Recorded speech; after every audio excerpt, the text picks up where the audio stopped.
Chapter 56. Grave illness. The four of us dared not linger, swiftly crawling forward through the ice tunnel. The numerous branching paths left Meng Meng and her companions disoriented, and becoming lost in this labyrinthine cave was a terrifying prospect. After approximately 10 minutes of crawling, the tunnel gradually widened to a height where we could stand, prompting us to halt. We took out solid fuel to start a fire, rubbing our frostbitten bodies together for warmth. Dofu slowly emerged from his frozen state, yet his teeth chattered uncontrollably, unable to recover in a short span. As we warmed ourselves by the fire, Lu Su examined our gear, his brow furrowing in concern. We have energy and food on our side, while weapons and medical supplies are with Miss Meng. I'm feeling somewhat better now, but Jizi and Dofu are barely clinging to life. At this juncture, further progress seemed impossible, so I suggested, we need to devise a solid plan. Lu Su sat cross-legged, pondering. I cannot contend with the heavenly soldiers. We can only hope to avoid them. As for the frozen corpses, they are elusive, but with me here, we need not fear. The primary concern is for the three of you. Should you succumb to frostbite again, luck may not be on your side. We then retrieved the compass. According to its readings, our overall direction remained accurate. We continued forward, slowly adjusting our route within the icy cavern, convinced we would eventually find our way out. At that moment, Jizi, half awake, suddenly began to tremble violently, curling into a ball. A quick probe revealed my fears. He had developed a high fever. In this frigid environment, having previously nearly drowned, his body was already weak, and the chilling aura of the frozen corpses exacerbated his condition. Yet, we had no medicines at our disposal. The situation was perilous. What could we do? Not long after this alarming discovery, Dofu also succumbed to a severe fever, both of them slipping into a state of unconsciousness. Our group now faced two gravely ill members. Lu Su and I each shed half of our clothing to drape over Jizi and Dofu for warmth, though I felt the cold myself. Our stronger constitutions allowed us to endure. Ultimately, we agreed that we could not remain idle. We needed to find a way to reunite with Meng Meng and obtain medical supplies. The two of us consumed some food and drank some previously collected unfrozen water before setting out, carrying Dofu and Jizi on our backs. Though Meng Meng and her group had been separated from us, they possessed some medical supplies, yet their food and energy reserves, including batteries and fuel, were scant. The only food available was the meager rations carried by the old smoker and the black mud eel, which would not last long. Thus, as long as nothing unexpected occurred, Meng Meng and her companions would likely be striving to reunite with us. In such circumstances, the method of reuniting was not to wander aimlessly through the ice tunnel. The only viable approach was to advance toward our common goal. As long as our route remained aligned, the opportunity for convergence would eventually arise. Lu Su and I dared not delay, carrying the two ailing individuals, sifting through our gear to discard anything extraneous, lightening our burden before continuing onward. I could feel Dofu's skin pressed against my neck, burning with fever, and as time dragged on, my anxiety intensified. I thought to myself, this fellow was foolish enough already. If this fever continued, he might become a complete fool. What was the condition of Meng Meng and her group? I wondered. In truth, what weighs heavily on my mind is the possibility of encountering celestial soldiers or trapped corpses. If they have already succumbed to death in some forsaken place, what then? Our burdens render our pace sluggish, and we frequently reach dead ends within the ice tunnels, forcing us to retrace our steps and embark upon another path. It is akin to wandering through a labyrinth. Perhaps the straight distance is not vast, yet being ensnared within such a maze could indeed lead to one's demise. At this juncture, Mr. L. Su halted abruptly, placing the girl GZ down from his back. Initially, I presumed an unforeseen incident had transpired ahead, but upon closer inspection, I observed GZ convulsing violently, her breath coming in gasps, her eyes wide open, consciousness perhaps fading, as she uttered incomprehensible words in Japanese. Mr. L. Su checked her pulse, then swiftly tore open her clothing, revealing her alabaster chest beneath. I sensed that GZ's condition was dire. Mr. L. Su pressed his ear to her chest, the smile fading from his face, his expression turning grave as he remarked on her erratic heartbeat, indicating a potential respiratory shock. Without hesitation, he commenced administering first aid. Unfortunately, these rudimentary efforts seemed futile, and GZ's convulsions intensified. At that moment, she appeared to regain some semblance of awareness, suddenly speaking in Chinese, her lips trembling as she focused intently on Mr. L. Su. His gaze darkened as he leaned closer, and after she whispered something in his ear, he nodded in acknowledgement. He then dressed her again, and after about 10 minutes, the convulsions gradually subsided. I reached out to check her pulse. She was lifeless. In this harsh environment, succumbing to illness or poisoning is an all too common occurrence. Yet gazing upon GZ's lifeless form, a profound heaviness settled in my heart. We had yet to catch a glimpse of Pu Zhan, and already our party had encountered successive tragedies. Tofu remained in a daze, and as I exchanged glances with Mr. Elsu, silence enveloped us. After a moment, I inquired, "What did she tell you?"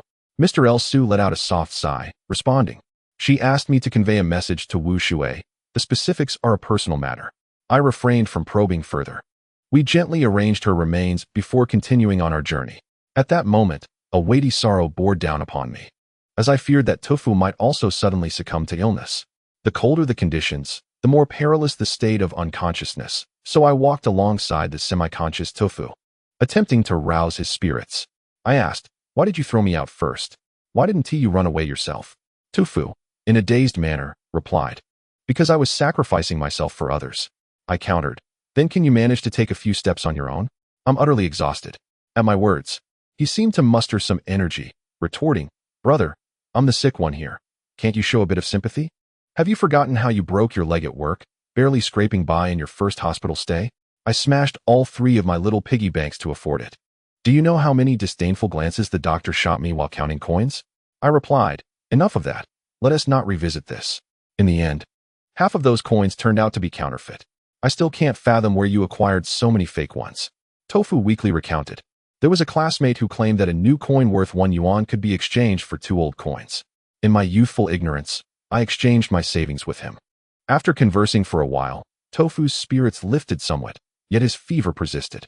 We had exhausted all the methods at our disposal to reduce his fever, but Jezi, in his frail state, could not endure. At this moment, I could only pray that Tofu, being a robust man, would gather his strength. As we spoke, we adjusted our paths several times, and I felt the muscles in my legs trembling. Although Lu Su intended to lend a hand, I feared that should an unforeseen event arise, Tofu might become a burden rather than a help, so I firmly declined, insisting that he lead the way ahead. After approximately 2 or 3 hours, near one of the icy caverns, Lu Su, with his keen eyes, spotted something small. It was a deceased fire spear. His face lit up with joy as he remarked, "It seems that Miss Meng and her companions have been here, with her presence. Perhaps they could evade the celestial soldiers and the trapped corpses."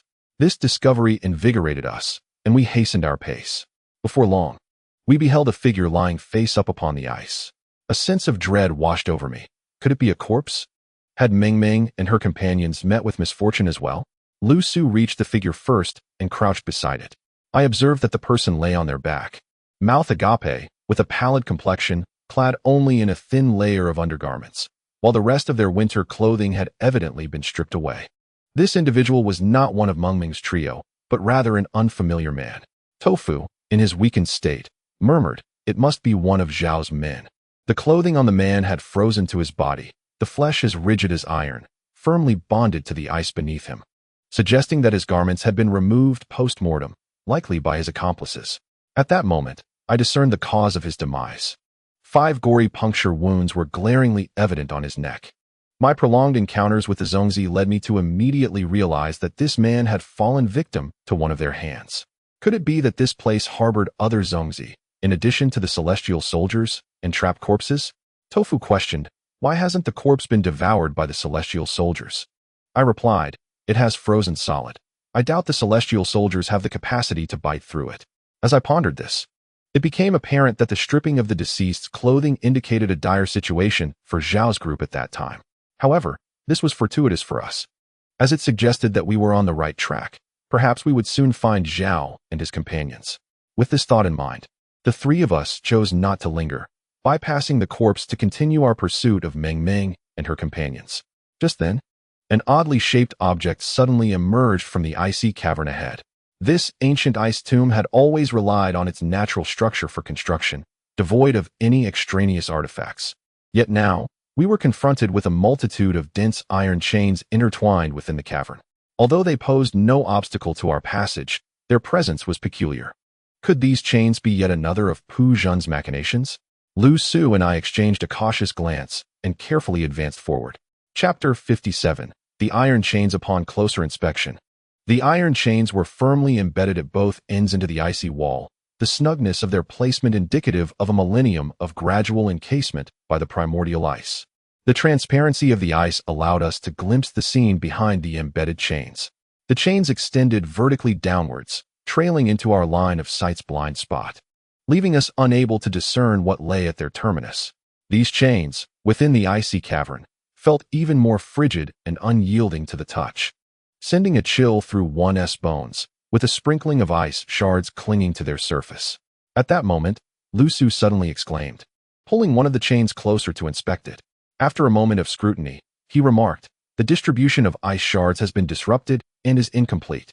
It appears a group has recently passed through here."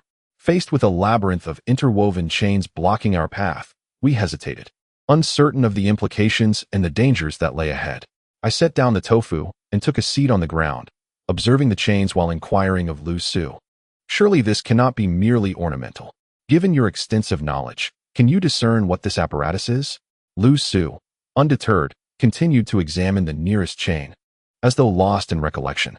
After a brief moment, he relaxed his grip, allowing the chain to fall into a graceful arc. He then stated, "I have encountered numerous mechanisms, but this is indeed my first experience with something like this. I am at a loss as to its purpose." Tofu, resembling a ball with his round form, revealed his face, exhaling clouds of vapor, and suggested, "Whether it is a mechanism or not, we can ascertain its nature through experimentation." He proposed tossing some objects into the depths to probe further. Both Lu Su and I found merit in his suggestion, regardless of the outcome. We must first attempt this course of action, lest we remain mired in conjecture. Thus, we cast one of our equipment packs into the abyss. While the throw was forceful enough, the pack collided with several chains, losing momentum and ultimately landing upon the ice approximately 4 to 5 meters away from us. Aside from Tofu, who was burning with fever and occasionally dozing off, Lu Su and I remained fixated on the unfolding scene. To our astonishment, nothing transpired. After waiting for about 5 minutes, the equipment pack sat undisturbed, devoid of any signs of a mechanism activating. In ancient tombs, mechanisms are primarily designed to kill. Even labyrinths are constructed to ensnare and eliminate grave robbers. If a mechanism were to take 5 minutes to trigger, any thief would have long since fled. After this interval, an unsettling feeling crept over us. I voiced my concern, could it not be a mechanism after all? Lu Su replied, "Where there is opposition, there must be something strange." In that instant, I was reminded of the inscriptions on the primordial ice tablet, and when coupled with thoughts of celestial soldiers and entombed corpses, I became increasingly wary of the peculiar phenomena before us. Lu Su, equally perplexed by this unprecedented sight, harbored his own trepidations, leaving the three of us ensnared in this moment of uncertainty. Lost in contemplation for a while, I suddenly noticed that Tofu had fallen silent for some time. Turning to check, I found him seemingly unconscious, his face flushed and feverish, lips cracked and peeling. I called out to him for quite some time, yet he showed no signs of waking. Finally, I steeled my resolve and declared, I must brave the dragon's lair and the tiger's den just this once. If I failed to devise a plan to reunite with Meng Meng and the others, Tofu would surely meet his demise. One must see the living when alive, and the dead when deceased. Even if the old smokers group were to perish in the struggle, I must secure the equipment. I then inquired about Elsu's opinion. If he was unwilling to take the risk, I could not compel him. To my astonishment, as soon as I finished speaking, Elsu glanced at Tofu and replied earnestly, "Brother Do, we can no longer delay your situation. I will forge ahead, and you shall take care of him." I was taken aback. I had not anticipated Elsu's prompt acquiescence, and my feelings were an intricate mix. Having navigated many facets of humanity since the tender age of 14, I had never encountered anyone quite like Elsu. Setting aside his concealment of the Yashan treasure haul, his unwavering support for Tofu and me was deserving of my deepest gratitude. Yet, paradoxically, this man, who would risk his life for friends, also possessed a ruthless streak, as exemplified by the deaths of Wei Nanjing and his companion. The juxtaposition of such contradictory traits within a single individual left me at a loss for descriptors beyond Tofu's notion of a split personality. However, in that moment, I felt a genuine sense of gratitude toward him. Thus, I expressed. Your kindness is beyond words. Although I lack remarkable abilities, I pledge to assist you to the best of my capacity in the future. Elsu responded softly. I understand. My nature makes it difficult for others to trust me. Words are futile. I regard you as friends, lower-tier friends, sharing food and drink, middle-tier friends, mutually beneficial, and upper-tier friends, ready to risk life and limb. You are the friends with whom I would face peril. He then smiled faintly, adding, words are of little use. Time will reveal all. I gazed at the man before me, my heart brimming with admiration. After that, we exchanged no further words, acutely aware of the urgency of our situation. Elsu led the way, while I carried Dofu behind him. The chains around us were layered and uneven as we navigated through them, lifting legs, bending down, turning, and tilting our heads, all while maintaining utmost vigilance. As we reached the middle section, I could finally glimpse the situation at the end through the gaps in the chains. There appeared to be something on the icy surface, though I could not discern it clearly. At that moment, my headlamp dimmed briefly, activating its energy-saving mode, and the surroundings grew dim. In this murky, bone-chilling environment, I suddenly heard a faint rustling sound. Swish, swish, swish. It was evident that I was not the only one to hear it. Elsu ahead immediately halted, straining to listen. Where was that sound emanating from? After standing still for a few seconds, it struck me that the rustling seemed to be coming from beneath my feet. My gaze sharpened on the ice wall, and to my astonishment, I saw the chains embedded within it twisting rapidly, while the chains surrounding us began to move as well, some straightening, others deepening their curves. In an instant, the entire ice cavern resonated with that swishing sound. Elsu seemed to grasp the gravity of the situation and suddenly shouted, "This is not good." Yet, those words came too late, and our awareness arrived far too tardily. The moment his voice fell silent, a rotating iron chain surged towards me, propelled by the force of its own movement. One must understand that this chain was as thick as a young girl's arm, striking with alarming speed and ferocity. Given the proximity of the attack, there was no evading it. The chain barreled towards me with tremendous force. Encumbered by the weight of the tofu I was carrying, I was sent tumbling backward. Before I could fully collapse, another iron chain initiated its assault from behind, striking directly against the tofu on my back. Fortunately, the tofu was sufficiently thick. Although the pain jolted it awake, it seemed, from the intensity of its cries, that no bones were broken. In the ensuing chaos, we found ourselves utterly defenseless, besieged from all directions by the relentless chains. It was in that moment that I comprehended the source of the swishing sounds. It was the activation of the mechanism. Suddenly, I could no longer support the tofu.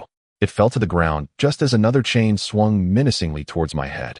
In a split second, I crouched to evade the lethal blow, only to have another chain lash against my side, inflicting excruciating pain. Darkness enveloped my vision, and I struggled to breathe, my mind clouded as I crumpled to the ground. In that instant, I caught sight of Elsu, who managed to support himself for a brief moment before succumbing to the terrifying mechanism as well. At this juncture, pain radiated from my chest and side. My muscles trembled involuntarily, rendering me incapable of standing. To rise would only hasten my demise. As the three of us fell, the nearest chain descended with a violent crash. I heard the tofu emit a wretched scream, and I too could not suppress a cry of despair. After which all went dark. I had believed that Pu Jun would solely employ these strange celestial soldiers, but in that moment, I realized that his mastery over mechanisms was equally formidable. It was no wonder that a tomb of the giant Ear King had claimed the prowess of countless experts, leading to Chun Si's demise and my grandfather's crippling. Merely this chain formation revealed to me the horrific nature of the giant Ear King's tomb. Were we to perish at the hands of these chains, would Ming Ming and the others meet a similar fate? If it were Chun Si in this predicament, how would he respond? These thoughts flickered through my mind in an instant before I succumbed to unconsciousness. Time lost all meaning as I drifted into oblivion. When I finally awoke, pain was my first sensation, each breath feeling as though it might tear my insides apart. Gradually, I sensed the warmth of light against my eyelids. Was it the glow of a lamp or the flicker of fire? I yearned to open my eyes, yet failed to do so. My mind remained in turmoil, and for a time, I was unable to voice my thoughts. After a while, my body regained some semblance of sensation, and I felt a wave of heat, suggesting that someone was stoking a fire. Celestial soldiers and the entrapment of corpses would not kindle flames, and I secretly breathed a sigh of relief. Chapter 58. Reunion, though I could not open my eyes at that moment, I understood that I was now safe. The surroundings were eerily quiet. Apart from the warmth of the campfire, I felt nothing else. Time seemed to stretch indefinitely. Perhaps half an hour passed, when I heard a familiar voice breaking the silence. It was you. The speaker was El-Su, who may have awakened before me. I was taken aback, pondering, who is El-Su conversing with? Upon finishing his statement, he was met with a profound silence, and then he inquired, "What exactly are you contemplating?" At that moment, the other person finally spoke. It was the mute. As I heard his voice, a tumult of emotions surged within me, anger intertwined with joy, so complex that I struggled to open my eyes. As I did, I found myself still ensconced within an ice cave, the flickering flames casting faint reflections of our silhouettes upon the ceiling. Through the hazy refraction above, I discerned Tofu lying beside me, still unconscious. A few paces away, a campfire crackled, where El-Su and the mute sat, their gear haphazardly piled nearby. Amidst a disarray of what appeared to be food, unable to produce a sound, they remained unaware of my consciousness. After El-Su's inquiry, the mute coldly replied, "Does this concern you?" El-Su's tone remained composed, yet gradually grew more severe. He stated, "It indeed does not pertain to me, but your deliberate act of leading us to our demise certainly involves me." As he spoke, his voice became increasingly stern. "How much do you truly know about this ancient ice tomb?" I could not see the mute's expression, only hear his characteristic indifference and arrogance. He did not respond to El-Su, instead abruptly declared, "You're awake." In the next instant, the reflection from the cave's ceiling approached me, halting directly in front of me. The mute appeared unscathed. At least his face bore no signs of injury, unlike us, who were battered and bruised from our tumultuous journey. A torrent of questions surged within me, yet my chest ached, and my throat felt parched, rendering me momentarily speechless. Then, the mute remarked, "You have sustained internal injuries, but your bones are unbroken. To stand again, you must rest for at least 3 days." He then gestured toward Tofu, coldly adding, "He is in the same condition." 3 days? Is it truly impossible for me to move during that time? In this arena, how could I remain dormant for 3 days? Following this, the mute stated coldly, "We will temporarily place you in a safe location and return for you once our task is accomplished." El-Su, likely due to his agility, had not sustained severe injuries and was still able to move, albeit with diminished agility. He approached my side and said, "Brother Chun, this is the only viable option. Take your medicine." Moments later, El-Su returned with some medication. I recalled that when the mute left, he carried no equipment, apart from a flashlight and 2 knives. He had nothing. From where did the medicine originate? El-Su, evidently aware of my bewilderment, sighed softly and said, "It's a long story. We must rest here for a day, and I will explain everything to you." Although El-Su himself bore injuries, the notion of relying on the aloof mute to provide medicine was futile. After tending to me, El-Su, despite his own wounds, moved to care for Tofu. In this moment, I find myself genuinely grateful to him. Despite my numerous doubts, they have all dissipated. Regardless of what El-Su's true intentions may be, his actions are more than sufficient. It is no wonder that he has friends scattered throughout the world. An ordinary person could hardly withstand his charm. During El-Su's administration of medicine to Tofu, the mute displayed no signs of protest. It is evident that the 3 of us fell into a perilous state of unconsciousness within that enigmatic chain formation, and clearly, it was the mute who rescued us. How he accomplished this remains a mystery to me, yet I have begun to entertain a troubling suspicion. Could it be that the mute never truly went missing? Perhaps he has been with us all along? My gaze then shifted to the equipment stacked nearby, where I swiftly noticed an additional pack, stained with a considerable amount of blood. The supplies we acquired must have originated from this bag. Given the uniform design of the equipment packs, I was unable to discern whose it might be, and an ominous thought crossed my mind. Could it belong to Meng Meng and the others? Had they encountered some misfortune? The mute seemed to catch my gaze, glancing at the bag without any intention of providing an explanation. These questions, coupled with earlier uncertainties, swirled in my mind. Yet I found myself unable to articulate a single word. At that moment, El-Su finished administering the medicine to Tofu, who still lay unconscious, apparently injured more severely than I. El-Su reassured me that Tofu was well protected by thick clothing, and while his condition was serious, it was not as grave as mine. The fever he experienced had exacerbated his distress, but once subdued, he would likely recover without significant issues. It was evident that El Su had only recently regained consciousness himself. After a moment of contemplation, he addressed the mute. Miss GZ, before she passed, asked me to convey a message to you. I noticed a flicker of emotion in the mute's previously icy gaze, as if ripples had formed on the surface of a tranquil lake. He abruptly raised his head, his dark eyes fixed intently on El Su, inquiring, "How did she die?" El Su smiled faintly, but his demeanor quickly shifted to a colder tone as he replied, "Does it concern you?" I felt a surge of satisfaction, realizing El Su had successfully provoked the mute. However, seeing the intensity in the mute's stare, I could not help but feel a cold sweat trickle down my back. I knew the mute was not one to engage in reasoned discourse. He embodied the principle of survival of the fittest. El Su's challenge was undeniably perilous, as he was at a disadvantage in terms of physical prowess. His strength in combat stemmed primarily from his formidable ghost cry blade and his shrewd intellect. Setting those aside, he was hardly a match for the mute. I anticipated the mute would erupt in anger, yet he merely narrowed his eyes, scrutinizing El Su as if lost in thought. Moments later, he leaned against the equipment pack, a smirk forming at the corner of his mouth as he coldly remarked, "Indeed, it has nothing to do with me." Following that, he closed his eyes, adopting a pose of quiet contemplation. El Su, ever the master of disguise, likely intended to extract information from the mute through this matter, but the mute remained unresponsive. I caught a glimpse of darkness flash in El Su's eyes before he returned to his usual demeanor, a faint smile gracing his face as he too leaned back, closing his eyes in a semblance of tranquility. The ice cave is enveloped in an eerie silence, the flickering flames of solid fuel providing us with warmth. The depths of the human heart are inscrutable. I cannot fathom the thoughts of Lu Su and the mute. Most of the words uttered are mere facades, concealing truths that lie buried deep within. My myriad questions remain unanswered, such as the origin of the bloodied equipment bag, the significance of the term kin as expressed by the mute to GZ, and the mute's subsequent intentions. Perhaps due to my injuries, fatigue overwhelms me, and I soon drift into a deep slumber once more. When I awaken, it is to the sound of someone calling my name.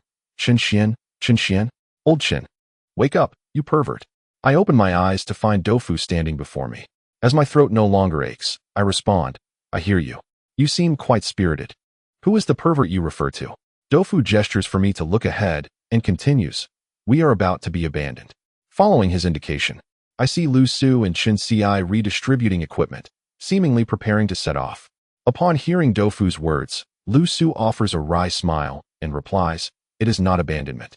Your current condition prevents you from moving forward. We will leave you a set of equipment. Wait here, and once we secure the items, we shall return for you." Dofu, with a dismissive gesture towards the impassive mute, states, "I do not trust him." Lu Su chuckles lightly and inquires, "If you do not trust him, do you not trust me as well?" Dofu hesitates, falling silent. Lu Su does not press further, instead pointing to the neatly arranged supplies, saying to me, "Food, medicine, and energy for weapons, 2 portions prepared. Use them sparingly. They should last around 3 days. If all goes well, we should not need that long." He then indicates our surroundings. The back is sealed, and the only entrance is a narrow passage. The celestial soldiers should not be able to enter. As for the potential appearance of corpses or other threats, I cannot be certain. This is for you. If necessary, you may toss it into the fire.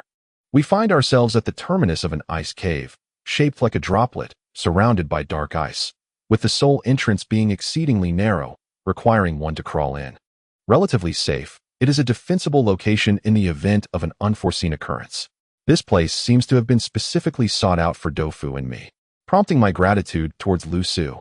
He smiles slightly and gestures towards the mute, who stands with arms crossed, regarding us with the same disdain one would reserve for a cockroach, saying, "He found this place. You should thank him." I am momentarily speechless, while Dofu, ever outspoken, exclaims, "Since when did the mute become so benevolent?" The mute appears oblivious to the remark, and as Dofu prepares to speak again, I signal him to be quiet. I then turn my attention to the items left by Lu Su. Among them is a palm-sized buffalo horn, unlike the artistic piece belonging to Zhuang Rui. This one is weathered and clearly aged. The water buffalo horn used in the tomb raiding is said to possess the power to intimidate the Zongzi. I had previously witnessed the horn's prowess and recognized that El Su had kept something valuable, so I accepted it with a nod, having received numerous favors from him. Expressing gratitude now seemed somewhat superfluous. A silent understanding passed between us. Once allies, we had now evolved into friends. I am a person of strong will. Once I set a goal, regardless of the challenges, I am determined to see it through, and I have always succeeded. I never concede defeat, yet this time, I had no choice but to acknowledge my loss, doing so with complete acceptance. Chapter 59. Hiding soon after, the mute duo packed their belongings and departed, with Elsu leading the way. Just as the mute was about to leave, he suddenly remarked, "I'll return this to you." I was momentarily puzzled by his words when a flash of silver caught my eye. Instantly, I heard Dofu exclaim in a voice tinged with distress, "Revenge. It must be revenge." Turning to glance, I found myself at a loss for words, for a silver flying knife was lodged between Dofu's legs. Fortunately, there was no blood. It seemed that his vital parts had not been penetrated. I glanced at my wrist and realized that one of my flying knives was missing, likely taken by the mute while I was unconscious. What purpose could he have had for the knife? I then shifted my gaze to Dofu's trousers. Any man would be unnerved under such circumstances. Dofu's legs trembled as he cursed the mute, vowing revenge. While he struggled to extract the knife from the layers of his pants, an arduous task that even dislodged some of the insulation from his thermal trousers, Dofu grumbled, swatting at the errant fluff. "Damn it, he has made a hole. Was he trying to freeze my little brother to death? So vicious, so sinister, so despicable. Not a single good person among the Chens." I countered, "How do you know he is a Chun?" Dofu scoffed, "Hearing is deceiving, seeing is believing. Tell me, you've been practicing with the flying knife for about half a year, right? I wore 4 pairs of pants, and my thermal ones have an insulating layer. The fabric can't be cut by an ordinary knife. With so many layers, they are remarkably resilient. To put it simply, a knife can sever a bone in one stroke, but can it slice through a stack of fabric in one go? The force and precision required. If you claim he isn't T-trained, who would believe that? I assure you, this mute is undoubtedly Chinsei. No amount of disguise will change that." I had been too relieved that the mute hadn't T-incapacitated Dofu to consider this angle, yet Dofu's insight was often sharp. His words struck me like a revelation, bringing clarity to my thoughts. Staring at the flying knife, countless ideas raced through my mind. Could the mute truly be Chinsei? But why did his face resemble that of 30 years ago? If he were indeed Chinsei, then why was he so adamant about searching for Chinsei and the map? What could his motives possibly be? Tofu remained silent for a considerable time, assuming my disbelief. And so he extended his finger towards the hole made by the flying knife. After a moment of rummaging, he produced several strands of black hair and, with a sorrowful expression, remarked, "Look, a few hairs from my little brother's head have been severed, yet the flesh remains untouched. Do you not find this judgment and precision rather alarming?" I stared at the hairs pinched between his fingers, my face darkening with disdain. I was certain that his birth had been fraught with difficulty, leading to some cognitive impairment. I chose to disregard him, redirecting my gaze from the hair to ponder the intentions of the mute. Whether he was indeed Chinsei became a pressing question. If he were Chinsei, the implications would be far more complex. I recalled the earlier incident vividly. The mute had merely turned to me and uttered a fleeting "Here you go." A mere seconds exchange. Such force and accuracy could only belong to Chinsei. Although I had not witnessed his skill firsthand, the accounts I had heard seemed to corroborate this notion. At that moment, only Tofu and I remained in the icy cavern. While we could still move, our motions were agonizingly slow. Even the slightest exertion caused a tearing pain deep within my chest. In this state, contemplation was my only recourse. My mind spun with unanswered questions, yet Tofu could not contain himself, rambling on with various speculations. He wondered if the mute had undergone similar experiences, perhaps rendering him no longer quite human, thus preserving his youthful visage. He even posited that the mute's reluctance to acknowledge his identity as Chinsei might stem from amnesia due to an accident. His theories were a disorganized jumble, none particularly credible. I interjected, "Enough, be quiet. Instead of indulging in idle speculation, why not consider how to patch up these drafty trousers?" Tofu grimaced, but replied cheerfully, "Perfect. I want to need to remove my trousers to relieve myself." Pondering this, I sighed and remarked, "A single phrase reveals the dimensions of the matter. Can I retract it?" "No, I cannot. How utterly vile of you. Am I so base as to count the strands of hair I have lost?" Tofu, with a sense of bitterness, tossed the hair into the fire and turned his back to me, despairing into sleep. Perhaps due to the effects of the medication, I felt particularly drowsy during this time. Yet, Even within the safety of this ice cave, I dared not let my guard down. Thus, while Tofu slept, I kept my eyes wide open. In moments of stillness, one's thoughts tend to flourish, yet after much contemplation, I remained unable to ascertain the mute's true identity. Now, both Tofu and I were injured and confined here. Tofu, with his carefree demeanor, ate and slept as if on vacation, while I, burdened by concern for Lu Su and the others, could not share in his good fortune. My thoughts then turned to Meng Meng and the others, along with the bloodied gear bag that was left behind, stirring a wave of melancholy within me. Thankfully, my watch remained reliable, functioning without issue as Tofu and I recuperated in the ice cave, keeping track of time. Gradually, our wounds healed significantly. While we could not engage in vigorous activities, walking, sitting, and lying down became manageable. By this time, 56 hours had elapsed.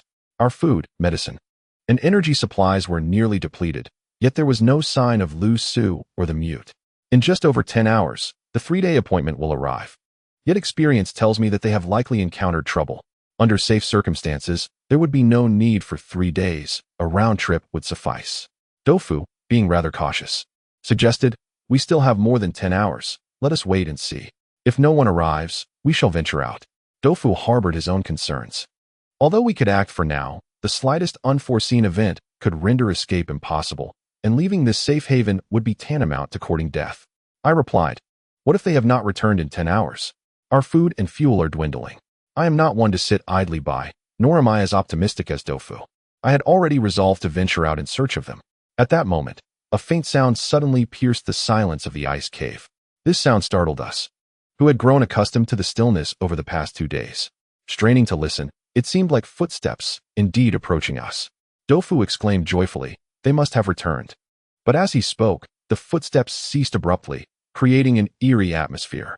My instincts warned me that this was not a favorable sign. A sense of foreboding washed over me as I listened intently. The footsteps vanished. Tofu sensed something amiss and fell silent. We had meticulously controlled the consumption of fuel, and the ice cave had grown dim. I exchanged a glance with Tofu, holding our breath, and waited. The footsteps abruptly ceased not far from the cave's entrance, followed by a subtle rustling sound. I recognized this noise. It was the faint friction of someone crawling within the ice cave. Tofu and I exchanged glances. Had someone entered? Tofu, feeling apprehensive, tentatively called out, "El Su, is that you?" No response came from the crawling figure. My ominous premonition intensified, unwilling to remain passive. I immediately switched on my flashlight, directing its beam into the narrow confines of the ice cave. Soon, at the edge of my vision, where light met shadow, I discerned a bright red head. The head seemed to sense the light and abruptly lifted, revealing a swollen face adorned with a cluster of gray, bulging eyes. Fixated on me and drooling profusely. Heavens! This appeared to be a rather gaunt celestial soldier, perhaps even a child. In any case, it began to crawl slowly towards me, its bloated visage seemingly filled with greed. My throat went dry, and I felt a wave of weakness wash over me. I had witnessed the power of such a creature before, one that even El Su could not confront. And even the old man Zhao and the mute could only think to use bait to delay. This was the end. I jerked my head away sharply. Tofu, still oblivious to the situation, likely sensed my alarm and, nearly in tears, asked, "What is it? It can't be a celestial soldier, can it?" My voice trembled as I replied, "You have spoken the truth, my friend." Tofu shivered, stammering, "What shall we do?" I regarded him, mentally preparing for the worst, and said, "If it comes in, I will hold it off. You must flee and find El Su and the others." Tofu stared blankly at the entrance, asking, "Is there no hope for us at all?" I found myself at a loss for words, rendered speechless. Upon noticing my expression, Tofu paused momentarily, but soon the fear on his face dissipated, and he exclaimed with indignation, "Damn it! Am I the kind of person who abandons my brothers and flees? Even if I must face death, I will first strip its skin." With that, he extracted the last remnants of solid fuel, igniting it and hurling it into the ice cave, using a probe shovel to push it towards the celestial soldier, cursing vehemently, burn you to ashes." Although the celestial soldier appeared relatively slender, its body was swollen, causing it to advance sluggishly in the ice cavern. The solid fuel that Tofu had pushed in blazed fiercely, turning the icy walls a fiery hue of red and yellow, but was soon extinguished by the weight of a crimson head that crushed the flames. Tofu stared in disbelief. At that moment, I too was resolved to strip its skin before succumbing to death. I rummaged through my gear and retrieved the only gun I possessed, loading it and unleashing a barrage of bullets at the crimson head. Though the bullets could not penetrate, the impact momentarily halted the celestial soldier, granting us a brief reprieve. Yet, I remained uncertain how long we could endure. I did not wish to die, nor did I want Dofu to share my fate. I had to devise a plan. Chapter 60. Trouble approaches. Seeing that the gunfire had bought us some time, Dofu seized the probe shovel beside the fire and thrust it into the ice cave. The sharp edge pressed against the celestial soldier's head as Dofu exerted pressure. This proved to be an effective obstruction, but our internal injuries had only begun to heal, and we could not muster much strength. Soon, Dofu's complexion turned ashen, and beads of sweat formed on his forehead in the frigid cave. He then uttered, "Old Chun, I can't hold on much longer." I pondered my own helplessness as an artist. If I were to abandon you and flee, I would likely never reunite with Lu Su. It would be better for me to hold it off while you escape. You're faster and more agile, increasing your chances of survival. With that, his grip slackened, and the probe shovel clattered to the icy floor. Dofu clutched his chest, gasping for breath. Each inhale labored. My eyes welled with tears, and I offered no response to Dofu's words. Grasping the probe shovel, I thrust it toward the celestial soldier's head. Akin to prodding a massive rubber object, no matter the force applied, it elicited no reaction. I fixated on the soldier's greedily drooling mouth, and suddenly, an idea struck me. If the celestial soldier's exterior was impervious to blades and flames, might its interior be similarly invulnerable? With this thought, I turned to Dofu, instructing, "It seems there are detonators in the equipment pack. Retrieve one." Dofu replied, "But detonators won't work on this creature." I realized then that it was our glorious detonator. Wasn't he it?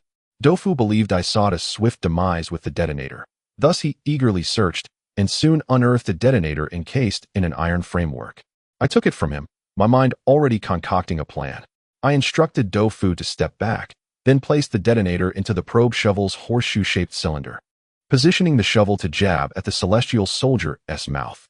As it attempted to bite the probe shovel, I seized the opportunity to raise the handle, causing the concealed detonator to slide down the arc and drop into the celestial soldier's mouth.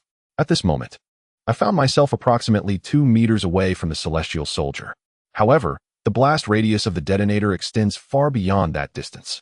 I was essentially engaging in a desperate gamble for survival, striving to secure a chance for both myself and Tofu to live. I instructed Tofu to clasp my waist, and as soon as the detonator seemed to be within the celestial soldier's grasp, he would pull me away with all his might, enabling us to exit the epicenter of the explosion swiftly. Therefore, at the very instant the detonator was delivered into the celestial soldier's mouth, I commanded, "Go." Tofu had been prepared. Almost instantaneously upon my utterance, he yanked me backward with great force. This was significantly swifter than retreating at my own pace. Yet it still fell short of matching the speed of the impending explosion. In that fleeting moment, the celestial soldier clenched his jaw, and an ear-splitting explosion reverberated, resonating perilously close to my eardrums. I was oblivious to the celestial soldier's fate. The surrounding mystical ice had been shattered extensively, and a cloud of debris and smoke descended upon me. I felt a searing pain across my face, instinctively buried my head, and was soon overwhelmed by countless objects pressing down upon me, plunging me into an abyss of unconsciousness. When I next opened my eyes, I was enveloped in darkness. In that obscurity, I discerned a series of raspy breaths followed by the sound of footsteps. Where was I? My mind remained clouded for an extended period before clarity gradually returned. Initially, I felt a burning sensation on my face, and then I realized I was covered by several layers of fabric. As I reached out to touch, it appeared to be clothing. Almost immediately, Tofu's voice broke through the darkness. "Old Chin, are you awake?" No sooner had he spoken than a faint orange glow illuminated the surroundings. Tofu stood not far from me, wielding a flashlight, its power evidently waning, casting dim light. He wore scant clothing and shivered in place, stamping his feet to keep warm. Upon seeing my awakening, his expression brightened as he exclaimed, "Thank heavens! I thought you might have been crushed to death." At that moment, I realized we were still within the icy cavern. However, the narrow passage had become obstructed by debris, rendering it a dead end. With a mere glance, I comprehended our predicament. The explosion had likely not only claimed the celestial soldier, but had also collapsed the tunnel. This time, We had not brought an excessive amount of firearms or detonators, as they were deemed unsuitable for the snowy mountains. The few we had prepared were particularly potent, and I had not anticipated that they could cause the cave to collapse. This was truly beyond my expectations. I surmised that my head must have taken quite a blow. After losing consciousness, Tofu had draped his clothing over me, likely knowing that the fuel had been nearly exhausted. Upon my awakening, he remained silent, yet his anxiety was palpable as he murmured, "Could it be that you've been knocked senseless?" He waved his hand in front of my eyes, inquiring, "Do you still recognize me? I am your dearest brother, the talented and charming Xiaodou." I sighed and replied, "Enough with the antics. Put on your clothes. How long have I been out?" I tossed the clothing draped over me back to him, reflecting that had I awoken any later, this lad would surely have succumbed to the cold. As Tofu trembled while dressing, he responded, "You've been unconscious for over 8 hours. I initially used the fuel to keep warm, but when it ran out, fearing you would freeze, I took off my clothes to cover you. There remain some provisions, so you should eat first." Tofu handed over half a pack of compressed biscuits. Instantly, I felt my stomach growl with hunger, and without further ado, I seized the biscuits and devoured them ravenously. Tofu appeared to have something to say, his expression a mixture of hesitation and urgency. Once I finished and patted my hands, I urged, "Speak your mind." With a mournful face, Tofu lamented, "Out of the 16 biscuits, 8 belonged to me. How could you consume them all?" I was taken aback, asking, "Did you count?" Tofu nodded, explaining, "This is our last ration. I've counted it 8 times. Should I regurgitate half?" Clutching his stomach in despair, he sighed, "To die in such a manner. As a starving wretch, what sins have I committed?" A heat flushed across my face as I touched a few uneven scars, likely inflicted by the ice. Fortunately, my head seemed to be intact, and after consuming some food, I felt considerably more alert. I reassured Tofu, "Do not wail. I will not let you perish." With that, I switched on my flashlight and made my way to the location of the previous ice cave. It had been completely blocked by ice, the front half evidently cleared. Tofu explained, "When you fainted, I attempted to clear the entrance, but I could not progress beyond this point due to the collapsed dark ice. Some has yet to fall completely, making it difficult to navigate. However, through the dark ice, I could faintly see the celestial soldier behind it. Upon closer inspection, I was astonished to realize that it was indeed not dead." Tofu, with a gloomy countenance, pointed to the thing moving behind the ice layer, stating, "Its head is entirely gone, yet it still moves. It is utterly terrifying." Sitting there, I sensed the gravity of our predicament. Both Tofu and I had sustained internal injuries. While we could still move, our combat capabilities were severely compromised. Food and water were already depleted, with only a few medical supplies remaining, and our energy reserves had been exhausted. This indicated that we could not remain in this place for long with our meager resources, leaving us with only 2 paths ahead. The first option was to reunite with El Su and the others. However, 3 days had elapsed without a trace of them, and we were unaware of their circumstances. Given our current stamina and available equipment, enduring until we could meet them would not be an easy endeavor. The second option was to retrace our steps. Most of our time had been spent navigating the labyrinth, but we had made marks on our way here, so the return journey should not involve unnecessary detours. If all went smoothly, we could reach the outside and find the waiting bearded man in no more than 5 hours. Yet, regardless of whether we chose the first or second path, a stark reality loomed before us. The route was blocked, and behind it lay the celestial soldier. The situation was indeed precarious. Tofu, cradling his head in thought, lamented our singular possession of a detonator. Otherwise, we could have detonated it to shatter the dark ice entirely. Thus, we found ourselves at a loss. I laid out all the items from my gear, contemplating the utmost utility of these tools in our current predicament. However, after surveying the array, I found little hope in these belongings to aid our escape. As time slipped away, moment by moment, the chill in the cave intensified due to a lack of fuel for warmth. Tofu and I rubbed our hands together and paced in circles within this teardrop-shaped ice cavern, racking our brains, yet finding no solution. Suddenly, I recalled how Chen Ci would respond if he were trapped in such a predicament. He would undoubtedly refuse to surrender or await death. Action would be his chosen course. Gritting my teeth, I resolutely declared to Tofu, "No amount of wandering will yield results. Let us first attempt to clear the Xianbing and do our utmost." Tofu, recognizing the futility, joined me as we utilized our probing shovels, daggers, and chisels to slowly excavate the Xianbing. The ice was exceedingly hard, Each strike yielded merely a white mark. Tofu lamented, "It's almost as hard as iron. Imagine the laborers who toiled here. They must have worked ceaselessly. How could such a remarkable figure as Pu have commanded so many to undertake such a laborious task?" I shook my head, responding, "No, although the xianbing is formidable, it is not insurmountable. There are folk remedies. Glutinous rice mixed with salt, liquor, and water can be sprinkled on the ice to dispel its chill and soften it. Surely, the ancients employed some unorthodox methods while working. Had we known we would descend into the xianbing cave, we would have prepared accordingly." Tofu interjected, "That's not correct. Didn't he, the mute man, already have knowledge of the cave's environment? If so, why didn't he prepare in advance? Who provided him with that information?" I began to sense that the mute man might have been misled. Chapter 61. The vulnerability. Tofu's words resonated with me. If the mute man truly understood the xianbing cave's conditions, he would not have encountered so many subsequent troubles. The only plausible explanation was that the information given to him was inherently flawed. As we conversed, we continued to labor diligently to conserve our light source. I ignited a windproof lighter and set it aside.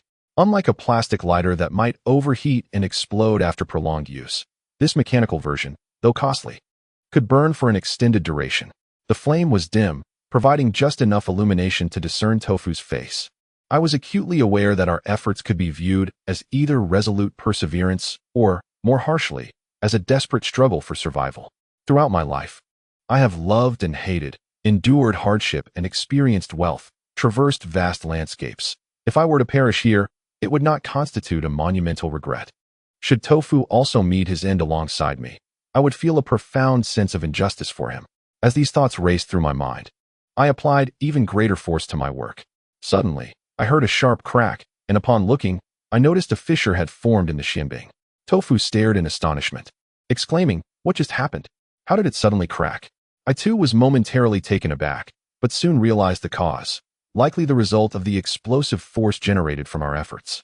The internal structure of the frost had been compromised.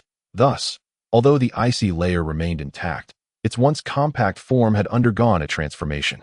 After considerable effort with chisels, Tofu and I had finally rendered the structure completely unstable, leading to the formation of a fracture. With a bit more exertion, we could fully separate this largest block of frost that obstructed the entrance. Tofu, filled with exuberance, exclaimed that if he maintained good health, he would be leaping with joy, laughing heartily and declaring that this was a classic case of rebirth through peril. I too felt immense joy, albeit not as fervent as Tofu's, and remarked that the first challenge had been resolved, but we should not celebrate too soon, for there remained another obstacle ahead. I gestured towards the celestial soldiers behind the frost. At that moment, due to the fracture in the ice, the resistance diminished, and the soldiers began slowly pushing the ice block outward. I estimated that in less than 2 minutes, they would manage to dislodge the ice and enter. I was uncertain about the lethality of the headless soldiers, but even if they could not devour us alive, their sheer strength could easily rend Tofu and me apart. What should we do? As I watched the frost being gradually pushed out, a myriad of thoughts raced through my mind, yet time was scant and our equipment limited. Under the current circumstances, we lacked the capacity to confront the soldiers. Resolutely, I said to Tofu, "According to our original plan, I will hold them off, you escape." Tofu retorted indignantly, "Old Chun, what do you take me for?" I replied, "Little Tofu, listen to me. We have known each other for 14 years. I am deeply grateful for your unwavering support during this time. I can fail others, but I cannot betray you. They are coming in fast. You must have the resolve to survive." Tofu's eyes reddened as he responded, "Is there any need for such words between us? Old Chun, I understand your intentions. But hear me well. If today I, Do Boji, must tread upon your corpse to survive, I would rather die alongside my brother. Let us venture into the afterlife together." My heart ached at his words. As the celestial soldiers began to crawl in, I thought, so be it. I know Tofu's character well. While he may be timid, his principles are steadfast. There was no point in saying more at this juncture. Thus, I said, "Very well, let us give our all, if it comes to it. We shall partner on the road to the underworld." No sooner had I spoken than the celestial soldier finally emerged, its head obliterated, leaving behind a half-severed, crimson neck that continued to writhe. As it fully extricated itself from the ice, a foul wind surged forth. Despite lacking a head, it remained remarkably agile, springing forth as if propelled by a spring. This movement caused a jet of black liquid to splatter from its neck, and Tofu and I, ever vigilant, promptly evaded the onslaught. The black liquid struck the frost wall, producing a hissing sound as it bore a substantial indentation into the ice. "Good heavens," Tofu gasped, his eyes wide with shock. The potency of this black liquid was astonishing. Had it splashed upon us, it would surely have reduced us to a mere hive of wasps. The soldier, undeterred, immediately advanced towards Tofu, who, in a panic, turned to flee. However, he was no match for the soldier's speed and was swiftly seized by the nape of his neck. In a moment of desperation, disregarding the potential futility of my actions, I seized the probing spade and struck at the hand that clutched the Tofu's neck. The hand was as thick as a woman's calf, yet my vigorous blow, delivered from top to bottom, merely rebounded. Simultaneously, the other hand of the celestial soldier lunged towards me. I instinctively leaned back to evade it, but my unstable center of gravity caused me to topple to the ground. In that fleeting instant, a peculiar detail caught my attention. The celestial soldier was adorned with tattoos resembling runes all over its body, yet upon my fall, I noticed that the inner thigh was devoid of such markings, save for 2 dark spots. What could those be? As the celestial soldier approached, I maintained my prone position on the ice, my gaze fixated on the 2 black dots. Experience whispered to me that this might represent a pivotal opportunity for both the Tofu and myself. The distance between the celestial soldier and me was minimal. With a single step, the objects on its inner thigh became clearer, 2 square entities seemingly embedded within. Lacking any knowledge of corpse refining techniques, I reasoned that the existence of these objects must be related to such practices. Thus, it would be prudent to eliminate them, as it might alter our fate. Therefore, when the celestial soldier pressed its foot onto my chest, causing a sharp pang of pain throughout my body, I remained still. In that moment, I extended my hand, grasping one of the square objects with fervor and yanking it outward. This extraction revealed a square, nail-like object, measuring a full finger's length. As it was removed, a stream of crimson smoke erupted from the opening, reminiscent of some toxic gas. The scent was not foul, but rather akin to a certain mineral. The instant the smoke billowed forth, the celestial soldier staggered, loosening its grip on the Tofu's neck, though its hold on my foot remained unwavering. It then bent down, its hands reaching out towards me in a menacing attempt to tear me apart. As it leaned, a dark liquid began to cascade down its neck. I thought to myself that this was the end. This substance resembled sulfuric acid, threatening to ruin my face. If it were to drip into my eyes, I would surely be blinded. Just as this thought surfaced, a shadow lunged towards me, crashing down and enveloping my upper body completely. Who else could it be but the Tofu?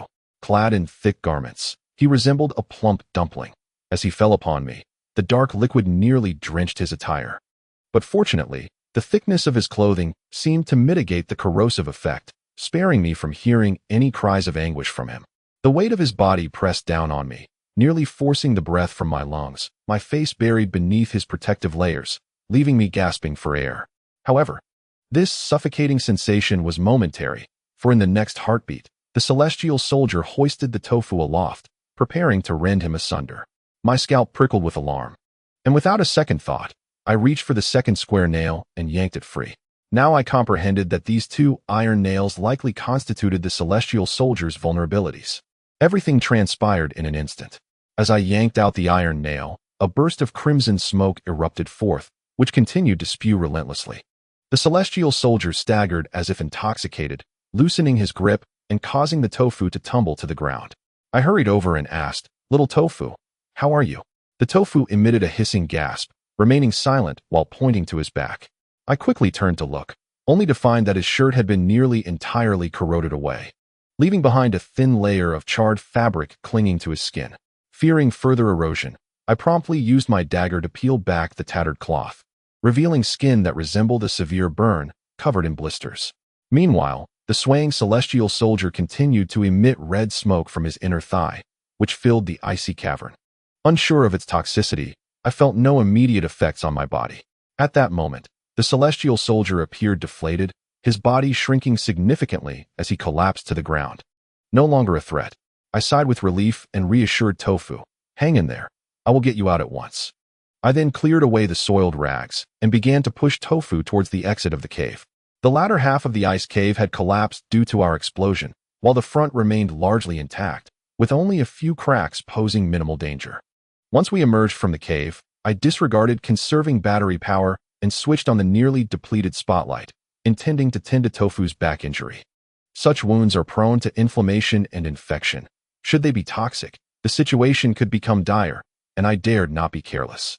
To my astonishment, when I shone the light on Tofu's back, I found the large blisters had vanished, and the wound appeared to have formed a thin scab. I shook my head vigorously, blinking in disbelief, questioning my own vision. Yet, upon reopening my eyes, the scab remained. What on earth was happening? Unable to resist, I reached out to touch it, prompting Tofu to retract his neck and exclaim, "It's a bit itchy, but it seems less painful than before." Suddenly, a long-forgotten movie flickered in my mind, one in which the protagonist possessed a remarkable ability to heal rapidly. I scrutinized Tofu's back, feeling that something was amiss. After over a decade of camaraderie, if he had such an extraordinary ability, I would have surely noticed it by now. What could this mean? Just then, Tofu, noticing my inaction, sprang up from the ground, brimming with vitality, and shouted, "Hey, why are you staring at my back like that? I consider you a good brother, willing to risk my life for you. But don't even think about my chastity. I am a man of principles and absolutely do not swing that way." Unable to contain myself, I smacked the back of his head and retorted, "For heaven's sake, what kind of nonsense is that? It's clear you've been learning all sorts of ridiculous things online." I then recounted his back injury, leaving Tofu dumbfounded. He tilted his head in an attempt to glimpse his back, muttering, "Could it be that after this ordeal, I was stimulated so much that, as Lu Su said, I inadvertently unlocked a hidden potential within myself?" Chapter 62. The corpse warrior Tofu's words seemed utterly implausible. I exclaimed, "What do you mean by human body lock? Surely it cannot be that easily undone. Would Lu Su have to traverse the world, bustling about like a grandson?" Tofu let out a hiss, his expression one of bewilderment. At that moment, he suddenly fixed his gaze upon my face, as if he had discovered a new continent, and said, "Old Chun, there is something I have refrained from telling you." Noticing his peculiar demeanor, I felt a flutter of apprehension within me. "What is it?" I inquired. Tofu replied, "During the explosion, your face was lacerated by ice, leaving several deep gashes that nearly disfigured you. I know how vain you are, spending 20 minutes grooming your beard. I feared that this revelation would be too much for you. However, your facial wounds have now vanished." Prompted by Tofu's reminder, I instinctively touched my face and was astonished to find that the previous cuts had left no trace, not even a scar. We exchanged a glance, silent yet contemplative, as I pondered the significance of it all. It soon dawned upon me that the persistent pain in my chest had also subsided. In my previous anxiety over Tofu's injuries, I had been so focused that I neglected my own discomfort, but now I realized that the nagging ache in my chest had completely dissipated. A sudden thought struck me. Could this be connected to the crimson mist emitted by the celestial warrior that day? With this notion in mind, I instructed Tofu to remain where he was and clambered back to the ice cave, only to find that the fog had dissipated, and the scarlet celestial warrior had shriveled into a mere layer of soft skin. The cave was suffused with an unvanished mineral essence, leaving me to wonder what substances were contained within that red mist. Even so, this was enough to instill a sense of dread. Regardless of the nature of that red substance, one thing was certain: the celestial warriors were indeed crafted from human corpses, and that crimson material was evidently a product of humanity. If these substances could truly bestow extraordinary regenerative abilities, the implications would be monumental. It is well known that modern medicine struggles to achieve breakthroughs in various surgical procedures, primarily due to biological recovery rates lagging behind the rate of surgical damage. Scientists have long sought solutions to this dilemma, yet these astonishing regenerative substances were discovered by our ancestors millennia ago and utilized in the creation of celestial warriors. Let us hypothesize.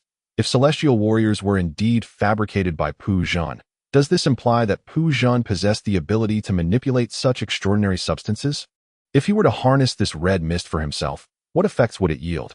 I shared these conjectures with Tofu, who pondered in response. In the words of old Zhao, this falls within the realm of Chinese mysticism, which is entirely distinct from modern Western science. However, according to your reasoning, an accelerated healing process implies an enhanced activity of cellular division. If such an effect were to permeate the entire body, that individual's bodily cells would remain in a perpetual state of optimal health. In an instant, we arrived at a startling conclusion. Should our inference hold true, that person would exist in a state devoid of aging and illness, where all injuries would swiftly mend. Tofu speculated aloud, "Goodness, this is truly extraordinary." Yet, this notion also raised questions. If this were the case, why would Pujin still seek to entomb himself in the ice crypt? Surely, he could not perish under such circumstances. I too found it challenging to provide an answer, as this was a matter from a millennium ago. All that had transpired was merely conjecture. The origins of the red mist remained a mystery. How long could it affect the human body? Such uncertainties warranted caution against hasty conclusions. At that moment, Tofu and I began to survey our surroundings. The exterior of the teardrop-shaped ice cave radiated outward, expanding as we advanced. Presently, both Tofu and I felt invigorated. Our injuries had healed remarkably, and aside from a thin scab on Tofu's back, we bore no visible signs of having been wounded. An inscription, a vertical line, was etched into the ice cave, reminiscent of a mark I often used, likely left by Liu Su and his companions to indicate direction. With this mark, our path became considerably clearer. We quickened our pace, following the ice cave's route. At each fork, we encountered the markings made by Liu Su and his companion. By avoiding unnecessary detours, we traversed the ice cave in a fraction of the time, taking approximately 40 minutes before we noticed a change in the markings ahead. To be precise, it was not that the markings had altered, but rather that they had multiplied. Beside the vertical line, there appeared the arc we had previously seen. It was evident that the individual who had inscribed the arc had diverged from our path midway, but later converged with it. Liu Su and his companion had left their marks adjacent to this arc, thus creating two distinct indicators. I sensed we were nearing the terminus of this ice cave, which heightened my alertness alongside Tofu. We remained vigilant for any lurking dangers and cautiously monitored the movements of celestial soldiers, bearing significant psychological strain. Though we found solace in our currently robust physical state, before long, we reached the end of the ice cave. Upon peering ahead, we beheld a vast chasm, unfathomably deep and shrouded in darkness, beneath our feet. Opposite the chasm lay an endless platform of mystical ice. The fissure spanned over 10 meters, bridged by a rope that appeared recently utilized, devoid of any ice debris. Tofu exhaled white mist and remarked, "It seems we must traverse to the other side. But what lies beyond?" At that moment, our handheld searchlights flickered erratically, revealing a small electronic display that ominously indicated the numeral 3, signifying a complete power outage in 3 minutes. The searchlight has entered energy-saving mode, casting only a feeble glow that barely illuminates an area of 5 meters around. Consequently, all that can be discerned across the expanse is but a vague outline, with the platform's edge revealing its menacing contours in the dim light. Aware that time is of the essence, I crouched down to secure the rope, which was reinforced with steel and remarkably sturdy. With the safety clip fastened, Tofu and I began our crossing to the opposite side. As I swayed towards the center, the distant objects on the platform gradually came into view as the light drew closer. It was then that I beheld the sight of armored warriors standing resolutely on either side, their bronze armor glinting eerily in the encroaching light. My heart raced, and upon ascending the platform, my first instinct was to observe these sentinels. In the unique environment of the ice crystal cave, their intricate bronze armors appeared as if freshly forged, devoid of any signs of age, and exquisitely crafted, truly breathtaking. Counting them meticulously, I found there to be 18 armored warriors, all of identical height. Through the visors of their helmets, I could see lifelike faces preserved in the extreme cold, albeit marked by the rigid lines unique to the deceased and a deep, eerie hue to their skin that rendered the corpses particularly terrifying. Traditionally, the burial of warriors was a privilege reserved for lords and nobles. How could such warriors be found in this tomb of Pujin? Tofu, however, was not preoccupied with such thoughts. Amidst his fear and excitement, he eagerly examined the bronze armor of each warrior, exclaiming, "Old Chun, after all our toil, we've only encountered ice, snow, or iron chains. Finally, we are faced with something of real substance. This armor is so well preserved. Do you think we could take a set with us?" I replied, "This armor is exceedingly heavy. Extricating it will not be an easy endeavor. Do not entertain such fanciful notions." Tofu, displeased, was about to retort when suddenly his expression shifted. "Hey, Old Chun, look. One of them is missing." His words struck me as nonsensical. What did he mean by missing? Following his pointing finger, I quickly grasped his implication. There stood the last warrior, the bronze armor intact. Yet the body within was nowhere to be found. My heart skipped a beat, and I pondered, what could be the meaning of this? In folklore, there is often mention of 18 demon vanquishers. Buddhism speaks of 18 arhats, and there are 18 demon-slaying hand seals. The entombment of warriors is typically reserved for the nobility, symbolized by the number 9, thus encompassing 18 or 81, among others. While Pujun does not qualify as nobility, the presence of 18 sacrificial warriors within this ice crystal tomb is already intriguing, and now, with one suit of armor empty, the mystery deepens. At that moment, Tofu's imagination began to run wild. Cautiously eyeing the surroundings, he suggested, "Old Chun, do you think the body inside the bronze armor has turned into a zongzi and simply fled? It could be lurking nearby." I retorted angrily, "You and your wild speculations. Where would so many zongzi come from? Do you think they are mass-produced? Such formations occur only under exceptional circumstances. Moreover, even if a corpse were to rise, what of it? That zongzi would hardly be bored enough to realize it had shed its armor." As soon as I uttered these thoughts, the spotlight in my hand flickered erratically before suddenly extinguishing, plunging the surroundings into an abyss of darkness. Realizing the flashlight had depleted its battery, I hastily retrieved my windproof lighter and ignited it. The flame, reminiscent of a willow leaf, burned steadily, drawing my face and that of Dofu unervingly close. Aware that time was of the essence, I followed the coordinates provided by the warrior, advancing with my eyes narrowed against the dim, flickering light as I surveyed the environment. At that moment, a pile of objects on the ice caught the attention of both Dofu and me. They were a pair of charred blocks, and I recognized at a glance that they were solid fuel. However, the remnants indicated that this fuel had burned long ago, leaving behind a significant amount of crystalline residue, suggesting it was of the old-fashioned cylindrical type. A sudden thought flashed through my mind. Could this be the remnants left by Chen Xi 30 years prior?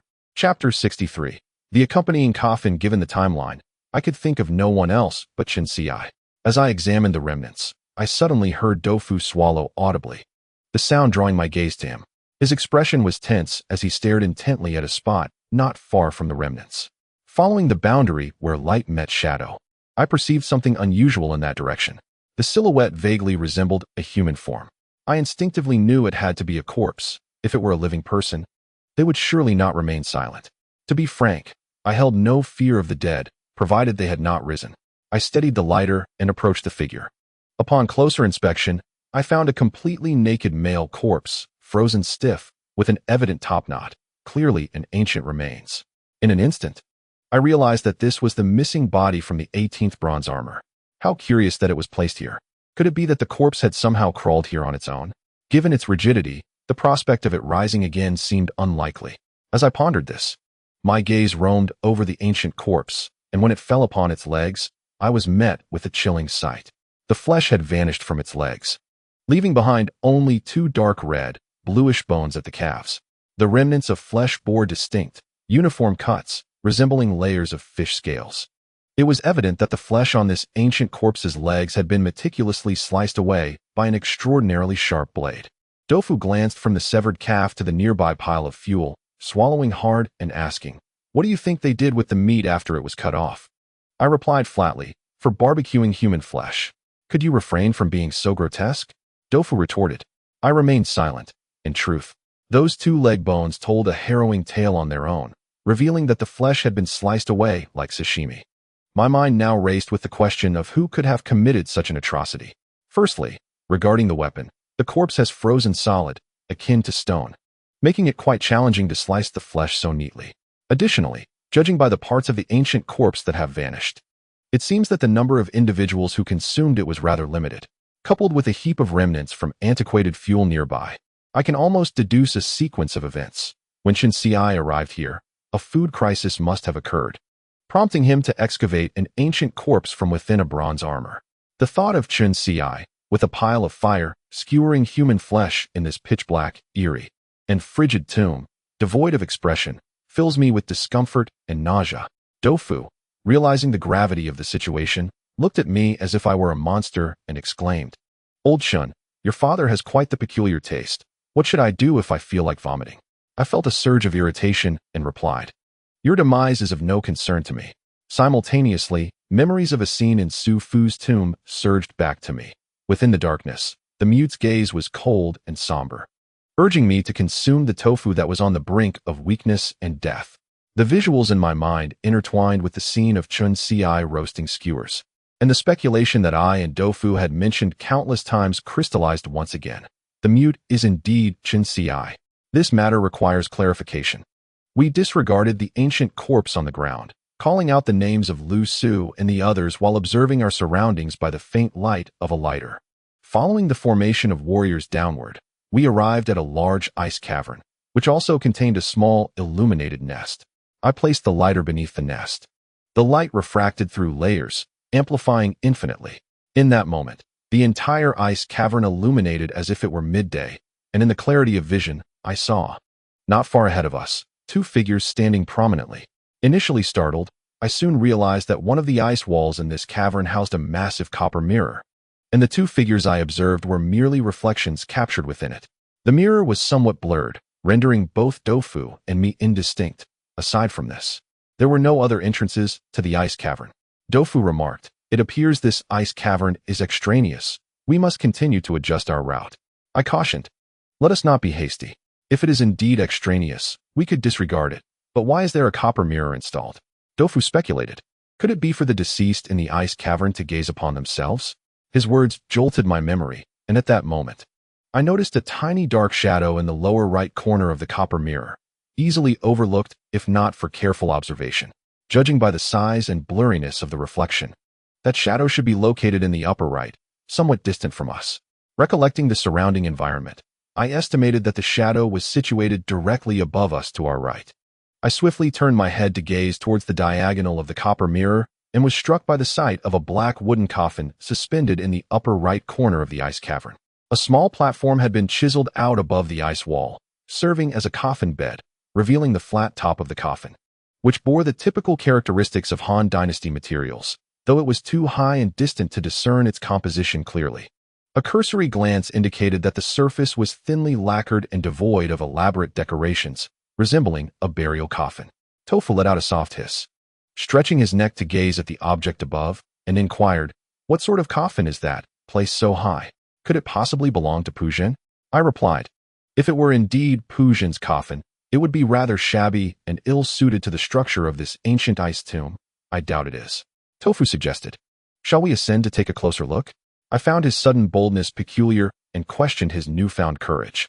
He explained that he had deduced a principle.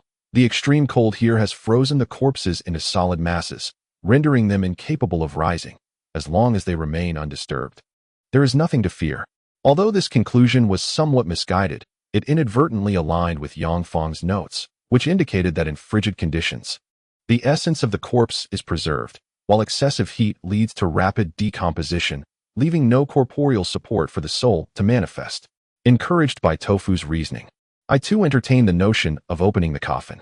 I mused that Pujin, being merely a tomb builder and not of noble lineage, should not be afforded such a splendid burial site, especially with the 18 warrior corpses standing guard. Now, with an additional burial coffin emerging, what prowess could he possibly possess? Who might this coffin contain? Might there be information regarding Pujin within?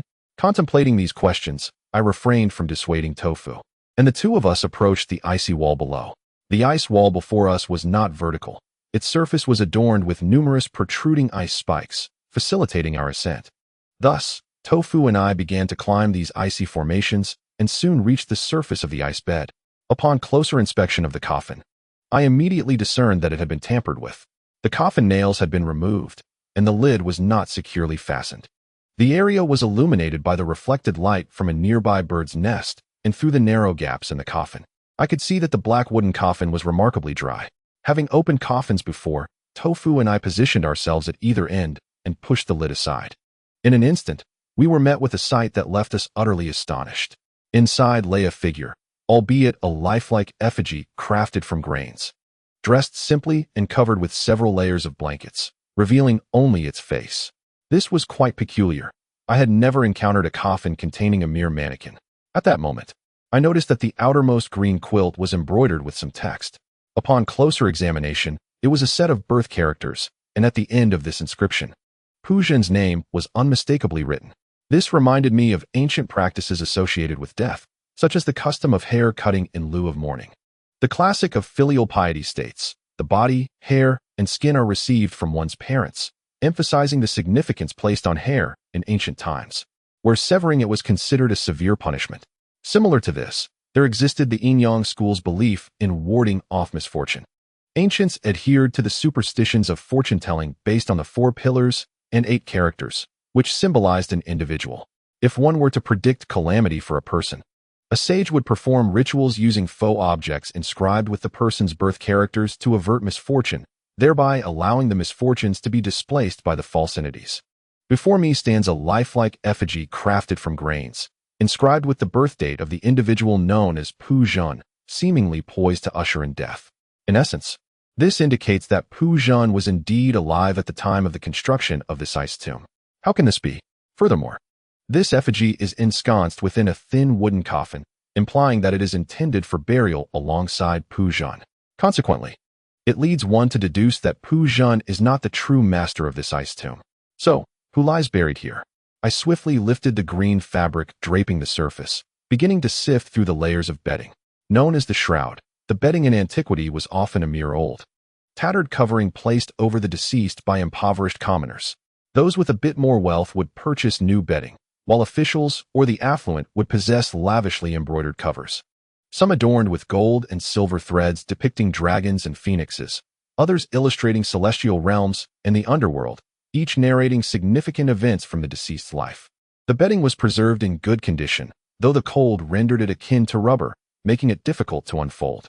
Upon peeling back the first layer, I was immediately struck by the embroidered imagery upon the fabric. On this layer, a figure holding a compass was depicted, presiding over a warrior's speech. And judging by the attire, he appeared to belong to a minority ethnic group. I surmised that this figure with the compass was indeed Pu Zhen, set against a backdrop of palace-like gardens, with the silhouette of an elephant nearby. I conjectured that this embroidery illustrated the scene in which Pu Zhen was commanded to construct the Grand Ear Empress's edifice. The contents of the second layer of bedding astonished both Tofu and me. Here, Pu Zhen was depicted holding a large bowl. I recognized this bowl. It was identical to one I had unearthed alongside my grandfather in the tomb of Queen Baoxiang, and I suspected it was quite possibly the same one. Chapter 64. The will-o'-the-wisps cradling the bedding in my hands.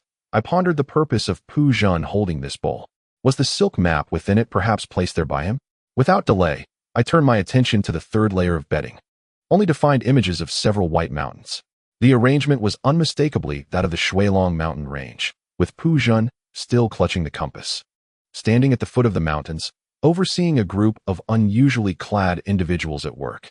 Upon closer inspection, it became evident that they were leveling one of the snow-capped peaks. I instantly realized that this depicted the commencement of the ice tomb's construction. Further down, a colossal coffin was being carried into the ice tomb chamber. This coffin was likely the true resting place of the master of this ice tomb. Previously, many had wondered how, with Pu Zhen's influence, this grand ice tomb was constructed. It now appeared that he merely oversaw its creation. Thus, whose remains were contained within this coffin? Why was Pu Zhen destined for burial alongside it? Where, in truth, had the real Pu Zhen gone? Was the silk map unearthed by Chunji years ago extracted from this dark wooden coffin? All of this remains an enigma. However, it is widely understood that no one willingly accompanies another to the grave. I surmised that Pu Zhen was likely not a willing participant in this fate. After a period of exploration, I found nothing else within the coffin. Standing at this elevated vantage point alongside Tofu, we turned to gaze back. The bird's nest amplified the light, rendering everything below astonishingly clear. We could see a row of heavily armored warriors not far away, as well as a massive brass mirror. Yet the shadows of the mute and El Su eluded our sight. Moreover, to the left of the ice cave, a large passageway came into view, revealing countless sharp ice spikes, exuding an aura of solemnity and mystery. I pondered, could it be that the mute and El Su ventured into that dark passage? Having spotted the burial coffin, why had we not seen a trace of Zhao Yi and his companions? Upon further contemplation, I promptly reached a conclusion. Zhao Laotu and his group were evidently in search of something. It seemed they were not there for Pu Zhen, but rather for the master of this tomb, which explained their reluctance to disturb the black coffin. This place bore nothing of value, and the sole exit was the icy passageway filled with spikes. Thus, One could deduce that the remains of the tomb's owner must lie beyond that perilous corridor. Surely, that realm was no sanctuary, which might explain why Zhao Laotu and his entourage had not returned. Then, I recalled the mute and El Su, who had assured Tofu and me they would return within 3 days. Now, that period had elapsed, and they had vanished without a trace. Could they have fallen victim to some treachery, much like Zhao Laotu? What lay beyond that icy cavern? After analyzing the situation, I resolved that we must investigate to ascertain the fate of El Su and the mute. If they too had met with misfortune, Tofu and I could simply retreat.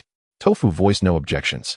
As he put it, the mute and El Su had shown great loyalty during this venture. Even if danger loomed ahead, we had to do our utmost, lest we become ungrateful. After our discussion, we descended from the corpse bed, took a lighter, and made our way toward the icy passage.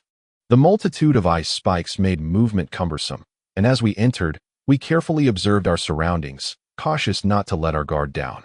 Just as we pressed onward, a sudden burst of firelight appeared before us, a flickering, blue flame. Tofu halted, lowering his voice to inquire, "Will-o'-the-wisp?" I replied, "I do not know. Let us observe." The flame danced in the air, and moments later, it began to approach us. This eerie fire emitted no warmth. Instead, it felt chillingly ominous, hovering in the air and swirling around Tofu and me. Yet, after a brief moment, it gradually diminished and vanished completely. This phenomenon bore some resemblance to what folk tales describe as will-o'-the-wisps or phosphorescent fire. However, how could there be phosphorescence beneath this glacial layer? It is known that such fire arises from decaying corpses, capable of spontaneous combustion in the air, yet within this frigid cave. The bodies would not decompose, so where could this phosphorescence be sourced? My mind was clouded with confusion and doubt, yet to avoid alarming Tofu's fragile heart, I refrained from voicing my concerns, merely stating that there was nothing to fear regarding the will-o'-the-wisp. Tofu, placing great trust in me, accepted my words without question and bravely continued forward. Moments later, he turned back with a mournful expression, exclaiming, "You deceived me again." I wondered how he had discovered us so swiftly. Peering ahead, I was startled to find that the ice spire had vanished, replaced instead by a smooth expanse of ice.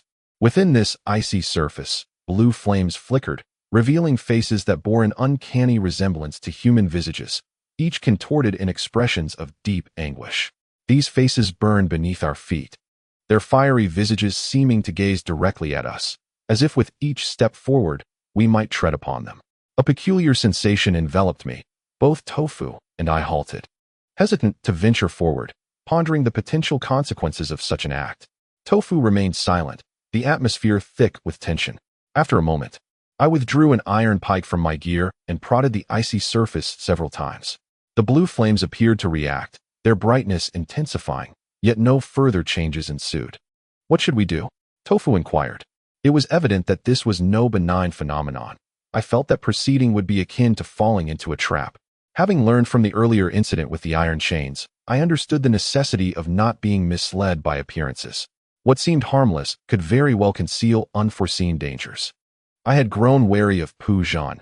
He was undoubtedly a prodigy, and one must never underestimate his creations. Seeing my silence, Tofu remarked, "What do you think these entities within the ice are? Could they possibly be mere soft dumplings? How many lives must have been lost?"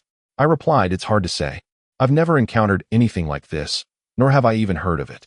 Let us tread carefully. You must remain cautious." No sooner had I spoken than the ethereal blue light ahead began to extinguish, one by one, until all traces of illumination vanished, leaving only the flickering light of my lighter as a source of clarity in the darkened passage. I felt a wave of confusion wash over me. What could this phenomenon be? It arrived swiftly, just as it departed, and yet it seemed devoid of threat, an enigma indeed. However, pondering would yield no results. We could not linger indefinitely. Thus, I took a few tentative steps forward, finding nothing amiss, and soon resumed our journey alongside Tofu. After approximately 50 paces, a burst of orange flames suddenly appeared before us, followed by a beam of light that shot straight toward us. It was the glow of a searchlight. Squinting against the brightness, I discerned that it was none other than El Su. His abrupt appearance felt surreal to both Tofu and me. Tofu, in particular, wore a look of skepticism as he regarded El Su, questioning, "What are you doing here? Where's the mute?" El Su appeared unchanged since our last encounter. scrutinizing both Tofu and me for a moment before abruptly drawing his knife and lunging toward Tofu. We were already close, and given the speed of Elsu's blade, evasion seemed impossible.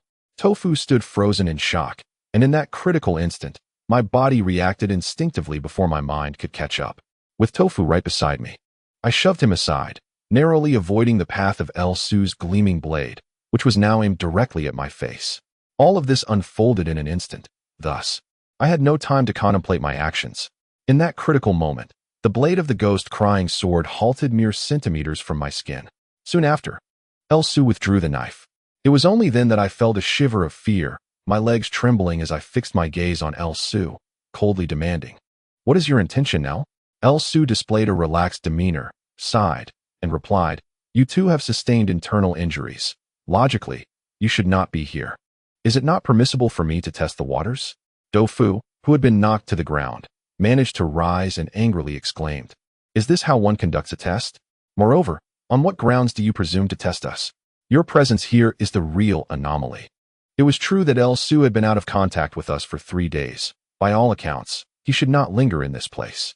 I glanced at the distant campfire and voiced my curiosity. Although Elsu was alone, I noticed all the equipment bags present and inquired, "Where is the mute?" Elsu responded, "He has gone to search for an exit and should return shortly." He then tossed some rations to Tofu and me, stating, "We left very little behind when we departed. You must be starving. Eat while we talk. I'm aware of what you wish to ask." Tofu and I were already ravenous, and upon seeing the food, our eyes gleamed with hunger as we began to devour it eagerly. Meanwhile, Elsu recounted the events of the past 3 days. He revealed that upon entering the ice cave, he and the mute encountered the same ghostly flames we had seen before. As they pressed further, they inexplicably found themselves back where they started, unable to escape, thus becoming trapped in this place. As Tofu munched away, he adopted a professional demeanor and confidently asserted, "It's definitely a ghost wall, without a doubt, the work of those soft dumplings within the ghostly flames." I disregarded Tofu's comment and instead questioned Elsu. "If it is merely a trick of the ghost wall, how could it possibly ensnare you and the mute? Surely, the situation is more complex." Elsu wore a bitter smile, nodding slightly as he replied, "We have thoroughly examined all possible hypotheses. It is neither a maze nor a ghost wall, and even our initial thoughts of it being an illusion proved incorrect. Over these 3 days, the mute and I have attempted every method with no success. However, we can be certain that it is those blue, ghostly flames that are to blame." Chapter 65, Truth and Deception. Elsu then recounted an even stranger occurrence. He mentioned that while he and the mute were trapped here, they had seen me, the moment I drew near. Taking advantage of Elsu and the mute's unguarded state, I suddenly lunged at the mute, attempting to bite him. This was no ordinary bite. As I opened my mouth, it transformed into a gaping maw, my form becoming indistinct until only a swirling blue flame remained. The mute, caught off guard, felt a sharp pain at his neck, yet there were no bite marks, only a dark bruise, as if some icy malevolent force had chilled him. Elsu, quick-witted, swiftly struck with his sword, causing the blue flame to dissipate into the void. Thus, upon seeing me and Tofu earlier, Elsu's immediate reaction was to question whether we might be mere illusions as well. It was only when he witnessed my instinct to protect Tofu, nearly putting myself in harm's way, that his suspicions were allayed. Upon hearing this, I sensed something amiss and remarked, "If there is an issue with this place, how did both Xiao Dou and I manage to enter?" Lu Su displayed a cryptic smile and replied, "Why not go back and see if you can find that path?" I hastily consumed my provisions, clapped my hands, and rummaged through the equipment until I unearthed a flashlight, setting off to retrace my steps. I could hardly believe it. Surely, the path we traversed couldn't simply vanish? Tofu, suddenly springing to his feet, declared, "I shall accompany you," and followed suit. As we walked, we occasionally glanced back, spotting Lu Su seated, watching us intently. The corridor was not a straight line, but rather curved, and after covering some distance, Lu Su had vanished from our sight. Yet, the further we ventured, the more unfamiliar the surroundings became. This was decidedly not the place from which we had entered. The initial section of the corridor had been rife with towering icicles, whereas here, there was not. Tofu, growing anxious, suggested, "Old Chun, should we perhaps turn back?" Seeing Tofu's cowardice incensed me, and I retorted, "Return for what? The problem remains unresolved. Going back is futile. If you're afraid, then just go back alone. Dofu, attempting to maintain his pride, countered, I'm merely concerned for your well-being. Since you're so eager for exploration, I shall accompany you to the end. To demonstrate his courage, Dofu leapt ahead of me. After we had walked a short distance, a blinding light suddenly illuminated the path, followed by the distinct sound of footsteps. Through the intense brightness, a familiar figure approached us. It was none other than the mute. Upon seeing us, the mute appeared equally surprised, raising an eyebrow and coldly stating, What brings you two here? Dofu replied, Why shouldn't it be us? Our internal injuries have healed. Had we not worried about your silence for 3 days, we would never have ventured into this cursed place. As he spoke, Dofu attempted to approach, but I yanked him back, exclaiming, He is not mute. Dofu froze, scrutinizing the figure before us, and questioned, How did you discern that? I focused on the mute's neck and said, He bears no wounds. Lu Su mentioned that the mute had been bitten once, leaving his neck frostbitten by dark energy. Dofu, upon hearing this, immediately glanced at the mute's neck, then jumped 3 feet into the air, exclaiming, Goodness, he is a fraud. With that, he drew a dagger. I surmised that this was merely an apparition, and wielding a knife would be futile. Thus, I revealed the water buffalo horn gifted to me by Lu Su. The mute continued to regard Dofu and me with an icy stare. Under our vigilance, he refrained from attacking. I suspected that this mute was merely an illusion, with the true essence lurking behind as a wisp of eerie blue flame. Resolute, I decided to take the initiative against the specter and lunged at it with the water buffalo horn.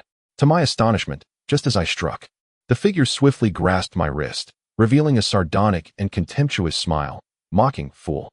In an instant, my wrist was twisted painfully, causing the horn to slip from my grasp and clatter to the ground. In a fit of rage, I pivoted sharply and delivered a fierce kick aimed at its neck. It recoiled, but in doing so, it swept a leg towards my chest.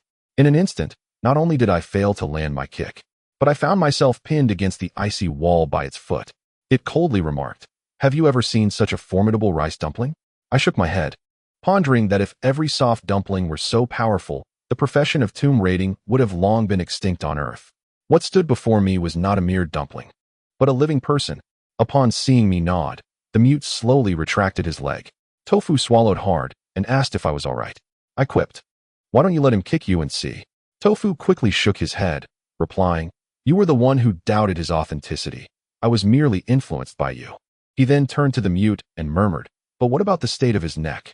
The mute grimaced in disgust and coldly responded, I never had any wounds on my neck.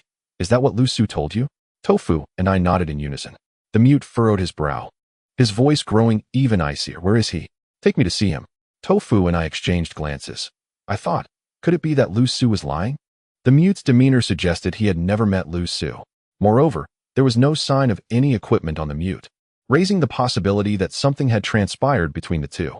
As I pondered this, I led the mute back to find Lu Su, only to discover upon our return that he had vanished without a trace. Tofu's face lit up with realization as he exclaimed, Damn it, Lu Su tricked us. He took off with the gear. The mute crossed his arms, his dark gaze scanning the surroundings before suddenly fixating on the ground. Confounded, I followed his gaze and observed the surface of the dark ice, smooth and reflective of our shadows, with no other objects in sight. Initially, I failed to grasp what the mute was staring at, assuming there was something peculiar about the icy layer, but soon enlightenment struck, causing a cold sweat to break out. The ice was too pristine, devoid of any signs of burnt fuel. What, then, had I witnessed in the fire pit? Did it ever truly exist? If that were the case, was Lu Su merely an imposter? The more I contemplated, the more dread enveloped me, leaving me somewhat dazed. This place was utterly bizarre. Who among Lu Su and the mute was genuine, and who was false? Or could they both be fabrications? At that moment, Tofu grasped the situation as well, his expression turning as if he had just swallowed a fly. Are you saying we just dined with a ghost? Then what did we consume? I felt a heaviness in my stomach, and shortly after, a wave of excruciating pain surged through me. Tofu, too, cried out in agony. We hurriedly distanced ourselves from the mute, and after a few hurried steps, we unceremoniously relieved ourselves, expelling a foul, dark mass. This bout of stomach distress left us utterly exhausted, and eventually, we collapsed to the ground. The mute remained a few paces away, his expression a chilling mix of ice and revulsion. Now I comprehend the situation. Both Tofu and I have been toyed with by that imposter, Su, without even knowing what we have consumed. At that moment, Tofu weakly remarked, "Old Shun, do you know what this predicament reminds me of? It brings to mind the food that the white-boned spirit delivered to Tang Sung, which, upon revealing its true form, consisted entirely of a heap of toads and scorpions. Poisonous snakes. What, I wonder, were we actually fed? In my mind, I thought, naturally, it must have been locally sourced. What else could they offer us? Tofu and I certainly could not stomach the icy essence. What is most abundant in this ancient tomb? Undoubtedly, it is corpses. I speculated that the beef jerky we had previously consumed might have been something entirely different. If I voiced this, Tofu's fragile heart would surely not withstand it. Hence, I refrained from mentioning the consumption of corpses and instead said, I have heard from the elders that in the past, those traveling at night should avoid engaging with vendors selling snacks by the roadside, particularly at such late hours in remote mountains, as they might belong to a ghost market. Many have fallen victim to such traps, believing they were consuming glutinous rice balls, wontons, or three-flavor dumplings, when in fact they were ingesting grave soil, white candles, or dead rats.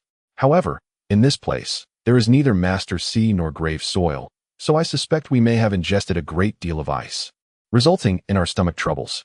Tofu was persuaded by my words and did not dwell on whether our teeth could handle the icy essence. Thus he sighed in relief, wearing an expression that conveyed his fortune in not having consumed toads. It was only at this moment that I found the opportunity to ask the mute, if that Su was an imposter, then where is the real one? Why were you not together? The mute coldly replied, we inadvertently separated. I sensed something was amiss. Even if they had genuinely parted ways, the mute should not be empty-handed. He ought to possess equipment. This line of thought compelled me to voice my inquiry. The mute merely shot me a cold glance, then lifted his leg and walked past Tofu and me, exhibiting a clear disinterest in further conversation. A wave of frustration washed over me, and I called out, Chen-ci, stop right there. The mute's footsteps abruptly halted, and he turned around, a faint, cold smile curling at the corner of his mouth as he said, I have told you before, I am not Chen-ci. He is not worthy of being mentioned in the same breath as me.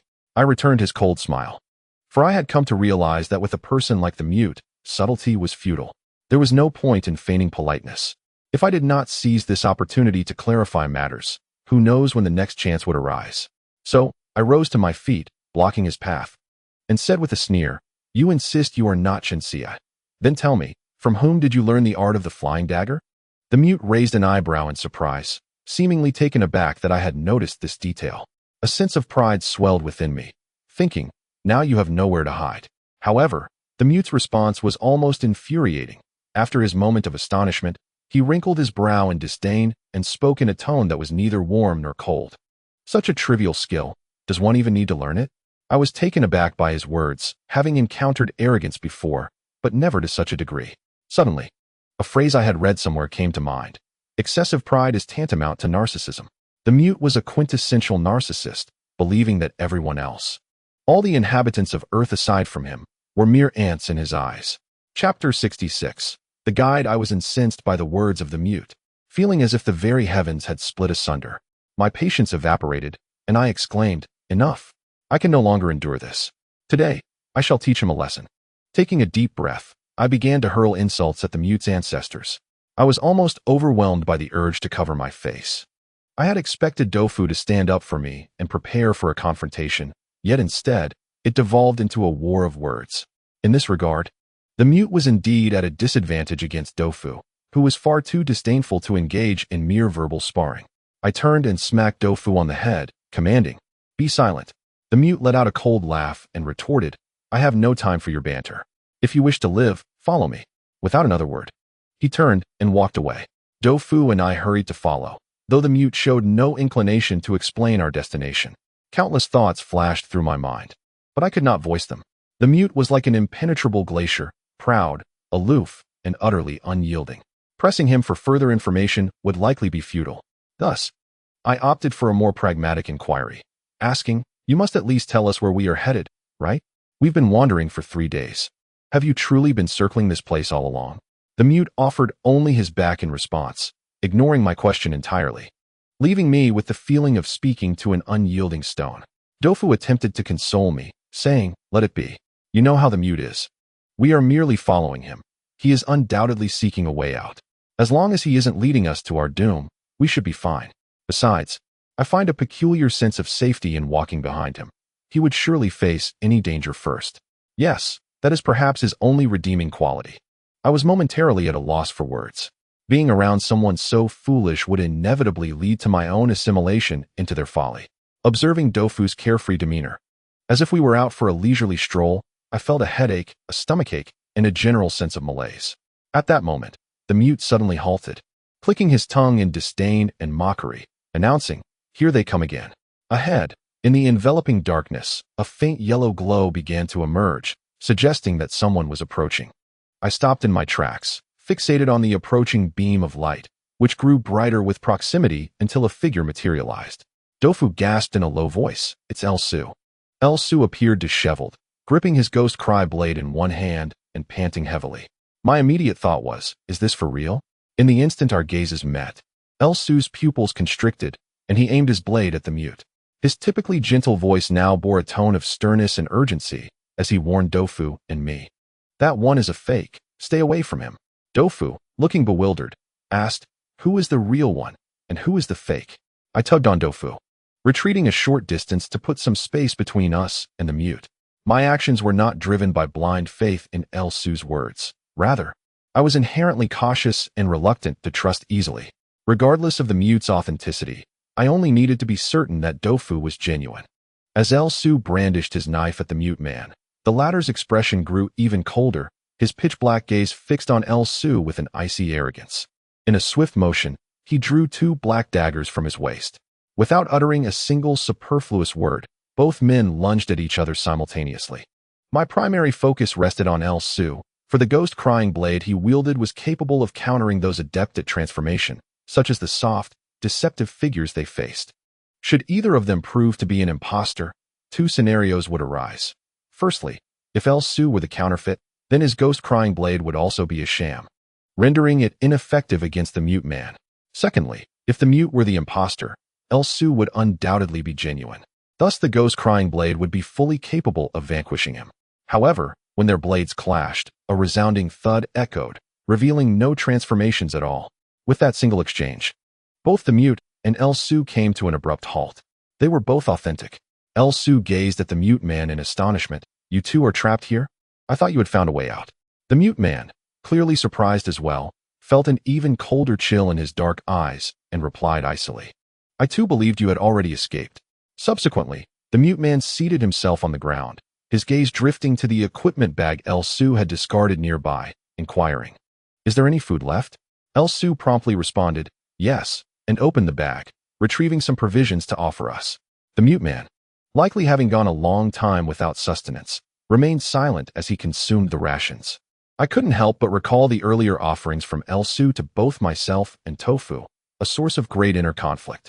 Tofu, seemingly oblivious, munched away while questioning El-Su. "I find it puzzling. Since you both have been trapped here for 3 days, why have you only just encountered each other now?" This too was a question that intrigued me, so I awaited El-Su's response. He began, "Upon entering this place, we encountered many peculiar occurrences, such as this labyrinth from which there is no escape. No matter the path taken, one ultimately returns to the starting point. During my wanderings, he suddenly vanished."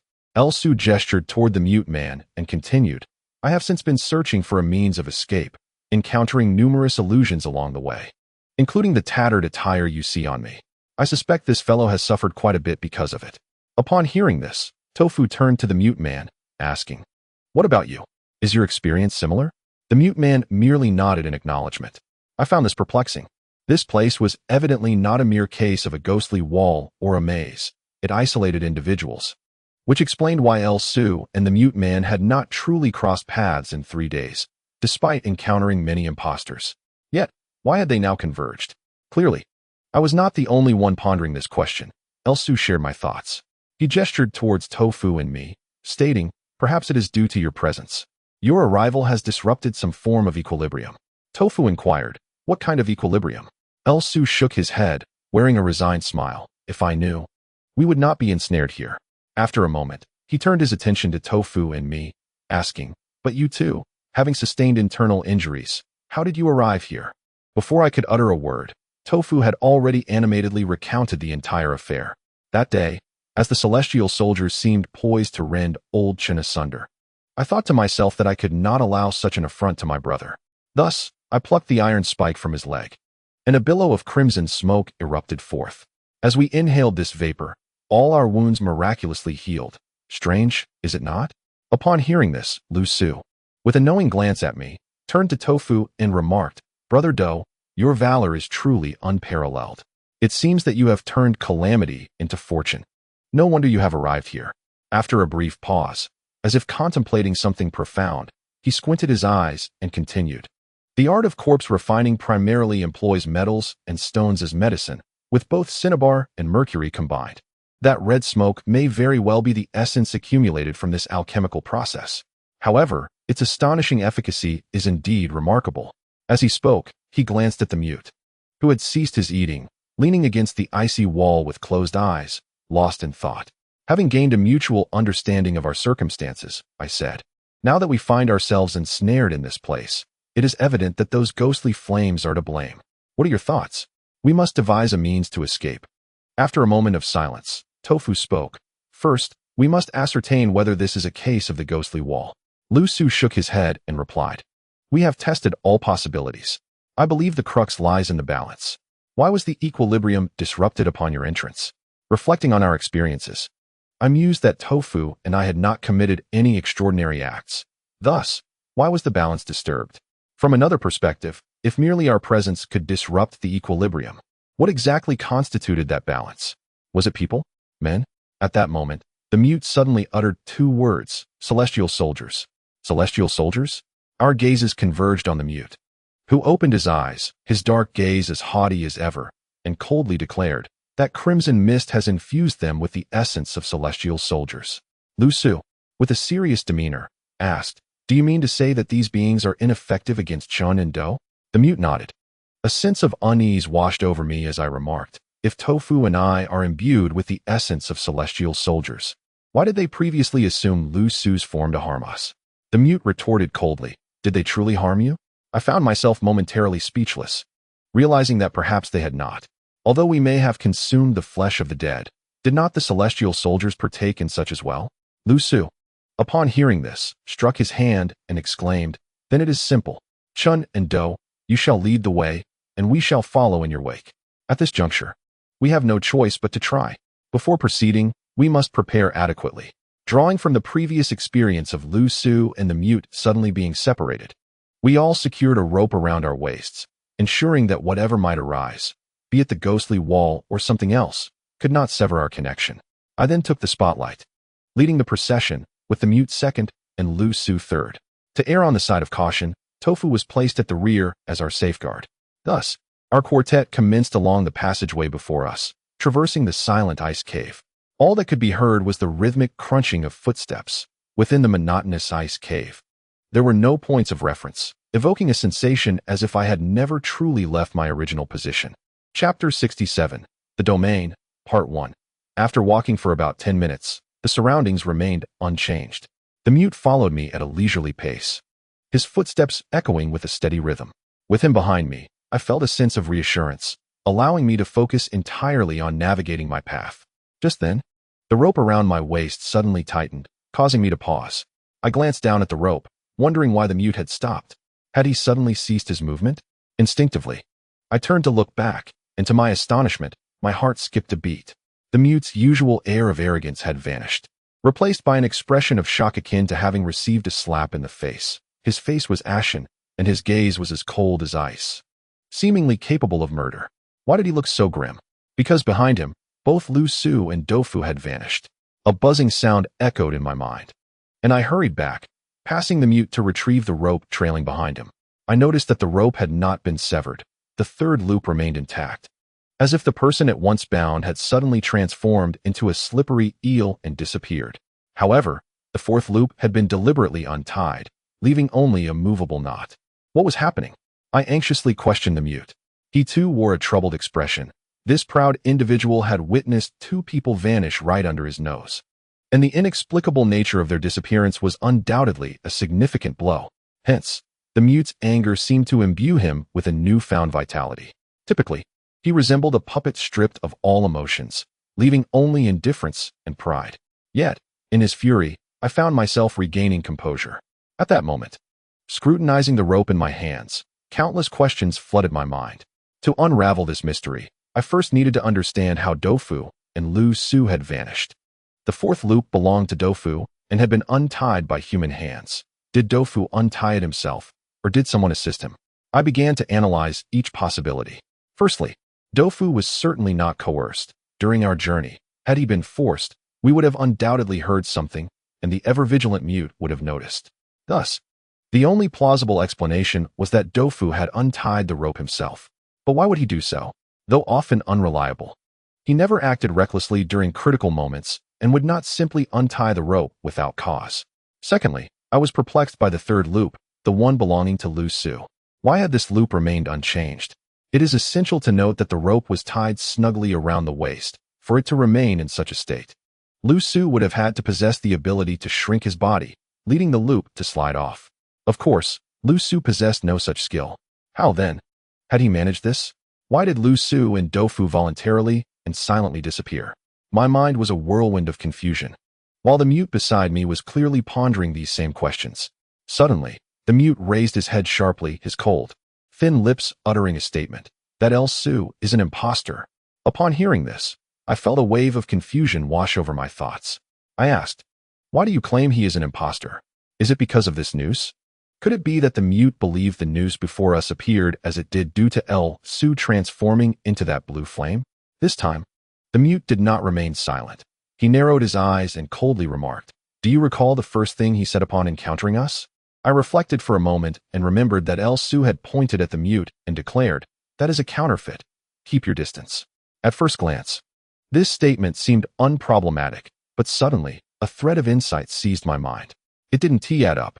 If El Su had previously encountered many counterfeits, his initial reaction upon seeing the three of us should have been to question our authenticity, rather than assertively declaring the mute was false. This perplexing logic, overlooked in the midst of such a convoluted reality, was astonishingly noted by the mute now. If that were the case, could it not be inferred that the El Su among us was indeed a counterfeit? Might he have disrupted the tofu, compelling it to act in a manner that appeared to unlock the noose? The more I pondered, the more plausible it seemed. Yet, simultaneously, another doubt emerged. This false El Su appeared nearly indistinguishable from the real one. Beyond mere appearance, there was also his depth of understanding. For instance, he had inquired about the injuries sustained by both me and the tofu. If he were an illusion crafted by a soft dumpling, how would he possess knowledge of our past wounds? If he were a counterfeit, he could not possibly respond accurately to every statement we made. For example, he had deduced concepts regarding balance and seemed knowledgeable about the art of corpse refining and the duality of cinnabar and mercury. A mere soft dumpling could alter its form, but how could it emulate thoughts so convincingly? I posed this question, but the mute did not respond. He furrowed his brow slightly, his dark gaze sweeping across the ice cave, and suddenly remarked, I have been trapped here for 3 days. When I saw you, I considered the notion of balance. Yet I refrained from drawing a conclusion. His words struck a chord within me, and I abruptly realized that El Su had spoken of the duality of cinnabar and mercury, and the art of corpse refining, which I had indeed heard of before and was aware of. The mute's statement clarified his implication.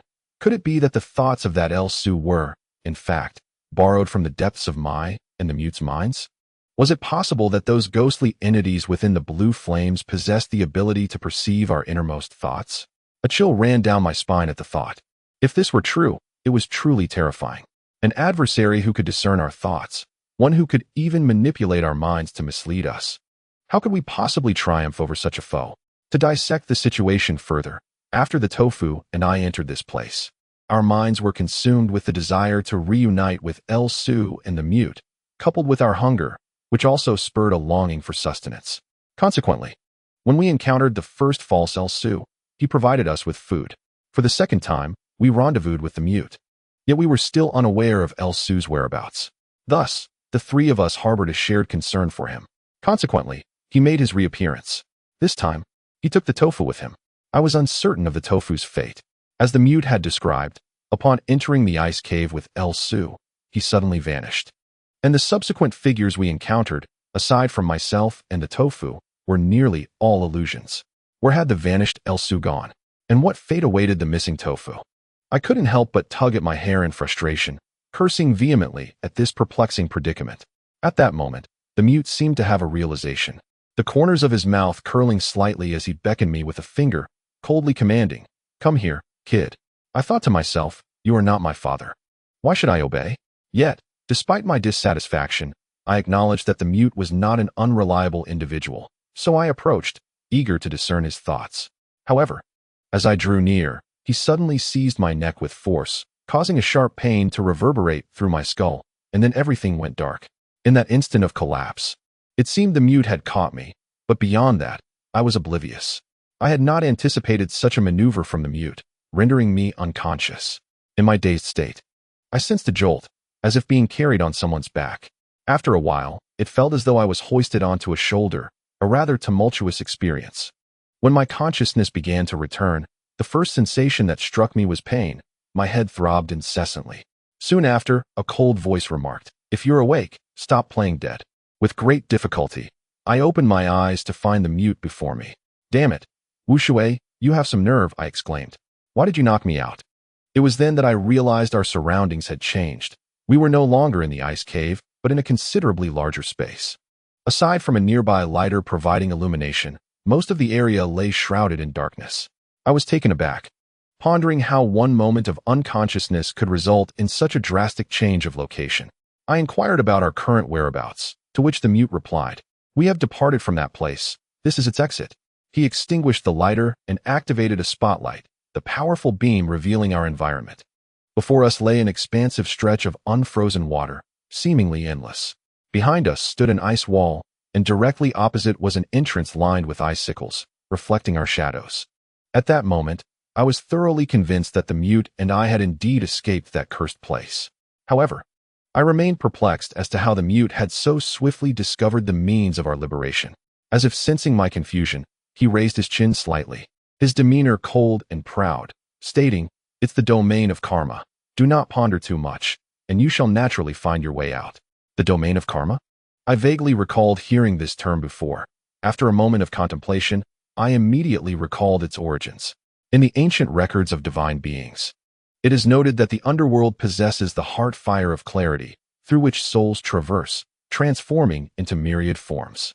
This fire incinerates worldly desires, allowing one to shed past entanglements. It is also referred to as the realm of karmic consequence, a place that severs all mundane thoughts, enabling a return to a state of mental clarity. However, the realm of karmic consequence is not exclusively found in the underworld. The secret texts of Yangfang recount a similar phenomenon that can be created by human effort. This is achieved by collecting soil from 1,000-century-old graves, transforming it into a paste, and dispersing it within a defined area, thereby fabricating an artificial realm of karmic consequence. What, then, is the soil from 1,000-century-old graves? It is both a daunting and straightforward task, requiring the identification of a sizable cemetery with a history exceeding 100 years and the collection of soil from 1,000-century-old graves within it. Although century-old burial sites are not particularly rare, the challenge lies in finding a cemetery that meets both criteria, which is exceedingly uncommon. Within the confines of this artificial realm, any person who steps inside feels as if they have entered an illusion. Their thoughts manifest in myriad forms. Yet, it is impossible for a living being to entirely relinquish their thoughts. Thus, such places are deemed to be navigable only by the deceased. Chapter 68. The Realm of Karmic Consequence. Part 2. What endows the realm of karmic consequence, created from the soil of 1,000-century-old graves, with such enchanting power over the mind? The ancients offered no explanation, but modern scholars have ventured into research. It is said that the presence of numerous human remains alters the soil's composition, giving rise to a substance capable of beguiling the spirit. When combined with ancient esoteric techniques, this effect is magnified, thus forming the realm of karmic consequence.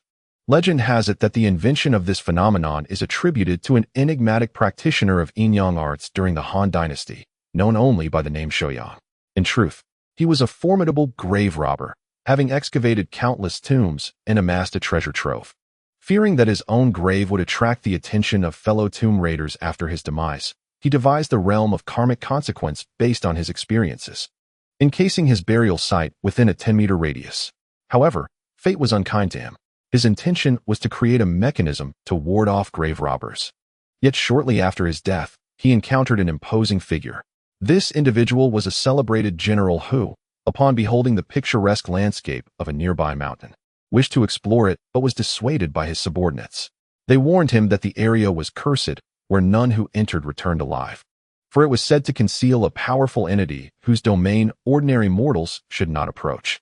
This realm, they explained, was enveloped in the realm of karmic consequence, ignited by the heart fire of clarity. Upon hearing these tales, the general was incensed. Which powerful being? He inquired. Ah, Shoyang, a grave robber's resting place? How audacious! Am I not beyond the ordinary? I shall witness the true might of this realm. Consequently, he dispatched a battalion to excavate the grave. Despite the fierce nature of the karmic flames, sheer numbers prevailed. The throngs of individuals overwhelmed the area, rendering the 10-meter radius, and even 100 meters, bustling with activity.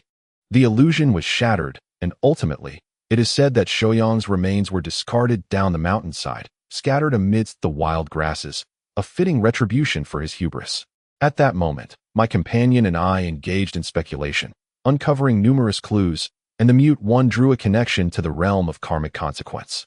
In contemporary parlance, the phenomena arising from the realm of karma are, in essence, mere illusions. With a single thought, myriad manifestations emerge. The mute, in turn, rendered me utterly bewildered. Severing my train of thought, upon hearing the mute's words, I felt a sense of disquiet. Being dazed and having my thoughts extinguished could be rationalized. But what of the mute? It must be understood that human thought is not governed by reason. Even if one incessantly suggests to oneself to think of nothing, such a suggestion itself constitutes a form of thought. In light of this, how did the mute manage to lead the unconscious me out? Contemplating this, I directly posed the question. The mute, perceiving my skepticism, merely cast a cold glance my way and replied, "Neither warm nor cold. Can you compare yourself to me? Your inability does not imply mine." Momentarily taken aback by his words, I mused that the mute, though typically silent, possessed a tongue as venomous as a serpent when he chose to speak. Few could withstand such barbs. Thus, I shifted the topic. My mind growing heavy with contemplation. I had escaped peril, but what of tofu? According to the teachings of karma, the icy cavern would not pose any tangible danger. Yet it could ensnare a person within its depths. Tofu had become separated from us, and given his intellect, it was unlikely he could fathom the concept of karma. Even if he did, he could not possibly possess the same peculiar capabilities as the mute to extricate himself. If I failed to devise a means to rescue him, that lad might very well meet his demise. Therefore, I implored the mute, "You must save my brother." The mute, coldly, demanded, "Reason. Reason? Does one truly require justification for matters of life and death?" A surge of anger ignited within me. Yet reason admonished me not to clash with the mute at this juncture. Suppressing my ire, I retorted, "After all, you are the one who formed this alliance. Should not the safety of a comrade be considered? He is not my comrade." I was acutely aware he referred to the fact that Tofu and I had intruded upon the group uninvited. A weight settled heavily in my heart. What if the mute truly chose to turn a blind eye? I fixed my gaze upon the mute's obsidian eyes and, enunciating each word carefully, inquired, "If that is the case, why then do you still come to my aid? Is it because I am your kin? Wu Shui, who are you really?" The mute's eyes flickered momentarily, and he replied coldly, "GZ informed you." He spoke in declarative tones. I responded coolly, "Indeed, but she is already deceased." "Do you intend to settle accounts with the deceased?" I discerned a subtle twitch at the corner of the mute's icy gaze. A faint shift that would have gone unnoticed had I not been observing him intently. It appeared that the mute was not entirely indifferent towards GZ. I invoked her name as a form of aggression. Though somewhat shameful, I found myself left with no alternative. To my surprise, just when I presumed the mute would yield somewhat due to my words, he unexpectedly smiled. Perhaps due to the rarity of his smile, this unfamiliar expression struck me as peculiar. It evoked an indescribable sensation, appearing profound and inscrutable, as if something were on the verge of emerging from that smile. Soon after, I heard the mute's voice, cold and laced with irony. "Once I locate his remains, you will understand the foolishness of your words." A sudden jolt coursed through me, as I felt a wave of unease at the mute's unwavering conviction. I have never been one to easily doubt my own judgment, yet in that moment, I found myself questioning. Just then, The mute adjusted the spotlight's beam, dimming it to conserve energy, and declared, "I must venture in again. Let's see if I can bring him out, depending on his luck." At a loss for words, I was taken aback by the mute's unpredictable behavior. First, he had mocked me coldly, and now he was suddenly determined to save Tofu? What could be going through his mind? Of course, I refrained from asking. He would not respond, and I was well aware of this fact. The mute was tight-lipped. Nothing would pry out what he was unwilling to share. Without hesitation, the mute re-entered the realm of karma. I was uncertain of his methods in navigating this domain, but one thing was certain: with the mute's presence, Tofu's chances of salvation were significantly heightened. At that moment, I had nothing but a lighter for illumination and began to pace around, both to ward off the chill and to familiarize myself with the environment. A mere 4 or 5 meters away lay a vast expanse of unfrozen water, approximately 1 meter deep, which was considerably deeper than the previous patches of water that barely measured 20 centimeters. The water was crystal clear, revealing the bottom without a trace of reflection. As I walked along the shore, I soon realized that the entire space was partitioned by this body of unfrozen water, leaving no passage. If we were to proceed, we would have to wade through it, a thought that sent shivers down my spine. After waiting for about 10 minutes, I finally heard some commotion at the ice-spire passage. I beheld the mute emerging first, a rope in hand, seemingly tied to something. I hurried towards him, and upon closer inspection, my mind went blank in astonishment. The rope was bound to 4 individuals. The first was Tofu, presumably rendered unconscious by the mute, now tethered at the waist and dragged across the ice. The other 3 were unmistakably corpses, their bodies rigid as if frozen solid, with their exposed skin displaying mottled shades of blue and purple, strange faces. Yet from their attire, I deduced they belonged to the notorious Zhao S group. The mute then cast the rope aside, clapped his hands, and unsheathed his knife, ignoring Tofu entirely, as he began to slice at the clothing of the first corpse. Those garments had frozen into thin layers, requiring a blade to separate them for any search. It dawned on me that the mute's willingness to re-enter the realm was likely secondary to rescuing Tofu. His true intent was to seek out the bodies. It seemed these 3 had also perished within the realm, and judging by their attire, Zhao was still alive, having evaded death in this domain. Assuming the mute was searching for a map among them, I refrained from further inquiries and focused on waking Tofu, grasping him firmly. As Tofu awakened and caught sight of me, he was overwhelmed with excitement and attempted to embrace me. I pushed his face away, saying, "When will you learn to spare me the worry? You vanish in the blink of an eye, without a thought for the turmoil you cause."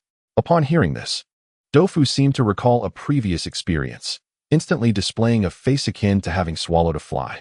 He exclaimed, "Let us not even mention it. I was walking behind, and in the blink of an eye, the 3 of you vanished. How was I to know it was a ruse? In my panic, I untied the ropes to search for you, only to find myself alone inside, utterly terrified, thinking to myself, heaven forbid a celestial soldier should appear, or I am doomed." And lo and behold, just as that thought crossed my mind, a celestial soldier emerged. It chased me from behind, and I ran, pursued endlessly. Had it not been for the encounter with someone surnamed Wu, I would have surely exhausted myself to death. Tofu rambled on, reluctantly recounting the aftermath.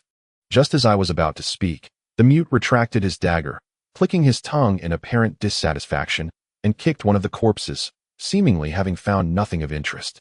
It was evident that such a crucial item as a map would undoubtedly be kept close by old Zhao or by Zhangji. To find the map, one would need to locate their bodies first. Seeing this, Tofu remarked, "When a person dies, all is concluded. The deceased deserve respect. Mute, you cannot mistreat the dead." The mute shot him a glance and coldly replied, "I could easily turn you into a corpse right now." On this occasion, the mute had returned with 4 individuals, 3 of whom were lifeless bodies, notably absent being El Su, which was indeed perplexing. Tofu speculated, El Su is quite cunning, since he is not within the domain. He must have slipped away on his own. As he spoke, he smacked his thigh, appearing enlightened. I understand now. El Su left the domain by himself, disregarding us entirely. He must intend to monopolize the spoils. The map is likely already in his possession. The scenario Tofu described now appeared to be the most plausible, albeit regrettably too late. El Su had likely already succeeded, if he was aware of how to enter and exit the domain. Then during the 3 days we spent healing in the water droplets while the mute was trapped, what had El Su been up to? Chapter 69. the drum wall in those 3 days, he had ample time to traverse the Xianbing tomb. At this moment, he might still be within the tomb, or perhaps he had already exited alone. While I found this possibility surprising, I resigned myself to the notion, having prepared for the likelihood of being deceived by El Su from the onset of our acquaintance. Thus, it was the mute whose expression soured significantly. He kicked the corpse in a fit of frustration, then shifted his gaze toward our front, the area obstructed by the unfrozen water. All that had transpired was merely conjecture. We could not abandon our quest based on mere speculation. Therefore, I declared, to uncover the truth, we must first locate old Zhao's body. I have already scouted this area. To reach the other side, we must wade through the water. Doufu shrank his neck, a look of reluctance crossing his face. From my recollection, entering the water never bodes well. I have a nagging suspicion that old coot, Pu Zhen, has meddled with the water. Upon hearing this, I couldn't help but chuckle. Well, it seems you've finally learned to avoid danger. It appears that your experiences in the underworld have imparted some wisdom. The water isn't too deep. There shouldn't be any ferocious fish lurking about. Even Tofu could conceive of this, so how could I be careless? Long before the mute emerged, I had meticulously examined the situation. This unfrozen water is merely a meter deep, crystal clear, and incapable of concealing anything. Wading through it should pose no significant danger. After the mute searched the 3 corpses, they became redundant and were left abandoned in place. The 3 of us removed our shoes and socks, rolling up our pant legs to wade through the water. Fortunately, the unfrozen water was not cold, once submerged. It felt warmer than standing on the shore. I led the way with a flashlight, and in the darkness, everything within the ice cavern appeared shrouded in mist. Aside from the sounds of our breathing, the only noise was the splashing of our footsteps in the water. At the boundary between light and darkness ahead, it seemed as though a mass of black mist was swirling. As we entered this armory of shadows, it felt as though we were being consumed by some unseen force, evoking a peculiar sensation. The expanse of unfrozen water was quite vast. After walking several dozen meters, there was still no end in sight. Above us, countless icicles hung from the ice wall like stalactites. The drop within this ice cavern was considerable, approximately 20 meters in height. Therefore, when I aimed the light upwards, the icicles reflected a glimmering cold light, giving me the impression that countless blades were suspended above me. After about 5 minutes of waiting, the shoreline finally came into view at the end of the light, revealing a blue line under the illumination, indicating an ice surface beyond. As we drew closer, everything on the opposite side became visible, and the moment I discerned the situation, a shiver ran down my spine, and a thought flickered in my mind.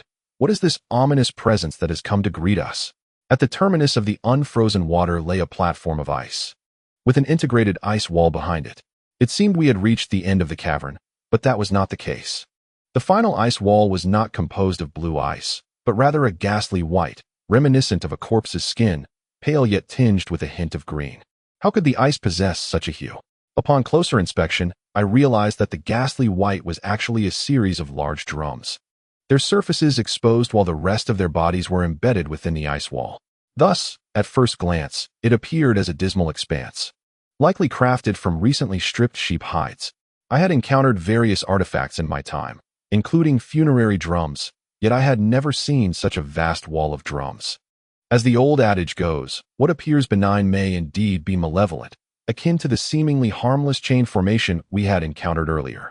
This wall of drums undoubtedly harbored secrets. Therefore, after merely glancing at it, I felt a heavy weight upon my shoulders. The 3 of us stepped onto the ice surface, dried our feet, changed into our shoes and socks, and while remaining vigilant of our surroundings, we scrutinized the drums. Tofu remarked, "Could it be that the tomb's owner was a music enthusiast?" I countered, "Don't be foolish. Let us search for any other passageways." This place seemed to have reached its terminus, with nothing but the ice wall and the large drums before us, and I did not observe any alternative routes. I inquired of the mute if he knew the origin of the drums, and suddenly, he gestured for silence and pointed to the center of the ice wall. As I followed the direction of his finger, I found myself gazing at a high vantage point where the details were obscured by distance. However, I discerned that the central drum was significantly larger than the others, its surface adorned with what appeared to be intricate patterns. After observing for a moment, I noted that the remaining drums were arranged in a sequence radiating from this prominent drum, but I could not identify anything particularly remarkable beyond that. I instinctively lowered my voice and inquired, "Is there an issue with that drum?" The mute's keen eyesight seemed extraordinary. He squinted, lowered his voice, and replied, "There is someone up there." Startled by his words, I focused intently but could not detect any figure. Tofu craned his neck to look as well and expressed his confusion. "Where is this person? I can't see anyone." "Oh, is it the pattern on the drum? Now that you mention it, it does resemble a human shape, as if someone is bending over, perhaps in a yoga pose." After his suggestion, I immediately recognized that the pattern indeed resembled a human form, somewhat like a person bending forward, creating a downwards-facing shape, although the details remained indistinct. Could the person the mute referred to be that pattern? I cast a questioning glance at him, but he remained silent, instead drawing two black, curved blades from his waist and stating coldly, "I'll go investigate. You wait here." Without the aid of ropes, he skillfully inserted the blades into the crevices between the drums, using them to ascend. Occasionally, his toes would strike the drum surface, producing a deep and distinctive resonance that echoed through the icy cavern, perhaps due to the disparity in size or the craftsmanship. This muffled drumbeat was unlike any I had previously heard. Different from waist drums, drum kits, or modern beats, it emanated a profound and timeless sound. Tofu and I stood below, observing the mute's every movement, each one executed with remarkable steadiness, imparting an impression of unhurried confidence and assuredness. He resolutely advanced toward the large drum, specifically aiming for the figure upon it. Although we possessed binoculars, they had been discarded during our equipment cleanup, leaving us unable to ascertain whether the figure was a living person or merely a design. Tofu, watching the mute's agile ascent, remarked, "Your father may have a bad temper, but his skills are no exaggeration. When will you ever surpass him?" I replied coolly, "He is not my father. Do not speak carelessly."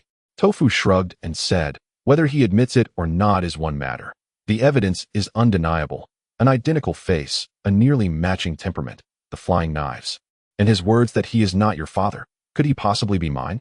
I observed the mute, precariously climbing the ice wall without any safety measures, and calmly stated, "First, he does not acknowledge it. Second, whether or not I have a father is irrelevant.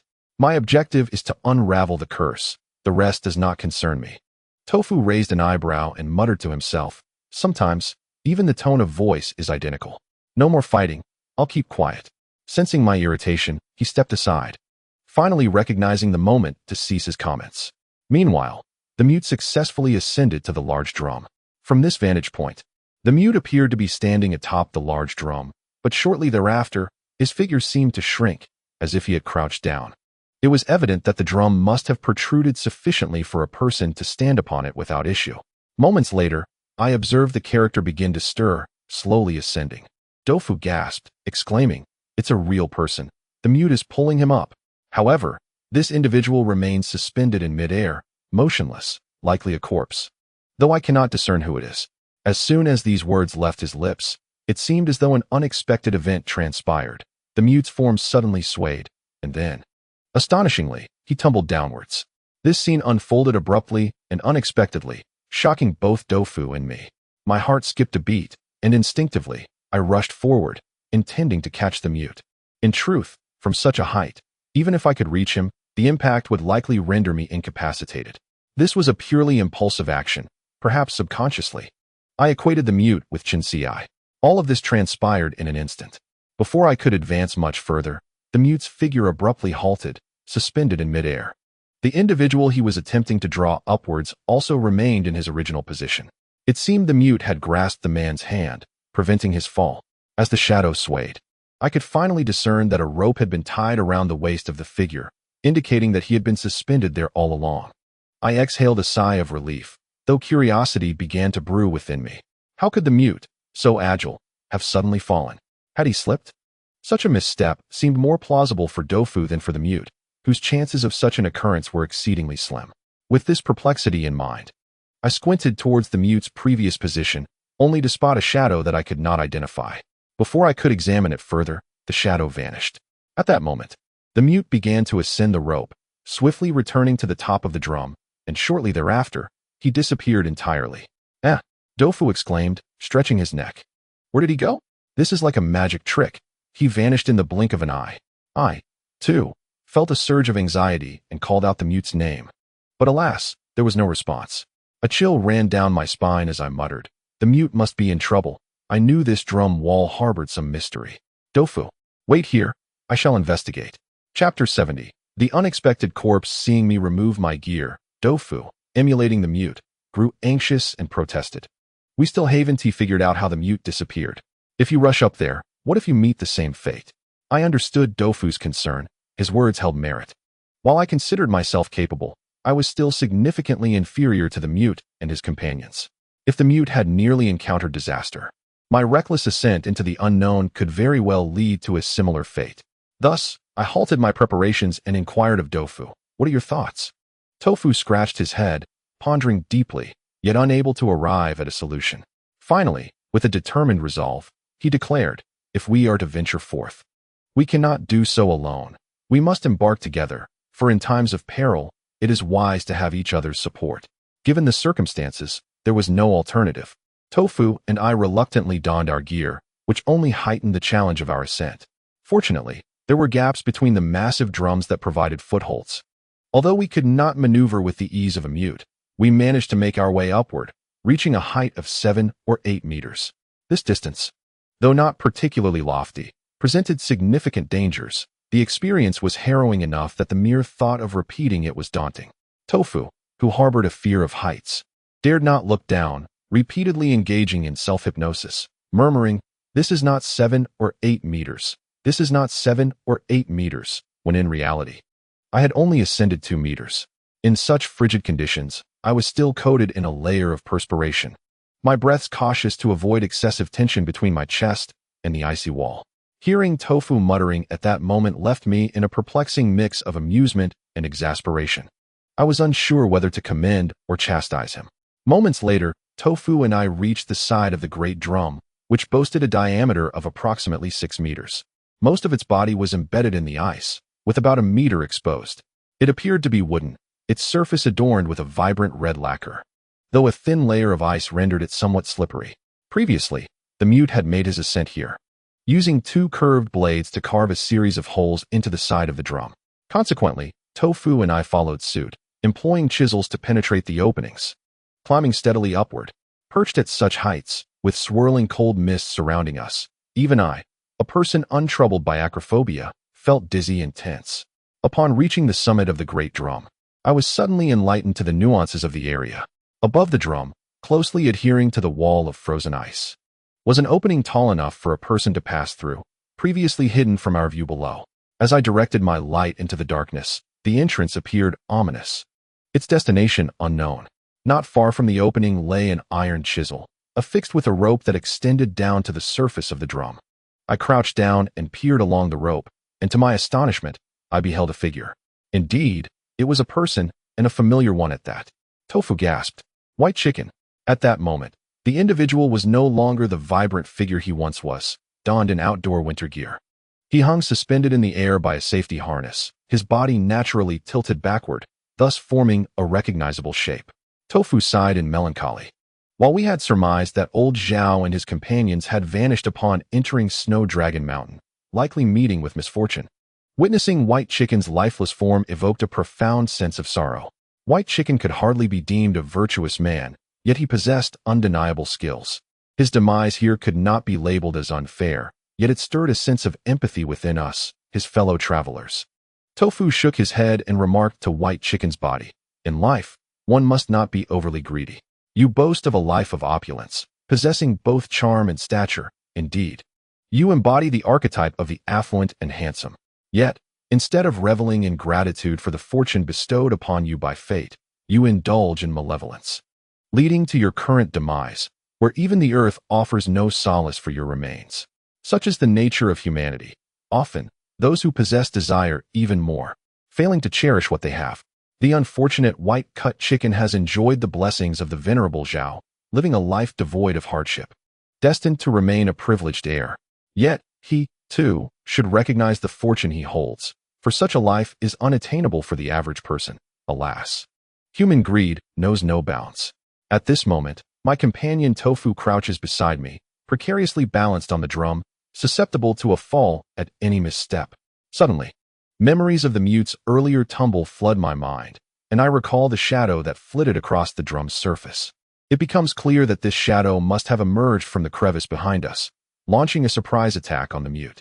As the mute ascended, he undoubtedly pursued the shadow, leading to the earlier scene of the living seemingly transformed. It is not that the mute and the shadow have vanished. Rather, they have retreated into this icy abyss. I hastily rise, pondering the nature of this shadowy figure. Better to exercise caution, should it seek to ensnare me as it did the mute. I lack confidence in my ability to halt myself midair. At that moment, Tofu, with a hint of curiosity, queries, "Old Chun, how did this white-cut chicken meet his end? His skills are commendable, certainly superior to mine. Moreover, he has a safety buckle secured at his waist. Even if he were to fall, he could easily ascend using the rope. How could he possibly perish here?" His question piques my interest, prompting a thorough examination of the lifeless body. The corpse, now frozen, bears a pallid complexion tinged with blue. The muscles of his face, rendered rigid, contoured into a peculiar expression of discontent, eyes bulging as if filled with resentment.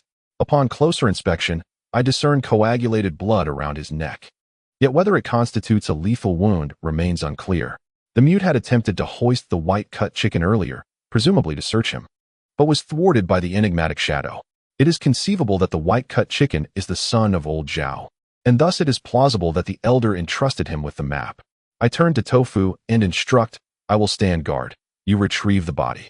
Tofu, without hesitation, rubs his hands together, grips the rope, and with determination, begins to raise the corpse. Throughout this endeavor, I remain vigilant of the icy void behind us, relieved to find that no further danger arises, and the body is successfully hoisted. Once we draw the body from the frigid depths, we commence our examination of the cause of death. The corpse, now rigid, retains a posture with limbs and neck arched backward, chest protruding. Upon inspecting the neck, I am struck with astonishment. A circular wound is evident, a gunshot wound, undoubtedly fatal. Instantly, an image materializes in my mind. The white-cut chicken, preparing to descend into the center of the drum, had been struck by a bullet from above. Who could have fired that shot? It is crucial to remember that this group is comprised of Zhao's kin. Who among them would dare to turn their weapon on the white-cut chicken? Could it be that treachery lurks within their ranks? However, there must be a reason for the act of betrayal. What could possibly compel a person to betray another? Or, in the absence of discovering anything of value, what is there to betray? Where, during the demise of the white-cut chicken, did old Zhao disappear to? How could he bear to witness the murder of his own son? I compiled this series of questions and casually sought Tofu's opinion. After some contemplation, he replied, "Perhaps old Zhao was not present. They might have parted ways. As for betrayal, I find it implausible. The white-cut chicken would not betray anyone, let alone someone as astute as him, who would have acted preemptively if he had intended to betray." I remarked, "Your mind seems quite clear at this moment." Tofu responded, "People like you, who are perceptive, might call it cleverness, while those like me, who get to the essence of things, possess true wisdom. Let me put it this way. Instead of pondering why he was killed, why not consider why he had a rope tied around his waist?" A thought struck me, and I questioned, could there be something concealed within the drum? Tofu shook his head, saying, "I cannot say, but it is certain that the white-cut chicken intended to descend." I swiftly drew my dagger and instructed, "You stay above and search his person for anything of value. I will descend to investigate." With that, I replaced the rope around the white-cut chicken's waist with one of my own and began to slide down the drum's surface. As I approached, I caught a distinct scent characteristic of leather goods, and curiously, there were no visible seams on the drum surface, indicating that it was crafted from a single piece of hide. What kind of creature could yield such expansive leather? At that moment, the rope had reached the bottom, and I found myself suspended at the very spot where the white-cut chicken had met his end. Suddenly, I noticed a line of blood-written characters on the drum's surface. My heart raced, and I quickly examined it. Clearly, these were the frantic scrawls of the white-cut chicken in his final moments, disorganized and sparse, with the words forming half a sentence. "Regret comes too late. Zhao killed me." The latter part was unfinished, but upon seeing the character for Zhao, I was taken aback, pondering, could the murderer share that surname? Surely it cannot be old Zhao, I thought, dismissing the notion as far-fetched. After all, who would senselessly slay their only son? Chapter 71. The divine lamp within the drum. The few characters left by the white-cut chicken were indeed perplexing. But this was not the time for such concerns. I redirected my focus to the grand drum suspended in the air. Its surface was white with a hint of green, and felt quite coarse to the touch, unlike the common sheep's skin. At that moment, I suddenly perceived that something appeared to be concealed behind the drum's skin, casting a faint shadow upon its surface. Could there be something hidden within the drum? Did the white-cut chicken discover this, leading him to unfasten the lock, only to fall victim to treachery? With this thought, I drew my dagger and forcefully pierced the drum, slicing through the leather. In an instant, I had created an opening in the drum, and upon lifting the skin, I was astonished to find that at the very center lay a human figurine. The light penetrated, revealing a figure curled up in a fetal position on the opposite side of the drum. The face of this figure was obscured, shrouded in black cloth, and the only striking feature was a metallic object hanging from its neck. Upon closer inspection, a chill ran down my spine, for the object was a hollow black iron sphere. How could this resemble exactly the divine lamp from the tomb of the earthly ghost king? A cascade of questions flooded my mind. Was it possible that the so-called key that Lu Su had been desperately seeking was linked to these divine lamps? What did the object around the figure's neck signify? Why was it placed here? I gazed intently at the black lamp hanging from its neck and instructed my companion to hand me an iron hook, originally intended for opening a stone valve. The hook had a curved end. I extended its length with a movable tube and soon reached the black lamp around the corpse's neck. With a firm tug, the rope connected to the lamp snapped, and the body collapsed, crashing down onto the wooden drum with a resounding thud, shattering into pieces. The sound reverberated within the drum, creating an echoing resonance that intensified, causing a numbing sensation in my ears, yet it showed no signs of abating. I quickly withdrew, disregarding the black lamp in my hand, and climbed hastily along the rope. At that moment, the drum's sound echoed, resonating even outside, producing a rumbling chorus of drums. Meanwhile, my companion had thoroughly searched the white-chopped chicken, arranging the retrieved items neatly on the ground. A cursory glance revealed only small objects, with no trace of the silk book map. It seemed that either the item was not on the white-chopped chicken or had been taken after its death. Upon seeing me approach with the divine lamp in hand, my companion exclaimed in astonishment, asking where it had come from. I recounted the situation below, and my companion remarked on the authenticity of the object, realizing why Lu Su had collaborated with the mute, as this place was indeed connected to the divine lamp. As the drums grew increasingly louder, it felt as though the countless large drums resting on the icy surface responded in unison. While one drum's sound remained bearable, the collective cacophony became overwhelming, and I sensed the ice beneath my feet tremble in response.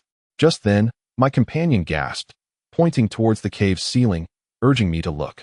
Following his gaze, I observed that the thinner ice stalactites hanging above could no longer withstand the vibrations of the sound and began to fracture and fall. Suddenly, it dawned on me that the drums were likely interconnected. When one resounded, they all did. The echoing sound within the icy cavern, combined with the increasing volume from inside the drum, could ultimately lead to the entire ice cave being obliterated by this cacophony. I gasped in realization and urged my companion. We've fallen into a trap. Quickly, let us flee into the ice cave.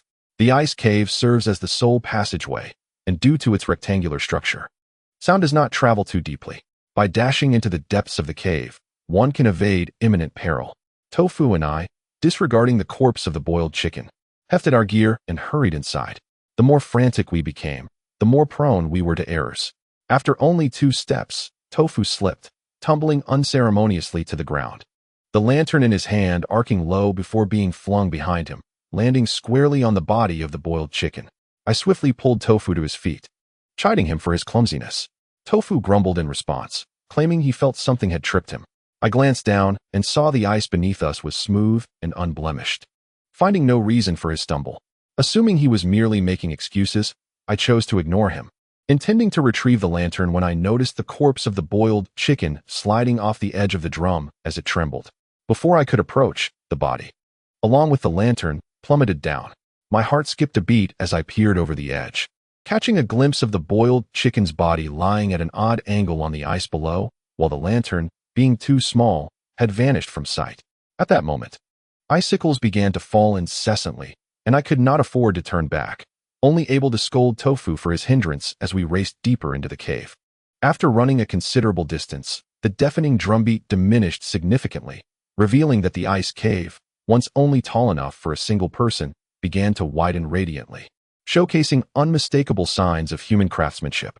The flashlight we held was the same one left behind by the mute, its battery having waned after prolonged use, casting a limited beam. I estimated that Tofu and I had sprinted tirelessly for at least 100 meters, suggesting the ice cave stretched for quite some length. At that moment, a grand door appeared at the end of the light. It was our first encounter with a tomb entrance since entering this crypt of glacial mystery. Prior to this, as inscribed on the stone tablet, we had faced no obstructions resembling a tomb door. The maze of nature and the peculiar traps set by the enigmatic Pu Jun had led us in circles. Fixating on the suddenly revealed door, I instinctively grew cautious. As I approached, I discerned that it was, in fact, Akin gate. What is Akin gate, you may wonder? Most have likely seen paper effigies, paper horses, and paper houses burned for the deceased.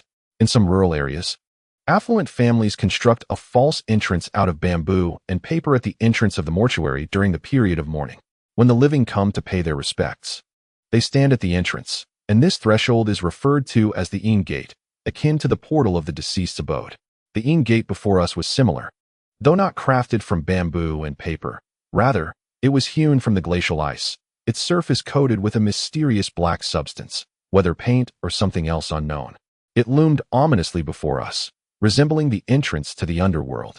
However, this spectral gate is merely a passageway, lacking any form of obstruction, save for a framework and a high icy threshold. The lore surrounding the spectral gate has been passed down through generations, its origins now lost to time. It is commonly observed during the mourning period of the deceased, yet such a gate constructed within a tomb is a rarity. Tofu gazed at the eerie entrance, expressing a sensation of stepping into another realm. I replied, from the moment we descended into the pit, we had already entered another world. This is the domain of the dead, where the living, driven by greed, flock to engage in a struggle within an underground realm alongside the deceased.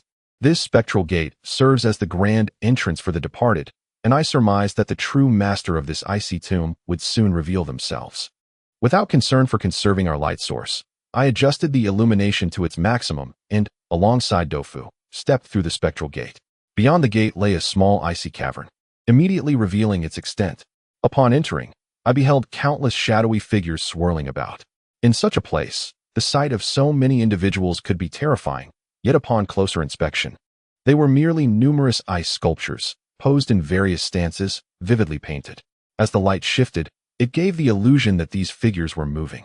Observing their forms more intently, I found them peculiar.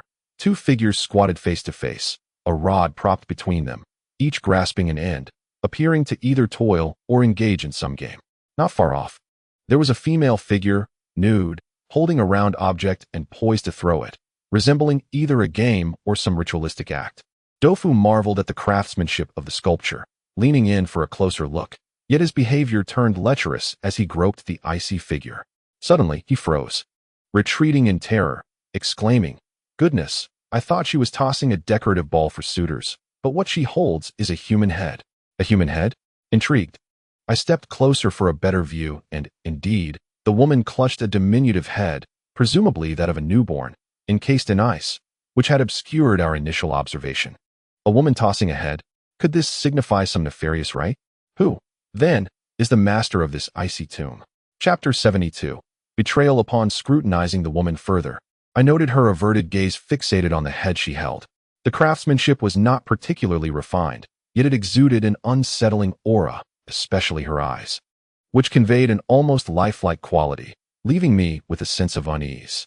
Shifting my attention to the other frozen statues, I found them all equally bizarre, as if partaking in some strange ceremony. At that moment, I suddenly caught sight of a black object protruding from behind one of the ice sculptures, a piece of fabric. My heart raced, and I exchanged a furtive glance with Tofu. He followed my line of sight, his expression shifting dramatically. Without uttering a word, we drew our weapons and stealthily approached the ice sculpture from either side. There must be someone behind the ice sculpture. As I approached the Tofu, the corner of the ice sculpture suddenly stirred, and in an instant, a figure lunged towards me. Anticipating the move, I thrust my dagger forward. However, to my astonishment, the assailant defied the laws of physics, performing a somersault in midair and leaping directly over my head. In the blink of an eye, as I turned, the figure had vanished into a crevice in the ice cave. I was infuriated that such a close-range attack had been evaded, and I shouted, "Pursue!" Together with the tofu. We immediately raced towards the shadow's point of disappearance. That person possesses remarkable agility. Who could they be? Tofu inquired. Old Shun, did you catch a glimpse of their appearance? Reflecting on the encounter, I recalled that the individual was draped in a large black cloth that obscured their face and head. Their speed was astonishing, and upon further contemplation, I realized I had not seen a single feature, only a shadow remained. Suddenly, it dawned on me. Could this be the very person who had previously ambushed the mute? Hadn't the mute chased them inside? Where was the mute now, while this person lingered? A wave of apprehension washed over me. Surely this figure had some sinister plan, and the mute had fallen victim. By the time Tofu and I reached the entrance beside the ice cave, we were unprepared for what lay ahead, a sloping ice pathway that sent us tumbling head over heels. Our flashlights flew from our grasp, and darkness enveloped us with a resounding thud. In the pitch black, we slid down the inclined ice path. Oblivious to where it led or what awaited us at the end, the sensation was truly terrifying. I realized I had been careless. The assailant had intentionally lured us here. What if the path's end was lined with blades? What if there were traps? I couldn't allow myself to continue in such a perilous manner. As these thoughts raced through my mind, I assessed the structure of the ice pathway in the darkness. It wasn't particularly wide, so I forcefully spread my legs, aligning them into a straight line, using this momentum to halt my descent. Yet, no sooner had I stopped than something collided with me from behind. It was Tofu. The impact was too much for me to bear, and my legs weakened, plunging us both further down the slope. The ice path twisted and turned like a roller coaster, and we frequently bumped our heads. To prevent neck injury, we had no choice but to huddle together and roll down, resigning ourselves to our fate, hoping that the depths below were not some bizarre realm. At that moment, I felt a sudden tightness around my waist, as if something had ensnared me. The grip was powerful, halting our descent abruptly, and then I heard a muffled groan. The sound was neither mine nor Tofu's. It resembled the voice of the mute. Opening my eyes, I was startled to find the surroundings illuminated by an eerie green glow. It was then that I realized the source of the grip around my waist, a human hand, firmly clutching my clothing. Looking up, I recognized the familiar face. It was none other than the mute. The mute, mirroring my prior actions, spread his legs against the icy wall. At this moment, he gripped an ice protrusion with one hand while clutching my clothing with the other, a cold fire stick held precariously in his mouth. In the frigid cavern, frost gathered upon his visage, rendering him speechless, save for his labored breaths. Soon after, the mute cast me a meaningful glance, prompting me to move closer. Acutely aware that he alone could hardly bear the weight of the two of us for long. Understandably, I and Tofu mimicked his stance to stabilize ourselves. And the three of us resembled three crabs, precariously perched upon the slanted ice path, our muscles taut, too fearful to move. The mute appeared to comprehend the reason for our fall, thus refraining from inquiring further. Moreover, with the cold fire stick lodged in his mouth, he was unable to speak. Despite the multitude of questions swirling in my mind, I could not voice them. At that juncture, the mute shifted his gaze downward along the ice path, illuminated dimly by the flickering green light of the cold fire. It was then that I discerned the end of our descent was alarmingly close, revealing a circular bronze door blocking our way. This obstruction sealed the path, and beyond the door lay a multitude of sharp bronze spikes, stained with dark crimson. My heart raced, realizing that had it not been for the mute's timely intervention, Tofu and I might have become mere human skewers upon that bronze door. Then, the mute loosened his grip, allowing the cold fire to slide down towards the bronze door, where light was faintly visible. Only then did he speak. "Did you encounter him?" "Who?" I replied, piecing it together. "You mean the man in black?" Tofu exclaimed in anger. "Of course we did. Otherwise, would we be here?" His expression suddenly shifted, evidently struck by a thought. In our pursuit of the man in black, we had neglected to consider certain questions, such as who else could possibly be in this glacial tomb besides us. The old Zhao and his cohorts had been missing for 3 months. Even if they had survived, it was implausible that they remained within the icy confines. Given this, the identity of the man in black became glaringly apparent. His remarkable skills, along with the timing and location of his appearance, all pointed to one individual, Su. Tofu swallowed hard and asked the mute, "Did you see his face? Was it truly him?" The mute remained silent, yet his cold, emotionless gaze spoke volumes. In that moment, I felt a chill of despair. Though I had long suspected Su was no paragon of virtue, as evidenced by his brutal methods in eliminating Wei Nanjing and his companion. His demeanor often evoked a certain charm. Despite my reservations, I subconsciously believed that, regardless of his reckless behavior, he would not resort to violence against Tofu and me. Now, however, I realized I was mistaken.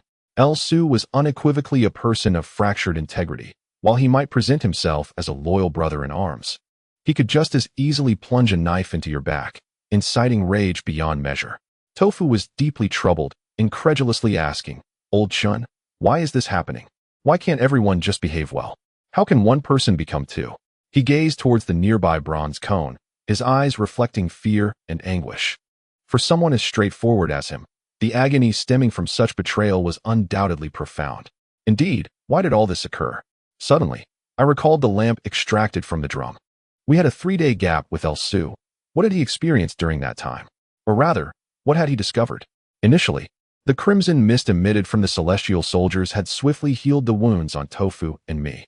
At that moment, I had begun to suspect whether Pu Zhen had mastered the method of crafting that key, and now, with the appearance of the lamp and Su's ruthless actions, a realization struck me.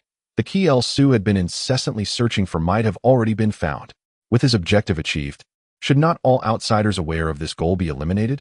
At that moment, Tofu pondered another question, his face tense. It's rather peculiar. We were tracking him as he fell into the ice cave, yet he was ahead of us. Why didn't he fall in? I recalled that despite the urgency of the situation, I hadn't paid much attention to the surrounding disturbances. However, I remembered that the entrance to this icy passage was sealed. If Su intended to lure us into the ice cave, he would certainly have fallen in himself. But why had he vanished? I shared my thoughts regarding the key with the others, and the mute frowned upon hearing them. Tofu anxiously asked, "Do you think he found old Zhao's corpse? Could he have also taken the map?" I shook my head and replied, "That cannot be confirmed. His primary objective has always been the key. Once he acquires it, his interest in the tomb of the giant ears is likely to diminish." The mute had not participated in our conversation. He shifted his body to the front of the bronze cone, avoiding the sharp tip, and sat on the icy path, using his hands against the walls while attempting to pry open the bronze door with his legs. Inside, a metal bolt was firmly wedged between the bronze door and the frozen ice. The mute gradually nudged the bolt aside with his toes, and then, with a creak, the circular bronze door was freed from its restraints and swung open. In an instant, a rush of crimson mist poured forth from the world beyond the bronze door, enveloping the icy space. I detected a familiar scent, identical to the smoke emitted from the celestial soldiers. In that fleeting moment, the pains my body had endured seemed trivial. After inhaling just a couple of breaths, I felt rejuvenated. The mute clicked his tongue, drew back his arms, and leaped forth from the icy passage. The second matter is that yesterday I received the crown from my esteemed classmate Long Fei Fengwu, and there will be an update this afternoon. I recall when I was writing my first tomb raiding book, opportunities to receive crowns were quite rare. I am grateful to all my friends who have consistently supported me, and I hope everyone can join me this afternoon. I also wish to seize this opportunity for a more profound interaction with all of you. Thank you, everyone. Chapter 73. Old Zhao with a leap. He vanished into a swirling cloud of smoke. I hastily leaned out to glance, only to find that the exit of the icy passage was not far from the ground, approximately a meter or so. Beyond the ice passage lay a vast chasm of dark ice. The icy walls on either side were no longer smooth, but instead bore sharp angles, revealing the grotesque lines formed during the tearing of the dark ice. The chasm stretched ahead, and due to the swirling smoke, visibility was severely limited. At this moment, the mute stood within the ice gorge, his figure enveloped in red smoke, flickering in and out of sight as if he might vanish at any moment. To avoid any unforeseen occurrences, Tofu and I quickly followed suit and jumped down, the three of us converging in a crevice where visibility was exceedingly poor. With the cold smoke and dim light, we could scarcely make out one another's forms. Tofu, drawing in his neck, remarked, "Where do you think this smoke is emanating from?" The mute replied coldly, "You'll find out if you move forward." With that, he raised the cold flame and proceeded steadily ahead, his footsteps echoing with a calm assurance in the ice gorge. I gestured for Tofu to stop hesitating and hurried to follow the mute's lead, the three of us advancing through the icy canyon. Before long, I sensed a chilling draft swirling in the gorge, seemingly emanating from deeper within. I pondered whether the end of this icy passage connected to some hidden exit. However, considering our trajectory, we must have descended dozens of meters beneath the ice, suggesting there should be no exit at all. This wind felt rather peculiar.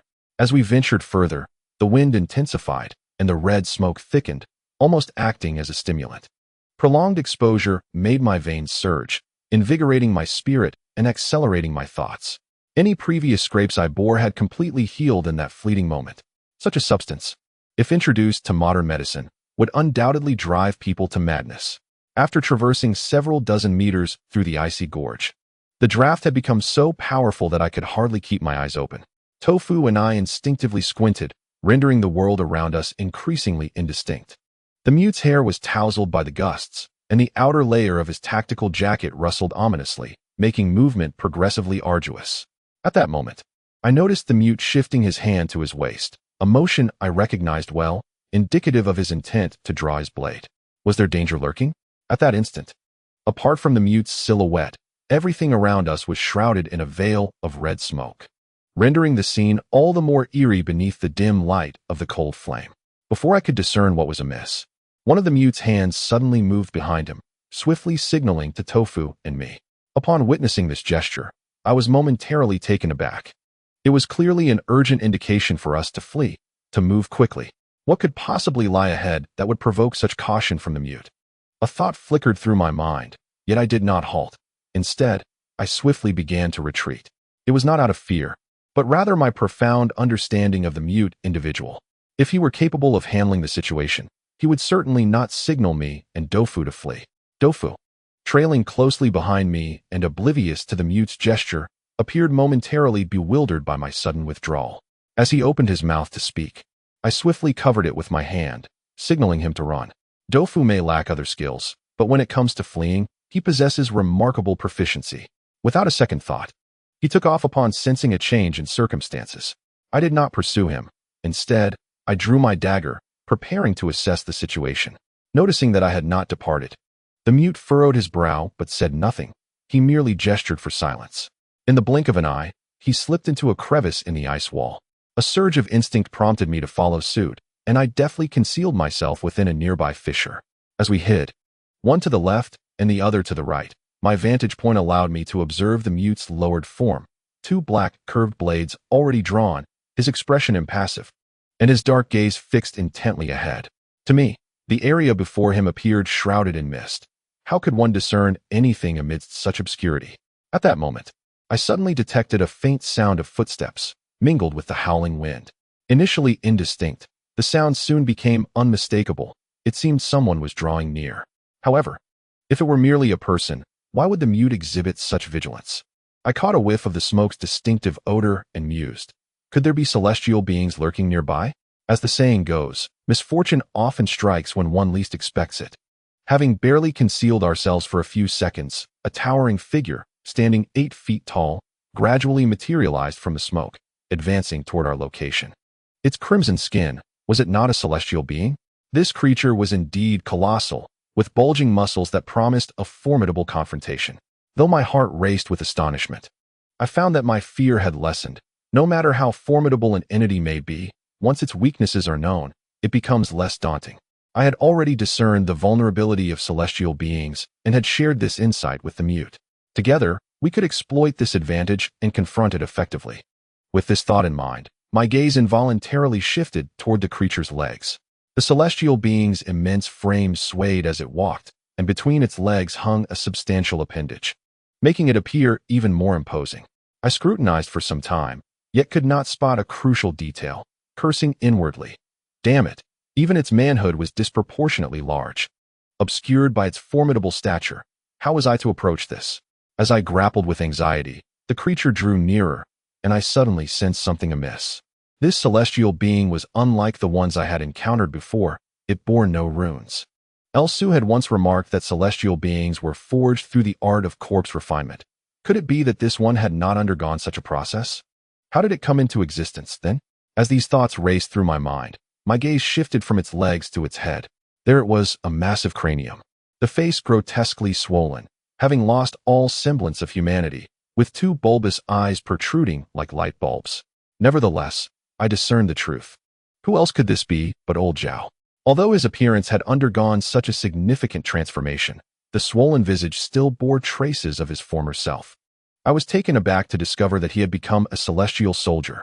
This revelation was an overwhelming blow to me, and my mind raced with a multitude of questions. If old Zhao had transformed into a celestial soldier, had El Su ever come close to him? Logically, if El Su had indeed approached old Zhao, only two scenarios could arise. Either old Zhao was dead, or El Su was.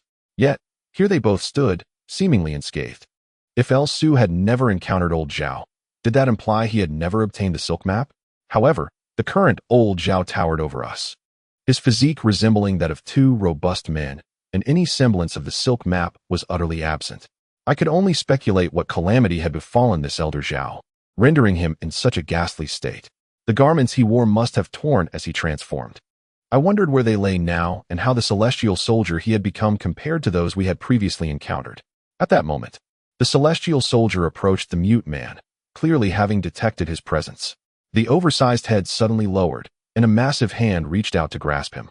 The mute had been prepared, having previously heard about the celestial soldier's weaknesses, and had remained crouched. As the celestial soldier turned, he rolled swiftly beneath its legs. However, the mute's strategy proved ill-conceived. None of us had anticipated that this celestial soldier would be old Zhao, who evidently had not undergone the refining process, thus lacking any vulnerabilities. The mute's premeditated attack was rendered futile, and he had no choice but to execute his original plan, darting out from beneath the celestial soldier's legs to position himself behind it. The celestial soldier reacted with astonishing speed. Just as the mute sprang up to thrust his twin blades at the back of the celestial soldier's neck, old Zhao swung his massive hand in a defensive motion. His sheer size meant that the blow connected with the mute's chest, sending him flying. Before the mute could rise, old Zhao raised his foot, preparing to stamp down. My heart sank, and I immediately sprang into action. However, my leaping ability paled in comparison to the mute's extraordinary agility. I could not execute a jump of over a meter to strike at its neck. Thus, I lunged forward, aiming my dagger at the celestial soldier's lower back. In truth, I acted out of a desperate hope, reasoning that since old Zhao had not undergone the corpse refinement stage, perhaps he was not as formidable as the previous celestial soldiers. With this thought, I dared to make my move.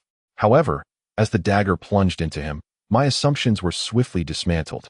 It felt as if I had thrust the blade into rubber, leaving no mark whatsoever. This celestial soldier, more agile than those before, retaliated immediately.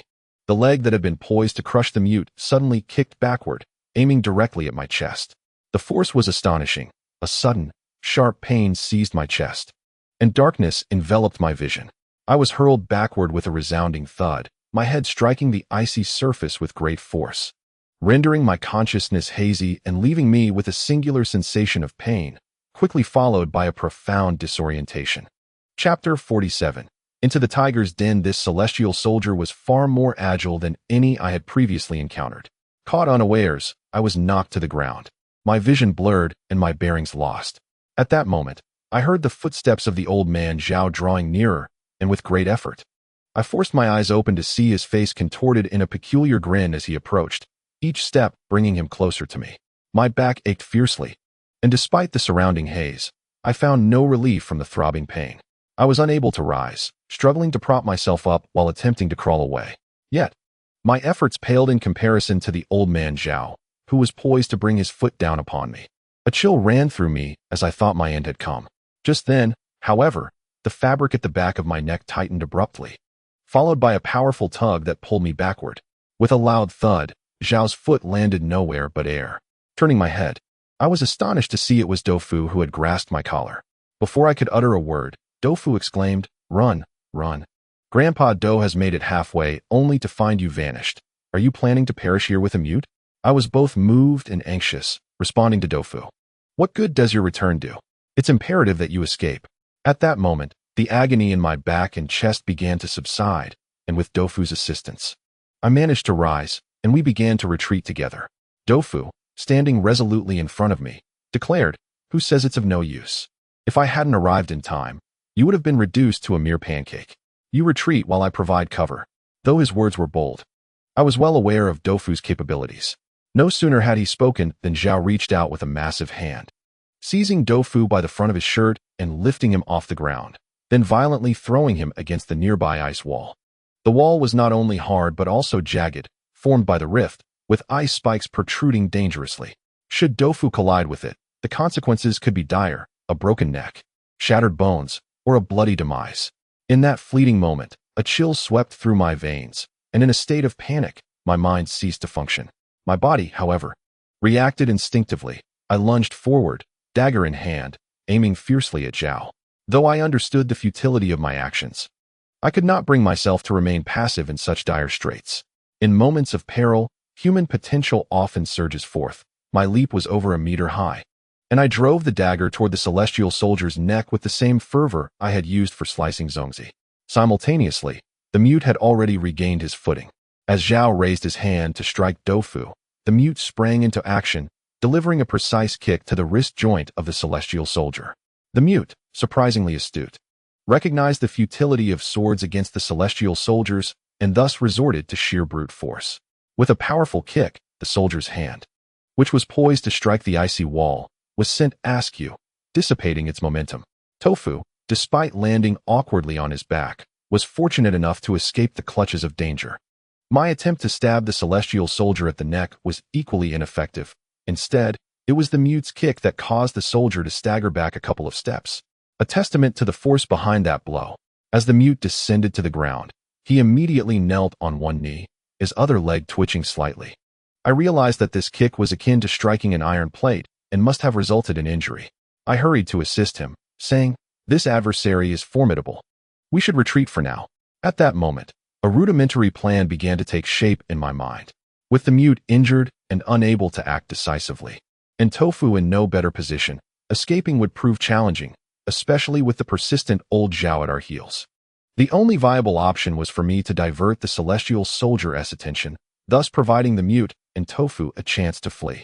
With this thought, I quickly whispered a few words to the mute, signaling him to take Doufu and leave. I then dashed towards old Zhao, who, still fuming from the mute's interruption, raised his foot to stomp on me as I approached. This time, I was prepared. I exerted force beneath my feet and lunged forward, gliding on the slick ice towards the soldier's rear. It turned to follow me, turning its back on the mute and Doufu, thereby completely captivated by my presence. I had no intention of engaging it directly.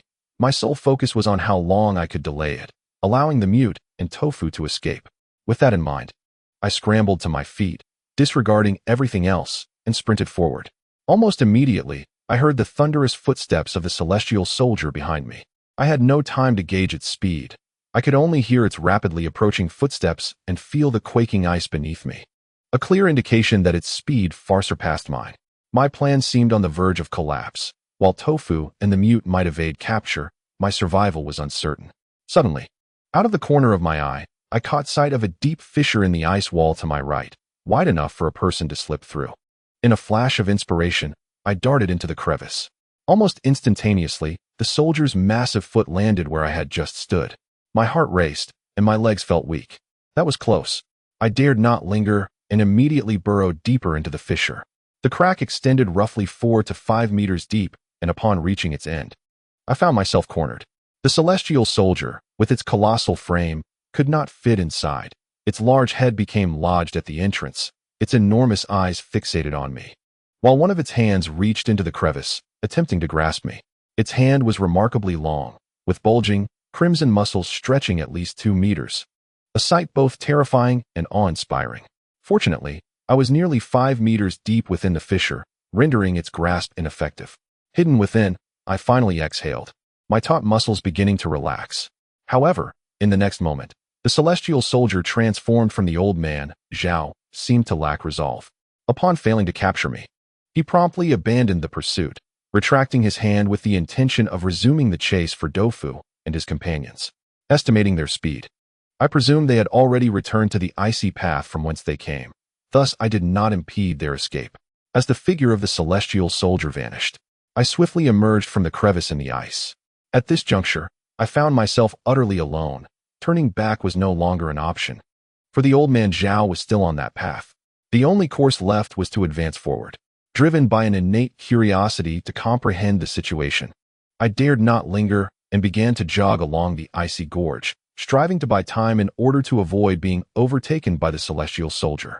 Throughout my advance, I remained vigilant, cataloging potential hiding spots within the environment, memorizing where any ice fissures lay, so that should the celestial soldier corner me, I might evade capture once more. Just then, the once narrow ice gorge unexpectedly widened, and the crimson mist grew denser. At this moment, the solitary source of illumination in my possession was the cold smoke flare I had snatched from the mute's chest during my flight. Originally dim, the flare's light was nearly extinguished within the thickening fog, rendering visibility nearly non-existent. Cautiously, I groped through the haze, but after just a few steps, my foot suddenly found nothing beneath it, and I plummeted downward. In that instant, my heart skipped a beat, and instinctively, I flailed my limbs, hoping to grasp onto something. This reaction is merely human. Anyone would instinctively reach out while falling. To my surprise, I actually seized hold of something. As I gripped it tightly, I felt my body slide down a short distance, and a sharp pain shot through my palm. Immediately, my descent halted, and I began to sway. Upon closer inspection through the fog, I realized it was a rope. This rope, a piece of modern expedition gear reinforced with steel wire, was only the width of 2 fingers, yet possessed remarkable strength. Suspended from the ice wall, my tug caused it to sway, and I found myself swinging along with it. I dared not underestimate its significance, recognizing this rope as my lifeline, and promptly tightened my grip.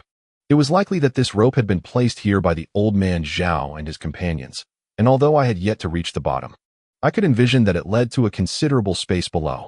Perhaps they had intended to descend to a deeper level. Could it be that this depth held the secrets they were seeking? The transformation of the old man Zhao into a celestial soldier, might it too be connected to this? These thoughts flickered through my mind, urging me to remain cautious as I began to slide down the rope with utmost care. The old man Zhao was a formidable figure. Having succumbed to such a ghastly transformation, it was evident that the depths below were fraught with peril. Armed solely with a dagger and the meager illumination of a cold smoke flare and a lighter, alongside my clothing which contained a few small items like a compass, I possessed no other equipment. In this state of vulnerability, I was undoubtedly at a disadvantage compared to the old man Zhao's earlier arsenal. If he could fall prey to the unknown, how could I, utterly alone, fare any better? As I descended further, the crimson haze began to thin gradually. The smoke ascended, leading me to ascertain that this must be the source of the red mist below. During this period of absorption, the pain in my chest, previously inflicted by Zhao, began to fade, and the wound on my palm, which I had recently grazed, vanished within moments, as if the intensity of the smoke accelerated the healing process. If I were to remain in this space indefinitely, it would be reasonable to assume that any injuries would eventually mend. What had Zhao experienced to become this way? At that moment, the smoke became even more sparse, illuminated by the dim glow of the cold flames, allowing me to finally discern the surroundings below. Chapter 75. The Black Cauldron. Initially, my gaze fell upon a bluish object, its precise shape obscured at first. As I peered down further, I was struck by the realization that it was a large cauldron. However, this cauldron differed significantly from the ceremonial vessels I had previously encountered. It was circular, topped with a lid, resembling more the alchemical vessels utilized by ancient practitioners than the bronze ceremonial artifacts found in tombs. This enormous cauldron stood impressively tall, around 7 to 8 meters, with a diameter of approximately 10 meters, a true behemoth. Its lid was intricately perforated, allowing the vibrant red smoke to waft forth. Just then, the rope came to an abrupt halt, dangling straight down to the ground. Positioned centrally, I noticed that the cauldron was bound with massive iron chains, ensnaring it as if to imprison something within. Moreover, on the icy walls, there was a segment of carved ice depicting intricate murals, primarily formed through ice carving, embellished with colorful lines, which at first glance appeared to be a wall painting made of countless vibrant strands. Upon closer inspection, I observed that the upper half of the mural consisted of decorative motifs lacking substantial meaning, illustrating the heavenly landscapes commonly found in ancient tombs, depicting gatherings of celestial beings. In antiquity, death was often referred to as transcending to the immortals or journeying westward, reflecting the ancients' anticipation for the afterlife. Thus, depictions of celestial realms were prevalent in tomb murals, alongside images of the Western paradise for those who were devoutly Buddhist during their lifetimes. Following the ice-carved murals, I noted that the icy wall formed a circular arc. As I continued to gaze downward, the depiction of the celestial realm abruptly ceased at the midpoint, transitioning into a second section that revealed more discoveries. This portion evidently illustrated the life of the tomb's master. Here, the portrayal of the master transformed. No longer was he depicted in feathered robes, but rather as a tall man, seated regally, surrounded by companions, exuding the aura of a sovereign. Beneath him stood a retinue, among whom one individual stood out distinctly, clothed in attire markedly different from the others, suggesting he was not of their origin. This person held a pitch-black object. Could it be the black lamp? I immediately inferred that this figure wielding the black lamp was none other than Pujan. It appears that the true master of this tomb may very well be the tall man seated in the chair. The backdrop of the mural depicts a range of mountains with simplistic lines, while the figures portrayed are clad in garments fashioned from animal hides, suggesting they belong to a people inhabiting the snowy mountains. I pondered, could it be that the individuals in the mural were part of a tribe that lived in the Snow Dragon Mountain a millennium ago? And what connection could Pujan possibly have with them? Descending further into the mural, a scene of labor unfolds, revealing Pujan standing atop a height, commanding a multitude of workers. Many among them are seen carrying buckets, the contents of which are unknown, pouring their contents onto the glacial ice, making the subsequent excavation appear as effortless as slicing tofu. Clearly, this illustrates the process of carving out the glacial tomb. However, what struck me as most peculiar was the subsequent development. Soon, a grand cauldron was placed in the very spot where I stood, and a black coffin was placed within the cauldron, within which lay a figure.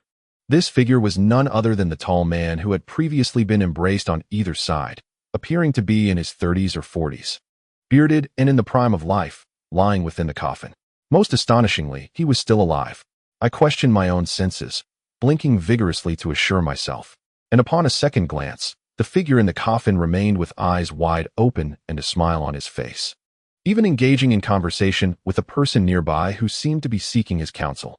The final panel of the mural depicted the lid of the coffin being closed, followed by the lid of the cauldron being placed down, after which the assembled crowd bound the bronze cauldron with iron chains. My heart raced with disbelief, pondering how a living person could be placed inside a coffin. Moreover, it appeared that this individual had willingly entered. What could this possibly signify? Was it yet another manifestation of some bizarre sorcery? It dawned upon me that the true master of the glacial tomb must be sealed within the grand cauldron not far from where I stood. A peculiar thought suddenly emerged. Is he still alive? This contemplation compelled me to look towards the imposing cauldron. Due to its immense size, I could only make out its feet and belly from this angle. Yet in that fleeting moment, a chill ran down my spine. I caught sight of a dark, sinister head protruding from beneath the belly of the cauldron, tilted as if peering at me, and I could not ascertain how long it had been observing me. When our gazes met, my blood ran cold, yet experience dictated that I could not remain passive in such a moment. Suppressing my fear, I drew my dagger and swiftly advanced towards the cauldron. The eerie head remained in its position, and as I approached, I discovered it was merely a false head. Beneath the cauldron, 3 dark, ghastly visages were cast, each facing a different direction, forming a triangular configuration. These grotesque heads bore a striking resemblance to charred skulls, and an unsettling familiarity washed over me, as if I had encountered them before. After a moment of contemplation, it struck me that the faces of these 3 grim visages were strikingly similar to the charred black masks I had previously observed in the tomb of the Earth Ghost King. A sudden hypothesis struck me. If the creator of the black lamps is Pujan, might the 7 lamps wielded by the Lord of the Earth Ghost also have been bestowed by him? Given the temporal context of both individuals, this notion seems quite plausible. Yet, what motive could Pujan have for entrusting those 7 lamps to the Lord of the Earth Ghost?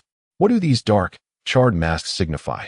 They appear to be intricately linked to Pujan, who, despite being human, was merely a powerful figure in history, adept at observing trends and constructing tombs.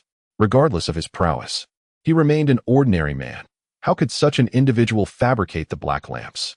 If we adhere to El Su's assertion that the power bestowed by the black lamps serves as a key to unlock the secrets of the human body, how did Pujan come to master the art of creating this key? What experiences shaped the life of Pujan? It seems El Su has yet to visit this place. I wonder if it harbors any clues regarding the key. With this thought, I immediately revisited the mural, hoping to uncover some trace of evidence. Upon sealing the grand cauldron, a multitude of women remained bound by ropes nearby, adorned in splendid attire, yet bearing sorrowful expressions, seemingly destined for burial alongside it. Indeed, these frail women were cast aside, fully restrained, left to their own devices around the grand cauldron. The mural thus reached its conclusion. I circled the cauldron, yet not a single woman was in sight, which struck me as odd. Could it be that these women were ultimately consumed by celestial beings? The thought of old Zhao crossed my mind, and I sensed something amiss. Having descended to this place, I had begun to grasp the structure of the area. It was predominantly circular, with the grand cauldron at its center, and the icy walls adorned with murals, devoid of other elements or apparent dangers. Given this, how had old Zhao transformed into such a ghastly apparition? I cast my gaze towards the grand cauldron, envisioning the scene of the living being laid to rest with a smile in the coffin, a chill running down my spine. Could old Zhao's transformation be connected to this cauldron? Yet, the cauldron was bound by iron chains, appearing untouched. After much contemplation, I resolved to uncover the truth, and thus began to ascend the legs of the cauldron. The surface bore intricate designs of birds and beasts, interspersed with iron chains, facilitating my climb. Before long, I reached the lid of the cauldron. Upon my ascent, I discerned the reality. The openings on the lid were surprisingly large. Previously, from a distance, I had failed to notice this, but standing atop the lid revealed that these apertures could easily accommodate a person crawling inside. I crouched down and peered through the opening, witnessing swirling smoke, within which I could faintly discern a black coffin at the bottom, intermittently visible through the haze. The coffin bore what appeared to be talisman-like patterns, though their specifics eluded me. After a moment's deliberation, I steeled myself and cast the cold smoke fire downwards. In an instant, the scene below became clearer, and upon my first glance, I was utterly astonished to find a corpse beside the black coffin. The corpse was imposing, with a deep purple visage adorned with a beard, draped in opulent garments. Who could it be, if not the master of the tomb depicted in the mural? Yet, this body bore no serene expression of one laid to rest. Instead, it wore a grotesque grimace, limbs contorted, evoking the sensation of having succumbed to asphyxiation. That twisted countenance and fearsome posture were profoundly unsettling to behold. How could this corpse lie outside its coffin? I wondered if the elder Zhao and his companions had pried open the coffin and dragged the body out. The cold, greenish light of the ghostly flame cast a ghastly illumination below, rendering the skin of the corpse a sickly green, truly horrifying. I forced myself to divert my gaze from the body, turning instead to the nearby black coffin, which bore yellow runes, its lid seemingly still intact. This struck me as peculiar. Would any grave robber, after extracting a corpse, then proceed to replace the coffin lid? Was this not akin to a futile gesture? Akin to a harlot wishing to maintain her dignity? From what I knew of Elder Zhao, he was not one to engage in such folly.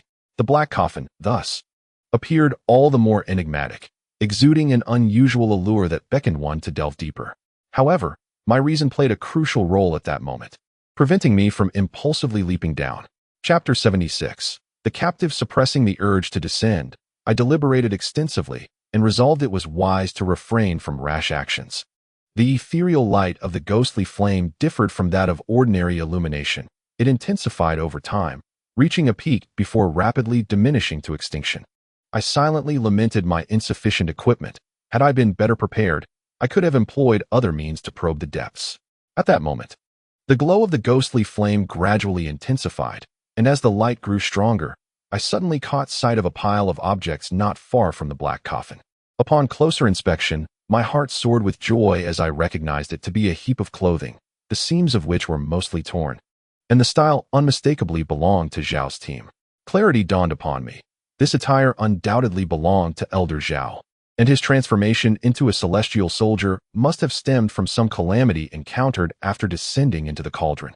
My earlier conjectures were thus validated upon the sighting of these garments. Moreover, beside the clothing lay a tattered equipment pack, from which some items had tumbled forth. Upon closer examination, I discovered it contained solid fuel among other things. In the current predicament, this was akin to finding a lifeline amidst the snow. Resolutely, I decided to take the plunge. No matter the outcome, I would descend. The silk map was either among the pile of clothes or within Elder Zhao's equipment pack. Once I located the map, the contents of the coffin would be of little concern to me. and I would not bother pondering how Pu Jun had conjured the bizarre black light. During such a time, acquiring the map was paramount. With this thought weighing heavily on my mind, I squeezed through the hollow aperture beside the great cauldron, gliding down the curved wall until I circled around the ancient corpse with its purple visage and began rummaging through the pile of clothing. Within this space, there exists an array of items, ranging from the minuscule compass to the formidable equipment for excavation and firearms. I searched diligently, yet found no trace of the silk manuscript. Could it be that the old man did not have the manuscript on his person? That seemed implausible. Such a significant artifact would surely be kept close. My curiosity piqued. I resumed my search. It was then that I stumbled upon an object. It was a disc, connected above by a black cord. Instantly, I was reminded of my last encounter with old Zhao. At that time, he indeed wore a slender black cord around his neck, identical to the one before me. The only distinction being that it had previously secured a piece of ancient jade shaped like a cicada. Now, however, that jade had been replaced by this disc. A spark of realization ignited within me, for I surmised that the disc must contain crucial information. Otherwise, the old man would not have carried it with him. Could it be that he had transcribed the contents of the manuscript onto this disc? I was taken aback by his modern approach to such matters. With this thought, I swiftly tucked the disc into my pocket and was preparing to organize my equipment when suddenly a loud bang echoed through the stillness of the frost, startling me so profoundly that I nearly believed a corpse had risen. My gaze instinctively darted to the nearby body. The male corpse remained motionless, unchanged. I then turned my attention to the black coffin, which showed no signs of movement either. Just then, the sound resonated again, and this time I discerned it as emanating from outside. Accompanying it was a cry of pain that immediately alarmed me, for it unmistakably belonged to Dofu. Although muffled by the large cauldron, the tone conveyed distress, intermittently pleading, "Stop hitting him." As the voice faded, the series of bangs ceased, and I recognized the sounds as the clash of blades. Shortly thereafter, an unexpected voice emerged, declaring, "Go take a look." It was El Su. I immediately surmised that Dofu had likely fallen into El Su's hands. What had transpired during that skirmish? Could it be that the mute had also been caught? Silence enveloped the scene, but I understood that El Su had ascended. In a moment of urgency, I drew my weapon from my pack, extinguished the cold flame, and concealed myself at the far end of the coffin.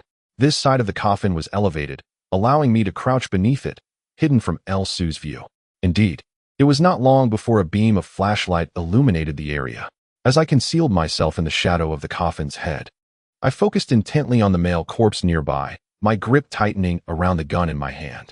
At that moment, I heard a muffled groan, followed by Dofu's furious voice. "He is already injured. Don't kick him." "Injured? Who? The mute?" El Su's response was calm and gentle. As if nothing untoward had occurred, I merely wished to rouse him. At this point, I cautiously peered along the exposed edge of the coffin to catch a glimpse of El Su and the others. El Su stood confidently, wielding the ghostly blade in one hand and a searchlight in the other. Beside me sat Tofu, crouched low to the ground, seemingly cradling the mute in his arms, who had not uttered a single word from the beginning.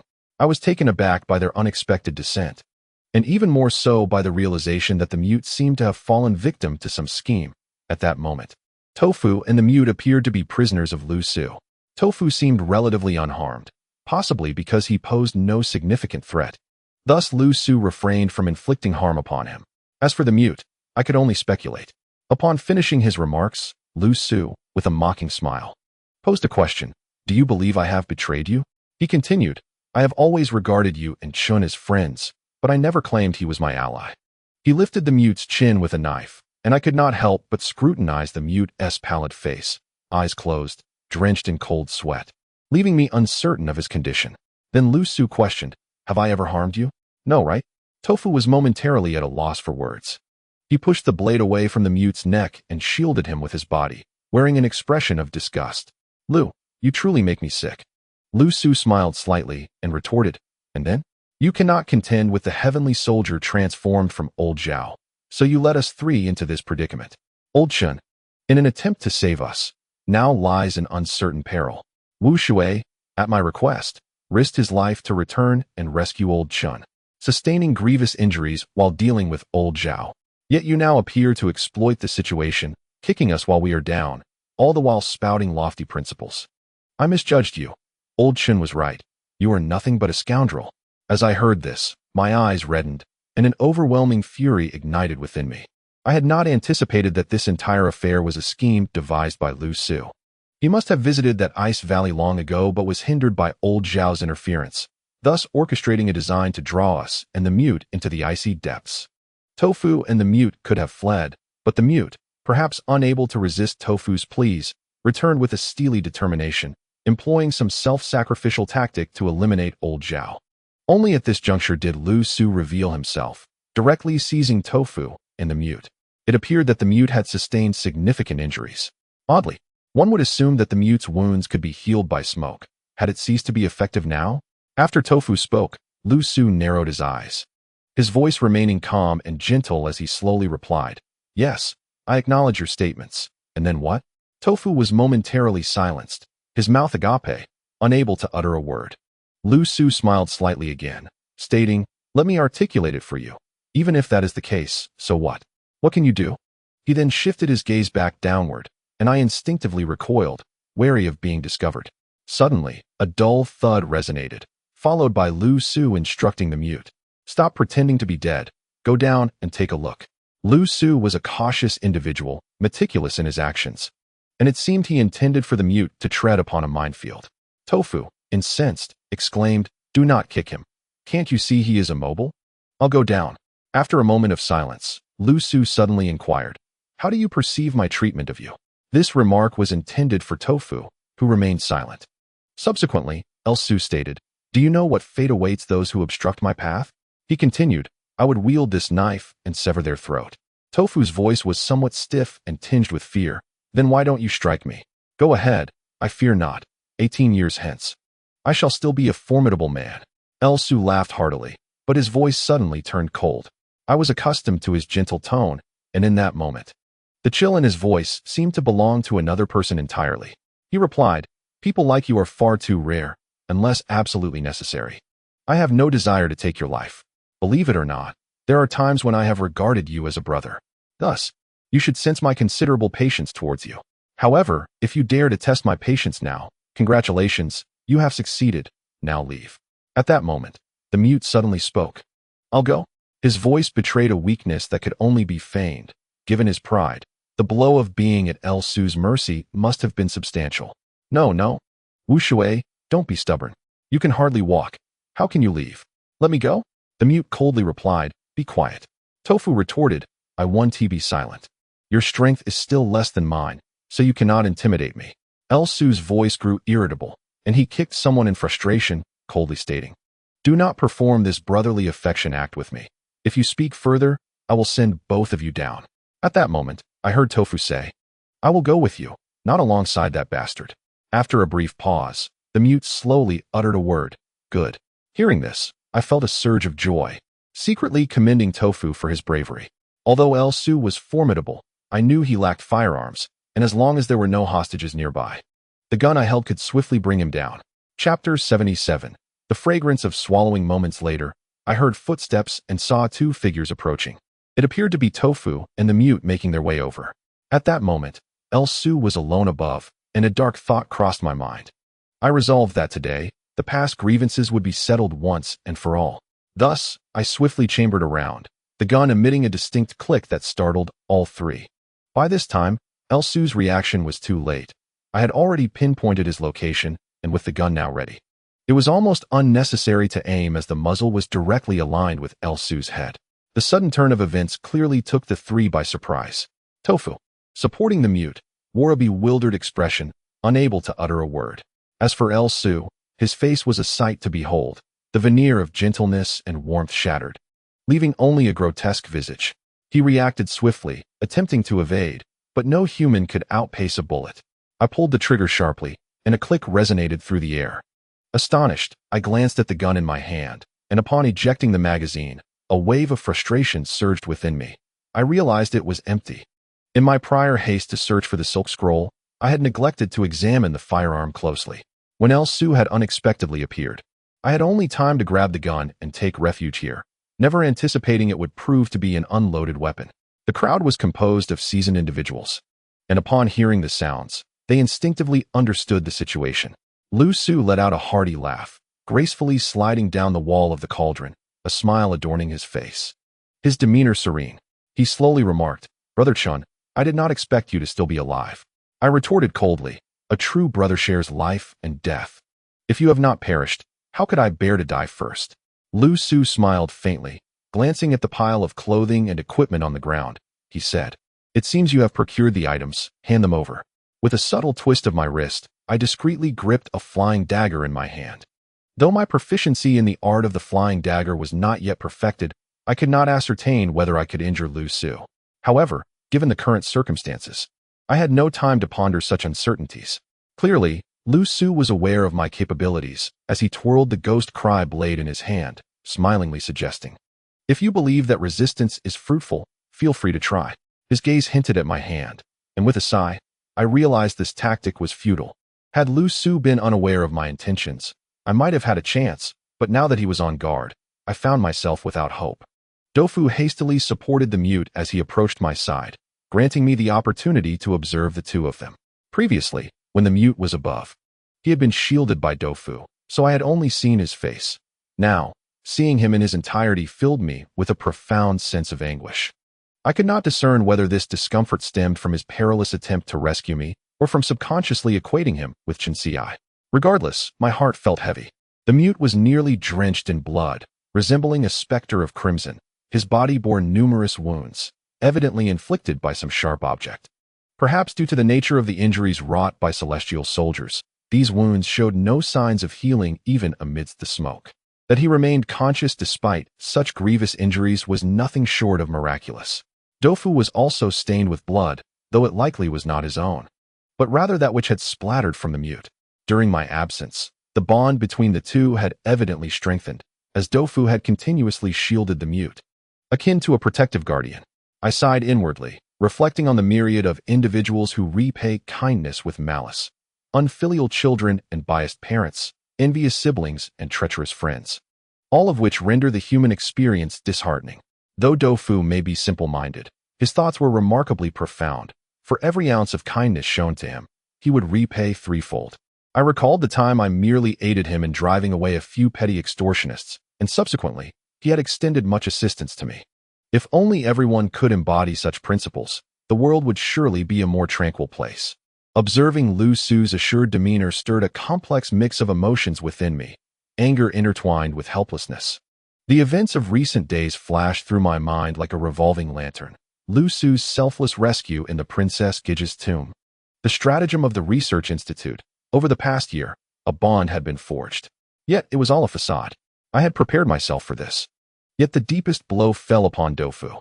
At this moment, the three of us found ourselves nearly devoid of the will to resist.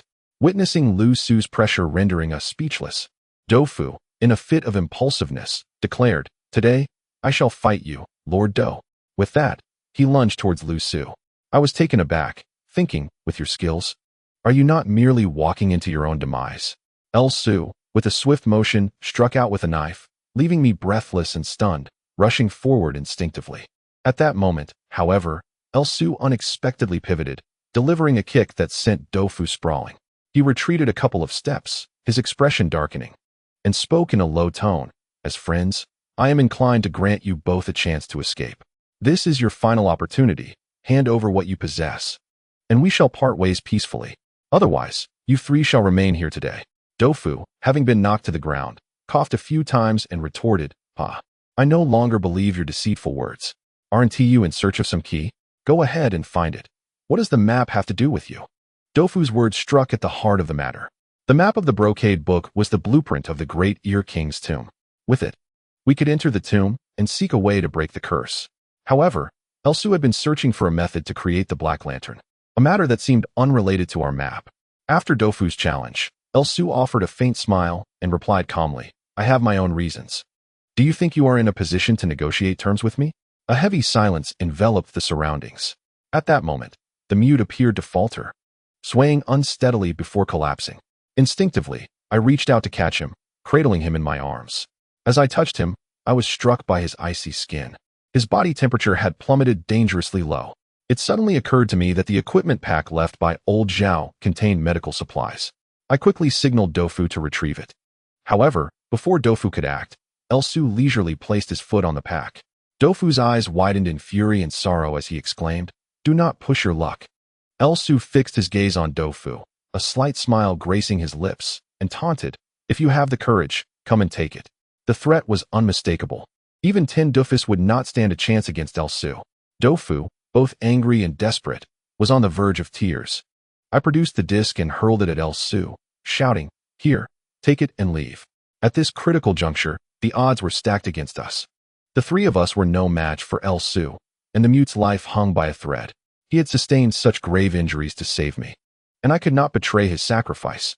Elsu accepted the disc, curiously showing no suspicion about its authenticity or the contents within. Instead, he seemed to have prior knowledge of what it contained, merely inspecting its exterior before stowing it away and shifting his foot from the equipment pack. Dofu hurriedly gathered the pack, and we disregarded Elsu's actions, focused solely on saving the mute. Over the past year, our experiences with injuries had notably improved our first aid skills.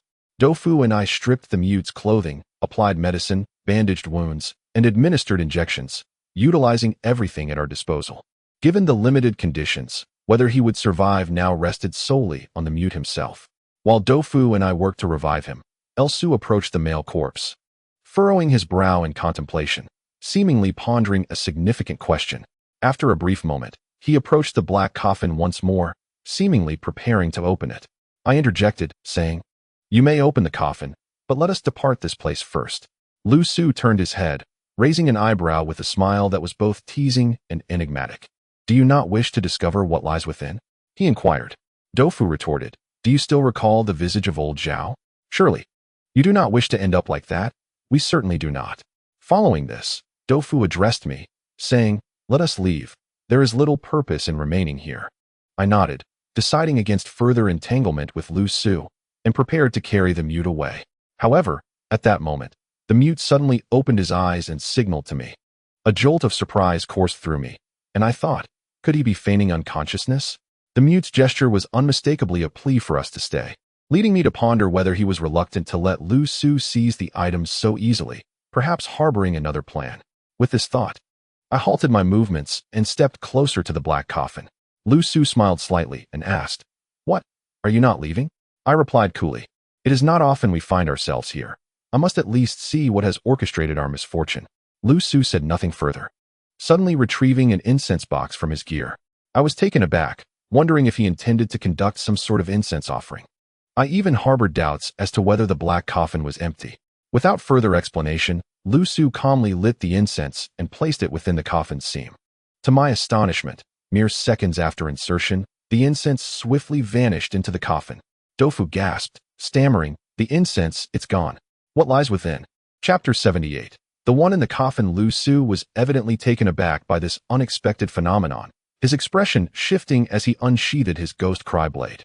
At that moment, the coffin, seemingly disturbed by the incense's disappearance, began to tremble violently, producing a disconcerting clattering sound that sent chills down our spines. Suddenly, I caught sight of something emerging from the coffin's seam, a dark, purplish hand. The hand gripped the edge of the coffin with apparent force, and soon after, the coffin lid began to rise. Lu Su exclaimed, "This is not good." He leaped onto the coffin lid, leveraging his weight to force it back down. Dofu, having seen many peculiar sights before, was not afraid. Witnessing Lu Su's actions, he instead mocked, "Weren't you eager to open the coffin? Why do you hesitate now?" With one hand gripping the blade and the other pressing down on the coffin, Lu Su half knelt, glancing at Dofu, and said, "Do you know how Zhao Eryi became a celestial soldier?" He gestured towards the black coffin, adding, "He was bitten by whatever is inside." Dofu shot a skeptical glance at me before retorting, "Do not jest. A mere bite transforms one into a celestial soldier?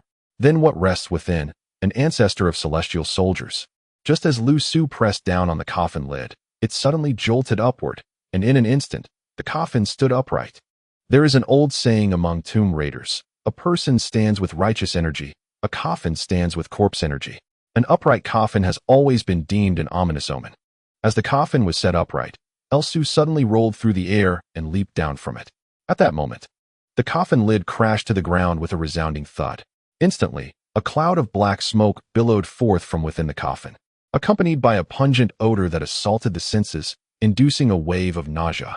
Had we been any closer, we would have surely been enveloped by this ominous mist. At this juncture, the lid was ajar, and the black fog surged outwards, dissipating rapidly, revealing the interior of the coffin. To our astonishment, it was filled with a viscous crimson liquid that began to flow over the edges as the coffin stood upright.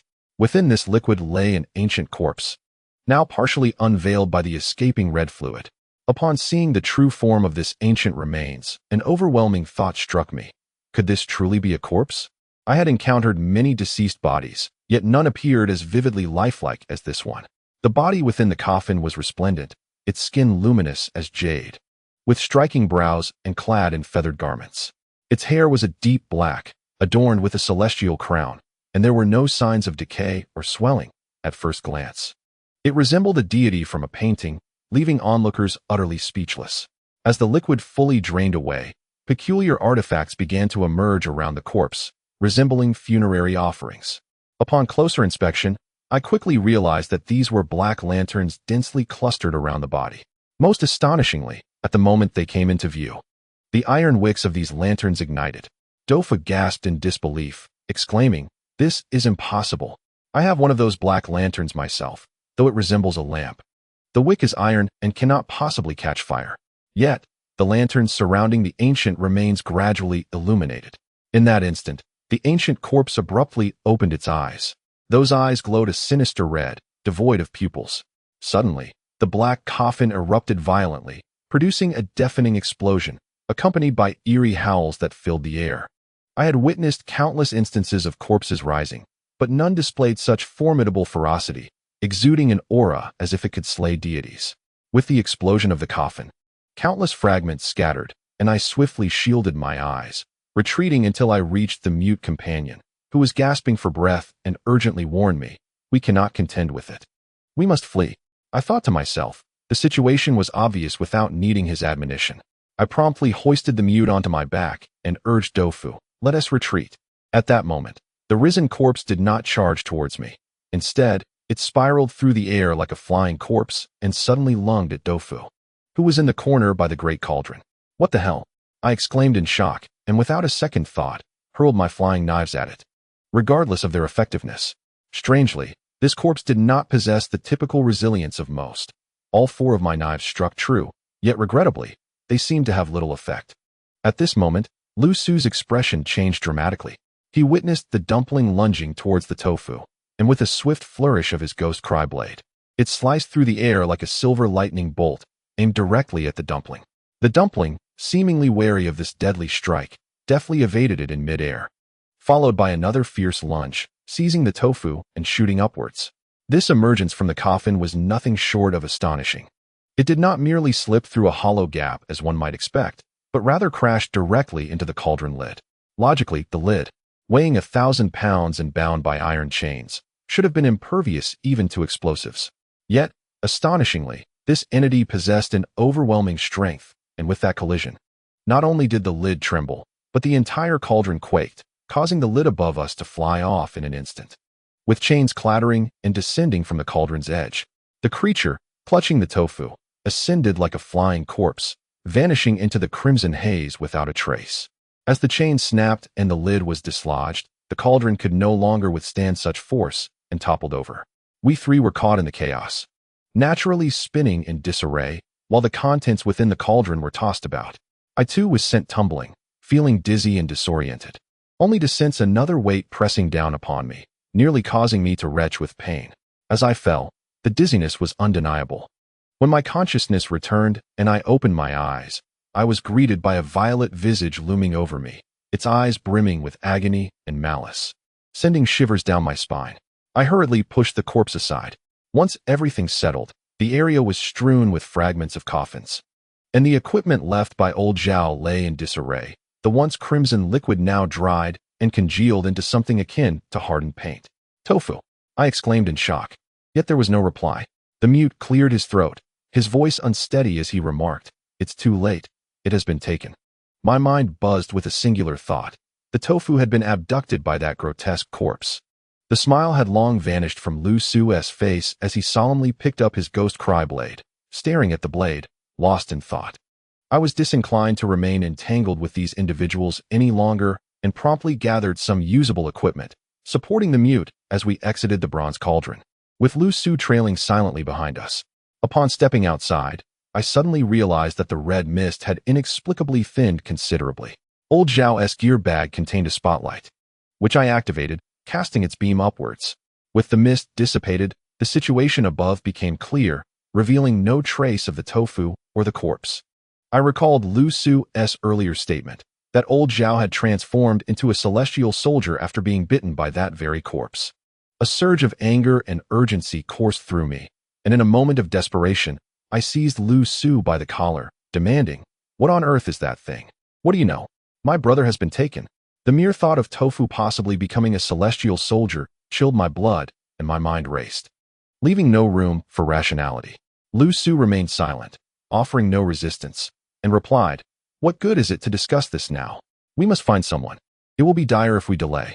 I am acutely aware that El Su was indeed correct, and thus I compelled myself to regain my composure. At that moment, the mute, who had been teetering on the brink, suddenly straightened up and coldly declared, "Let's go." I shifted my gaze towards him. Although he appeared to have recovered, he was, in truth, drenched in cold sweat. I realized he was merely putting on a brave front. However, at this juncture, I could not dwell on such matters. Ultimately, none of us were paragons of virtue. The three of us, gathered together, were bound to engage in treachery and intrigue.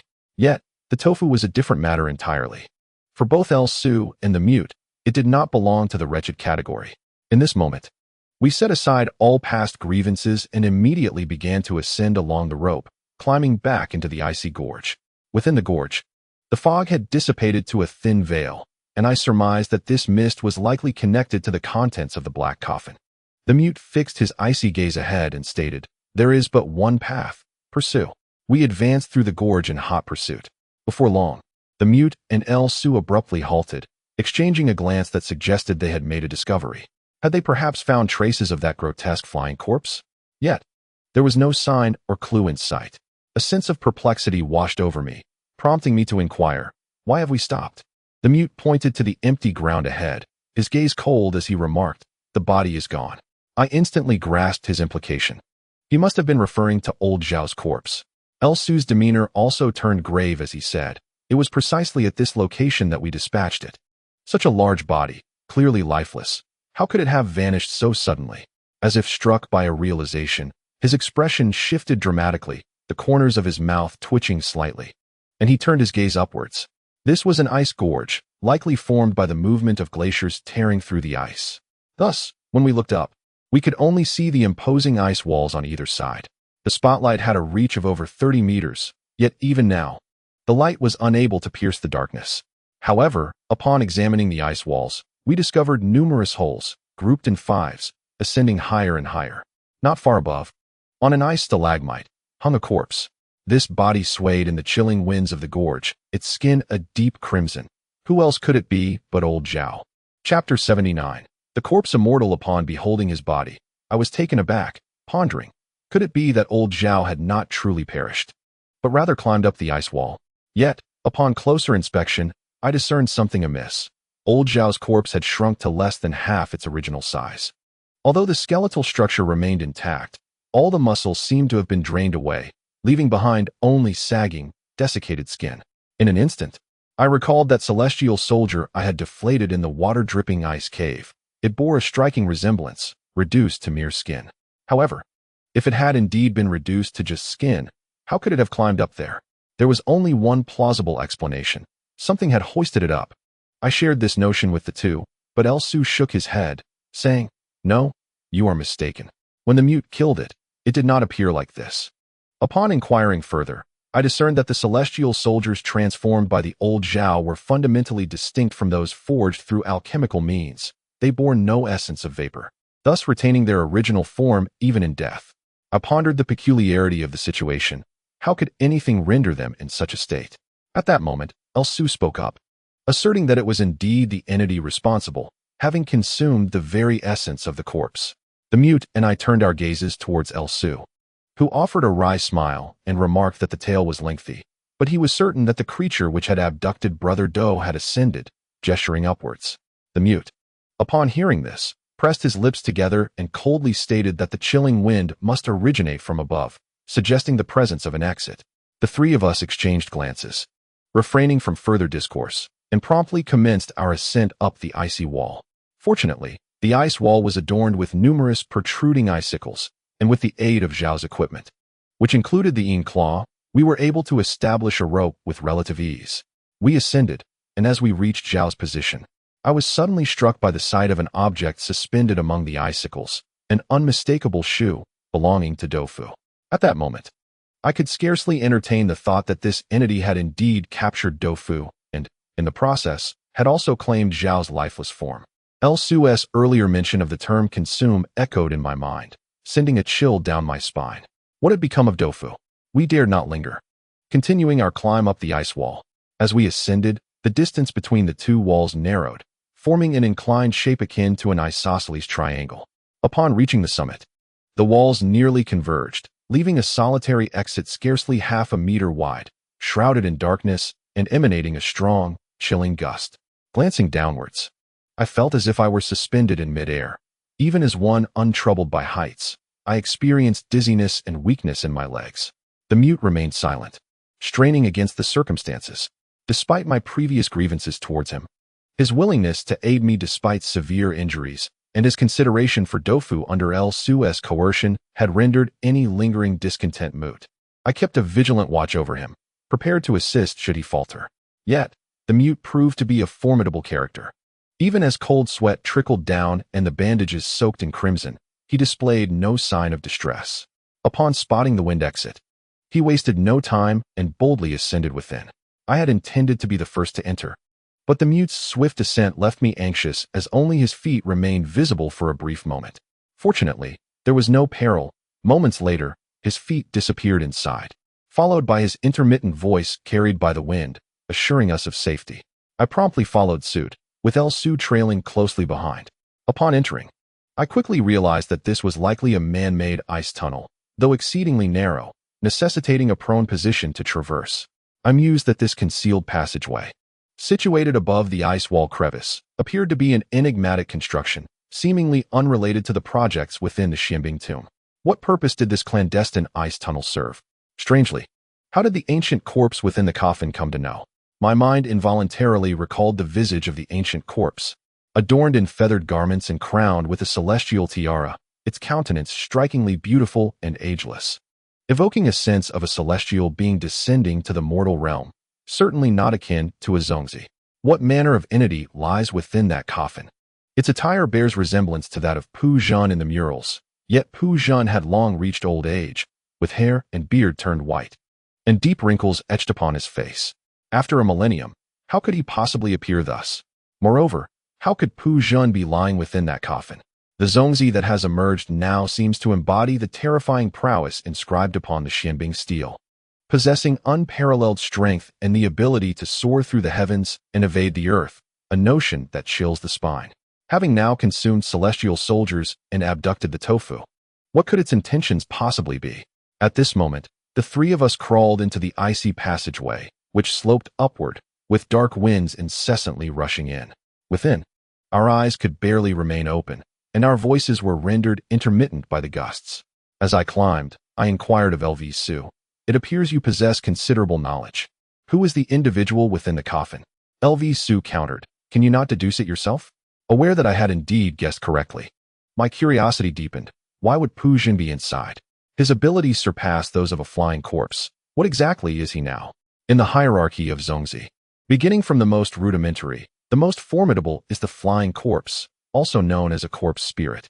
Over time, such entities may tunnel through the earth, and the most alarming aspect is their gradual acquisition of intelligence, wreaking havoc upon the world, difficult to contain. Yet, the transformed Pu Zhan now appears to surpass even the flying corpse, exceeding the limits of my understanding. After my inquiry, Su fell silent for a moment before finally stating, I do not know. I believe it is not a corpse transformation. Not a corpse transformation? My heart skipped a beat. Su replied calmly, you must not approach this with conventional thinking. Remember when I spoke of a friend engaged in biomedical research? He once shared an analogy involving a key. I nodded, a sudden clarity dawning upon me, and I remarked, The darkness possesses many unfathomable powers, utilizing the key. While Pujan is the creator of the key, LV affirmed, precisely. If that is the case, why does he not harness the power of the key? My heart raced, and I coldly remarked, you imply that he is not a corpse transformation, but rather a living person. LV clarified, to be precise, he is an individual who has utilized the key to unlock the great lock of the divine. LV hypothesis sent a shiver down my spine.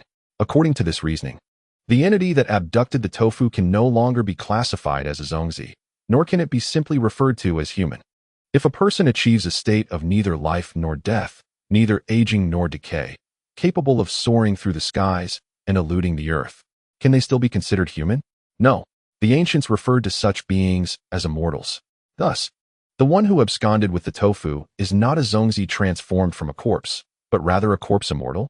Over the past year, I have encountered numerous bizarre and extraordinary phenomena that defy common understanding. I have witnessed apparitions of spirits and strange creatures, from the cunning weasel that has become sentient in the village of Inyang-lu-bu, to the malevolent serpent suppressed by the corpse-raising bureau. The ghost ship sailing the seas, the skinless corpse in Su Fu's tomb, the spectral palace straddling the realms of the living and the dead, the animated corpse messengers worshipping sinister deities, and the peculiar zongzi, both hard and soft. The emergence of these entities has shattered my materialistic beliefs into fragments. However, the concept of immortals or corpse immortals is utterly ludicrous. I can accept the existence of spirits and demons in this world, but to believe in deities is unfathomable. Rather, I would prefer to believe that it is a corpse immortal who has abducted the tofu. After all, a corpse immortal is still a corpse, which is far easier to accept than acknowledging it as a transcended celestial being. Suppressing the tumultuous emotions within me, I forced myself to remain calm and asked, how do you know that old Zhao was bitten by a corpse immortal? Lu Su seemed to chuckle softly, a sound imbued with an indescribable meaning, resembling a bitter laugh, and replied, I have long sought the key. Throughout this endeavor, I have invested more effort than you can imagine. It is difficult to articulate at this moment, but I understand that I no longer have the opportunity. No opportunity? I found Lu Su's words perplexing and inquired about his reasoning. Lu Su's tone softened as he explained, because a corpse immortal is simply called a corpse immortal. Only it knows the method to create the key. Yet I have no confidence in confronting it, not even a morsel of assurance. His assertion was resolute, laced with a sense of helplessness. I felt an overwhelming sense of despair, for this implied that our chances of rescuing tofu were exceedingly slim. A moment later, another question arose in my mind, and I queried, if that is the case, why are you still following us? The mute replied coldly, because this place is an exit. It was only upon his utterance that I realized a sliver of daylight had emerged at the end of the icy passage. Could it be that this icy tunnel led outside? We three hastily crawled toward the opening, and to our astonishment, we found ourselves on the slope of a snow-capped peak. At that moment, the wind and snow raged fiercely, enveloping the world in a blanket of white. The sun was thoroughly obscured by snow clouds, casting a dismal pall over the landscape. Just then, I suddenly noticed, across the snow peak, a flat-topped summit, and I was struck with astonishment, thinking, isn't that flat-topped peak the entrance to the Xianin tomb? I could hardly believe that we had traversed to another snow peak. Meanwhile, the mute squatted down, peering at something. Following his gaze, I saw numerous azure ice blocks at the entrance. The mute stated coldly, this entrance was previously sealed, but it was recently shattered by the corpse immortal. Amidst the wind and snow, a distinct set of footprints led from the entrance down the mountain. It was evident whose footprints they were, and as I gazed at the marks in the snow, my eyes burned with emotion, almost to the point of bleeding, for there was only one set.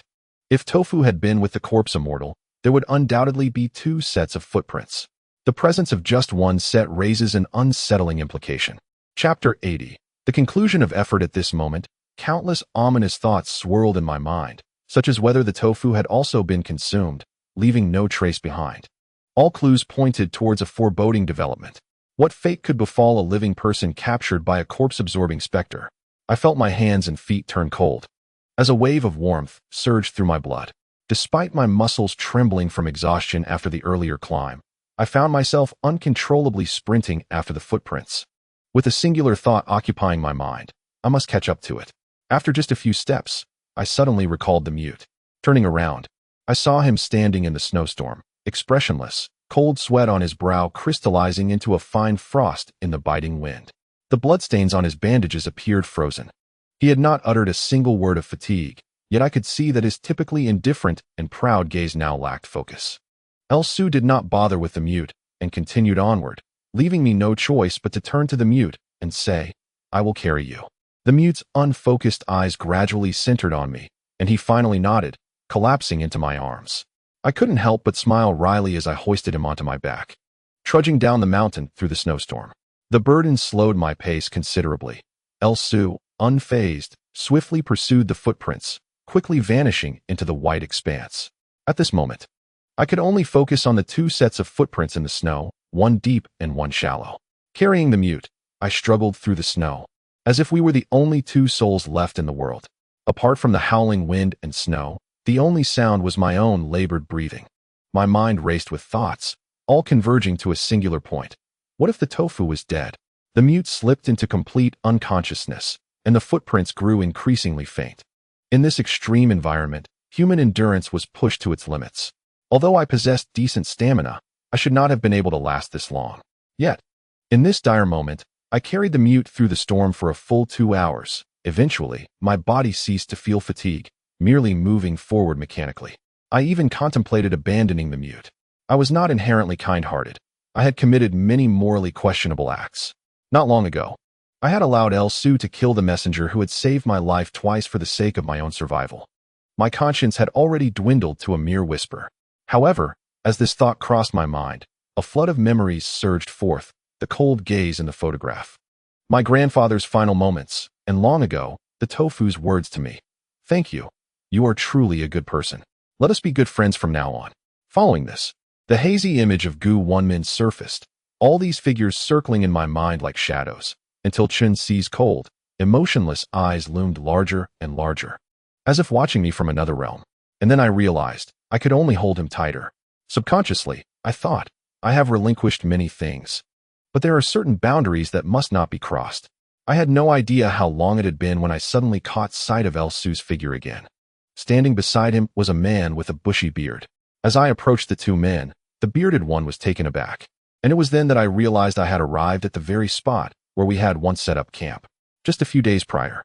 The bearded man and Jeezy had been stationed outside. The bearded man seemed to have procured medicine and food. I waved my hand and pointed to the unconscious mute, saying, "First, take care of him." Upon uttering those words, I realized that speaking felt akin to being pricked by a needle. I had been following the footprints. How had I ended up here? Elsu presented me with a bowl of water, squatted down, sighed, and said, "The trail was lost. It vanished halfway through." I remained silent. Elsu continued, "I searched the surroundings thoroughly and found only this." He handed me an object, the water buffalo horn he had given me back then. I had later worried about Dofu's lack of skill, so I had given it to him. This lad had kept it close, tucked within his cold weather attire. Logically, it should not have fallen out. Holding the horn, an indescribable sensation coursed through me. My hand trembled uncontrollably. I declared, "I will search again."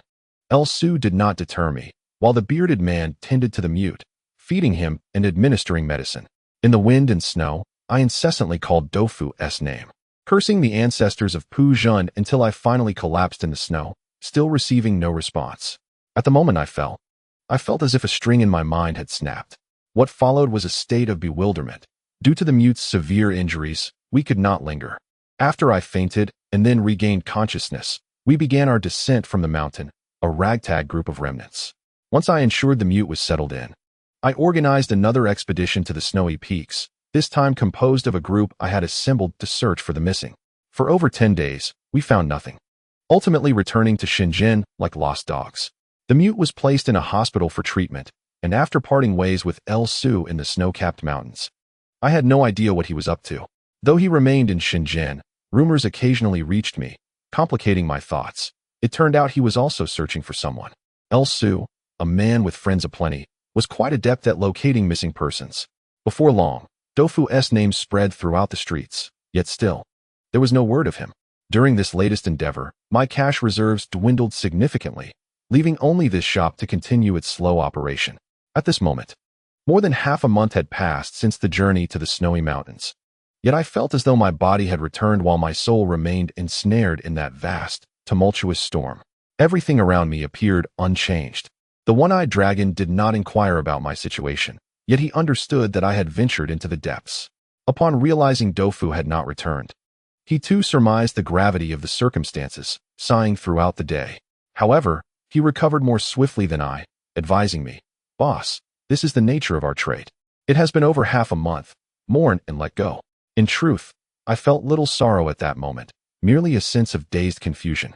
My mind unable to think clearly. Having grown up without parents and lacking close relatives, I had lost my grandfather when I was merely 14. From now on, although many people come and go around me, there is only one brother with whom I have shared both joys and hardships, life and death. To others, he may merely be a dear friend, but to me, he is my closest companion. Yet now, this person is gone. The shop is devoid of the lively banter between the tofu and the one-eyed dragon, leaving it lifeless and dreary. The shelves are lined with antiques, weathered by time, exhumed from the graves of the deceased, also steeped in a somber silence. Across the street, a beauty clad in a cheap how attempts to engage me, pretentiously inquiring, "Oh, where has handsome doe gone? Aren't you two inseparable? Perhaps they have fallen in love?" I cast her a cold glance and instructed the one-eyed dragon to close the shop, declaring that we would not conduct business today. The one-eyed dragon, somewhat irritable, ushered her out, saying, "No matter how elegant the dress, it still appears garish on you. Our boss has a girlfriend. Refrain from casting flirtatious glances." I ascended the stairs, but after a long moment, I heard no sound of the door closing. Turning back, I saw that a slender, fair hand had halted the one-eyed dragon's action. The owner of that hand was Gu-Won-min.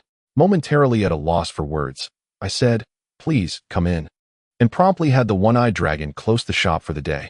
Soon, we found ourselves on the second floor. She surveyed the room and remarked, "This place hasn't been tidied in quite some time." I did not respond to her observation, but instead asked, "Won-min, what brings you here?" Her dark gaze met mine. Her voice clear yet gentle, "I missed you dearly, so I took an extended leave." My mind still felt somewhat muddled as I replied, "I am such an unworthy boyfriend. I should be the one visiting you." Before I could finish my thought, she wrapped her arms around my neck, her voice quavering, "Why didn't you tell me? I know you're hurting right now. I want to be here for you, Chen. You still have me." In that moment, I felt a warmth welling in my eyes. My mind, which had been muddled for days, suddenly cleared.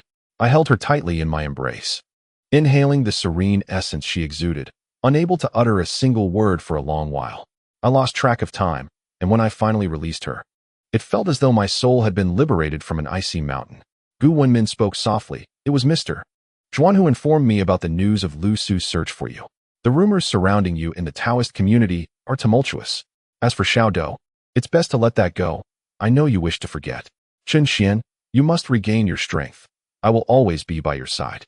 She had taken a long leave, and the days that followed were perhaps the most tranquil moments we could experience. We temporarily forgot everything around us, the matters concerning tofu, the curses, living as if in a state of evasion. I have never been one to sit idly by, but this time, I had exerted all my efforts, and the outcome was that I could not save my grandfather and had even brought misfortune upon my dearest brother. Now what remains for me? What more can I do? Curses, damn the curses. Come forth, let me see what other tricks you can conjure. Chapter 81. Origins. As night approached, I remembered the mute still residing in the hospital, so I bought some fruit to visit him. The mute suffered severe injuries this time, akin to snatching a life back from the clutches of death. The doctors themselves declared that his recovery was nothing short of miraculous. However, the mute appeared indifferent to this miracle.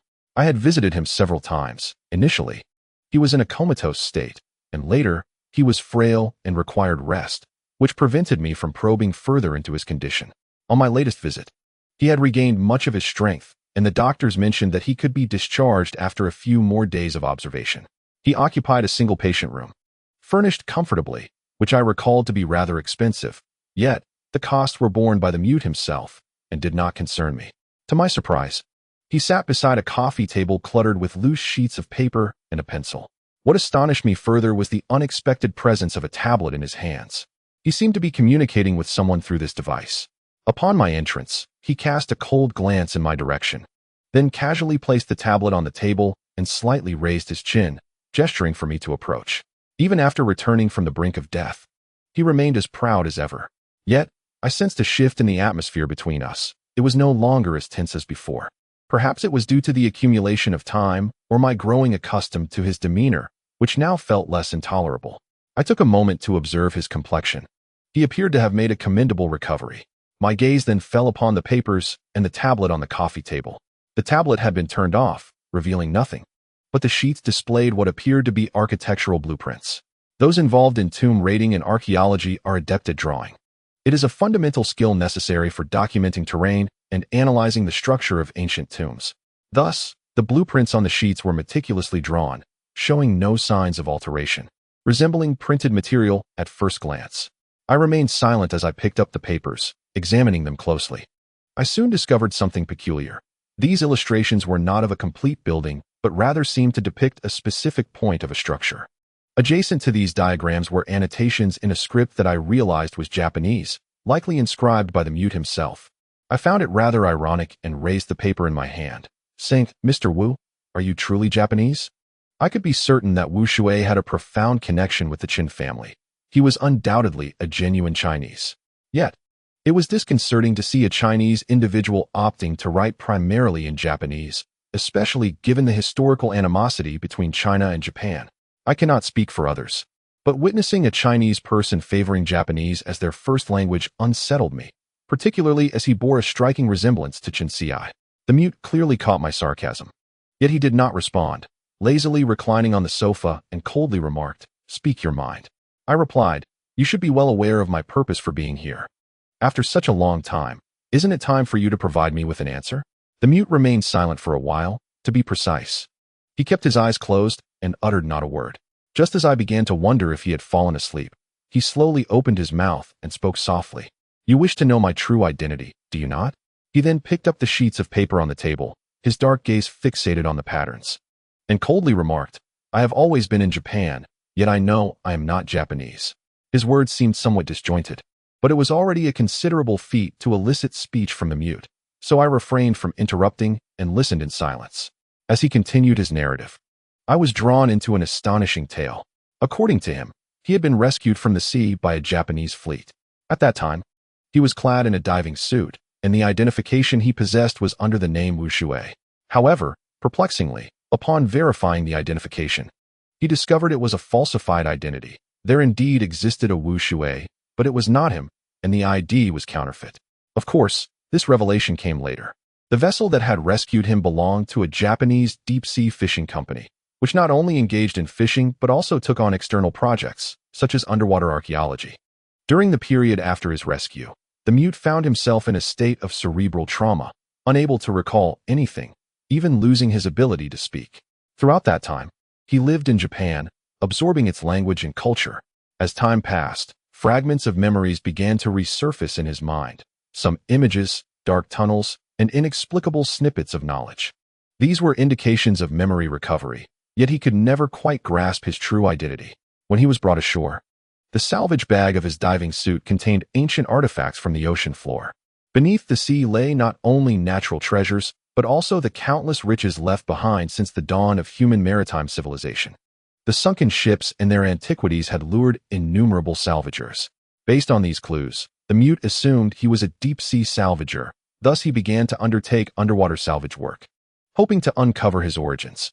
However, the memories that surged forth grew increasingly abundant, a significant portion of which revolved around knowledge of tomb raiding and archaeological expertise. It was then that he realized he might be either an archaeologist or a tomb raider from China. Yet, questions plagued him. Why had a Chinese tomb raider nearly perished at sea? Why was he devoid of companions? Why was there not a single trace of his identity left behind? With these uncertainties weighing on him, the mute began to delve into tombs, inadvertently crossing paths with the company where GZ was employed. By that time, he had already garnered a certain level of reputation, which led to an assignment regarding the tomb of Su Fu. Our two groups encountered each other unexpectedly, and according to the mute's usual practice, anyone who obstructed him faced dire consequences. However, upon seeing me, he suddenly felt an inexplicable familiarity, as if something within him was on the verge of resurfacing. When he heard someone call my name, Chen Xian, it was as if a great lock had been turned, unlocking a peculiar memory in his mind. he encountered an individual who bore an uncanny resemblance to himself. Subsequently, during my conversation with Professor Lin, the mute learned of a person named Chen. Realizing that he resembled this Chen to an astonishing degree. Instantly, he understood that Chen was the key to unraveling the mystery. However, the mute was acutely aware that he was unequivocally not Chen, as his fragmented memories indicated that he and Chen were indeed two distinct individuals, and their relationship was likely not a cordial one.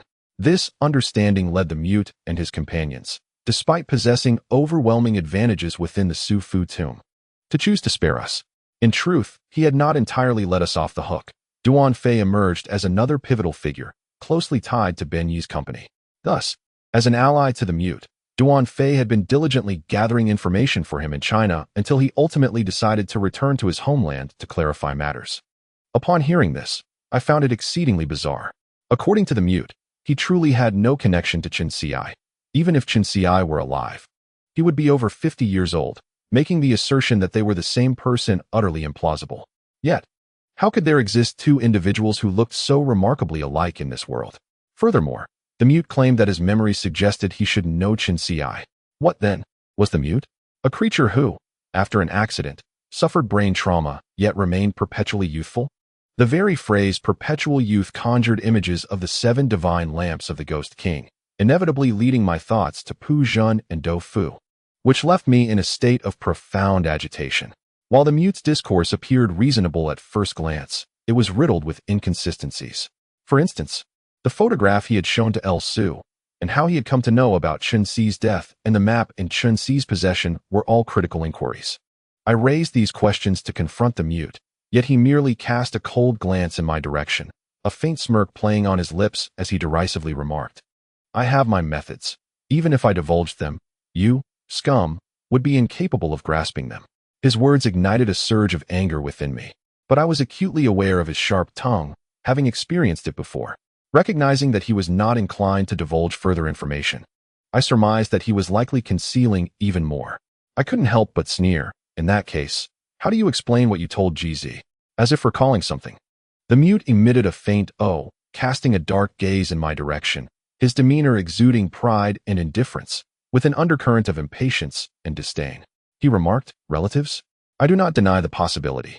But so what?" His tone conveyed a chilling sentiment, as if to say, even if we were indeed related, what difference would it make? Even if I were truly Chen, you would merely be a speck of dust in my eyes, leaving no trace behind. I retorted with a smirk. It would be best if you think that way.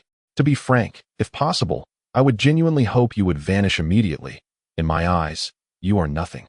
The mute narrowed his eyes, revealing a semblance of a smile that was neither genuine nor pleasant, as if he could see through me. He seldom smiled. But when he did, it was rarely a harbinger of good. That gaze, as if directed at a mere jester, was infuriating. He then retorted, "What are you still doing here?" I inhaled deeply, striving to temper my boiling emotions. After a moment, I calmly replied, "This matter is far from resolved. I am aware of your next intentions, and I caution you.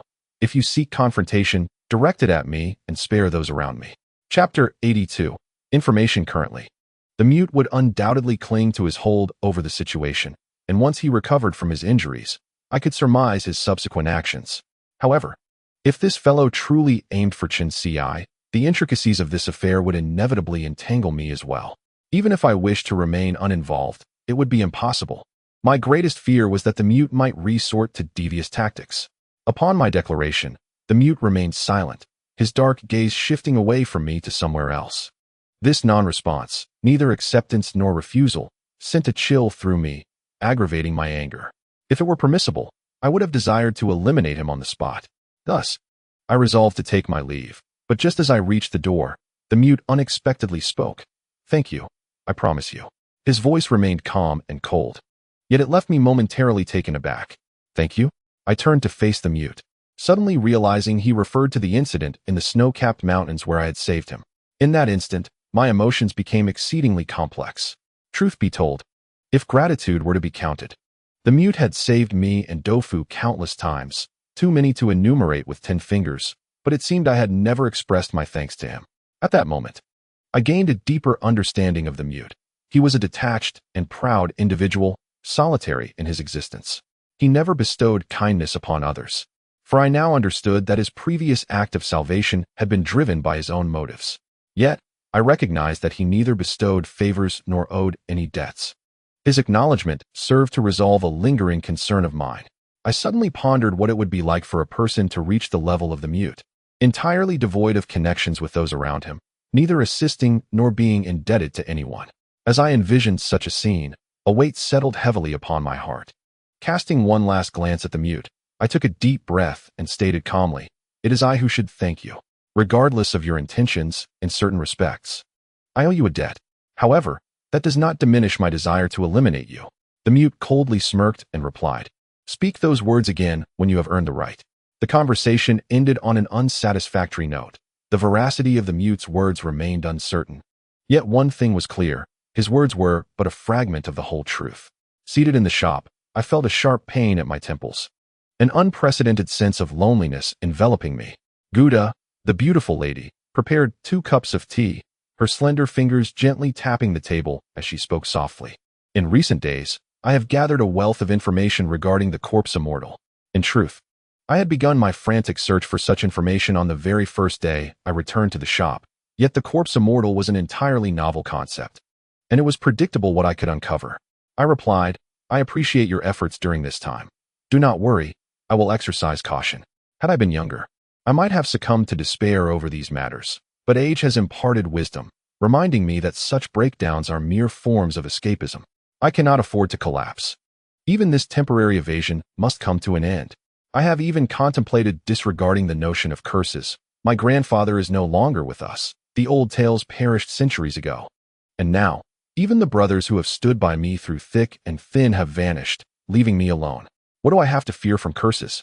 Yet, as I gaze at one man beside me, a companion through trials and tribulations, her affection reveals that the curse is not solely my burden.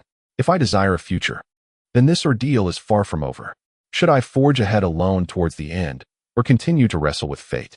The loss of Dofu has struck me profoundly, leaving me adrift in my sense of future. In the days that followed, the mute soon discharged from the hospital vanished without a trace.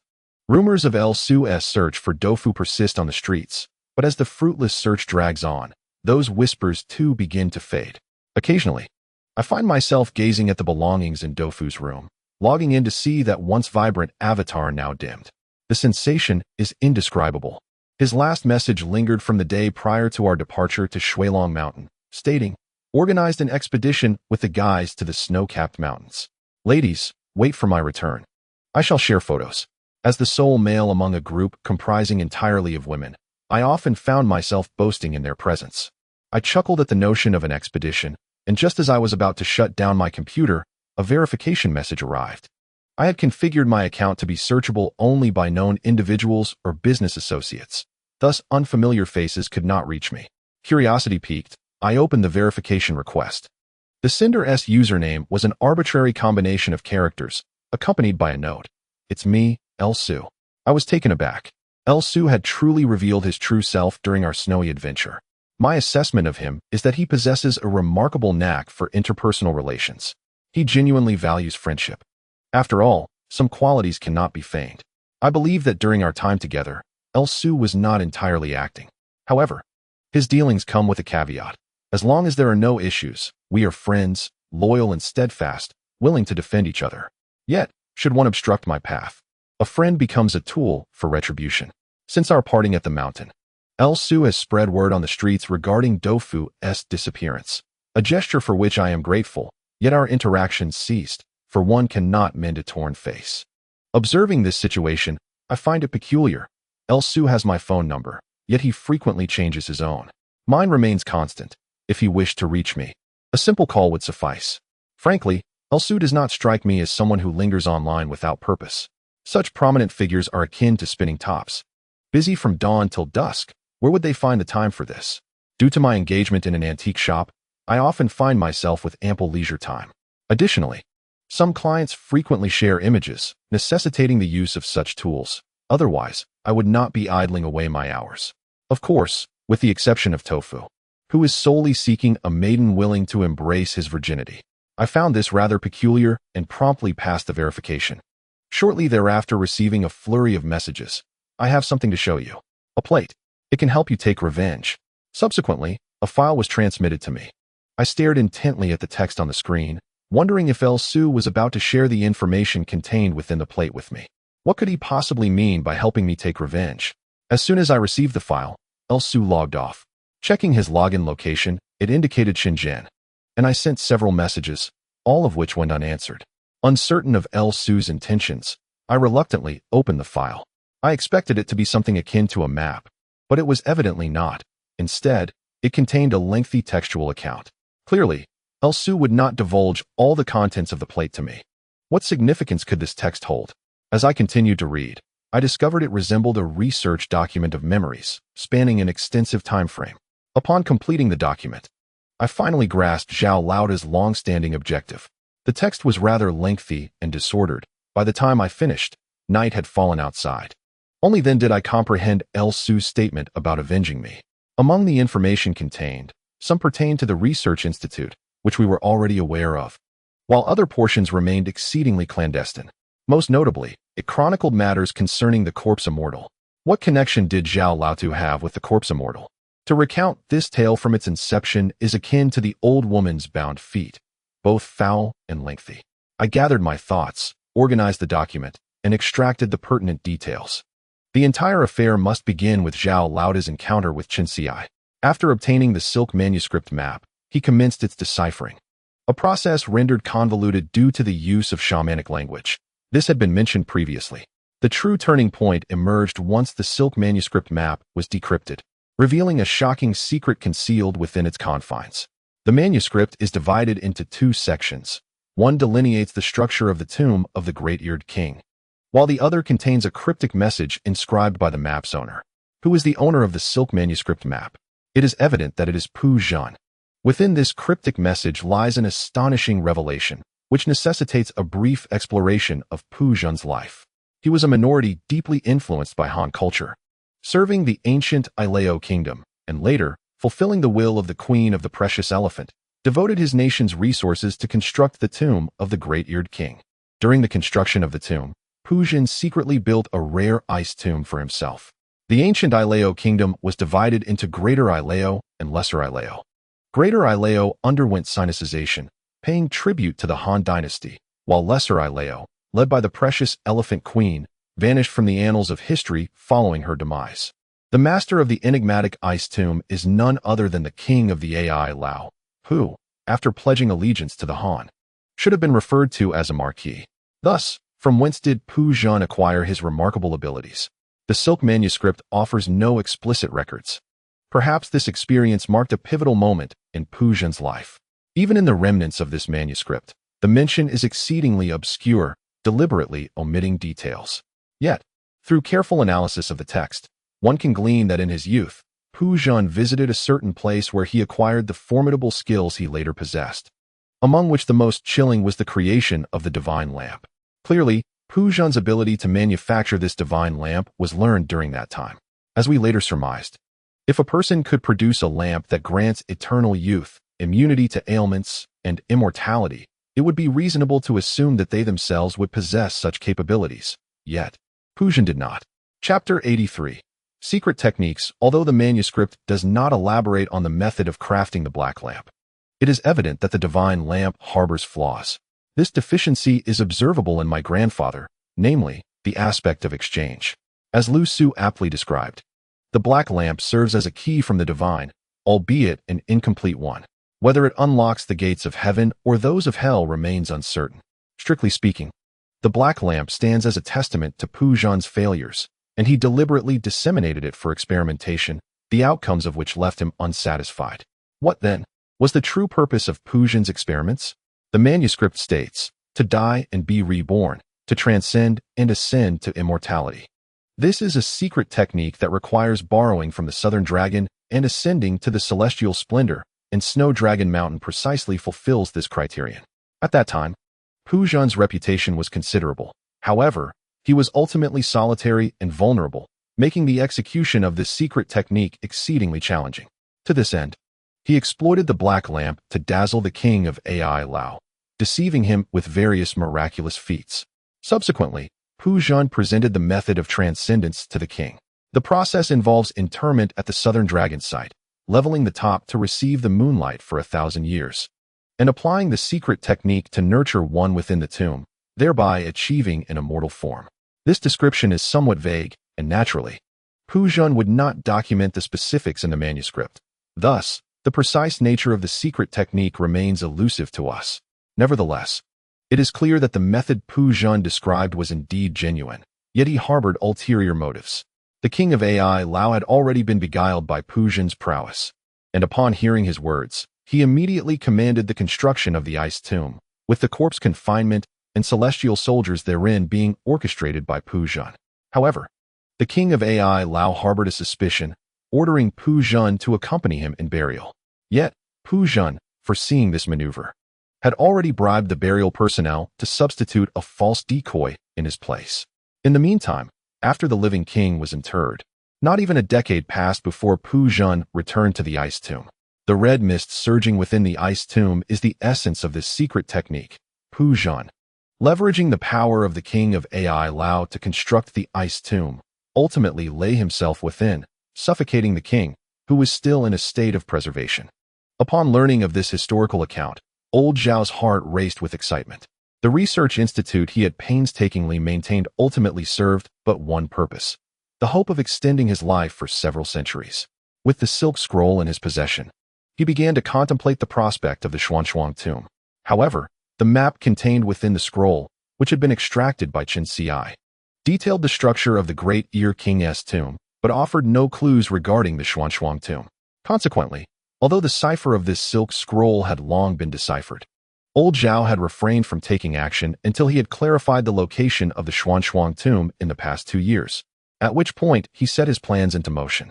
The scroll mentioned the celestial soldiers within the Xuanzhuang tomb. Thus, in due course, old Zhao took advantage of his research to fabricate a batch of messengers to serve as bait. As for Pu Zhan's secret arts, whether they truly represented the path to immortality remained an enigma to all. Old Zhao lamented that Qin Ci had passed away too soon. He wished he could have grasped him by the collar and demanded clarity on the matter. Thus, he was left to formulate his plans for the Xuanzhuang tomb, unaware that the subsequent disaster would befall his entire expedition. Prior to his venture into the Xuanzhuang tomb, old Zhao made ample preparations, one of which was aimed at countering Pu Zhan. He devoted considerable effort to analyzing Pu Zhan's identity, not in a mundane sense, but rather concerning the possible states Pu Zhan might manifest. Old Zhao was astute. While he was astonished by the contents of the scroll, he had not yet reached a point of complete belief. At best, he maintained a mindset of verification, yet he understood the necessity of meticulous preparation. With the Xuanzhuang tomb dating back over 1,500 years, if the Southern Dragon's method of corpse nurturing were indeed effective, then Pu Zhan, a living being, would have been essentially preserved within the tomb for over a millennium. In this extensive time frame, 3 scenarios were most likely to have unfolded. First, he could be a genuine immortal, which would pose the most formidable challenge for old Zhao. Second, he might be a half-finished product, where insufficient time had elapsed for nurturing. If their intrusion disrupted the process, what emerged would not be an immortal, but rather a being that was half-immortal, half-corpse, also a daunting prospect. Third, the secret arts could have resulted in a failure, leading to the revelation of merely a frozen corpse within the coffin. In such a case, the danger would be minimal, yet the outcome would certainly not align with old Zhao's aspirations.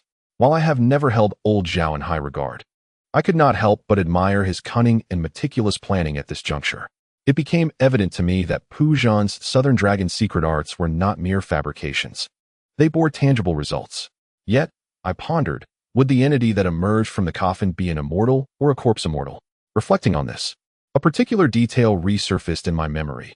Within the tomb, when the black coffin suddenly creaked, I had witnessed that the occupant, although radiating an aura of otherworldliness, possessed hands that were an ominous shade of dark purple, akin to those of a corpse. Upon further contemplation, it was clear that the timing for nurturing the immortal had not yet arrived, and old Zhao's intrusion had disrupted the process. Therefore, what sprang forth from the coffin should not be an immortal, but rather the second scenario, a being that was half immortal, half corpse. From this perspective, I aptly designate it as a corpse immortal. Upon this realization, a flicker of fire ignited within me, surging forth from the abyss of my recently despondent heart, intensifying with each passing moment. The two words that emerged in my mind were revenge. Indeed, it echoed the sentiment of El Su, the notion of vengeance. In the past, regardless of the adversities I encountered, they remained within the realm of my comprehension, and I endeavored to devise every possible means to conquer them. However, upon recognizing that it was not a flying corpse that had abducted the tofu, but rather an immortal, I found myself utterly bereft of solutions. Not only I, but El Su and the mute, we three were equally powerless in the face of such a fate. No matter the magnitude of one's abilities, when confronted with an immortal, it is akin to a hammer striking cotton or clouds, entirely out of our league, devoid of any means to retaliate.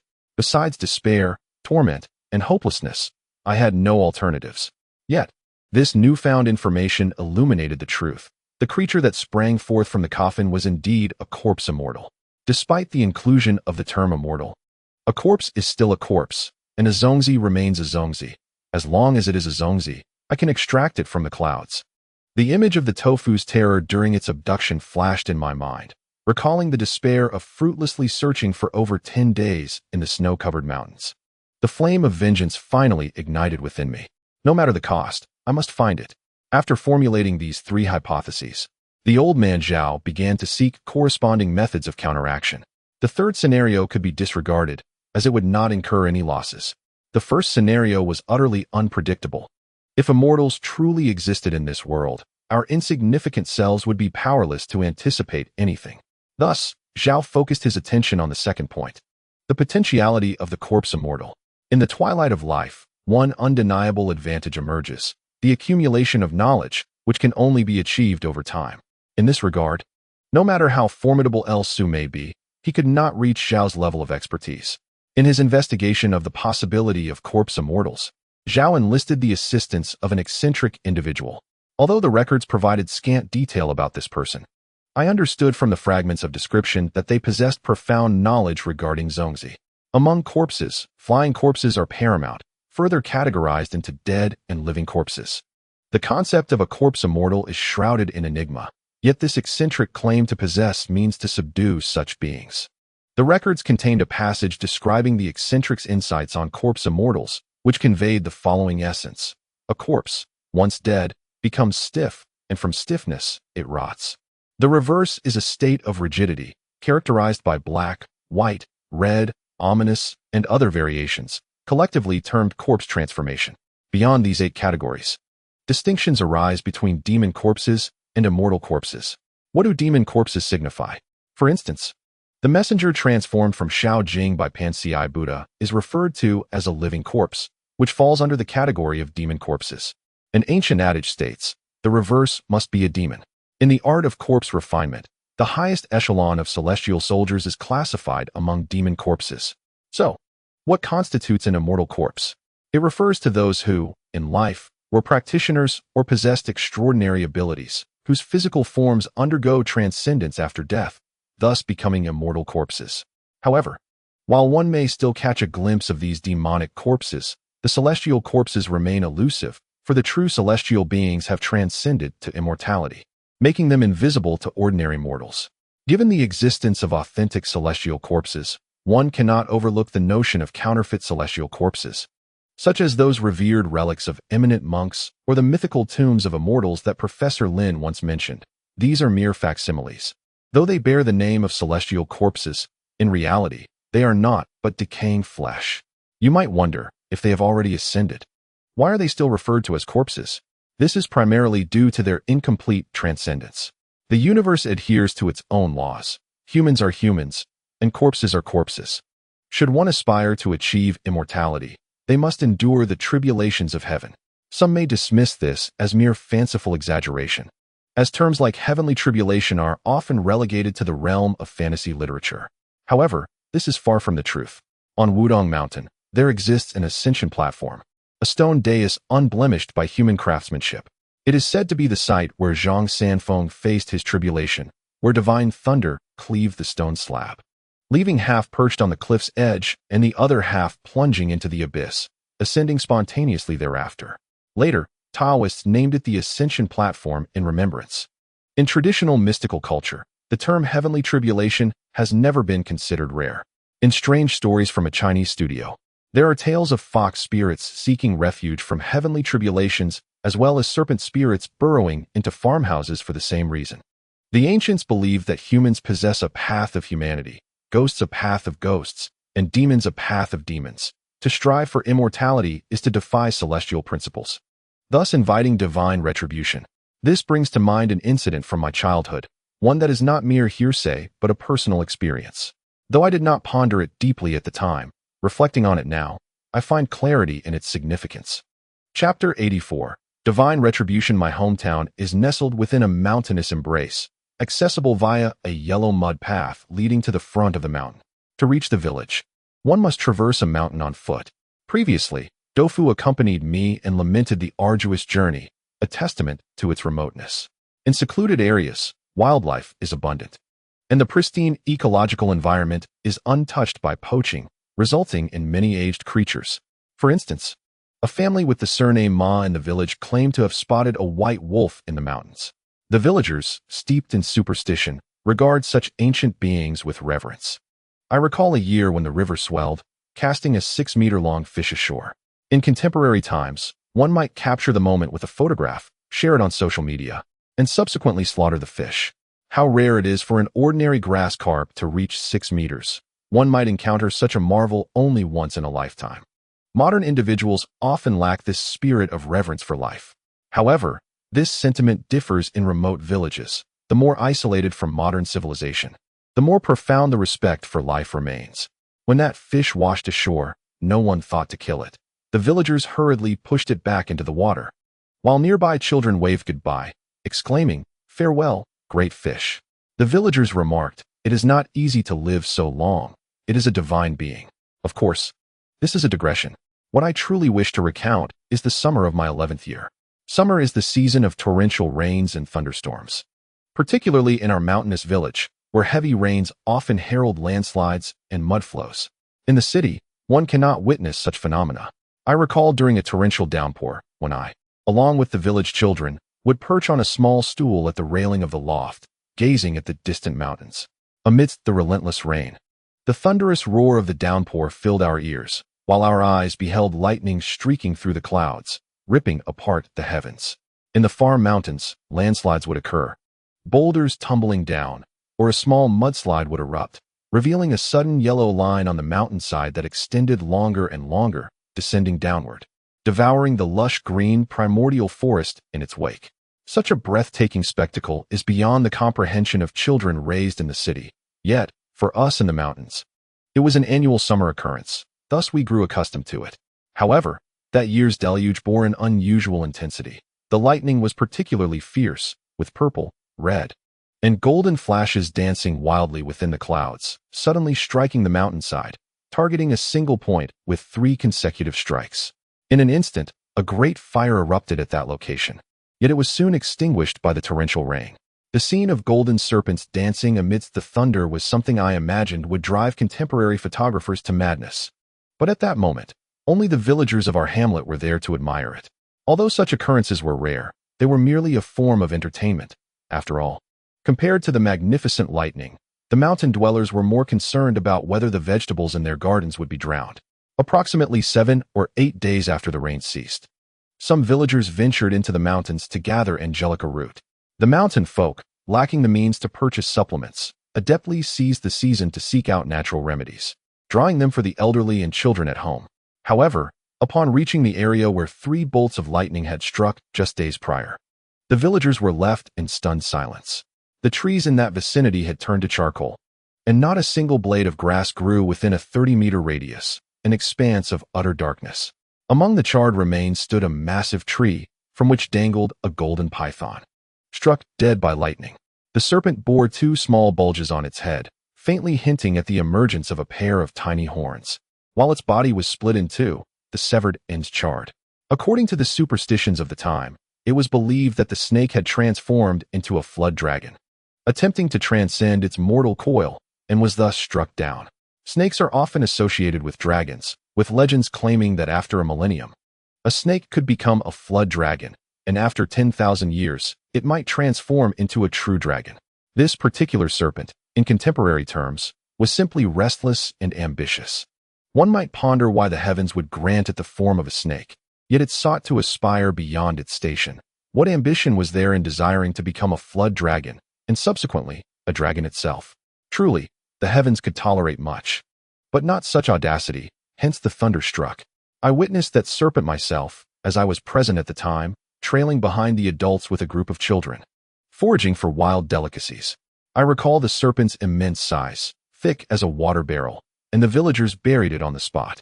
Until then, I had never taken the notions of thunderbolts and tribulations seriously, but that year's experience unveiled another facet of this world, a realm untouched by human science.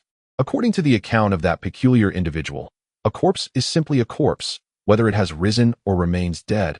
A body attaining immortality is not recognized, thus invoking heavenly tribulations. Most immortal corpses meet their demise during such trials.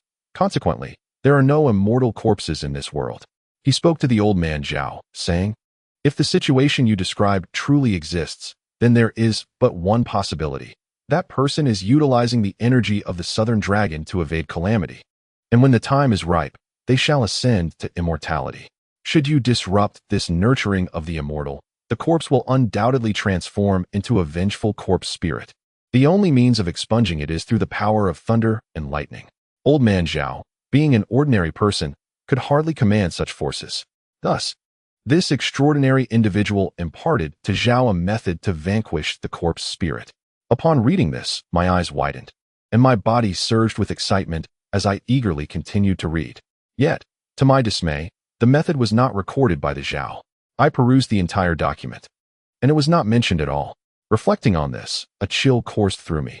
If the method were indeed effective, how could Zhao find himself in such dire straits? After finishing the material, I sighed deeply. My previous enthusiasm was doused by a cold reality.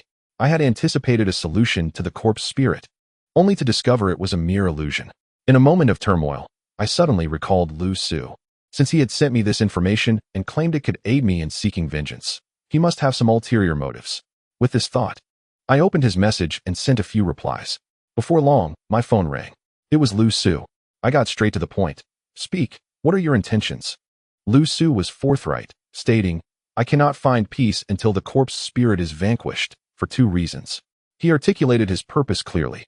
Firstly, he had originally sought to uncover the method of creating the Black Lanterns, but the Xianbing tomb yielded no clues. With Pu Zhen now an invincible corpse spirit, it was unlikely that the spirit would reveal the secret of the key to Lu Su. Consequently, all of Lu Su's plans over the years were rendered futile. Secondly, the corpse spirit is not comparable to the other Zongzi in ancient tombs. To the corpse spirit, even a messenger like Shao Jing is inconsequential. While it remains uncertain if it possesses other abilities, one thing is certain: the corpse spirit is undoubtedly intelligent, having been nurtured by secret techniques, unlike the mindless Zongzi. Our group has thwarted its millennia-long quest for immortality, transforming it into something that is neither a true immortal nor a mere corpse, and it is likely to seek revenge. These two reasons alone were sufficient to leave Lu Su in a state of unrest. After listening to Lu Su, I fell into contemplation. Frankly, I did not believe the corpse spirit would seek revenge against us. Although Zongzi can track individuals by scent and blood, and the corpse spirit could traverse the skies to reach Shenzhen, if it truly wished to kill us, it could have done so effortlessly within the Xianbing tomb, rather than waiting for later. Nevertheless, I understood that if a method to eliminate the corpse spirit truly existed, I would never relinquish the pursuit. For hatred is the most enduring of emotions. The mere thought of Doufu kept me awake at night. I could never swallow my pride without vanquishing the corpse spirit. With this in mind, I remarked, "Yet the document does not record a method to eliminate the corpse spirit, and furthermore, we have no knowledge of its whereabouts. How are we to find it?" Suddenly, a thought struck me. The information that Lu Su had provided was not entirely complete. Could it be that he had omitted certain details? Indeed, Lu Su chuckled softly on the other end of the phone and said, "Who says there is no way? As long as we find the right person, a solution can be discovered." A person? I pondered the enigmatic figure mentioned in the documents and blurted, "Are you referring to him?" Lu Su acknowledged with a sound of agreement, stating, "He is indeed an extraordinary individual. For us to gain his assistance, You must take the initiative and find someone to facilitate the introduction. Must I take the lead? I queried, perplexed. Who should I approach? Juan Rue, Lu Su replied. And my confusion deepened. Who is this extraordinary person, and what connection does he have with Juan Rue? Although Lu Su had a wide network, it seemed there was some underlying tension between him and Juan Rue, as Juan Rue had not shown much warmth towards Lu Su in our interactions. Conversely, my connection with Juan Rue had grown closer due to our shared experiences involving the shamanic language. Lu Su elaborated. This remarkable individual hails from Xianxi and is a descendant of the corpse-refining lineage. His disposition is peculiar and eccentric, residing in Beijing with little to no social interactions.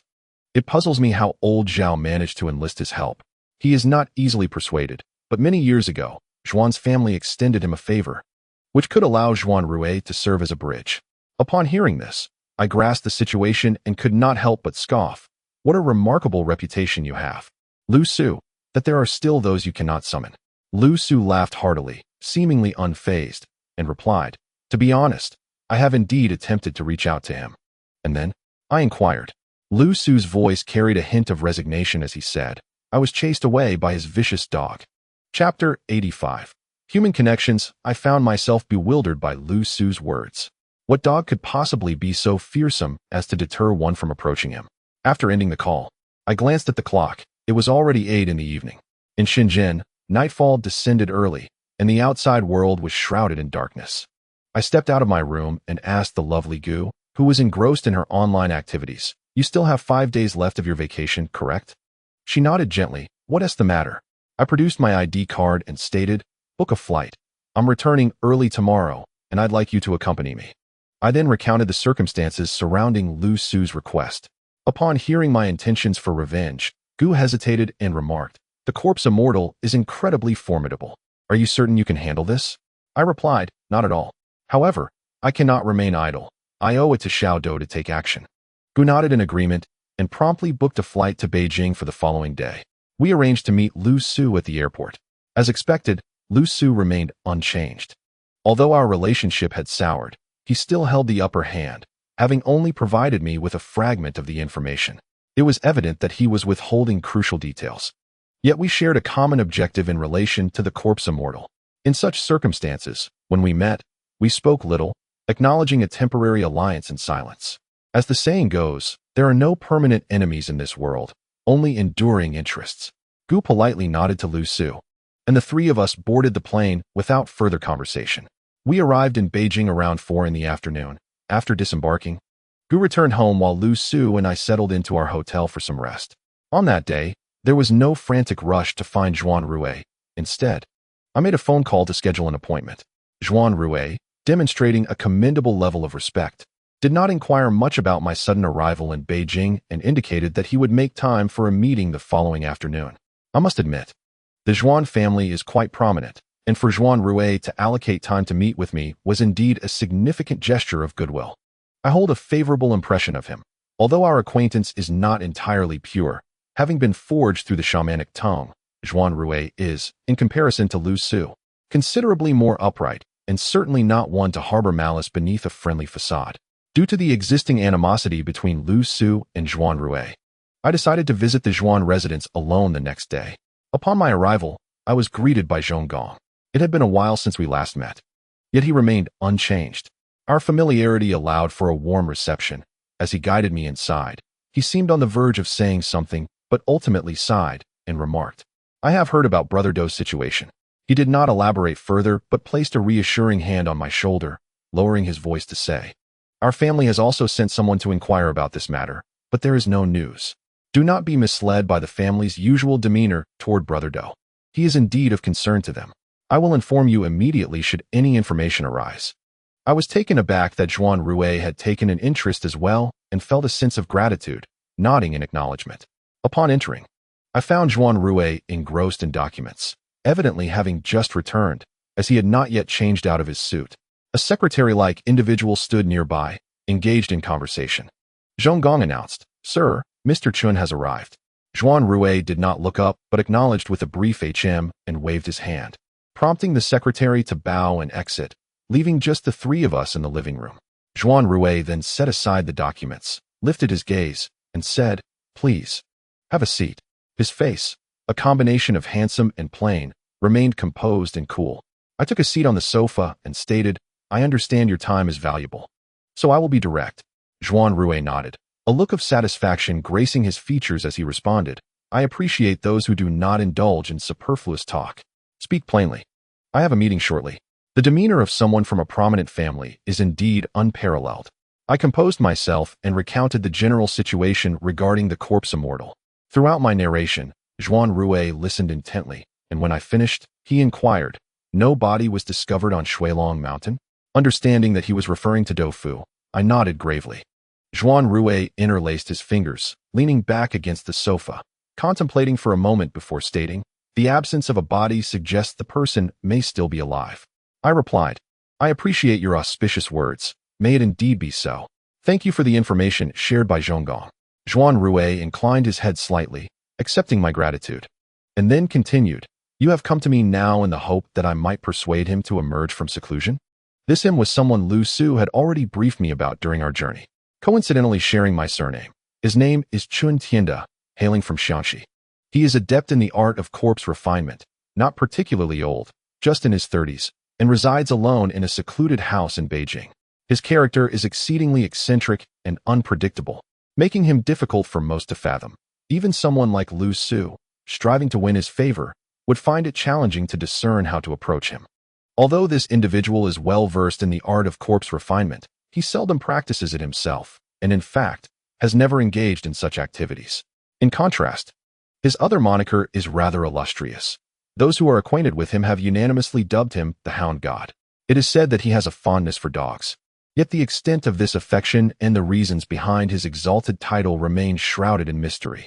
After Zhuang Rue posed his inquiry, I nodded in agreement, stating that only he possesses the knowledge to confront the corpse immortal. Zhuang Rue exhibited a moment of hesitation, a rarity for someone typically so resolute. This unexpected demeanor caused a flutter of concern within me as I pondered the possibility that he might refuse to grant me this favor. However, Zhuang Rue's momentary indecision did not linger, and shortly thereafter, he nodded and remarked that he could establish this connection. But he could not guarantee whether the individual would be inclined to assist me. "I must clarify that the favor I am offering you is substantial." I was taken aback by his forthrightness and inquired further, "In what way?" Zhuang Rue replied nonchalantly, "You shall discover in a few days. I will arrange for your meeting. So just wait." Thus, we embarked on a period of anticipation over the next few days, but I did not remain idle. As the saying goes, one should not visit without a gift. This time, I invested heavily, and coupled with the offerings made by Lu Su, our total amounted to over 300,000. I thought to myself that one should not strike a smiling face. With such a generous gift, I should at least avoid inciting the ire of the fierce hounds. 3 days later, Zhuang Rue took the lead, accompanying me, the enchanting Gouda, and Lu Su to the destination. Upon seeing the gifts we bore, he shook his head, seemingly dissatisfied. When Min, observing this, remarked, "Mr. Zhuang, do you think our sincerity is lacking?" Zhuang Rue appeared to ponder this and replied, "You will find out soon enough." He then led the way with Zhonggong, while Lu Su faded into the background, an invisible presence. I held little interest in their underlying grievances and thus refrained from inquiry. After traversing several alleyways, the surroundings grew increasingly dilapidated, resembling an old urban district. In the distance, a fetid drainage ditch could be seen, with the manhole covers wobbling precariously. The area appeared to be inhabited by transient workers from the north, characterized by a dire environment, with laying of peculiar odors permeating the air. When Min whispered, "This area is slated for redevelopment soon. How can Mr. Qin reside in such a place?" Zhonggong replied, "One cannot view him through the lens of ordinary perception, otherwise, one is bound to suffer." In a moment, we halted before a solitary courtyard, its entrance adorned with an antiquated wooden door. After Zhonggong rapped 3 times, the door swung open instantly. To our surprise, there was no one in sight. Upon peering inside, I discovered a large dog, resembling a German shepherd, crouched within, clutching a door latch in its mouth. Gu Wenmin gasped, exclaiming, "It opened the door." The large dog locked eyes with me momentarily before turning and trotting inside, still holding the latch. As I glanced within, my scalp prickled with unease. The courtyard was teeming with dogs of all sizes, some no larger than a palm, while others stood tall enough to reach a person's waist. As the door swung open, the collective gaze of the dogs fixed upon us, their silence amplifying the eerie atmosphere, leaving us with a chilling sensation. Gudamain possesses a profound fondness for animals. Yet upon encountering a multitude of dogs, particularly a rather peculiar pack, she exhibited a hint of trepidation, casting a nervous glance in my direction. I gently patted her hand, signaling her to remain unafraid. The courtyard, though modest in size, was teeming with dogs, and the inner door stood ajar. Suddenly, a hoarse voice emanated from within. "Come in. Shut the door. No women allowed." One man, taken aback, instinctively inquired why. The voice from within responded with a sarcastic tone, "Because the sight of women vexes me." Gudamain furrowed her brow, noticing my displeasure, and subtly shook her head, stating, "I shall wait outside. There are pressing matters at hand." I nodded in agreement, internally cursing Chun-Tienda's arrogance, yet recognizing the necessity of humility in our current predicament. The individual inside the room sat shrouded in darkness, the light failing to penetrate. Only a vague silhouette was discernible. As the four of us approached the inner door, he spoke again. "Stand at the threshold, speak quickly, and release your burdens promptly." At this proximity, I could discern his appearance, a rather unremarkable man in his 30s, pallid and somewhat disheveled, in stark contrast to his dismissive demeanor. A steaming bowl of instant beef noodles lay on the table beside him. Caught off guard, I found myself momentarily at a loss for words. A lump lodged in my throat. It was El Su, with his characteristic boldness, who broke the silence. After a brief pause, he donned a respectful smile and presented our offerings, saying, "Mr. Chun, I sincerely apologize for disturbing you at this hour. It is but a small token of our appreciation, which I hope you will accept." The man regarded El Su's gift with a sardonic glance, retorting, "Quite affluent, aren't we? I have always despised the wealthy." El Su maintained his cheerful demeanor, replying, "I am no wealthy man. However, I am in need of your assistance, and thus I must offer my utmost." Chun Tienda nodded slightly, declaring, "Leave the items. I decline your request." Even El Su, the ever-smiling fox, found himself at a loss for words. I inhaled deeply, ready to speak, when Zhuan Rui shook his head at me, subsequently disregarding Chun Tienda. He turned to Zhong Gong, instructing, "Present the food." Chapter 86, Strays. Zhong Gong immediately transformed his previously solemn demeanor, presenting his bag of gifts. To my astonishment, I discovered it contained meat, slices of raw beef, it appeared. He then began calling to the dogs in the courtyard, exclaiming, "Doggy treasures, come see what I have brought you. Delicious beef." My mind faltered as those dogs swiftly surrounded Zhong Gong, barking excitedly. At that moment, Chun Tienda abruptly rose and dashed outside, seizing Zhong Gong's bag with an irritable exclamation, "Clumsy hands, let me feed them." He then whistled, and astonishingly, the dogs lined up in orderly fashion from smallest to largest, demonstrating remarkable efficiency. Soon, Chun Tienda knelt down, commencing to feed each dog, seemingly oblivious to our presence, conversing tenderly with each canine as he did so. "Mengdesigio, it has been a while since you've had meat. Indulge a bit more. Dodo, as a lady, you must exhibit proper table manners. Huzi, you have fallen ill. Let me offer you an additional piece." El Su and I exchanged glances, finally sharing a wry smile, both aware that this generous gift had been misdirected. Once the individual had fed all the dogs, he turned his attention to Zhuan Rui and said, "I will fulfill your request, but our debts of gratitude are now settled." Zhuan Rui nodded in silence. Subsequently, Chun Tienda pivoted, regarding El Su and me with a peculiar gaze, inquiring, "Is that old man Zhao dead?" In his presence, I felt compelled to be cautious with my words and merely nodded, replying, "Yes." Chun Tienda continued, "Have you conjured a corpse immortal?" I affirmed yes. Suddenly, he threw his head back and laughed uproariously, his tone dripping with sarcasm. "Good riddance." At this, my heart stirred, and I ventured, "Do you harbor a grudge against Elder Zhao?" Chun Tienda seated himself, stroking a somewhat balding, mangy dog beside him, and nonsensically replied, "As long as there are dead, I am pleased."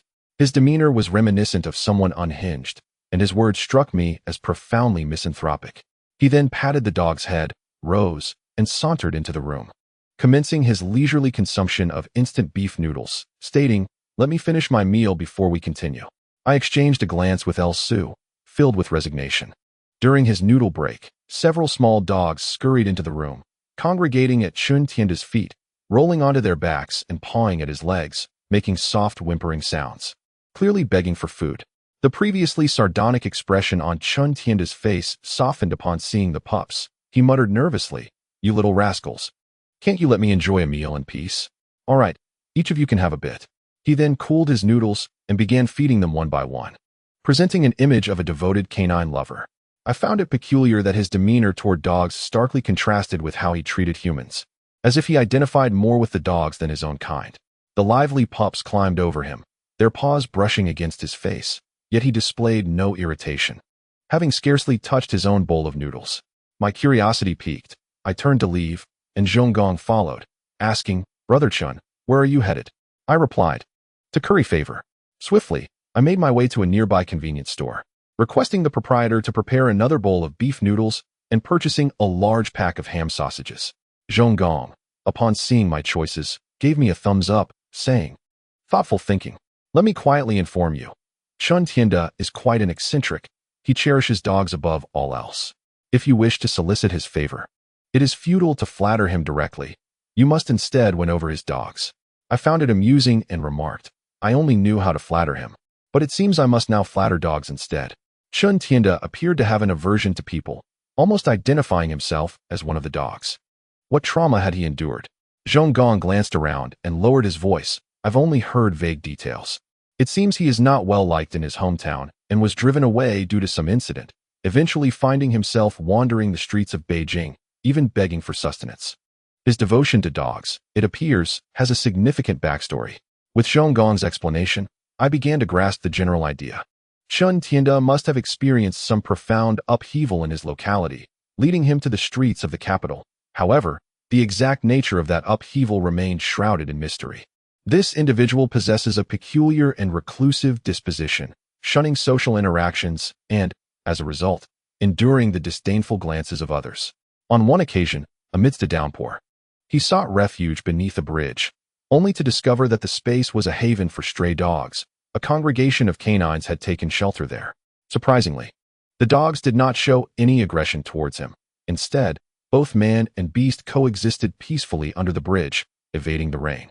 Chun Tianda managed to doze off, yet upon awakening, he found himself immobilized. The toll of a life spent wandering had left his body in a dire state, rendering him incapable of even standing.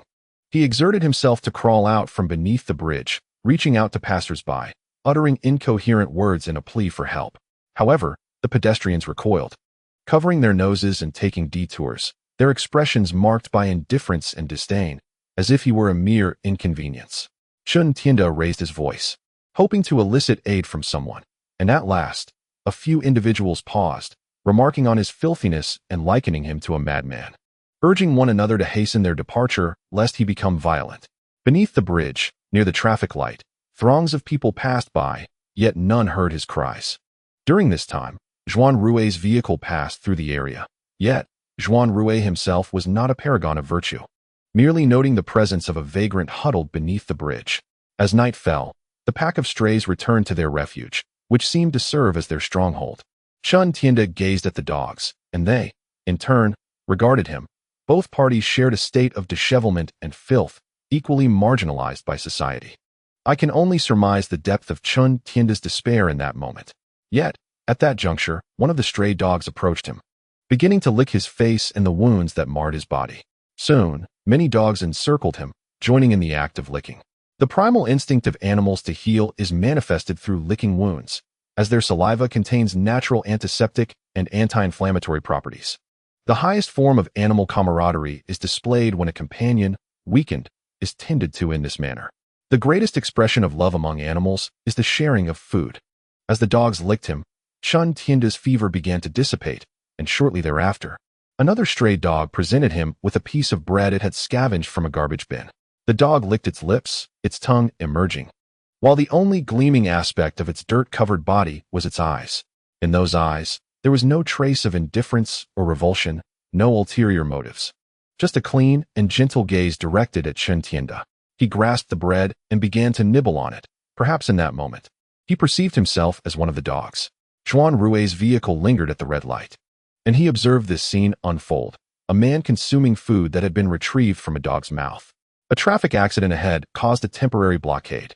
Juan Rue instructed the driver to crack the window for fresh air, and as soon as the window was ajar, he caught a whiff that made him sit up straight. His gaze fixated on Chuntienda. The driver, Zhong Gong, inquired, "Sir, what troubles you? Is there something wrong with that man?" Juan Rue replied, "He emits a profoundly foul odor." Zhong Gong responded, "All vagrants smell. You ought to sharpen your sense, sir." To which Juan Rue retorted, "It is the stench of decay. A heavy scent of death. This individual is not ordinary." What followed was a natural progression. Juan Rue was no philanthropist, inclined to assist a mere homeless man without reason. His intervention with Chuntienda was propelled by a curiosity regarding his identity and capabilities. Chuntienda, neither humble nor arrogant, said to Juan Rue, "I owe you a favor." At that moment, Juan Rue had begun to recognize the extraordinary abilities of Chuntienda, which were far beyond those of an ordinary person. Subsequently, Chuntienda took in a pack of stray dogs, often bringing home any homeless canines he encountered on the streets. The reason for his burgeoning fame, however, lay elsewhere. Intrigued, I inquired, "What is the reason?" I found myself puzzled. If Chuntienda truly possessed such remarkable talents, how had he ended up on the streets? Zhong Gong suddenly chuckled and remarked, "Heaven's misdeeds can be forgiven, but one's own transgressions cannot be absolved. I have heard the head of the household speak of the matter. Do you know how this man named Chun earns a living now?" I shook my head, signaling him to dispense with the suspense. Zhong Gong continued, "You can hardly regard him as human anymore. He has become a quintessential embodiment of anti-humanity. Let me put it this way, his pleasure lies in taking lives." I gasped in shock, exclaiming, "Murder? He kills in Beijing and remains unscathed?" Zhong Gong shook his head, saying, "In such a vast city as Beijing, do you have any idea how many missing persons cases arise each month? And how many of those cases remain unsolved forever?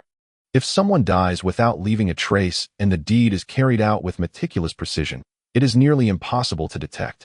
He kills, takes whatever money there is, and spends most of it on the dogs, which is why he lives in relative poverty." Zhong Gong recounted a true story, recounting the first time Chuntienda displayed his prowess. At that time, Chuntienda had not yet embarked on his murderous spree. He relied on Juan Rue's charity for shelter and spent his days collecting bottles and cans to sell for money. One day, while rummaging through a trash bin in a residential complex for plastic bottles, he suddenly heard a heart-wrenching howl. Having spent considerable time with dogs, he recognized it as a dog's cry and surmised that someone was beating it. He rushed over, but arrived too late. He found a yellow stray dog lying on the ground, its eyes wide open, blood oozing from its head. It was already dead. The property manager, a rotund man, addressed the gathering crowd, stating, "Don't linger, it's just a stray dog. We are doing this for the safety of our residents. Disperse." Chuntienda shot a cold glance at the man and unexpectedly broke into a sardonic smile before slowly walking away to continue his search for plastic bottles. The following day, the rotund man went missing. The police reviewed the surveillance footage, which revealed that at midnight, he was on duty, engrossed in adult videos on his phone. Suddenly, he stood up and began walking outside, his gait peculiar and stiff, resembling a zombie from a film. Following the footage, he exited the complex and made his way to a remote hilltop. Due to the absence of surveillance in that area, the police could only search where he was last seen, ultimately discovering his lifeless body. The man lay naked on the ground, his right hand clutching a bloodied sharp rock, while his head had been brutally smashed, exposing the white matter of his brain. Upon closer inspection, it was evident that the death was a suicide, devoid of any traces of others' involvement. Yet, one must ponder, what individual would choose such a horrific method to take their own life? What could possibly drive someone to such despair? The residential area in question is, in fact, situated a mere 100 meters from our current location. Among the investigating officers, there was a local beat cop hailing from the Shaanxi region, possessing a modicum of insight. He discerned that the corpulent figure bore a striking resemblance to the legends of corpse control. However, law enforcement relies heavily on evidence and scientific rationale. Thus, this officer could not possibly report to his superiors that the deceased had fallen victim to necromancy. Consequently, he embarked on a clandestine investigation. Before long, his inquiries led him to Chuntienda, for Chun hailed from Shaanxi, and on the day prior to the incident, the deceased exhibited no unusual behavior except for the peculiar act of killing a dog that met its end in a rather gruesome manner. Moreover, Chuntienda was somewhat notorious, a peculiar middle-aged man who scavenged for refuse and spent his days in the company of dogs, thus earning a reputation in the vicinity. The officer approached Zhao Tianda, yet what transpired between them remains a mystery to outsiders. All that is known is that the officer abruptly resigned and returned to his hometown. With one incident leading to another, Zhao Tianda ceased his refuse collection and delved into the sinister arts of corpse manipulation, occasionally acquiring some wealth through nefarious means. As the saying goes, there are no secrets that can remain hidden indefinitely, and those engaged in such dubious trades are often astute and well-informed. Consequently, individuals wise enough to recognize Zhao Tianda's capabilities would refrain from provoking him. He approached murder without a hint of psychological burden. As Zhong Gong once remarked, while heavenly transgressions may be forgiven, self-inflicted ones are inexcusable. As time passed, Zhong Gong came to understand the initial circumstances that drove Zhao Tianda to destitution. The art of corpse manipulation, involving prolonged interactions with the deceased, invariably incurs a loss of virtue. Hence, one must strive to treat others with kindness. Zhao Tianda's earlier life must have been shaped by some profound experience, despite his impoverished state and wandering existence. He harbored no desire to exploit his arcane knowledge for malevolent gains. Perhaps beneath that bridge, a transformation occurred within him. Humanity's indifference had rendered him akin to a dog. Now, Zhao Tianda is, to put it plainly, not only eccentric but also possesses a rather terrifying characteristic, an anti-human persona.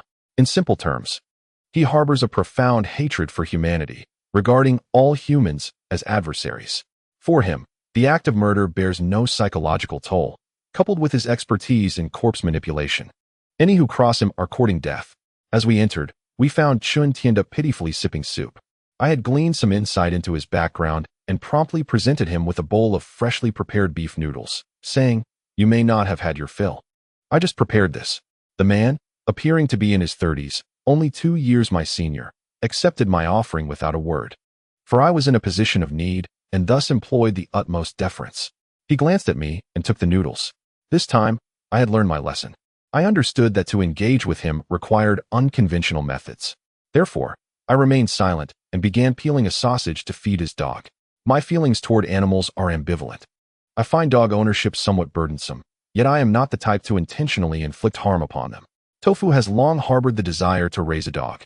When I inquired about his reasoning, he responded, "Walking down the street with an adorable puppy will surely attract the lovely ladies, and then I can indulge in my fantasies." My immediate retort was, "Even if throngs of ladies gather, it is only to admire the dog, not you." "No dog for you." Tofu protested, "Why not?" I replied, "Because the place you currently reside in belongs to me. You may keep a dog, but you must sleep by the door with it in the future." The mere thought of Tofu stirred a pang of sadness within me. While tending to the dog, I could hear the raucous sounds of Zhao Tianda devouring instant noodles. In no time, he had completely consumed the contents, slurping the broth and noodles until he let out a loud belch, scrutinizing me with a critical gaze as he declared, "You may leave now." I was taken aback, thinking, this is not how it should unfold. How can he dismiss us after such nonsense? My concern for the dog faded momentarily as I rose and asked, "What about the method to deal with the corpse fairy?" To be honest, had it not been for my usual temperament, I would have erupted in anger at such insolence. However, under his roof, I had to swallow my pride. Zhao Tianda was a thorny individual, and even Zhuang Rui dared not confront him. I certainly could not afford to offend him either, so I spoke with my frustration suppressed. After I voiced my inquiry, Zhao Tianda retorted with a mocking tone, "You wouldn't comprehend even if I told you."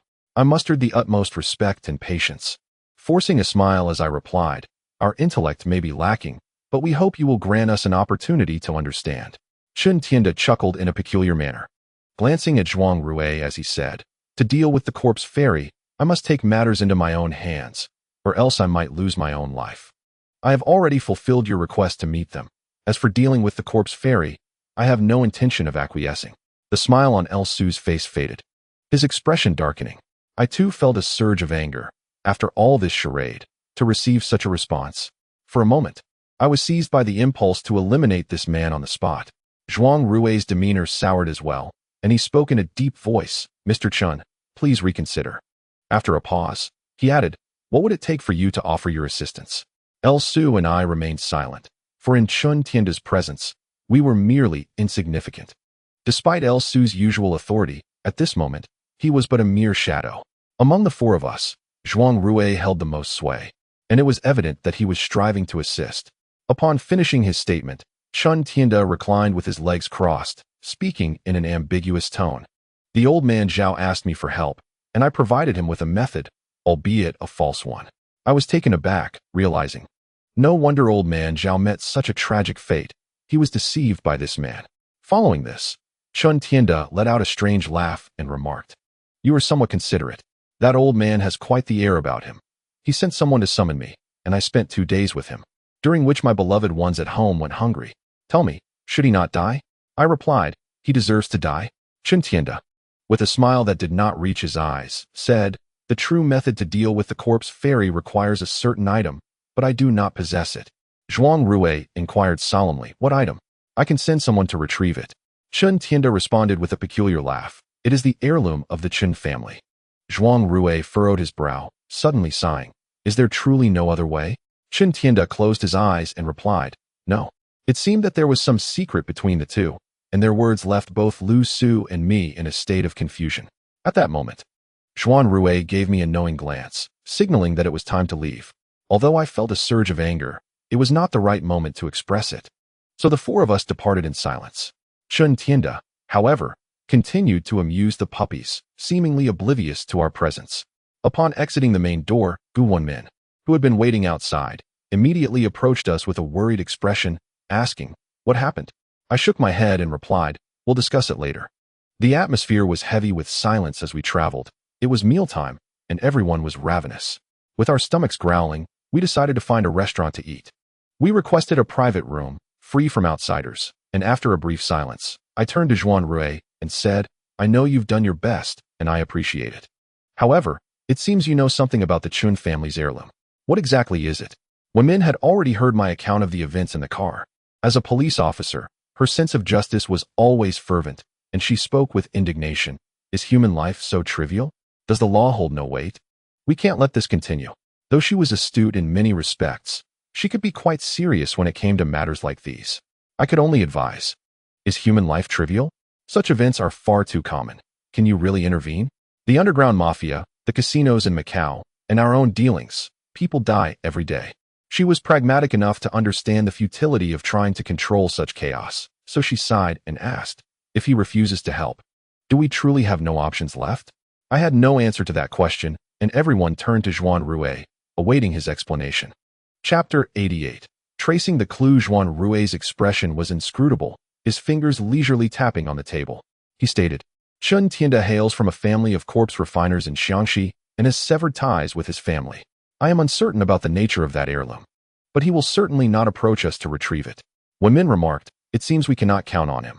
If we were to confront the Chen family ourselves, what are the chances of success?" Zhong Gong replied, "That heirloom belongs to them. Do you think they would readily part with it?" Lu Su narrowed his eyes and spoke slowly. "Money can indeed move mountains. In my year of dealing in antiques, I have encountered many who wish to sell their heirlooms. Items passed down from ancestors may not hold value in modern times, and descendants often, driven by greed, are inclined to trade them for wealth." According to Zhong Gong's earlier words, before encountering significant upheaval, Chun Tianda was considered a good person. He adhered to the taboos of corpse refining and thus valued benevolence. This suggests that the Chen family may not be malevolent individuals. Furthermore, if they do not resort to secretive methods to amass wealth, it is likely they are not very affluent. Perhaps money could pave the way. After a discussion among myself, Lu Su, and the beautiful Gu, we concluded that we should at least attempt to reach out to them. I inquired about the location of Chun Tianda's hometown from Zhuang Rui. He provided an address in a rural village. Upon learning it was a village, I felt a sense of reassurance. Without further delay, I expressed my gratitude to Zhuang Rui and set off with Lu Su and Gu toward Chun Tianda's ancestral home. As fate would have it, we found ourselves once again in Xiangxi. The village we were headed to was called Hongya Village, situated to the north of Fengtu Village. The journey was quiet until we arrived at Hongya Village, where I discovered that this locale epitomizes a new type of rural settlement, showcasing a stark disparity. Half of the structures were built with white tiles and red bricks, while the other half comprised lowly wooden houses, clearly delineating the differences in wealth. This phenomenon has become increasingly common in the countryside. Families with members who venture out to work tend to enjoy more prosperous lives and can afford to construct homes, while those lacking the means or education to travel beyond their lands find themselves growing ever poorer. Within the same vicinity, a vivid contrast between affluence and poverty emerges. As we inquired about 7The in the village, an elderly woman directed us with a peculiar expression, asking, "Are you relatives of his family?" When men replied, "We are friends, here to pay a visit," the old woman, casting us a strange glance, recoiled as if we were a plague, evoking an undeniable sense of disquiet between me and the beautiful Gu. It seemed that the Chun family was not held in high regard within the village. Before long, following the woman's directions, we found the Chun residence. The place appeared exceedingly dilapidated. I had anticipated a large family, but to my surprise, only a solitary old man remained. He opened the door slightly, peering through the crack with dim, lifeless eyes, and asked, "Who are you?" Gu, with a gentle smile, reassured him, "Dear sir, do not fear, we seek your assistance." I assumed the old man might inquire about the nature of our request, but instead, he promptly replied, "I no longer take on work. You should contact the funeral home." With that, he attempted to close the door. Curiosity piqued, I instinctively blocked the door, asking, "Old Master Chen, do you know why we are here?" He lacked strength, and my intervention inadvertently pushed the door open further. In that moment, I beheld the old man in his full countenance. He resembled a desiccated corpse, skin stretched tightly over bones, dark and covered in wrinkles, though he was relatively tall. My rudeness struck me, and I quickly apologized. Yet, to my surprise, old Master Chen was quite affable, waving his hand dismissively and inviting us into rest. Observing that we were covered in sweat, he then retreated to fetch us some plain water. Exchanging relieved glances with the beautiful Gu, we felt reassured. It appeared that old Master Chen was a decent man, certainly not of the twisted character of 7The, presumably due to his solitude. The old man began speaking freely.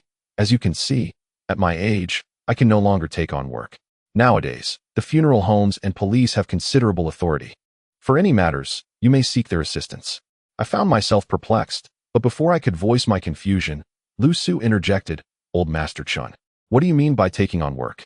Realizing that we were not there to solicit his services, old Master Chen responded, "Then what are you here for?" After a moment's thought, he recalled Lu Su's question and elaborated, "What I mean by taking on work is guiding corpses." "Guiding corpses?" Gu exclaimed, astonished. "You still engage in that?" Old Master Chen, displaying a friendly demeanor, chuckled, his face a tapestry of dark wrinkles. "Do you not believe me? I have relied on this for my livelihood all my life." Gu remarked, "I have only ever seen such things on television. In reality, I have never encountered it."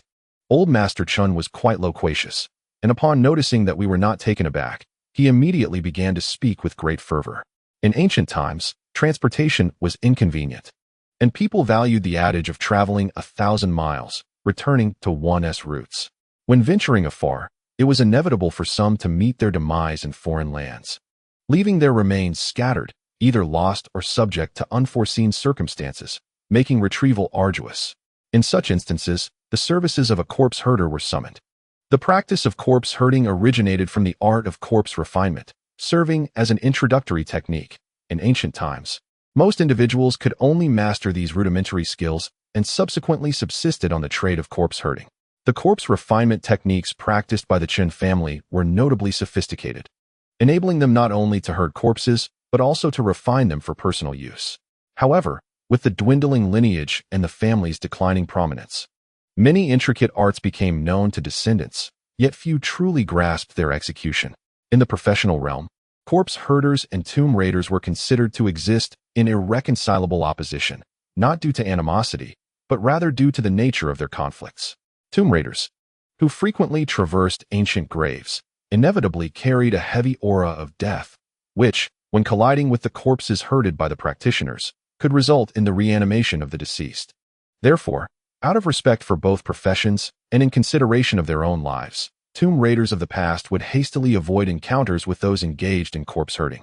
Both parties aware of the unspoken understanding that dictated such interactions. The corpse herders, too, dealt continuously with the dead.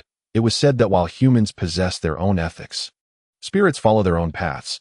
Both corpse herding and tomb raiding fell into a realm considered abnormal, an area that the living ought to avoid. Thus, within the sphere of corpse herding, To accumulate virtue, malevolence was strictly prohibited, and there existed regulations against profiting from the art of corpse refinement.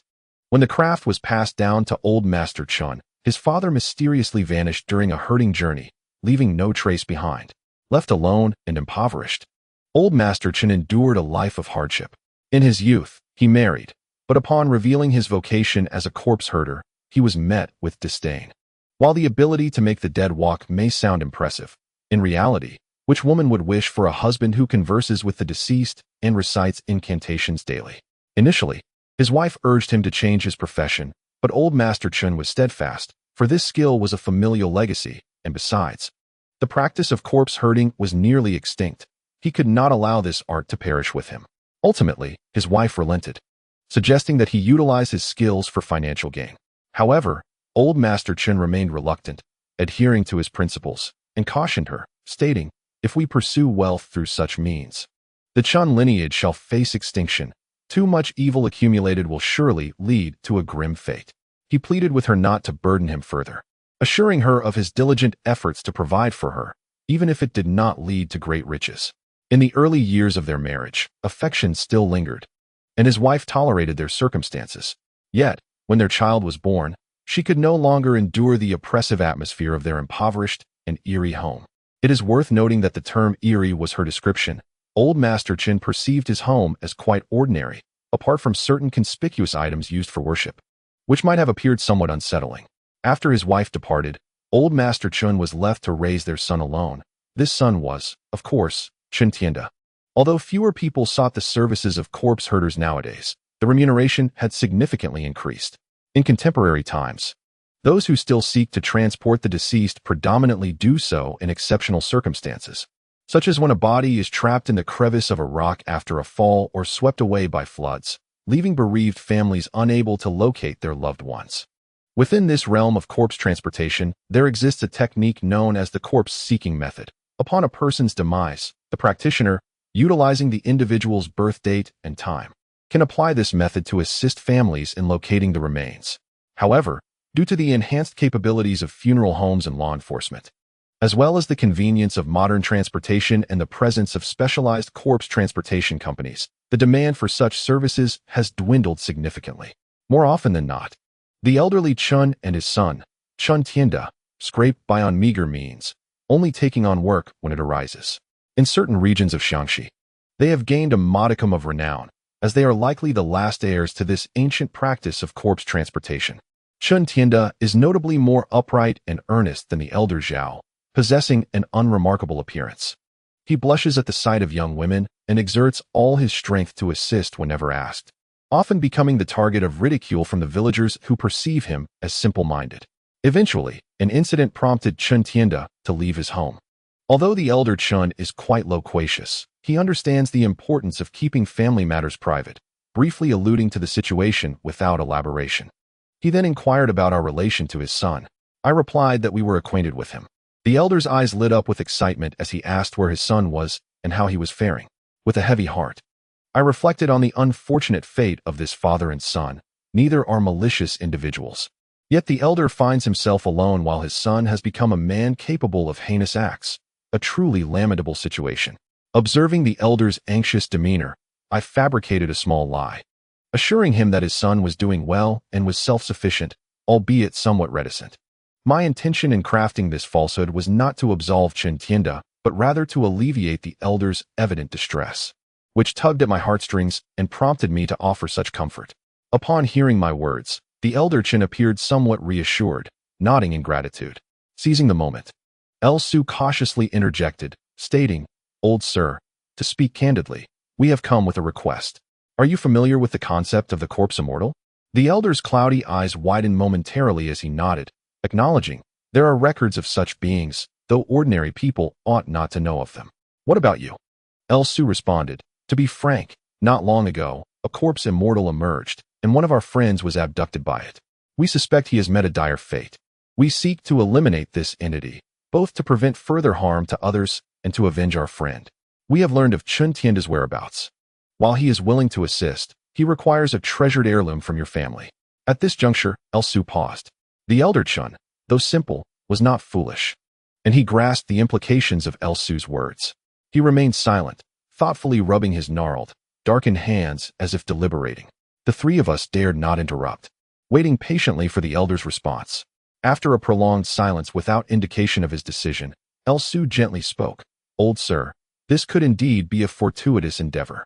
We do not wish to impose upon you. Should you find any aspect inconvenient, please feel free to express your concerns, and we can discuss it further."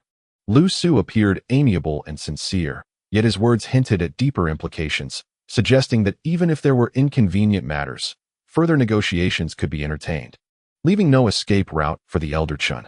Unaware of the underlying meaning in Lu Su's words, Mr. Chun quickly fell into the trap. He sighed heavily and remarked, "My simple-minded son has agreed to assist you, which indicates he regards you as friends. I trust that while making a living outside, you have looked out for him." Gu Wenmin felt somewhat uneasy and remained silent, while Lu Su continued to smile, saying, "In the family, one relies on parents. Outside, one depends on friends. It is only natural. Please do not stand on ceremony with us." This statement neither confirmed nor denied any assistance given to Chun Tianda, easily leading to misunderstandings. I remained silent, disapproving of Lu Su's deceit towards an elderly man, yet I understood that although this approach was unsightly, it was the only viable solution. My disdain for him was merely a case of the pot calling the kettle black. Mr. Chun, touched by Lu Su's words, surprised us with his subsequent remarks, saying, "Do not conceal anything from me. If I am not mistaken, you must be involved in sand digging." The jargon of tomb raiding varies across regions, with many specialized terms and even temporary agreements.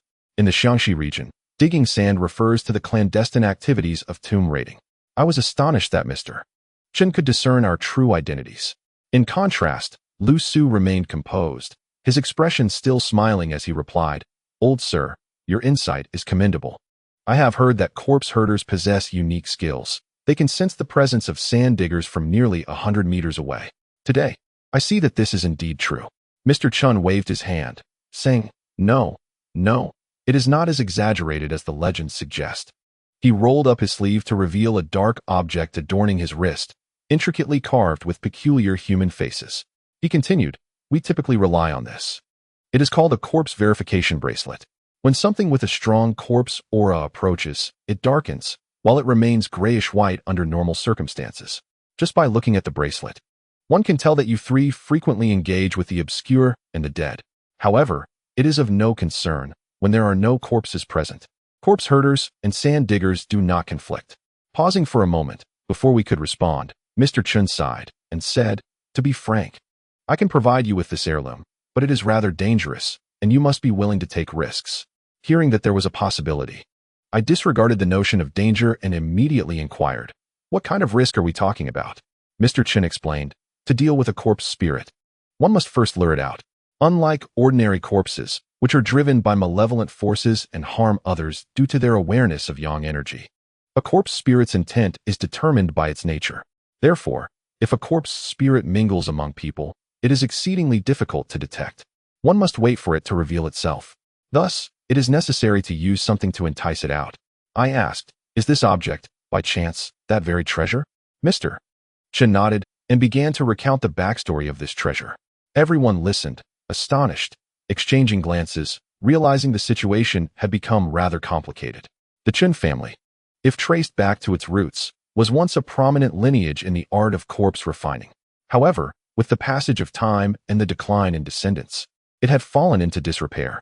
In the realm of corpse refinement, there exists a notion known as self-sacrifice, which signifies that when a father passes away, his son should care for him, though this care is not of the servile or respectful kind, for the individual is deceased, and thus cannot be nurtured in the conventional sense. Rather, this care refers to the refinement and nurturing of the corpse. In essence, when a father dies, the son is obligated to follow the ancestral teachings and transform the father's remains. The process of corpse refinement is categorized into several methods: walking, puppet, mourning, evasion, earth, and heaven. The latter, heaven, pertains to the celestial soldiers we encountered previously and represents the pinnacle of corpse refinement. However, the purpose of this practice is to utilize the corpse for one's own benefit. Within the art of corpse refinement, there exists a distinct lineage known as corpse nurturing. This nurturing method, while not as bizarre as the practices of the true purity school, does not produce corpse immortals. The nurturing techniques of the corpse refinement lineage involve transformation for sustenance. If the refined corpse is filled with malevolence and poorly controlled, it may result in a backlash. Conversely, the nurtured corpses exude no such malevolence and are referred to as guardian corpses, implying that the ancestors protect their descendants. Thus, the practice of nurturing the remains of ancestors has been passed down among esteemed practitioners of corpse refinement. Corpse immortals rarely reveal themselves. However, they possess a peculiar habit of consuming other transformed corpses to augment their own strength. These immortals can traverse the heavens and the earth and possess formidable sensory abilities. The emergence of a powerful transformed corpse would immediately attract their attention. The Chen family, in their earlier years, was renowned for their expertise in corpse refinement and had once nurtured a batch of guardian corpses. Unfortunately, as time passed, the lineage dwindled and failed to continue. Nevertheless, the elder Chun is aware of the location of these guardian corpses, where it is said a millennium-old corpse king resides. If one could extract it, the corpse immortal would undoubtedly be drawn forth. This constitutes the initial step in confronting the corpse immortal. Upon hearing this, the beautiful Gu expressed her astonishment. Does that not equate to utilizing the remains of your ancestors? The elder Chen waved his hand dismissively, stating, nurturing the guardian corpses is merely a matter of utility. Each trade has its own rules, and this should not weigh on your conscience.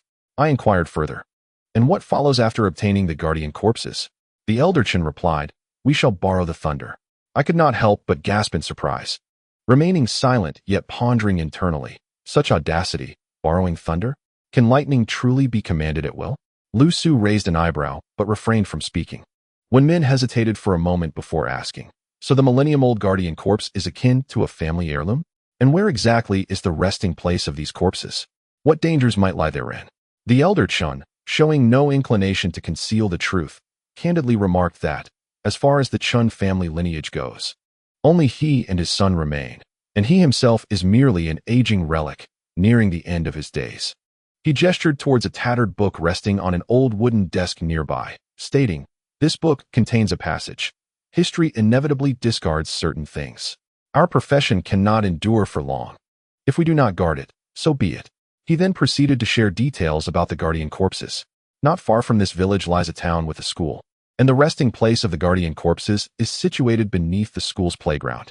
Previously, this location was a hill, and the concealment of the guardian corpses is not particularly deep, likely resting beneath the ancestral home of the Chen family. With the passage of time, the Chen family has diminished, yet the guardian corpses have remained undisturbed. The hill has since been flattened by modern machinery, which now supports the construction of the school above. Consequently, although the elder Chen knows the location, he has never ventured there. In the depths of the earth lies a hidden sanctuary for the lifeguard corpses, the precise number of which remains a mystery. Without the manipulation of the Chen family, these corpses remain undisturbed. However, the site where these lifeguard corpses are housed is equipped with rudimentary traps to deter intruders, predominantly laced with poison, and even guarded by reanimated corpses. If we are to abscond with the Millennium Corpse King, we must not only devise a means of entry, but also brace ourselves for the ensuing dangers. Once we secure the Corpse King, the subsequent proceedings will be managed by the venerable Elder Chun, who will employ certain esoteric techniques, leaving us, mere outsiders, with no part to play in that realm. After conveying this, he stated, whether we can procure the Millennium Corpse King and whether you are willing to take this risk lies entirely in your hands. Thus I, along with El Su and Wen Min, convened to deliberate. El Su remarked, this is not an insurmountable challenge, it merely requires some time. We can survey the terrain and devise a circuitous route for our excavation. To put it plainly, it resembles my initial descent into the pit that led to the backflow of the river. We must establish a tunnel in a secluded area above ground, then navigate underground, which is a considerable undertaking and will consume some time. As for the poisonous mist traps and the guardian reanimated corpses, they do not pose a significant threat. The Chun family's ancestral wisdom cannot stretch too far, thus we should not expect overly sophisticated mechanisms. Ordinary toxic mists can be easily mitigated with gas masks. And with El Su wielding his ghost cryblade, the common reanimated corpses would be no match for us. Consequently, El Su and I settled on a plan to seize the corpse. During this process, I suddenly noticed a change in Wen Min's complexion. A realization struck me. She, being an upright police officer, had ventured into the depths for my sake, and now that we were beneath a school, I sensed an uncomfortable weight in my heart. Chapter 90. Poison. Reflecting on this, I turned to her and said, "When men, this endeavor will require at least half a month. And considering you have already taken more than half a month off, it would be best for you to return to Beijing. I will handle matters here with Su." Her expression darkened, and this time she did not argue. She merely pressed her lips together and nodded gently. That evening, the three of us took shelter at Elder Chin's home for the night. The village was exceptionally quiet under the stars, and as I watched Wen Min leaning against the railing in silence, I felt a pang of sorrow. I approached her from behind, and for a moment, words escaped us. After a brief pause, she spoke first, saying, "I apologize." I could not help but chuckle softly and responded, "The one who ought to apologize is me, considering our circumstances. You've done so much for me, and I should be the one expressing my regrets. Wen Min, I understand you. This time, you truly need not assist me further." She smiled, her dark eyes quietly gazing at me, and said, "I have been handling cultural relic cases for several years now, harboring a deep disdain for tomb raiders and those who traffic in artifacts. I never imagined I would one day find myself drawn to someone involved in tomb raiding. Your allure is quite profound."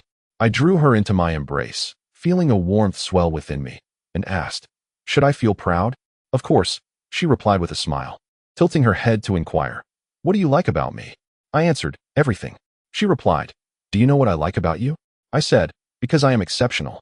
She chuckled, playfully pinching my cheeks, and teased, "When you're alone with a lady, could you not look so serious while exchanging sweet nothings? It seems as though I am pressuring you. I feel somewhat wronged. In truth, I sense a smile upon my lips." She then remarked, "Initially, I was drawn to you because, in perilous moments, it was you who shielded me from harm. Essentially, you played the role of a gallant hero saving a damsel in distress." The rural night was tranquil, with a few distant lights flickering in the darkness. At that moment, it was just the two of us, and thoughts of ghosts and maps were banished from my mind, leaving an abiding peace within my heart. For an extended period, our pursuit of the curse's clues had kept us apart, and whenever we found ourselves together, it was often amidst danger. Over the past year, I have come to realize the sacrifices Wen Min has made for me. She is a person imbued with a strong sense of justice and responsibility. Yet, she has descended into the depths alongside me, turning a blind eye to many deaths. Her heart must surely bear a heavy weight. At this moment, weariness washed over me. After enduring so much, I only wish for a tranquil existence with those I cherish. However, the thought of the curse loomed over me like a sword suspended above my head. To secure a future, I must persist in my investigations. This feeling of fatigue compelled me to sigh and ask, "And what happened next?" With a smile, she replied, "As time passed, I came to see your inherent kindness and gentleness." I let out a soft gasp, touching her forehead, and asked, "You're not feverish, are you? Are you certain the person you're describing is indeed me?" She earnestly affirmed, "It is you." A bittersweet smile crossed my face as I said, "You are the first to ever describe me with those words. I know how I am perceived by others, likely as someone emotionally detached, ruthless, and taciturn. Those two words simply do not align with my persona." Her characterization left me momentarily dazed. Seeing my incredulous expression, she chuckled and said, "To truly understand a person, one must look beyond the surface. Initially, I too doubted your goodness, but I eventually discerned that you are not a bad person, although you may appear cold to others. You are exceptionally kind to your friends." Pausing, her eyes narrowed mischievously as she whispered, "Thus, it is only I who have recognized your gentleness and kindness. You are mine." I felt a warmth surging through my veins and lowered my gaze, confessing, "I belong to you. Wait for me. Once I resolve this matter, I shall not put you in a difficult position again. I trust you." The following day, Wen Min returned to Beijing, and Su and I began to focus intently on our plan, each pursuing our respective tasks. I sought suitable locations while Su procured equipment. 3 days later, we rented a house and commenced digging. The details of our endeavor need not be recounted. Following the directions provided by Old Master Chun, we tirelessly worked for 8 days. In terms of duration, the task should not have taken so long. However, the need to excavate soil significantly slowed our progress. On the 12th day, we unexpectedly struck a layer of hard clay, unmistakably the result of human compaction. My heart leapt with joy as I carefully broke through the hardened earth. revealing blue square tiles adorned with diamond patterns. Judging by their style, they likely date back to the Song or Yuan dynasty, aligning with the time frame described by Old Master Chen. Behind this layer, we would soon discover the resting place of the protective corpse. It is currently daytime, and above us lies the school playground. At this moment, it is afternoon, and the school is still occupied, making it unwise to take action. Thus, I retreated, sharing a casual meal with Su, and the two of us retired to bed, preparing to continue our endeavors later in the evening. As it is an elementary school, there are no boarding students, leaving the premises deserted by nightfall. Even if a significant disturbance were to occur, it would go unnoticed. Over the past 10 days, Su and I have maintained a pleasant rapport, at least on the surface. In light of our shared interests, it is essential to uphold appearances. We slept soundly until midnight. The town is small, devoid of vibrant nightlife, and as night fell, an eerie silence enveloped the area. Only the solitary street lamp along the town's main road flickered dimly, its light feeble. When I awoke in the night, the stillness was palpable, broken only by the occasional distant bark of a dog, leaving us seemingly the only living souls around. Su and I rose to wash our faces, refreshing ourselves before donning our masks and following the excavation tunnel to the outer brick wall. Su signaled for me to remain still, as he struck the wall with a probing tool, producing a series of sharp knocks. Lowering his voice, he warned me that if there were entities guarding the area, they would surely be drawn to the sound. We then pressed our ears against the brick wall and suddenly heard a rhythmic pattering from behind it, akin to the footsteps of someone barefoot. I thought to myself, this luck is not favorable. There truly are undead within. However, I deemed their level of threat to be inferior to celestial soldiers, thus not overly concerning. Immediately, we donned our poison masks and began chiseling away at the bricks. Although ancient labor was less efficient, it was remarkably practical. The bricks used for constructing this cellar were astonishingly hard and weighty. Unlike modern bricks that shatter with a single blow, there were not merely a single layer of bricks, but 3 stacked layers, and after significant effort, we had only created a small opening when a purplish-red hand abruptly thrust forth from the gap. I was crouched down, chiseling away, and had it not been for our prior precautions, that hand could have easily pierced my throat. This withered, violet-hued hand bore a fine layer of light purple fur. In the realm of traditional zongzi, there are no purple-furred varieties. Only those artificially crafted possess such features.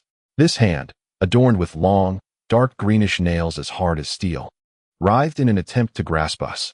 Fortunately, the barrier of bricks prevented it from reaching us.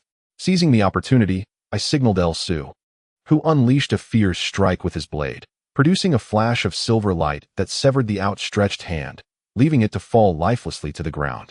This action was indeed impressive. We had made our presence known before even entering, having dispatched a hand of the undead, which imbued us with a sense of courage. However, before Su and I could revel in our triumph, we noticed that the severed hand on the ground continued to twitch. Su shouted urgently, "Be careful!" His warning came too late. As I was closest, the hand suddenly sprang up, its fingers curling into claws aimed directly at my chest. The suddenness of this turn of events startled me.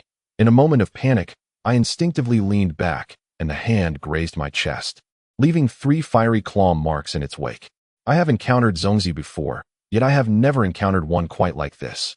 The moment the wound appeared, it bled black blood, causing my heart to skip a beat as I realized the grave danger. This was indeed a poisoned zongzi. The term refining corpses derives its name from its ever-changing nature. Poison corpses are merely one variant, lacking any extraordinary abilities, yet they are entirely toxic. In an instant, I felt as if my entire being was ablaze, while the severed hand that had brushed against me fell silent after that strike.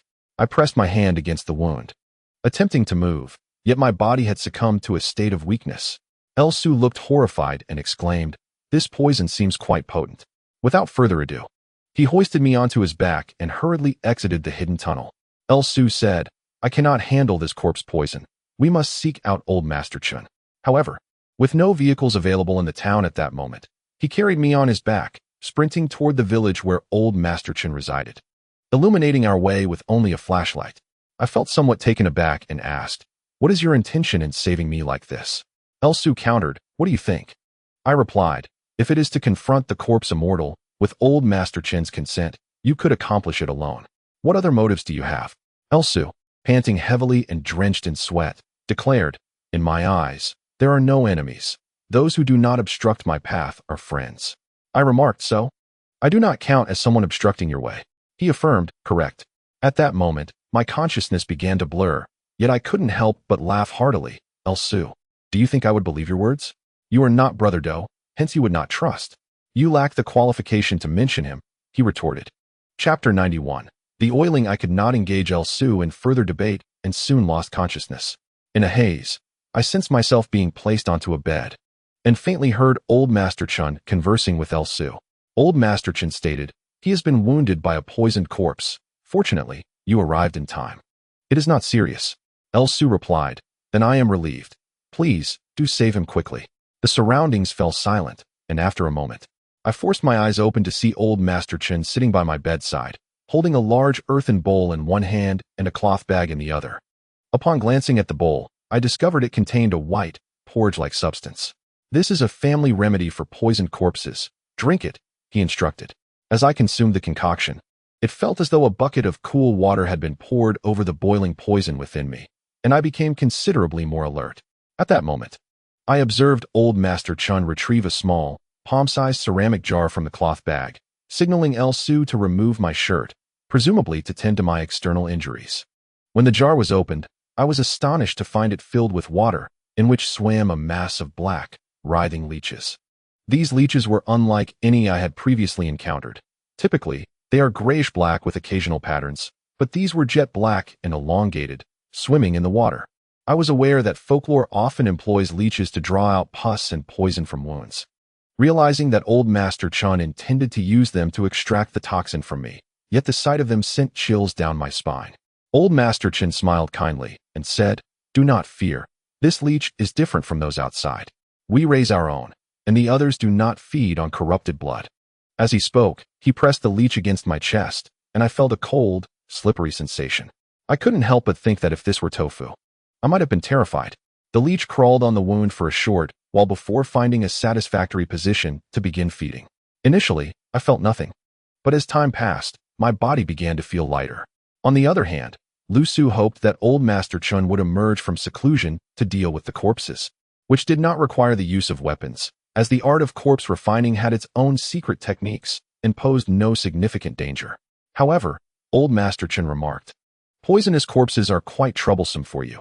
They are entirely toxic and cannot be touched. Yet, as an old man, I find it inconvenient to travel far. He paused, and a glimmer of light flickered in his murky eyes as he proposed, instead, I could teach you a method to control the refined corpses. Lu Su was overjoyed and expressed his gratitude, saying, if that is the case, I would be immensely grateful. Old Master Chun waved his hand and continued, however, the art of corpse refining is a family tradition. If you wish to learn the techniques, you must become my disciple. Upon hearing this, both Lu Su and I were taken aback, exchanging glances, momentarily at a loss for words. Sensing our hesitation, old Master Chun sighed and said, my son is too honest. The art of corpse refining may decline under his stewardship, and I cannot bear to face my ancestors. If either of you is willing to become my disciple and inherit the legacy, I will risk my life to help you achieve your goals. I felt a pang of sympathy, but to be honest, while to outsiders, learning the art of corpse refining might seem remarkable or mysterious, we, being somewhat familiar with the field, understood its intricacies. The art emphasizes benevolence towards others, and moreover, it is considered a transgression against natural ethics, making it difficult to attain great wealth. A moment's carelessness could lead to dire consequences, and who would wish to deal with corpses day in and day out? Before I could speak, Lu Su declared, if you do not mind, I am willing to become your disciple. However, old Master Chun did not exhibit joy. He shook his head and sighed, saying, young man, I do not deceive you. Should you join the art of corpse refining, you must pass through 3 trials. He then recounted the origins of these trials, noting that while the other 2 were manageable, the third was particularly challenging. This third trial, a fundamental skill in corpse refining, required the consumption of a potent oil. What does this heavy oil signify? It refers to corpse oil.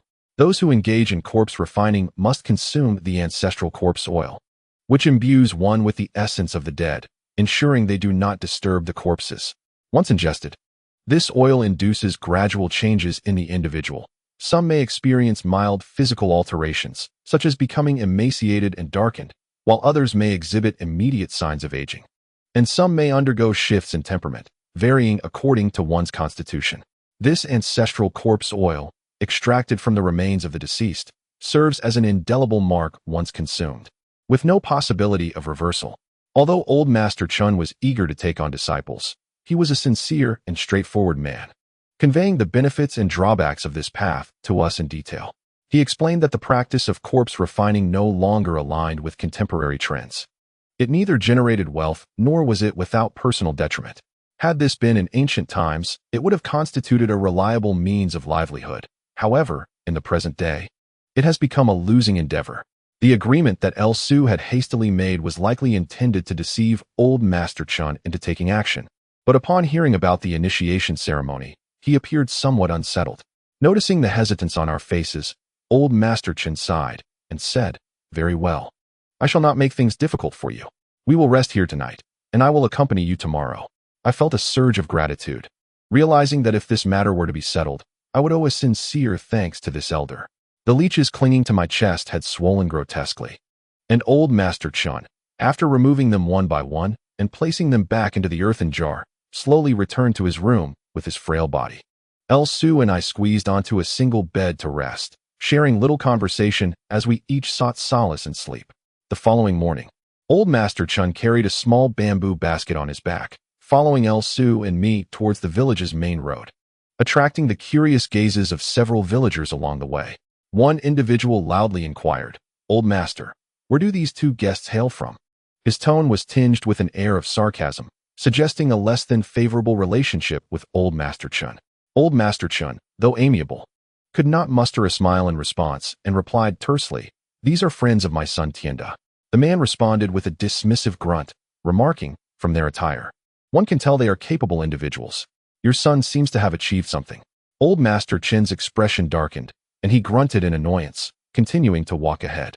As we proceeded, we encountered several more neighbors with similar disparaging remarks, indicating that the Chun family was not well regarded in the area. While waiting for transportation, we encountered another provocateur who delivered a similarly nonsensical tirade. Unable to contain myself, I let out a cold snicker, preparing to retort, but El Su restrained me. Smiling at the local, "We are friends of Tienda, passing through his hometown to visit the old master. He is alone at home, and we hope the neighbors will be understanding." As he spoke, he offered the man a cigarette. I recalled that he did not smoke, and the pack appeared untouched, raising questions about when he had procured it. The villager, lacking discernment, was taken aback by El Su's demeanor and remarked, "I never imagined Tienda was so accomplished outside. I truly failed to see it before. Old Master Chun, you shall enjoy a life of comfort henceforth." Old Master Chun smiled, this time genuinely, filled with pride for his son. I felt a wave of discomfort wash over me, remaining silent. Once we boarded the vehicle, I quietly remarked to El Su, "Why bother with such courtesy towards that man?" El Su smiled slightly and replied, "As the saying goes, distant relatives are not as valuable as close neighbors. We will eventually depart, and while we may win a momentary victory for the old master, it won't last. If we were to stir trouble, life would only become more difficult for him once we are gone." I recognized the wisdom in El Su's words, acknowledging my earlier oversight. Had it not been for El Su's intervention, I might have confronted that man. This reflection led my thoughts to Chun Tienda, and I could not help but feel a sense of disdain. It is lamentable that Tienda, once a pitiable figure, has now become what he is, leaving behind an elderly father who remains oblivious and uncared for, truly a source of resentment. After approximately half an hour, we arrived in the town. It was daytime, and further actions were deemed unwise. We set down our belongings and accompanied the old gentleman for a leisurely stroll through the town, indulging in food and drink. The old man appeared quite cheerful, which eased my concerns somewhat. As night fell and silence enveloped the surroundings, we had securely closed all doors and windows. At the entrance of the burial hole, the old gentleman meticulously arranged an altar, placing several items upon it: a corpse transporting bell, a square compass, a red string, a knife, and a large bowl. As I observed alongside LV Su, he picked up the knife and made a small incision on his palm, allowing a viscous stream of blood to drip into the bowl. Subsequently, the red string was immersed in the blood, and once retrieved, one end was tied to the corpse transporting bell while the other was placed upon the compass. Prior to this, we had laid out a black cloth outside the burial hole, The old gentleman began to chant incantations, exuding an air of mysticism. It was my first encounter witnessing a corpse worker casting spells, and LV Sue and I stood at a respectful distance, hesitant to interrupt. I could not discern the length of his chant, which resonated in a low hum for about 10 minutes. Suddenly, LV Sue gasped, gesturing for me to observe the altar. As I shifted my gaze downwards, I was taken aback to see the bloodied red string stirring to life, slithering forward like a serpent. This astonishing scene left both LV Sue and me wide-eyed and transfixed. Unbeknownst to us, the old gentleman had opened his eyes, and the corpse-transporting bell emitted a hoarse sound. Unlike the familiar chime of ordinary bells, this one was dull and muted. The red string initially moved straight ahead, but halted abruptly after a few moments. Before we could react, the red string suddenly lifted its head, swaying side to side like a serpent charmer-esque performance, and began to lunge forward with an aggressive motion. Go! After 5 counts, the old gentleman commanded, and the bloodied red string darted forward, gliding across the table towards the center of the compass. I was filled with disbelief and quietly inquired of LV Sue, "You are well versed in such matters. Have you ever witnessed anything so bizarre?" After a moment's contemplation, he replied in hushed tones, "I have seen peculiar individuals in the countryside who can summon snakes by drawing symbols in the air. Quite impressive." As we spoke, the red string had already ascended onto the compass, where a magnetic needle lay at its center. When the string reached beneath the needle, the old gentleman suddenly halted, covering the compass with the corpse-transporting bell, his aged voice resonating with authority. "Halt!" As his words echoed, a foul stench assaulted my senses. Suddenly, from the entrance of the burial hole, something sprang forth. Startled, I focused my gaze to discover a corpse covered in purple fur.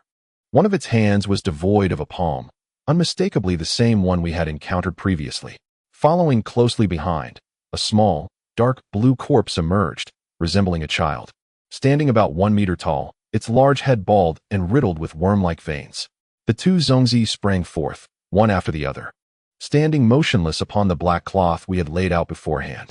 Their eyes were wide and unblinking, darting back and forth among the 3 of us present, evoking a chilling sensation. It seemed they were under the control of the venerable Mr. Chun, having burst forth from the millennia-old chamber. Upon closer inspection, I noticed that the purple Zongzi was adorned with fragments of brick and stone, suggesting they had broken through a wall. As the saying goes, a different trade is like a different mountain, and the scene before us had exceeded our control. Thus, both Lu Su and I turned our gazes towards Mr. Chun. Despite his dark, slender figure clad in coarse gray garments, resembling a destitute farmer, he exuded an air of profound mystery. Throughout our recent interactions, he had appeared simple and kind, with a touch of humility. Yet, in that moment, his frail back straightened, and his expression became serene, radiating a formidable sense of mastery over the situation. The transformation was astonishing. At that moment, Mr. Chun produced the bowl of fresh blood he had previously summoned.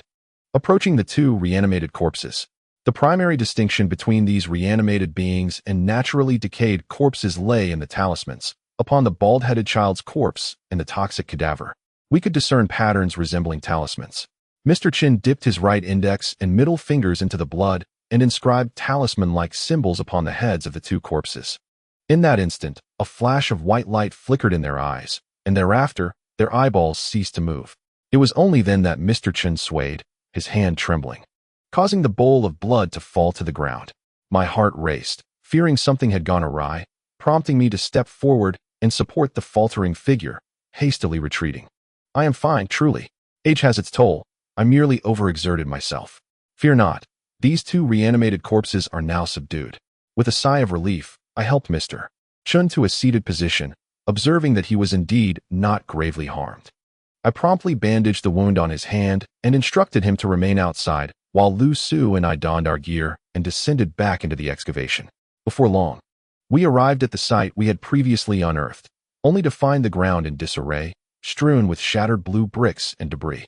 The dark passage was illuminated by our lanterns, revealing a shadowy space from which a pungent, spicy aroma emanated, momentarily masking any scent of decay. Lu Su exchanged a knowing glance with me and led the way forward. Inside lay a square chamber, and thanks to Lu Su's extensive experience in such endeavors, he quickly identified several mechanisms, confirming our suspicions. Although there were traps present, they paled in comparison to those found in grand ancient tombs. So as long as we were cautious, we faced minimal danger. In the first chamber, various jars and bottles were haphazardly strewn about. Many having fallen to the ground and shattered, their contents evaporated completely. Ahead of us lay a wooden door, already decayed. With a gentle push, it collapsed, sending a cloud of dust into the air. As the light illuminated the space behind the door, it was suddenly revealed to our eyes. Upon a closer gaze, this was indeed a larger chamber, yet within it stood an array of coffins. The coffins varied in design, ranging from the square, robust constructions of solid wood to those with rounded, arched tops, each differing in height and shape, occupying a significant portion of the room. Each coffin remained unsealed, allowing the light to reveal the corpses contained within. As these were the remains of our ancestors, they were adorned with great solemnity. The most recent corpse was clad in a black funeral garment, its hair braided, yet its face bore no veil of modesty, instead displaying numerous runes. At first glance, these ancient remains appeared tranquil, their expressions far less grotesque compared to the two recently animated corpses we had encountered, presenting a more agreeable sight. These animated corpses were in a state of preservation, lacking any specific incantations to animate them, thus presenting no risk of reanimation. Prior to our arrival, the elder Mr. Chen had advised us that the coffins were arranged chronologically, meaning the millennium-old guardian corpse we sought should be located in the far left corner of the last row. Crafted from Han wood, the coffin was notably grand, and I quickly discerned it to be a large red lacquered coffin adorned with cloud patterns, indicative of the affluence of its owner's era. This starkly contrasted with Mr. Chun's current plight, echoing the old adage, fortunes ebb and flow. Flowers do not bloom for 100 days. Even emperors have impoverished relatives, and a beggar's forebear may have once been a noble lord. I pointed to the elaborately designed red lacquer coffin and declared, "There it is." Lu Su nodded, and we promptly navigated through the forest of coffins, arriving before the millennium-old guardian corpse. Upon a clearer view of the corpse within the coffin, I could not help but exclaim in admiration, "What a magnificent guardian!" Its physique was imposing, muscles bulging like iron, with a dark visage, thick brows, and a broad mouth, clad in a black robe with red trimmings. Its oiled hair cascaded down, exuding an aura of formidable power, reminiscent of a great general. Had this guardian been alive, what prowess it would possess. Exchanging a glance with Lu Su, we each grasped a portion of the weighty form, hastily retreating from the chamber. Fortunately, with Mr. Chun's assistance, our endeavor proceeded remarkably well. After extracting the guardian, Mr. Chun returned the two animated corpses to their resting places. We concealed the guardian beneath the bed, quietly filling the entrance of our excavation with soil, postponing our departure from the house, and securing an additional month's lease. In this manner, after a month's passage, the fresh earth would blend with the old, rendering it undetectable to any future tenants. Subsequently, we transported the corpse back. The process of moving the body was not arduous.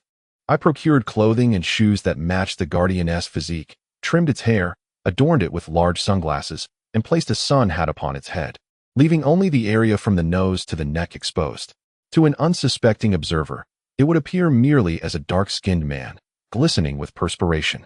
That evening, armed with flashlights, we escorted the guardian corpse along the rural roads. Mr. Chun held a compass in his left hand and a corpse-summoning bell in his right. His gaze fixed upon the guardian, his murky eyes seemingly peering through it as if searching for something. His aged voice, somewhat raspy, intoned, "This should be the last time I walk with a corpse in this lifetime. I never anticipated that I could enlist the aid of my ancestral remains." The term walking corpse is a self-designation of the corpse handlers. Outsiders are accustomed to referring to them as corpse drivers. Shortly thereafter, I heard him jingle the corpse-handling bell and mutter incantations under his breath as he began to lead the way. With each of his movements, the corpse king followed him obediently, moving with a fluidity akin to that of a living person. This was my first encounter with a corpse handler. Previously, I had encountered a corpse driver in the village of Lubu, but he had merely been a soft, flaccid figure. As the three of us gradually distanced ourselves from the town, we traversed the winding mountain road connecting the villages, surrounded by towering mountains with no sign of habitation. It is said that those who disturb graves may come across corpse drivers who can control the corpses, yet this corpse king, having been cultivated for a millennium, was remarkably obedient. Old Master Chun remarked that this corpse was a life-protecting vessel, passed down through the bloodline, and was only to be dispatched by the Chun family, making it exceedingly easy to control, as simple as guiding one's left hand with the right. What should have been a half-hour journey took us 2 hours, and we finally arrived at Old Master Chin's residence. Due to the late hour and Old Master Chin's frail condition, we refrained from asking many questions and quickly washed up before retiring to bed. The following morning, I awoke to the enticing aroma of food.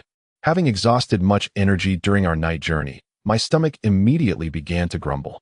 Rising from my slumber, I discovered that El Su had risen early to prepare breakfast. Upon inspecting the table, I found corn porridge and several seasonal farmhouse dishes, the fragrant scents making my mouth water. The three of us gathered around the table to eat, while the millennia-old corpse king sat neatly in a chair nearby. I felt a sense of strength in our trio, facing a time-worn corpse dripping with oils, completely unfazed as we enjoyed our meal. Old Master Chun praised El Su as a good man, certain that he would attract a wife in the future, lamenting only that he had no daughter to marry off to him.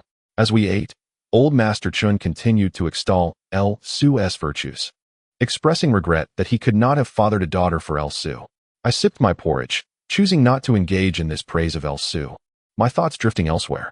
Occasionally, I would think of tofu, then of Wen Min, and ultimately, all my musings converged upon the corpse deity, igniting a surge of excitement within me that felt almost unbearable. Perhaps it was the matter of the tofu that caused my self-control to falter. I felt less composed than usual, struggling to suppress my rising anger, becoming akin to a firecracker ready to explode at the slightest spark. I was uncertain whether this change stemmed from the upheavals of reality or from an elusive curse, but I was aware that it was not a favorable development. Once we had finished eating, I inquired about our next steps. Old Master Chun rose and stepped outside, pointing to a prominent mountain across the village, stating that we should wait at its summit. He then proceeded to share his plan with us. To eliminate the corpse deity, we would need to summon a thunderbolt. I had long been perplexed as to how this elderly man, who had lived a life of poverty and never ventured beyond the borders of Shanxi, could boldly speak of summoning lightning. However, having witnessed his capabilities over the past few days, I dared not underestimate him and listened attentively to his words. It is said that although we have summoned the corpse king, it remains in a dormant state. In other words, the aura of the corpse king is currently imperceptible to the corpse immortal. Our endeavor comprises 3 steps. The first step involves transporting the corpse king to an uninhabited mountain peak to facilitate our actions.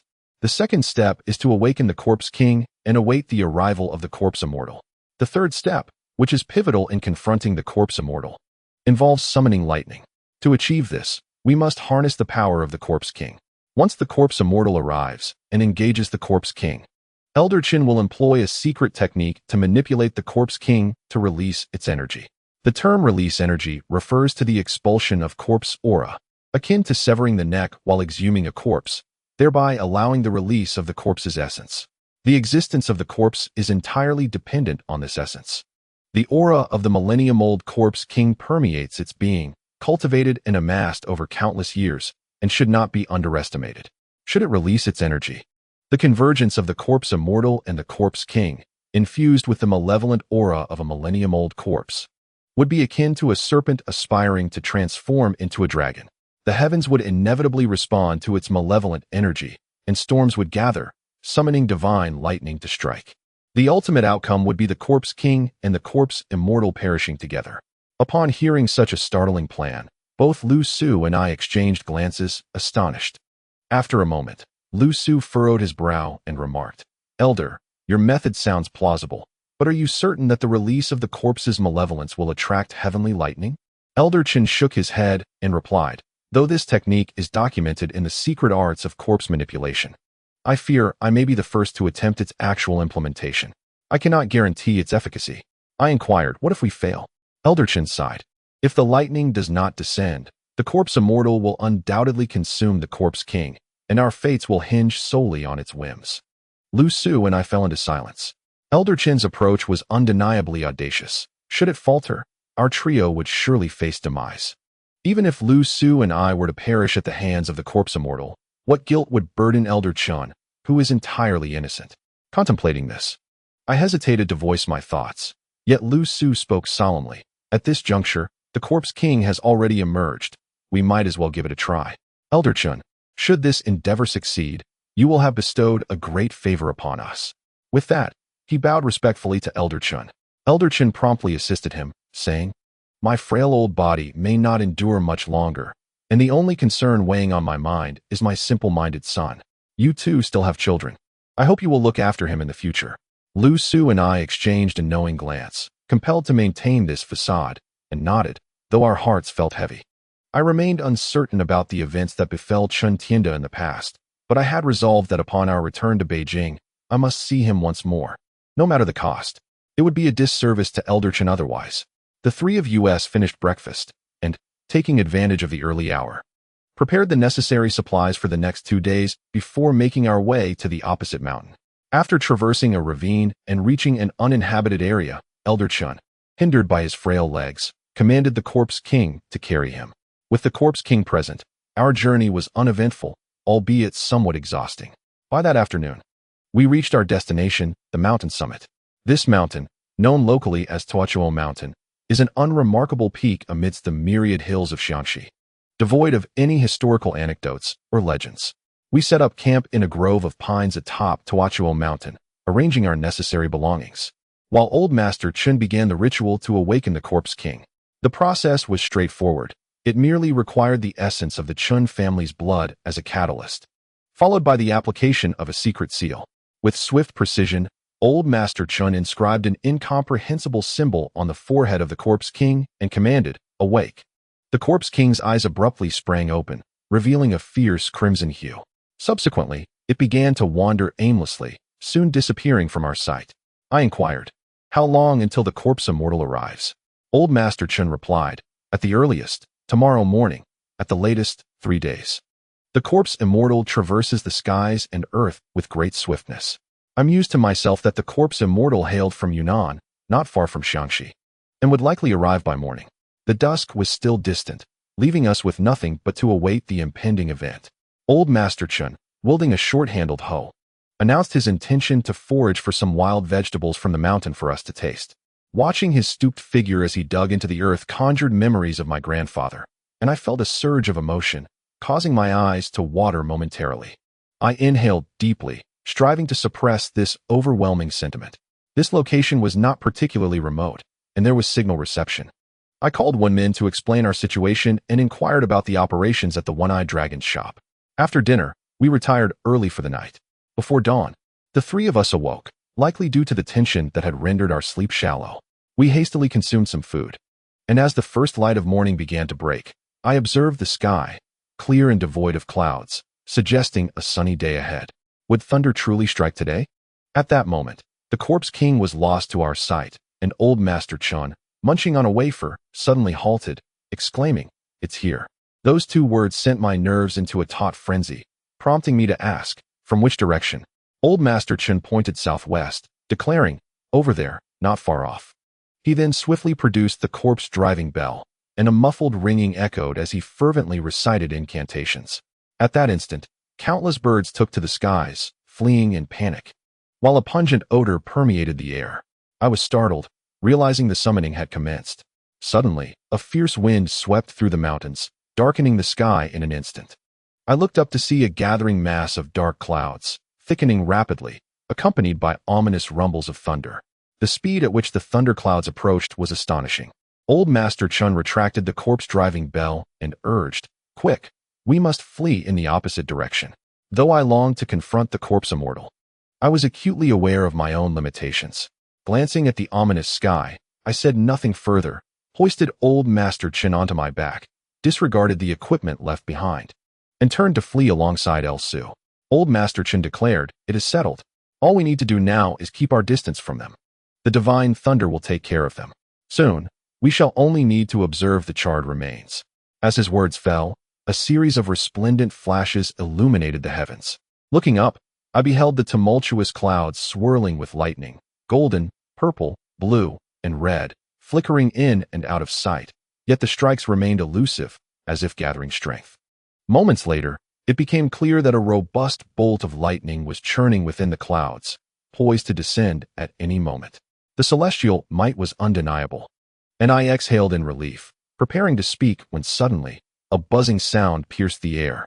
Taken aback, I noticed that old Master Chun was on my back, his hands resting on my shoulders, rendering him unable to jingle the bell. How could his spirit bell ring on its own? Before I could voice my confusion, old Master Chin's expression shifted dramatically, and he exclaimed in distress, "This is bad. The corpse immortal is too formidable. Time is insufficient." Panic surged through me. Insufficient time? What do you mean? Old Master Chin's usually gentle countenance darkened, and the terror etched across his wrinkled face was disquieting. He explained, "Gathering the lightning requires time. During this interval, the guardian corpse must hold the corpse immortal at bay." Yet, as he gazed at the heavens where the divine thunder refused to strike, his lips trembled as he continued, "But the corpse king is already dead."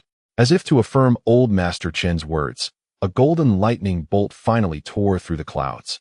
But instead of striking southwest, it cleaved horizontally across the sky, ripping the clouds apart. In an instant, torrential rain began to pour down, and the lightning vanished in that very moment. Elsu's countenance darkened, and he uttered a single word, "Run." Chapter 94. Injured, we dashed through the deluge. The icy rain drenching us, cascading down our faces and blurring our vision. Old Master Chun, frail and elderly, trembled against me, chilled by the downpour.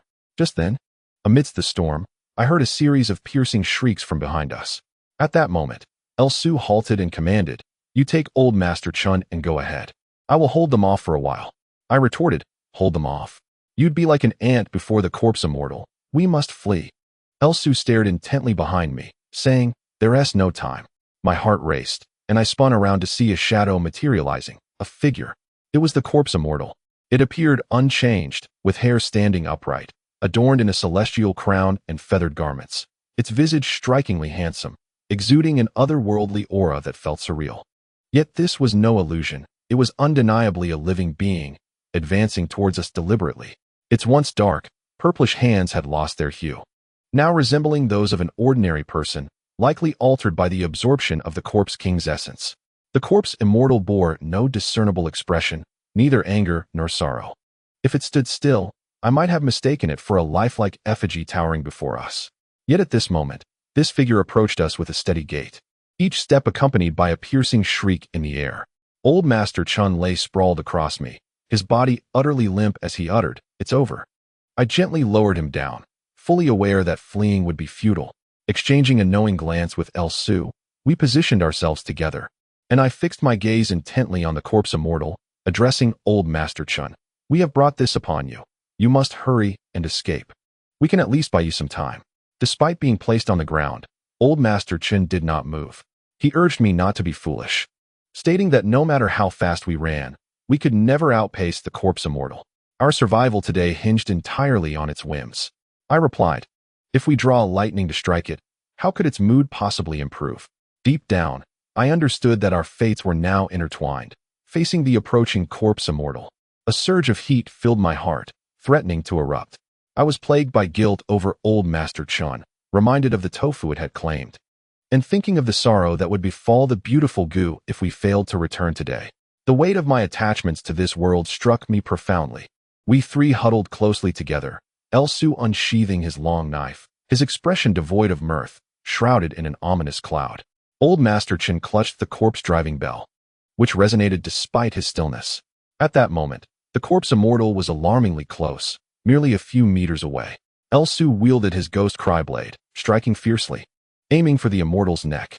The corpse immortal remained motionless, not flinching, as the blade met its throat with a dull thud, failing to pierce even its skin. In that instant, the corpse immortal suddenly extended a hand, resting it on Elsu's shoulder. Elsu's expression shifted dramatically as he attempted to evade, but it was too late. With a forceful grip, the corpse immortal lifted him effortlessly and hurled him aside. The strength and speed of the throw were tremendous. Elsu soared through the air and crashed into a pine tree, only to tumble down from several meters high, his body convulsing in the mud, emitting a pained cry but no further movement. Armed with a large cleaver acquired from old Master Chun's home, I found myself utterly helpless against such a formidable foe. As the corpse immortal advanced step by step, I and old Master Chun retreated. Not far away, Elsu, likely gravely injured, struggled in the mud, unable to rise. Under the torrential downpour, old Master Chun and I continued to back away, while the corpse immortal maintained its steady, unyielding pace, its exquisitely crafted visage devoid of any sign of life. Noticing that it seemed to have no intent to pursue, I seized old Master Chen's arm and urged him to run. However, after just a couple of steps, the creature accelerated, and in an instant, a chilling hand rested upon my shoulder. My heart sank, fearing I would meet the same fate as El Su. Unexpectedly, the corpse immortal exerted its strength, pulling me back into its embrace, and as it lowered its head, its mouth brushed against my neck. In an instant, a shiver coursed through my body, causing the muscles in my neck to tense as if I were confronted by a creature intent on drawing blood. I could not remain passive. I kicked backward with all my might, striking it. To my surprise, the corpse's form was not as rigid as I had anticipated. It possessed a softness akin to that of a living being. Yet, my kick seemed to connect with nothing but air, yielding no effect whatsoever. A sense of despair washed over me, and I thought to myself that my time was up. Just as this notion crossed my mind, I suddenly noticed that the corpse did not bite my neck. Rather, it appeared to be sniffing something inquisitively. It inhaled a couple of times with its vacant expression, then abruptly released the hand resting on my shoulder and proceeded to walk past me and the old man Shun, continuing on its own path. My legs weakened, and I collapsed onto the muddy ground, staring at the corpse's damp feathered garment, momentarily at a loss for words. The old man Shun, too, had succumbed to fear, crumpling to the earth. Cautiously, he crawled toward me, and once the corpse had distanced itself, he uttered, "Thank heaven, it harbors no murderous intent towards ordinary people. It is uninterested in us." Overwhelmed with relief, he repeated his gratitude several times, as though he had narrowly escaped a great calamity. At that moment, the torrential rain began to subside, and the corpse vanished from our sight. It was then that I remembered Lu Su and hurried to her side, asking, "How are you?" Lu Su's face was smeared with mud. She glanced at me and suddenly smiled. However, midway through her smile, she winced in pain, likely due to her injuries. I inquired, "What is so amusing?" She replied, "I find it amusing that I brought this upon myself. Had I known, I would not have attempted to strike it. I believe my ribs may be injured, and I cannot walk." By this time, the rain had ceased. If her ribs were indeed injured, we would need to fashion a stretcher. With this thought in mind, the old man Shun and I returned to our previous campsite, gathered our supplies, chopped some branches, and tore strips from our clothing to create a makeshift stretcher. Together, we lifted Lu Su and began our arduous journey back. The old man, frail with age, struggled as we navigated the mountainous terrain, stopping intermittently until we finally reached the village as night fell. The village lacked a large hospital, so we quickly boarded a vehicle to the nearby county for emergency treatment for Lu Su. After enduring this ordeal, the old man Shin developed a high fever and sustained several abrasions, necessitating his own hospitalization. We explained that we had slipped on the treacherous mountain trails, which attracted no undue attention. This was a small county town, and the county hospital was modest. After changing into fresh clothes at a nearby inn, I settled into a chair at the hospital to wait. Before long, Lu Su was wheeled out and placed in the same ward as the old man Chun. The doctor informed us that her rib injuries were not severe. With a couple of months of rest, she would recover, requiring only a week's stay in the hospital before being transferred. Naturally, I felt compelled to remain and care for both of them. That evening, I delivered meals to them, and only then did I find a moment to rest. Dragging my weary body back to the inn, I noticed it was already 11 o'clock at night. Upon returning, I collapsed onto the bed, my muscles protesting from exhaustion and my mind heavy with drowsiness. Though countless questions swirled in my mind, I could not resist the pull of sleep and eventually succumbed to its depths. In the dead of night, I was suddenly seized by a chill, as if rain had seeped through the walls and dampened my blankets. The spot where I lay felt uncomfortably moist. After a struggle against sleepiness, I managed to pry my eyelids open, intent on investigating. To my astonishment, as I moved my hand, I encountered something wet beside me. Startled, I leapt from the bed and instinctively flicked on the light. In an instant, a scene that sent chills down my spine unfolded before me. There, on my bed, lay another person, clad in ancient attire, their garments soaked. They lay rigidly still. Who else could it be but the corpse spirit? I found myself questioning whether I was ensnared in a dream. How had it come to be here? Why was it in my bed? My usual clarity of mind seemed to elude me as I pressed against the wall for support. The corpse spirit, however, remained utterly motionless, as if it were merely a sleeping human. My mind raced with inquiries. Why had it spared me before? Had it followed me all this way? What were its intentions? These questions swirled in my thoughts, culminating in a surge of hatred. The mere thought of tofu pierced my heart like a knife. Hatred suppressed my confusion, and a thought emerged. If not now, then when? Yet, reason cautioned me that dispatching a corpse spirit was no simple feat. Moreover, if I succeeded, disposing of the body would pose a dilemma. One misstep could brand me a murderer. Despite the modest size of the inn, it was equipped with surveillance cameras. What to do? As I pondered, my phone, resting on the bedside table, suddenly rang. It was 3 a.m, and the eerie silence of the night made the ringing seem reminiscent of a horror film. I glanced at the corpse spirit's face. It remained still, while the phone continued to ring. I deduced that a call at this hour must be urgent, and cautiously approached the bed. Peering down, I recognized the number as the landline from the 2nd floor of my shop. It must be the one-eyed dragon calling. What pressing matter could it be at this late hour? Chapter 95. Good news. I cast a glance at the lifeless form of the corpse spirit before retreating to the doorway, observing its stillness as I answered the call. The one-eyed dragon's voice, brimming with enthusiasm, greeted me. Boss, splendid news. Doozy called. He is alive. My hand trembled slightly. My gaze fixed on the corpse spirit as I listened to the one-eyed dragon's voice, questioning my own sanity. The one-eyed dragon continued. This morning, he called to say he was broke.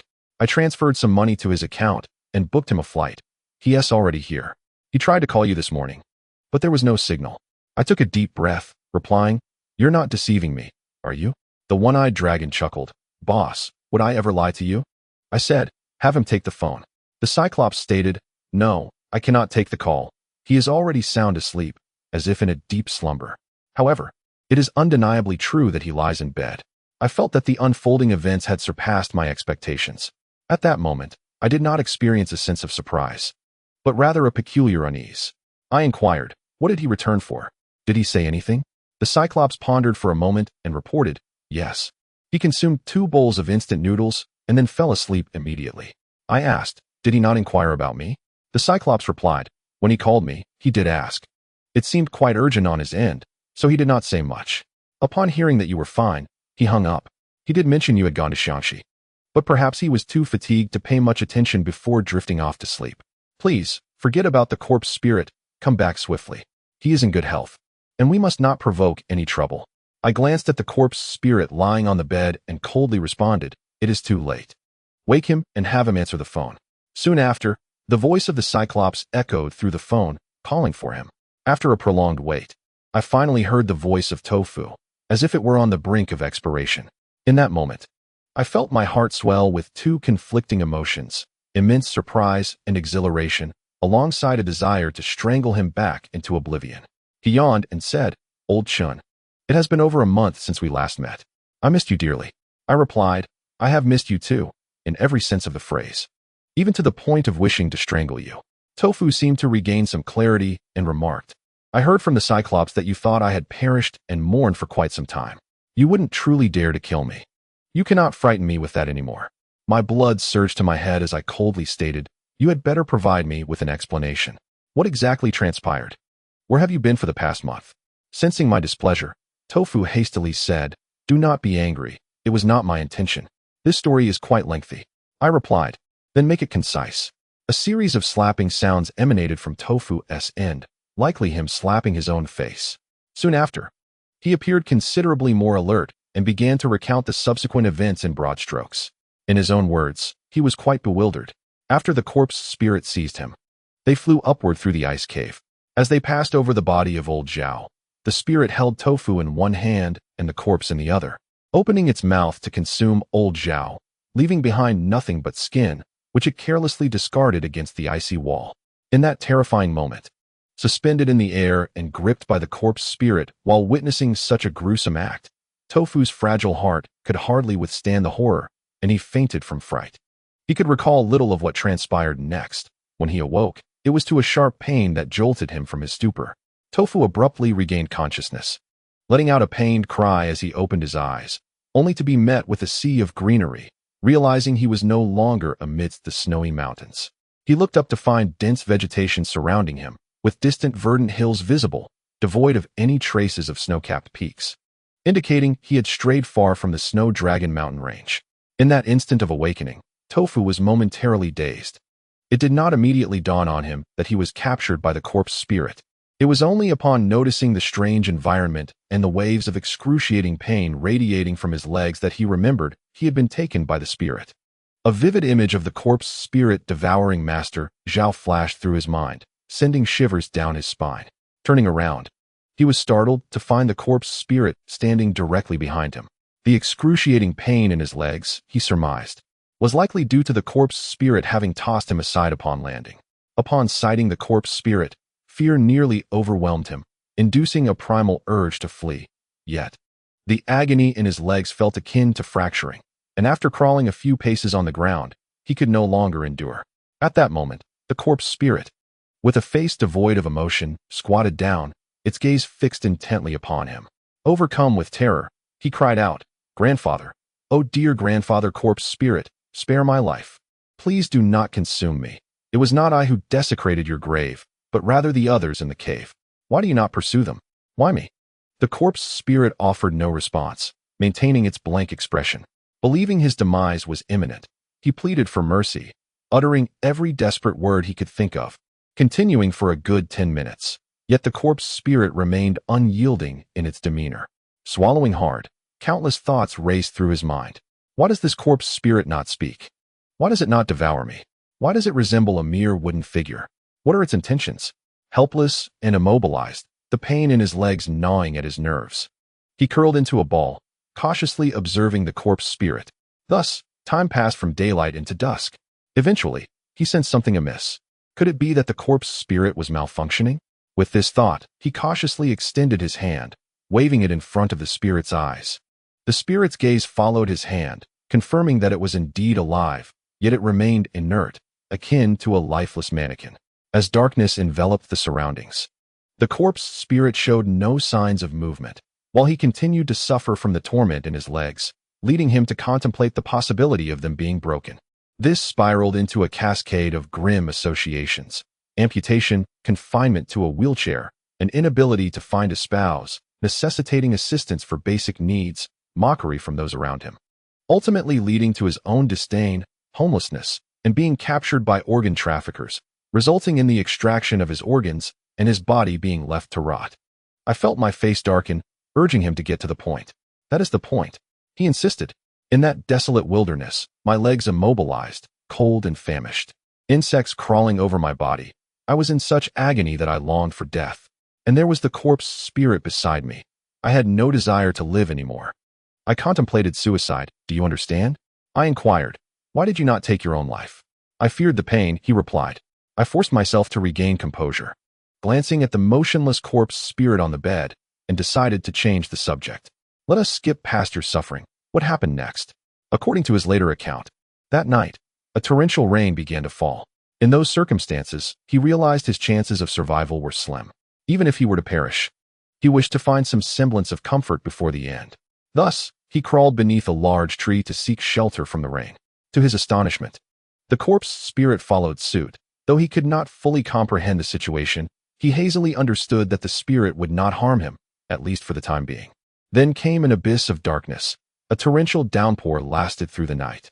Dofu was afflicted with a high fever, lying prostrate on the ground. In his own words, he was merely awaiting death. The corpse immortal stood beside him, unwavering from night until daybreak. As time meandered on, day transitioned once more into night, and Dofu, nearly bereft of life, lay waiting for his demise. With vacant eyes, he gazed at the corpse immortal, who resembled a wooden statue, and weakly uttered, "You may as well kill me, grant me a swift release." The corpse immortal remained unresponsive. Dofu continued, "I see now, the corpse immortal lacks intellect. There were 4 of us, yet you chose to capture me. Is it because of my good looks? Come on, you are a corpse immortal, a 1,000-year-old zombie. Such pursuits do not suit you." Ultimately, night once again yielded to day, and for 2 full days and nights. Apart from tasting a few dewdrops from the grass and consuming several grasshoppers that ventured too close, he had ingested nothing. Dofu felt that the very ground upon which he lay had become his grave. He wished to spare himself the agony of the ordeal, yet this fellow would not relent, presenting himself as a martyr enduring suffering, insisting that one must know of his legendary tale. At last, Dofu's body could bear no more, and he succumbed to unconsciousness. The last sight before he fainted was the corpse immortal, still standing like a statue beside him. When he awoke, he found himself in a bed. Someone had discovered him and brought him back from the brink. His savior was a member of the Shinao tribe, a group whose existence has dwindled in modern times. They uphold a primitive tradition of the Miao people and do not speak Mandarin. Due to these two factors, their settlement is typically found in remote mountainous regions. This was a truly impoverished locale, devoid of roads, electricity, televisions, or refrigerators. Everything was steeped in antiquity. This is no exaggeration. For those who have never ventured deep into the mountains, it is difficult to fathom that such places still exist in contemporary China. In truth, numerous such areas abound, predominantly in the regions of Yunnan, Guizhou, and Sichuan, where majestic mountains and rivers stand as formidable barriers against civilization. Of course, civilization will eventually triumph over the natural environment. But for now, it has yet to do so. In the modern era, many such locations persist. This is no hyperbole. Dofu was rescued by an elderly Shinao man, and due to their inability to communicate in language, they resorted to gestures. The Miao possessed their own medicinal theories, colloquially known as Miao medicine. In the days that followed, Dofu recuperated in that impoverished area. Unsure if his leg was indeed broken, he could barely manage to get out of bed and walk after half a month. During this time, Dofu was startled to realize that the corpse immortal had not left. To describe it in Dofu's words, it was a being that could walk and move, resembling a piece of wood, ethereal and strikingly handsome, adorned in feathered garments, akin to a celestial being descended from the heavens. Yet its expression was frozen, devoid of speech or apparent thought. Through their interactions, Dofu deduced that it would likely not harm him, at least for the time being. Chapter 96. The wooden figure in the isolated village of Xingyan. Where entertainment was non-existent and language barriers prevailed, the ailing Dofu found himself with only the corpse spirit, standing like a lifeless puppet by his bedside. He initiated a dialogue with the spirit. "Little Pooh, do you truly possess the ability to speak? Why do you follow me? Are you a simpleton? Ha ha ha. I see now, you aspire to be a door god, don't you? Alas, do you think my leg can ever heal? The villagers do not speak Mandarin. And there is no electricity here. Just look at their clothing. The colors are strikingly few, and the fabric appears to be hand-woven. What does that indicate? It suggests they never venture beyond the mountains. What a disaster. If my leg is crippled and they refuse to leave the mountains, what shall I do? Little Pooh, could you perhaps show some sign of life? Are you made of wood? Wood? Aren't you capable of flying? If I share my address, could you carry me back? I reside in the antique city of Shenzhen, Guangdong province." Of course, the corpse spirit offered no response. The presence of the corpse spirit, along with its peculiar attire, naturally piqued the curiosity of others. However, the language barrier spared Dofu the necessity of concocting deceitful tales. During mealtime, the elderly villager, mindful of Dofu's leg, typically delivered food directly to his room. Dofu felt a profound gratitude for this, and though they could not communicate verbally, their expressions transcended ethnic differences, conveying kindness and appreciation. On one particular day, the elderly man brought in 2 servings of food. Once he departed, Dofu, armed with chopsticks, prepared to eat while conversing with the corpse spirit. "Wood. The old man brings 2 portions every day, yet you cannot partake. I might burst from overeating. I fear I've gained weight. Will I still be able to squeeze through the burrows?" Just as he was about to lift his bowl, the previously motionless spirit suddenly reached out, plunging its hand directly into the bowl of porridge. Dofu's complexion changed, primarily out of fright. Until this moment, the corpse spirit had remained stationary, engaged solely in vigil. This unexpected action led Dofu to believe it was no longer merely a wooden figure. If it were not just wood, it must have an appetite for human flesh. Dofu watched in horror as the spirit immersed its hand in the porridge, his eyes widening in terror. Stammering, he pleaded, "W wood. Ah, no. I mean, dear brother spirit. Let us converse amicably. Do not resort to violence." The spirit maintained its pose, its eyes slightly shifting to fixate on the bowl of porridge. Dofu, trembling with trepidation, interpreted the silence as a desire for sustenance. Thus, he cautiously lifted the other bowl, saying, "Please, eat. I shall watch. Can I save a couple of slices of that cured meat for myself?" He brought the bowl closer to the spirit's mouth, yet it remained unresponsive. Just then, Dofu noticed something that sent chills down his spine. The hand that had been submerged in the bowl was now crawling with small, black creatures. Upon closer inspection, He realized they were minuscule insects, evidently having crawled from the porridge onto the spirit's hand. The thought of the food he usually consumed made him feel utterly repulsed. At that moment, the corpse immortal slowly withdrew his hand, bringing it to his mouth, extending his tongue to lick the insects off his fingers, chewing once, producing a squelching sound, then chewing again, eliciting another squelch, nearly causing Tofu to retch. The corpse immortal's hands were ebony in hue, yet clad in the flowing sleeves of his traditional Han attire, allowing him to conceal them from prying eyes. Naturally, he had not touched the change of clothing sent by the old gentleman. The elder must have found it peculiar, but the language barrier hindered communication. Coupled with the fact that the corpse immortal did not appear malevolent and remained indoors without engaging in any strange activities, the elder did not pay it much mind. Just then, the old gentleman suddenly burst into the room, his expression tense as he pointed at the 2 bowls of porridge, urgently mimicking an eating gesture, seemingly inquiring whether Tofu had eaten. Tofu shook his head, prompting the elder to exhale in relief. Immediately afterward, he donned a stern visage and pulled in a young woman from outside. Tofu recognized her. The local Miao people were quite simple-hearted, and she had frequently visited the injured outsiders, making her the most familiar face. She was sturdy, with coarse hands and feet, and bore some burn scars on her face, rendering her appearance rather unappealing. However, she had been kind to Tofu, often bringing him food, leaving him with a favorable impression. Lacking knowledge of her name, he had taken to calling her Meow Meow sister. Tofu found it puzzling why the old gentleman was so angrily dragging her in. Meow Meow was covering her face and crying, while the elder reprimanded her fiercely. Tofu, confused, lay on the bed anxiously attempting to mediate. Yet the 3 of them were speaking past one another, and it took a considerable time before things settled. Shortly thereafter, the elder promptly removed the food. While Meow Meow exited the room with a guilty expression, her head bowed in sorrow, resembling someone who had committed a wrongdoing. Tofu pondered over the scene, unable to comprehend the unfolding drama. Upon hearing this, I remarked, "The Miao are adept in sorcery. The insects in that porridge were likely a form of Miao curse.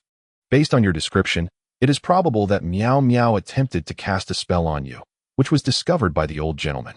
Tofu, perplexed, inquired, "Why would she cast a curse on me?" I thought to myself how naive he was to ask such a question. Among the 3 curses of the Miao clan, there is one known as the love curse. It is said that if a woman develops feelings for a man who does not reciprocate, she may cast this curse. Once the target is afflicted, they will uncontrollably fall in love with the one who cast the spell. Meow Meow likely harbored feelings for Tofu, hence the curse. But it was discovered by the elder, leading to the earlier commotion. I shared my speculations with Tofu, who fell silent for a moment before saying, "It is likely as you say." He seemed lost in thought, and I surmised he was contemplating matters regarding Meow Meow. After a brief pause, I prompted, "What happened next?" Tofu snapped back to the present and continued his tale. The old Miao gentleman, employing some form of remedy, enabled Tofu to walk again after about half a month, although he was unable to walk for long periods. Consequently, he temporarily resided there, assisting the elder with chores around the yard, such as husking corn. Throughout this period, the corpse immortal persistently accompanied him, never once causing harm to anyone else. As I pondered the sudden reaction of the corpse immortal towards the goo worms, I surmised that it was perhaps due to its inherent toxic nature, which inadvertently led to the salvation of Tofu. Yet, the reasoning behind the corpse immortal's behavior eluded both Tofu and myself. Based on its description, I conjectured that the corpse immortal posed no immediate threat. Likely, as old Master Chen suggested, any danger it presented to the living depended on its mood. However, I now harbored doubts about whether this corpse immortal possessed a heart at all. Following this, events unfolded naturally. As Tofu's injuries began to heal, he strolled around the village with the corpse immortal, becoming acquainted with numerous sisters. Tofu's pleasing appearance and amiable demeanor endeared him to the simple-minded local girls, who were devoid of ulterior motives. Consequently, he garnered considerable admiration, though the corpse immortal, despite its striking presence, remained silent and expressionless, leading the young women to ultimately disregard its existence. As time passed, Tofu grew accustomed to the corpse immortal's presence. Feeling that his wounds were nearly healed, he spoke to the corpse immortal before sleep. "Let us return in the next couple of days to the nearest village to call for old Chun. Do you remember him? The one clad in black who shot at you with those small flying daggers when you emerged from the coffin. I must commend your restraint in not taking lives or pursuing women, Such is a virtue. However, I must advise you not to follow me incessantly. I am a human, and you are a corpse. While we have developed a commendable friendship during this time, you do not belong in my world. It would be best if you return to your coffin, and I shall visit you when time permits."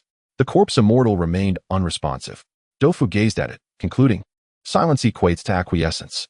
Sighing, he realized that he was dealing with an ignorant and uncomprehending entity. Reasoning with it was futile, and he feared it would continue to trail him on his journey. As he fretted over how to shake off this persistent companion, he also contemplated expressing his gratitude to the villagers upon his return, eventually succumbing to slumber. Upon awakening the next day, Dofu was startled to discover that the guardian spirit, which had vigilantly stood at the foot of his bed each night, had vanished. This was unprecedented. Had it ventured out to do harm? A jolt of anxiety coursed through him as he flung aside the covers and dashed out the door. The village remained tranquil, yet curiously, the corpse immortal did not follow. The villagers regarded him with puzzled expressions, gesturing to inquire about the absence of his companion. At a loss for words, Dofu searched the village perimeter, but to no avail. Finally, he realized, why should he seek it? The corpse immortal had departed of its own accord, a development he found fortuitous. Embracing this thought, he accepted the situation and bid farewell to the villagers, setting out toward the mountains with provisions in hand. The journey through the mountains spanned 2 days and nights before Dofu emerged at last, only to discover that he still resided in Yunnan. Albeit having shifted from the northern Shuilong mountain range to the south, he possessed identification but lacked a bank card, holding only cash, which was insufficient for purchasing a plane ticket. Thus, he sought assistance from the one-eyed dragon. Upon hearing this, I remarked, "The corpse immortal is currently with me." Dofu paused, taken aback, before exclaiming, "Are you jesting?" I replied, "It seems to have taken an interest in me." Tofu gasped and asked, "Has it taken action against you?" "No," I replied. Tofu fell silent for a moment and then said, "I know it quite well. Listen to me. Do not engage with it, as it will not strike first." "Understood," I responded. Tofu then inquired, "Where are you now? When will you return?" Elsu had just arrived, but old Master Chun was in the hospital with no one to take care of him. I couldn't just leave. So I instructed Tofu to stay at the shop while I handled matters here before returning. After hanging up the phone, I glanced at the corpse spirit lying on the bed and felt a headache brewing. Finally, I decided to disregard it, lay down on a makeshift bed, and slept soundly until dawn. Chapter 97. Teaching the next morning, upon opening my eyes, I indeed saw the corpse spirit standing by the bed, as Tofu had described. As motionless as wood. Given its current state, it seemed destined to follow me wherever I went, as it was not fit for public appearance in its present attire. I estimated a suitable size and called the landlady downstairs, offering her some labor fees to assist in procuring an outfit for the spirit.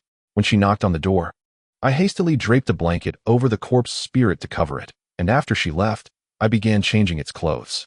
I thought to myself that I had truly endured enough these past few days, first changing the corpse king's attire, now the corpse spirit's, and both were male corpses. If only one had been a female, I might have felt a bit more balanced. Once the outfit was ready, I could not find scissors, so I fashioned a braid for it. Although somewhat peculiar, it was less conspicuous than before. As for the feathered attire, it had remained uncorrupted for over 1,000 years. Vibrant in color and uniquely styled, a splendid piece that I decided to keep. Once everything was in order, it was already midday. I descended the stairs with the corpse spirit trailing behind me, its expression blank. The landlady was taken aback, seemingly perplexed as to how I had entered alone but exited with an additional companion. When she finally caught sight of the corpse spirit's face, her eyes widened and she gulped nervously. In terms of appearance, the corpse spirit possessed formidable allure. I had encountered many handsome men and beautiful women, yet none bore such an extraordinary visage. I doubted that the true Pu Jun resembled this countenance. Perhaps it had been cultivated during the spirit's preservation process, for it is rare to find a human so impeccably formed. It struck me as though it had stepped out of a painting. As a man, I was somewhat indifferent, but such beauty would undoubtedly be devastatingly captivating to women. The corpse spirit followed closely behind me, almost causing a traffic jam, garnering 100% rate of glances and stares, with young women approaching to strike up conversations. Despite my own decent looks, I was entirely overlooked this time. Ultimately, I had no choice but to hastily purchase a pair of large sunglasses for it, and gather some food to deliver to El Su and old Master Chun. Throughout this endeavor, the corpse spirit remained at my heels, and El Su and old Master Chun were momentarily taken aback. El Su signaled with his eyes, asking, "Brother Chun, who is this?" With a wry smile, I removed the corpse spirit sunglasses. At that moment, old Master Chun, with a mouthful of kanji, spluttered it out as soon as the sunglasses came off. "Cough, cough, cough. It's a corpse spirit." I gently patted his back and said, "Old man, do not be alarmed. There is no danger." El Su let out a hiss of surprise, inquiring, "What is happening?" I proceeded to recount the ordeal with Dofu. Upon hearing this, El Su's face brightened, and he remarked, "As long as Brother Do is safe and sound, I shall rest easy." In my heart, I thought, "Continue your charade. You nearly caused someone's demise in the Xianbing tomb, yet now you wear such a sincere expression. Yet, such is the nature of the world. Some matters should not be pondered too deeply, for delving into them can chill the heart. Most of the time, one must float upon the surface of existence, hence the old adage, it is rare to be delightfully muddled." We both feigned ignorance while being fully aware, choosing not to shatter this fade. After a few hearty laughs, El Su fell into contemplation, fixating on the corpse spirit, and said, "If this is the case, we cannot expect to glean any clues from it." I nodded in agreement, stating, "It cannot speak, seems devoid of thought, does not initiate harm, yet instinctively consumes. I cannot ascertain its response to attacks, but it is impossible to extract any information from it." According to the contents of the silk manuscript stolen from Chen's words, the reason Pu Zhen could create the Black Lantern and master the key stemmed from an experience in his youth. El Su had long sought to comprehend the method of key creation, hence his interest in the corpse spirit. However, it appears the spirit is devoid of intellect. Thus El Su's aspirations have come to naught. After I finished speaking, El Su's gaze shifted away from the corpse spirit, and he asked, "Brother Chun, what are your plans moving forward?" I felt a surge of caution, wondering why he posed such a question. Upon reflection, I quickly grasped his intent. It seemed he had not given up hope and still wished to pursue the corpse spirit. I replied, "Once old Master Chen has recovered, I must return to Shenzhen, and I cannot shake off the corpse spirit. It must accompany me." El Su nodded thoughtfully, then smiled, saying, "Leave old Master Chen's care to me. Rest assured, he has done us favors, and I will ensure everything is well arranged." I felt a sense of trust in El Su's ability to handle matters. His nature was such that he would not act recklessly in this regard. As he spoke, old Master Chen interjected, "Young Chun, you may attend to your own affairs. Do not worry about me. Just ensure you look after my Tianda in the future." I nodded, contemplating that during my next visit to Beijing, I ought to pay a visit to Chen Tianda, not for any other reason, but to repay old Master Chen's kindness. Thus, in the afternoon, I called Zhuan Rui, requesting his assistance in procuring a fake identification for the corpse spirit. Zhuan Rui proved to be quite reliable. Our connection was neither too deep nor too shallow, yet he had never declined to assist when needed. During our conversation, I informed him of Dofu's safety. His tone remained neutral as he replied, "That is good to hear. I am still investigating the matter of Hu Duo and have made some progress. I will require your help when the time comes." I responded, "As for your affairs, I will not hold back. Please inform me of any updates." Due to concerns that the corpse spirit might cause unforeseen complications, I dared not take it by plane or train. Thus, I opted for a long-distance bus, which took several days of winding and exhausting travel before I finally returned to Shenzhen. Upon arriving at the shop's entrance, I found Dofu seated with bare feet, engrossed in a game of chess against the Cyclops. Without a word, I approached and delivered a swift kick, sending him sprawling onto the chessboard. "Ouch! Who dares to kick me? I'll have you know I can make you regret it." Dofu cursed as he raised his head, but upon seeing my grim expression, he gulped nervously, forcing a smile as he raised his rear, and said, "You may kick me once more, just don't be angry afterward." My initial fury dissipated upon witnessing his demeanor. Assessing the situation and finding no immediate harm, I replied, "All right, as long as all is well. I'm tired and shall retire upstairs for some rest. Keep an eye on this thing." I gestured towards the corpse spirit. Dofu's gaze shifted, and he finally noticed another figure standing at the doorway. Having spent considerable time with the corpse spirit, he instantly recognized it despite the sunglasses. With a gleeful bounce, he exclaimed, "Mutu, do you still remember me?" He removed the corpse spirit's sunglasses, and its eyes shifted towards Dofu, displaying no other reaction. However, when Dofu moved, the spirit mirrored his actions, no longer following me upstairs. The Cyclops, having heard the earlier exchange, jested, This corpse spirit seems quite nostalgic. Does it follow you even to the lavatory? Doufu, somewhat disheartened by the comment, replied, Indeed, it follows me everywhere, even to the restroom and during bathing. Why do you suppose that is? Could it be that the corpse spirit has an Oedipal complex, akin to a chick that perceives the first creature it encounters post-hatching as its mother? I interjected, what nonsense. Even if that were the case. The first being it encountered was Elsu. You were cowering behind me at the time. It wouldn't be you it's attached to. Prompted by my reminder, Doufu scratched his head and said, Then I'm at a loss. Do you think this corpse spirit has any intellect? The Cyclops shook his head, indicating he was unsure. Exhausted, I chose to disregard their banter, merely advising them to keep an eye on the corpse spirit to prevent any mishaps before heading upstairs for a bath and sleep. I slumbered soundly until nightfall. Upon waking, I discovered the shop had closed. Doufu and the Cyclops were seated before the television, engrossed in an antique appraisal program. To my astonishment, I noticed the corpse spirit comfortably seated on the sofa as well. Startled, I pondered how it had transformed from standing like a wooden figure for several days to now sitting down. Catching my gaze, Doufu flashed a triumphant smile and beckoned me over, saying, Lao Chun, come here, I have a demonstration for you. He then pointed at me and commanded the corpse spirit. Chun Xian. I leaned against the doorframe, arms crossed, intrigued to see what trickery he would conjure. As Doufu repeated my name over 20 times, the corpse spirit suddenly spoke. Chun Xian. I was taken aback, exclaiming it can talk? Doufu, brimming with pride, threw his arm around the Cyclops' shoulder and declared, Old Long, and I spent the afternoon teaching it.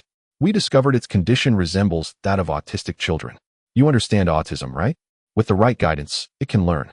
We spent the entire afternoon teaching it to sit, or else it would just stand there, which is rather distressing for onlookers. I exhaled and said, Very well. From now on, it shall be your responsibility. Doufu paused, perplexed, and asked, On what grounds? I replied, Isn't it a perfect match for both intellectually challenged and autistic children? The Cyclops stifled his laughter, emitting a series of snorts. Doufu felt quite disheartened as he wrapped his arm around the shoulder of the corpse immortal, lamenting, Mu too. He looks down upon us. What right does a psychologically twisted pervert have to disdain us? The corpse immortal's eyes flickered, yet he offered no substantial response. I opened my computer and began chatting online with the beautiful Gu, dismissing all other thoughts. The map of the giant Ear King's tomb was in Lu Su's possession. Pondering it further was futile. However, I was certain that once we had the corpse immortal under our control, Lu Su would inevitably seek us out. With 100 days of recuperation required for my injuries, I knew my days would be tranquil for at least 2 or 3 months. Chapter 98. Causing trouble in the following days, I dedicated myself to managing the shop's business. Due to the previous incidents involving tofu, the shop's revenue had declined. And with the subsequent prevention of personnel from re-entering the snow-capped mountains, my finances were nearly depleted. It was imperative that I exert more effort. As one immerses themselves in work, time tends to pass swiftly. In the blink of an eye, over half a month had elapsed. During this time, the corpse immortal had acquired certain skills under the tutelage of Tofu and the Cyclops, learning not only to move about, but also to call out to people. Yet, he still lacked independent thought, merely mimicking actions like a puppet. On the weekend, in an effort to attract customers, Tofu dressed the corpse immortal in his previous attire, positioning him at the shop's entrance in a striking pose to serve as a human model. I was absent at the time, and had I been present, I would have certainly intervened. Tofu's antics soon led to trouble. It is crucial to understand that the corpse immortal's appearance was exceptionally captivating. Tofu initially intended to utilize him to draw business. However, he erred in redonning that exquisite feathered garment. Although the antique market primarily attracted tourists, there were also connoisseurs among the crowd. This feathered attire was an ancient treasure, exquisite beyond compare, with craftsmanship long lost to time. The corpse immortal stood motionless, his strikingly beautiful visage and deep black eyes fixated in one direction, resembling a lifeless mannequin. His rare and extraordinary appearance drew countless visitors, creating a throng at our shop's entrance. Photography enthusiasts crowded the front, their cameras clicking incessantly, yet very few ventured inside to make a purchase. Nearly everyone was solely focused on the corpse immortal. After an exhausting morning, I descended to the commotion below, only to be greeted by this chaotic scene. Tofu, irate, exclaimed, Stop taking pictures. Are you here to buy something or not? If not, please move along. By this point, numerous tourists had approached the corpse immortal, attempting to engage him in conversation. One particularly beautiful woman, noticing the silent model, pulled out her lipstick, intending to write her phone number on the feathered garment. As I arrived, witnessing this alarming sight nearly caused my mind to explode. That feathered attire was the crown jewel of my shop, worth at least 8 figures, and of immeasurable archaeological value. Allowing someone to scribble a phone number on it was unthinkable. Fortunately, I reacted swiftly, blocking the woman and urgently instructed Tofu. Close the door and get him back inside. Without hesitation, Tofu seized the corpse immortal and hurried him indoors. The tourists outside expressed their dissatisfaction. While the men were somewhat agreeable, the female visitors grew increasingly agitated. It was a Saturday, and the antique market was already teeming with people. This gathering effect quickly congested the entire street. In this day and age, women have become increasingly liberated, expressing their desires with remarkable clarity and without a hint of restraint. The sound of female tourists clamoring at the door reverberates. We want to see the handsome gentleman in traditional Han attire. Bring out the model. I wish to bear his children. Are you still in the business of commerce? My father works at the tax bureau. Open the door. I want to meet my future husband. The ancient wooden door resonates with their fervent knocks. Since the opening of our establishment, we have never witnessed such commotion. I sank into a chair, feeling a rush of blood in my veins, utterly speechless. Tofu, eyes wide with indignation, exclaimed, "What? Wanting to have children after just one meeting? Is that even possible?" The one-eyed dragon anxiously queried, "What shall we do, boss?" I instructed him, "Call the management team of the antique market and request crowd control." Then, I turned to Tofu and asked, "Why would you engage in such antics?" Tofu glanced at the corpse fairy, then at me, lowering his head, and confessed, "I merely wish to attract some business for the shop. You have spent all your money searching for me, and I have seen you toil from dawn until dusk. I feel particularly guilty, and so does Wood. We both wanted to contribute." The corpse fairy, with a stoic expression, echoed, "Guilty." I took a sip of cold tea, forcing myself to remain calm. Otherwise, I feared I might act impulsively. Shortly thereafter, it seemed the management officials had arrived, as the tourists outside gradually dispersed. However, some, mostly female and photography enthusiasts, lingered, likely to flood in the moment the doors opened. It appeared that conducting business today was out of the question. I took a deep breath and said to Tofu, "All right, since your intentions were good, I shall forgive you. However, you must change out of that outfit immediately. Do you have any idea how valuable that garment from 1500 years ago is? It was nearly ruined moments ago. Fabrics are notoriously difficult to preserve. Most textiles unearthed have either lost their color or decayed. Yet, this vibrant, impeccably preserved ancient attire is unparalleled, even in the Beijing Museum. I would wager that this ensemble is truly one of a kind. Just thinking of all those hands of female tourists touching it fills me with dread. That was not merely touching clothing. It was akin to defiling currency." Tofu, astonished, glanced at the corpse fairy's attire and urgently replied, "Why didn't you tell me sooner? Had I known, I wouldn't have treated this garment so carelessly. I would have secured it in a glass case." Turning to the corpse fairy, he added, "Wood, my dear ancestor, let us change clothes. Your ancient garments are far too cumbersome. You shall not wear them again. Tomorrow, I will purchase modern attire for you. I assure you it will be the finest. Come, come, be careful not to damage the clothing." I observed Tofu, carefully bending down to lift the hem of the garment as if cradling a pile of explosives, rendered momentarily speechless. I could only sigh, shaking my head and laughing it off. Yet, I had no inkling that this display of the feathered attire would lead us into great misfortune. Indeed, my last expedition to the snow-capped mountains drained my cash reserves entirely. Although my shop remains operational, the liquidity issues have become a pressing concern. I have long harbored the intention of selling this exquisite feathered garment, leading me to closely monitor the market for suitable buyers. This ancient ensemble, dating back a millennium, includes the celestial crown, the purple-gold cloud-patterned dark dragon feather robe, and an array of garments: underclothes, mid-layer attire, outer robes, feather cloaks, trousers, socks, and cloud-climbing boots, as well as a waist sash, a purple-gold belt, a dragon pendant, and a forehead covering. Every piece is accounted for. Most of these items, particularly those made of fabric, have scarcely seen the light of day, and the value of such a complete set is nearly unfathomable. Estimating it at 8 figures is already a conservative appraisal. This artifact is exceedingly sensitive, likely to be auctioned only in the black market. Should it be publicly displayed, I can foresee a visit from the Cultural Relics Bureau, the Archaeological Institute, or the police in Shenzhen. For this reason, I have kept the garments concealed, intending to release them only when the situation is deemed secure. And thus I refrained from informing Tofu. To my astonishment, he unearthed the garments and dressed the corpse fairy in them, parading it as a model. Shenzhen, a modern metropolis, combined with the rapid dissemination of information online, poses a significant challenge to human aesthetic sensibilities with the corpse fairy's striking appearance. I anticipated some commotion, prompting me to search for posts related to the Shenzhen antique market the following day. I soon encountered several threads with flamboyant titles, such as a stunning beauty spotted at the antique market, and after visiting the antique market yesterday, I finally believe in fairies.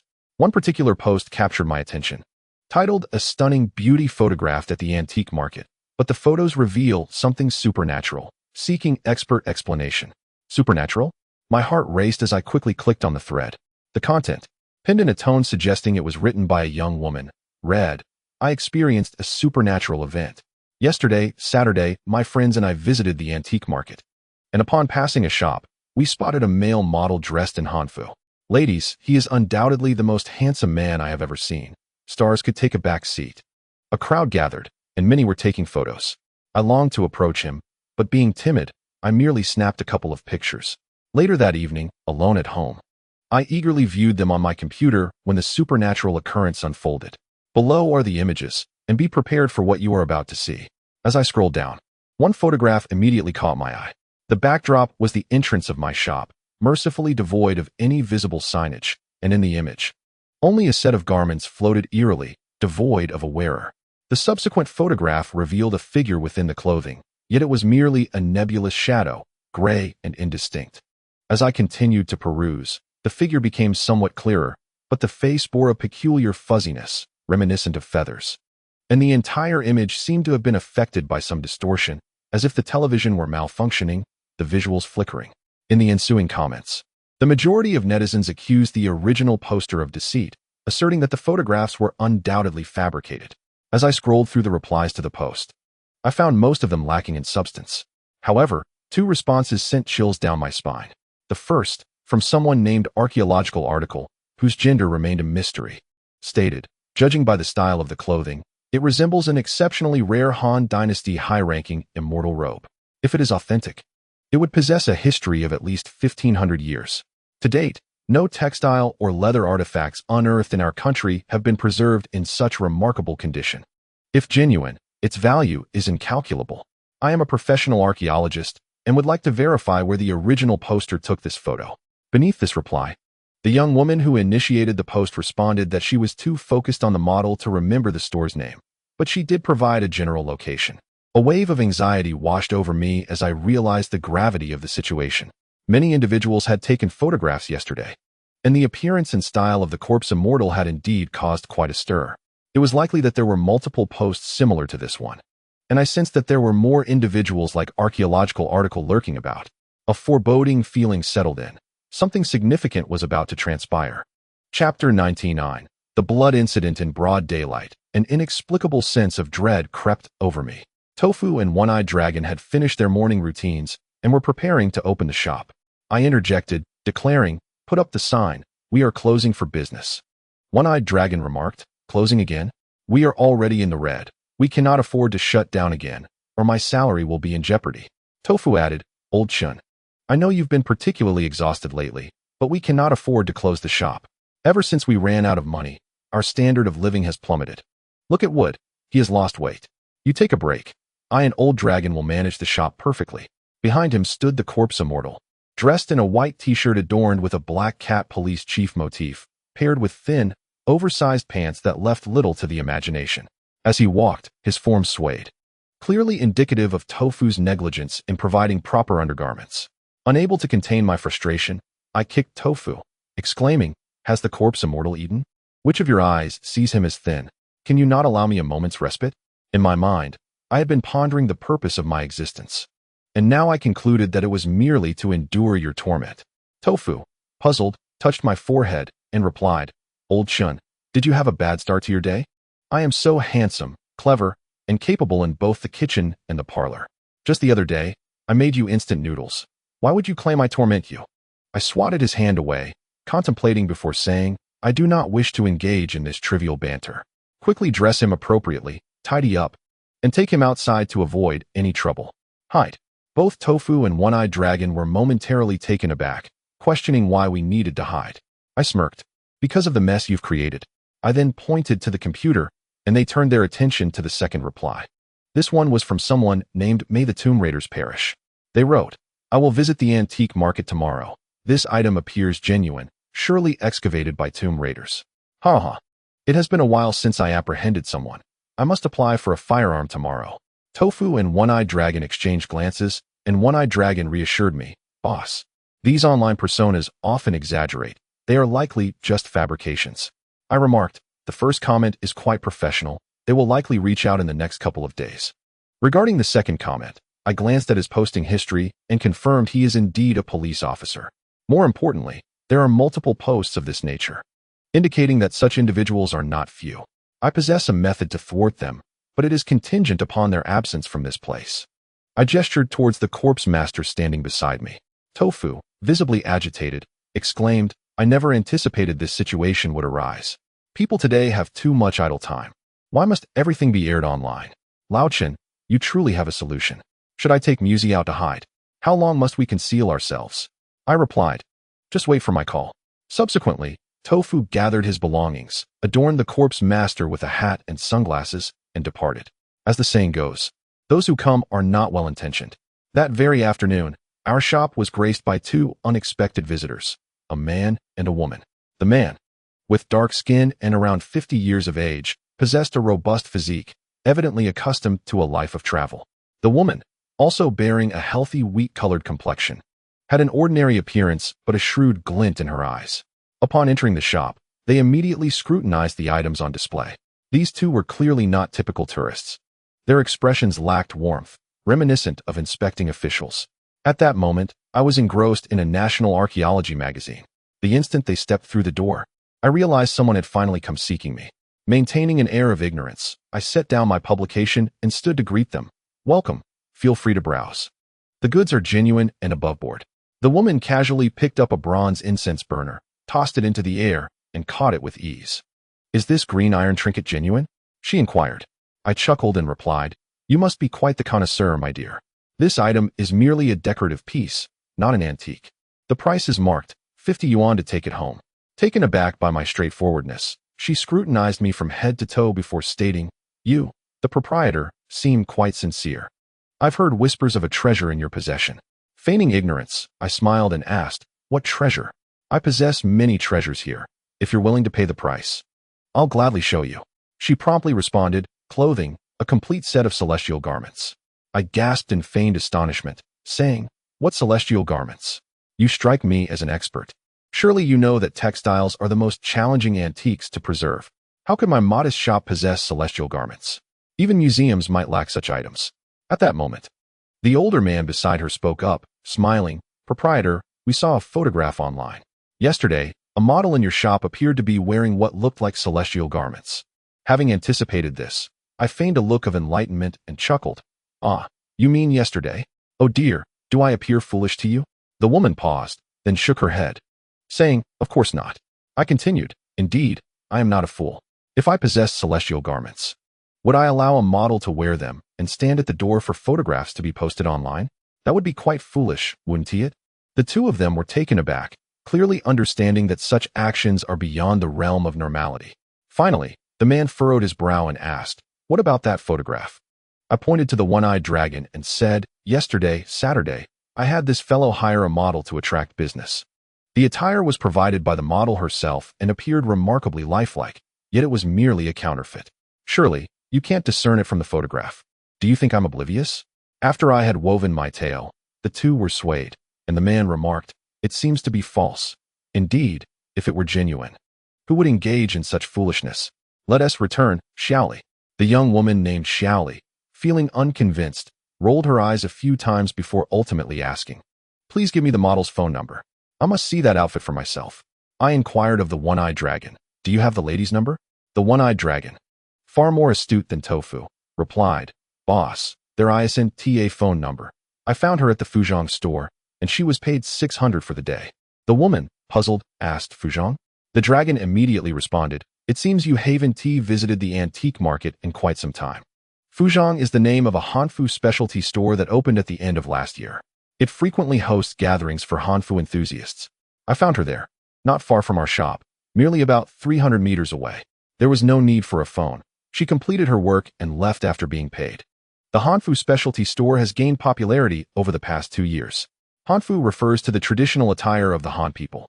In Japan, during significant festivals, individuals don traditional kimonos to celebrate, and even when donned on the streets, no one raises eyebrows.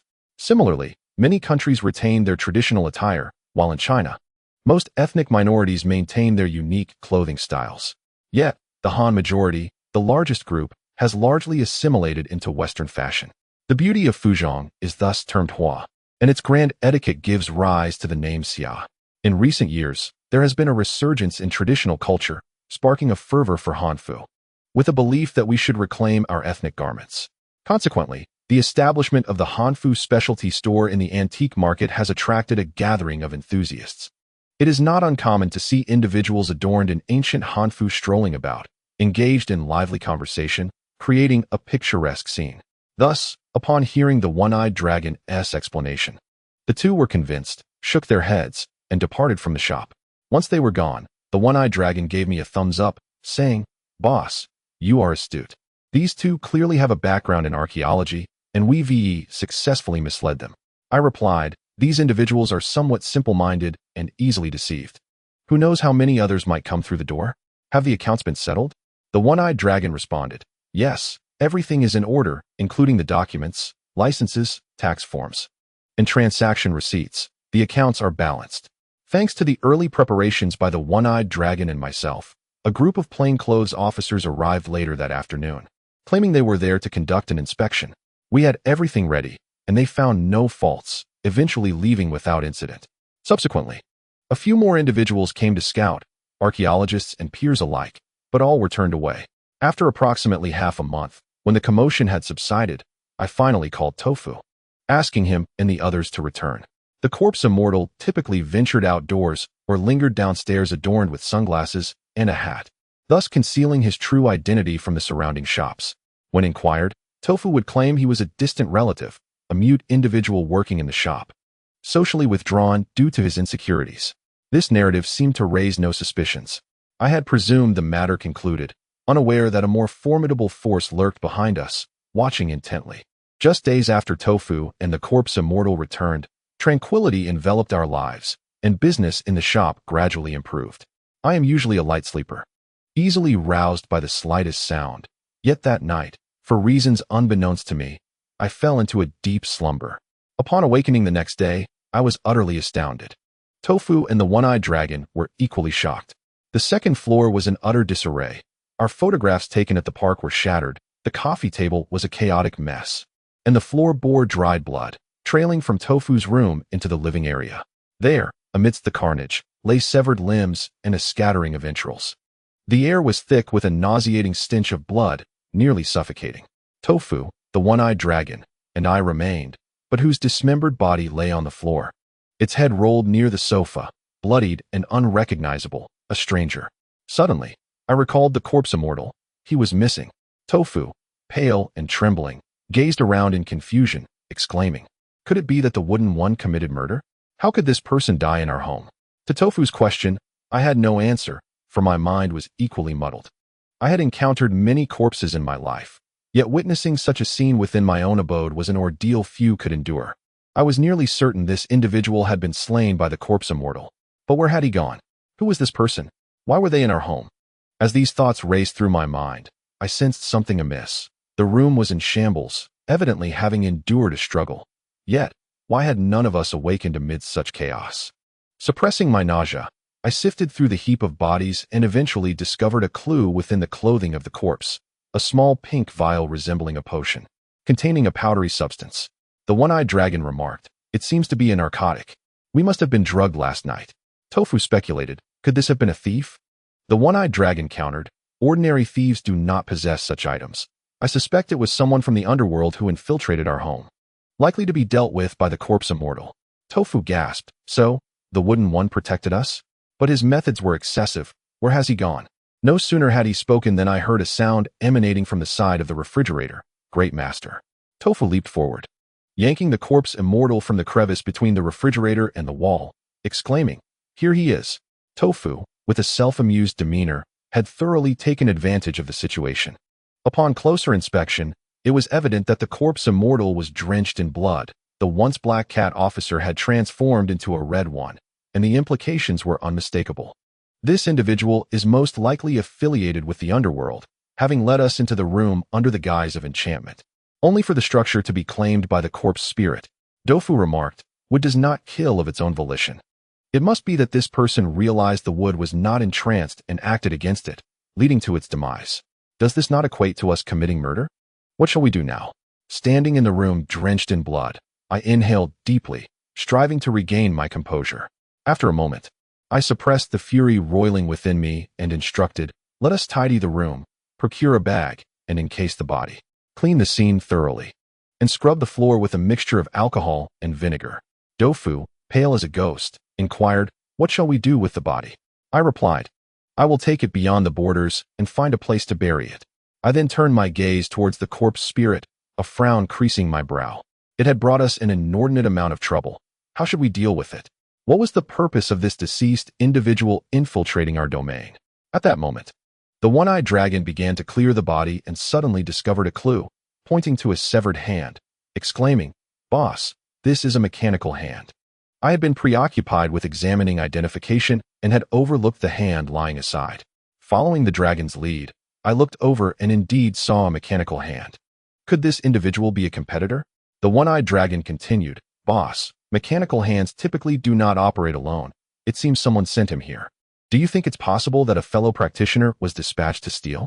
The most valuable item I possessed was undoubtedly the set of celestial garments. Tofu, bewildered, asked, "What are you two alluding to?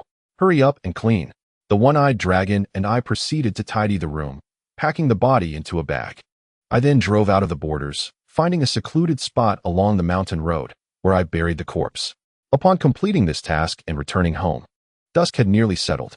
The room was orderly, with Tofu and the one-eyed dragon waiting on the second floor, while the corpse spirit remained stiffly seated on the sofa. I returned home, weary, and Tofu, with a look of remorse, said, "It's all my fault. I caused this mess." "Old Shun, do you think this person died here because of us?" I reclined on the sofa, relaxing my tense muscles, and replied, "They were engaged in nefarious activities of their own making.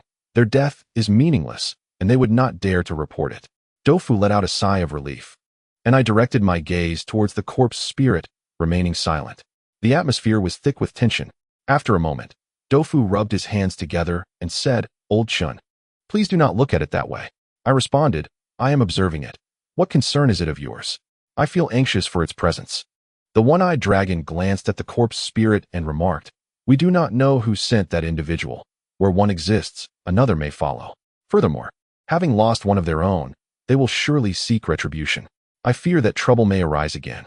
However, leaving this corpse spirit here is perilously risky." This incident occurred at night, with the corpse spirit striking swiftly and unseen, but if it were to act in broad daylight. I nodded in agreement, stating, "That is precisely my concern. The corpse spirit cannot be vanquished, and I wish to remove it." Tofu, understanding the gravity of the situation, grasped the corpse spirit's braid and sighed. "But how do we remove it, as it is akin to a person? Moreover, it can traverse the skies and the earth. Even if we were to cast it off to Tibet, it would likely find its way back within a few days." I remarked, "Thus, we must uncover the reasons it follows you. What compels it to accompany you?" Tofu, taken aback, nervously replied, "How would I know?" Observing the tension etched upon his face, I inquired, "Little doe, you aren't concealing anything from me, are you?" Tofu, upon hearing this, became incensed, retorting, "What have I ever hidden from you? Who knows what's going on?"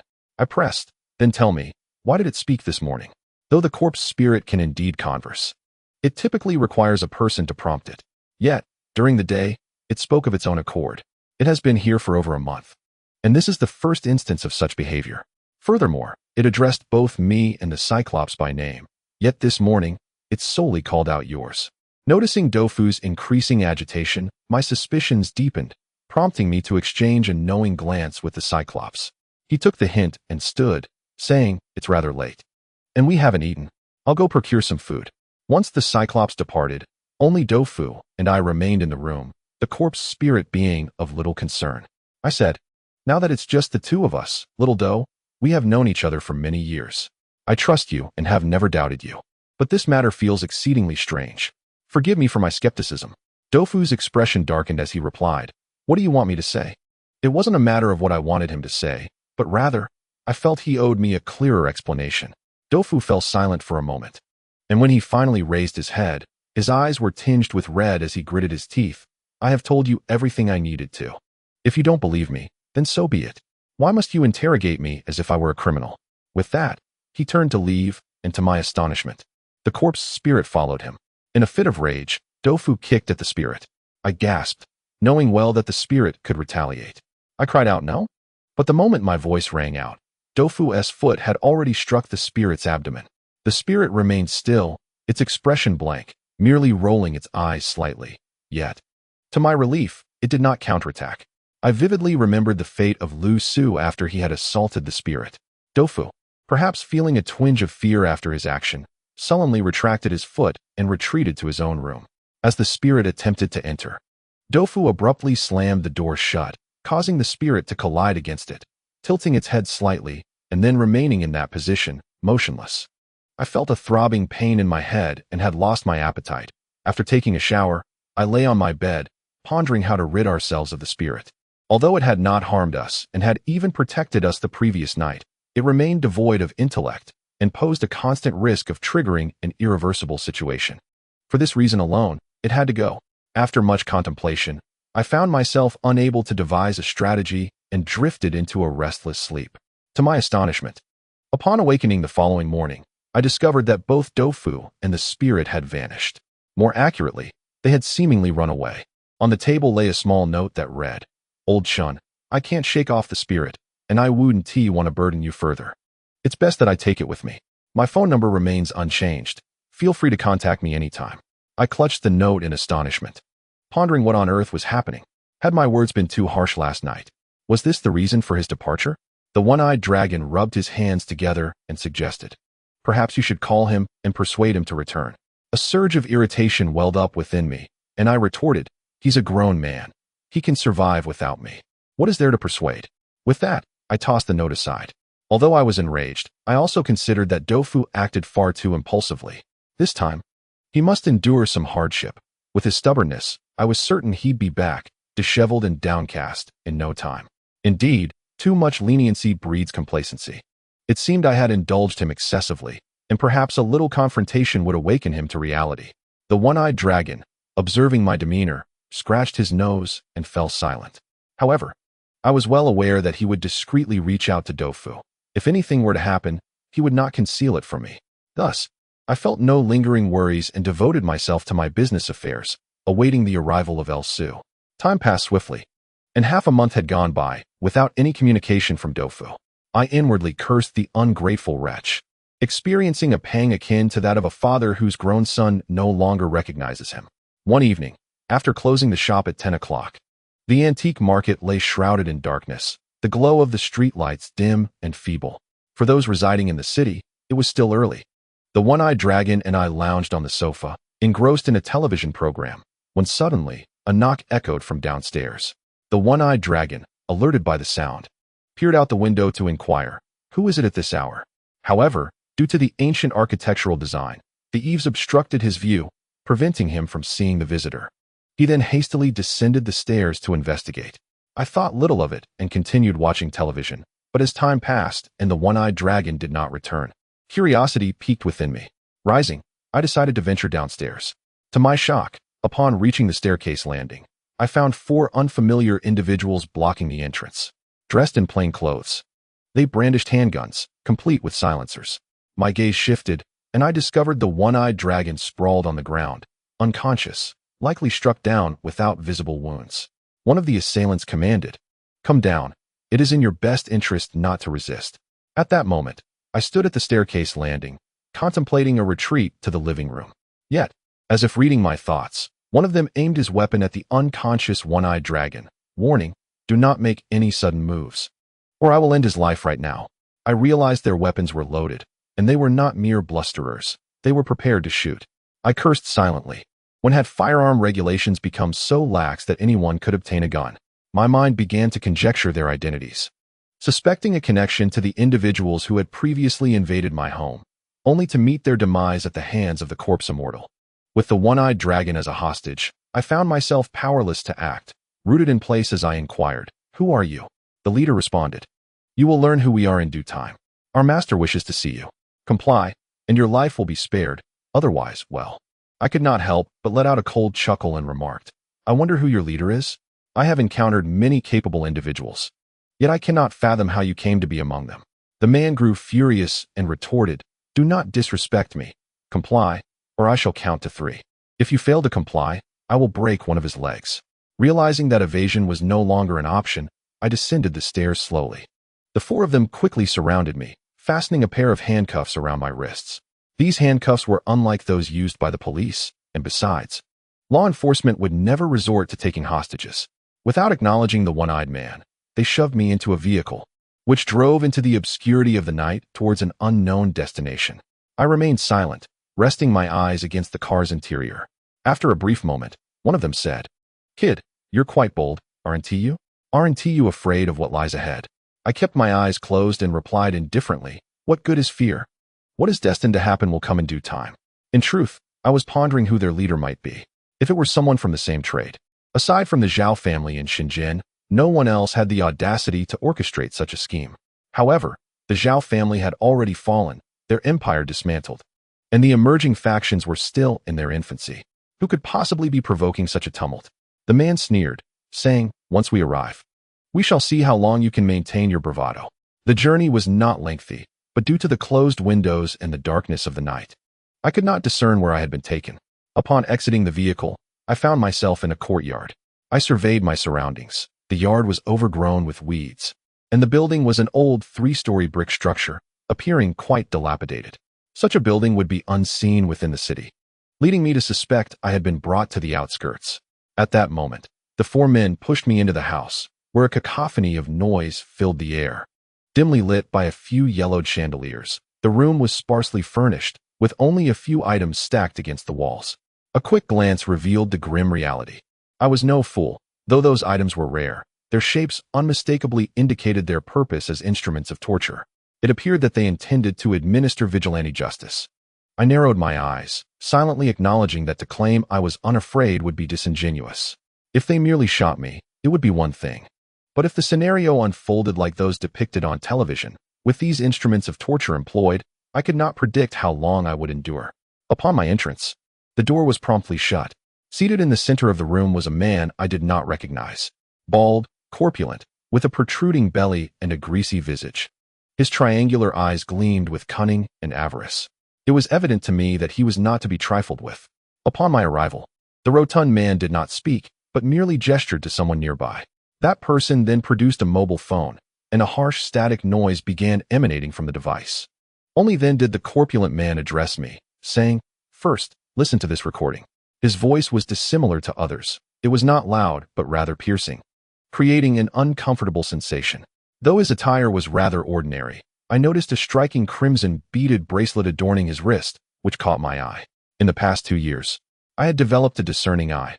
I recognized it immediately as bloodstone, its hue more vivid than that of chicken bloodstone, a type of jadeite that is exceedingly rare and thus immensely valuable. I remained silent, acquiescing to listen to the recording on the phone. At the outset, one could only hear a rustling sound, akin to the faint hum of an electrical current accompanying the act of pressing a record button in the stillness of night. This sound persisted for a considerable duration, only to suddenly diminish, giving way to the distant echo of faint claps, reminiscent of footsteps upon tiled flooring, deliberately subdued, it seemed.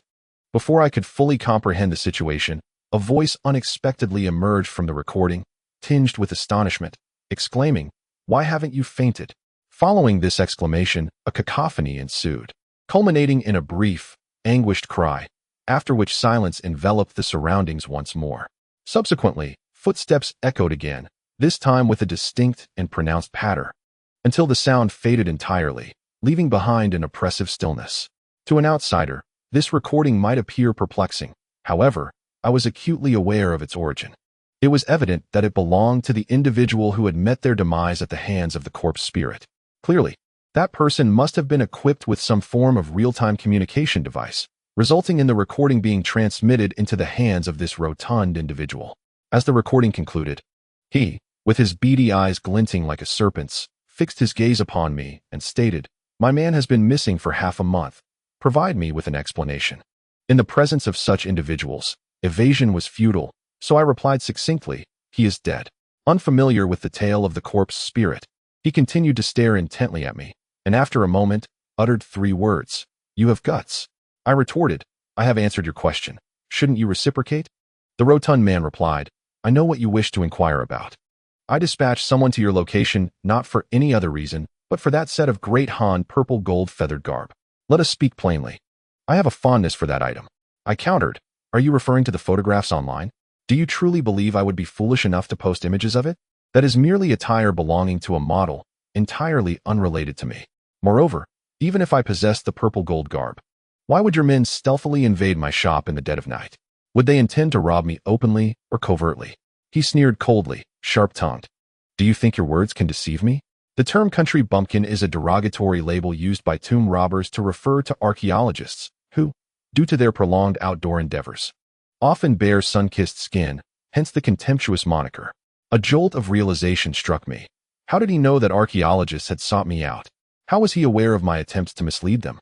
His subordinates had been missing for more than half a month, and he was now confronting me. Undoubtedly, he had been investigating us during this time. His intentions were anything but benign. It seemed this rotund man was exceptionally shrewd. However, the purple gold garb was an exceedingly delicate matter, and I could not possibly concede its existence. Thus, I remarked, "These brothers who brought me here also conducted a search of my residence. You might inquire with them about what they discovered." The rotund man was evidently aware of the answer, yet he merely smirked, his tone dripping with sarcasm, sending a chill down my spine. I realized I had encountered a thorny adversary. Unlike Lin, who was merely a fool, this man was a true menace. Immediately following that, Lin the Fat gestured, and 2 individuals approached, forcefully pinning me against the wall and binding me to a wooden cross.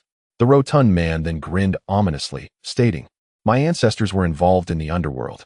Our rule is to settle matters with a blade before discerning right from wrong. I shall return tomorrow for a thorough discussion." With that, he strode out of the room. In an instant, the chamber was left with 4 individuals, not the same 4 who had captured me, but rather 4 men bearing scars from past violence. They seemed to disregard my presence, engrossed in their conversation. One of them declared, "I'll practice my skills. You 3 can play cards."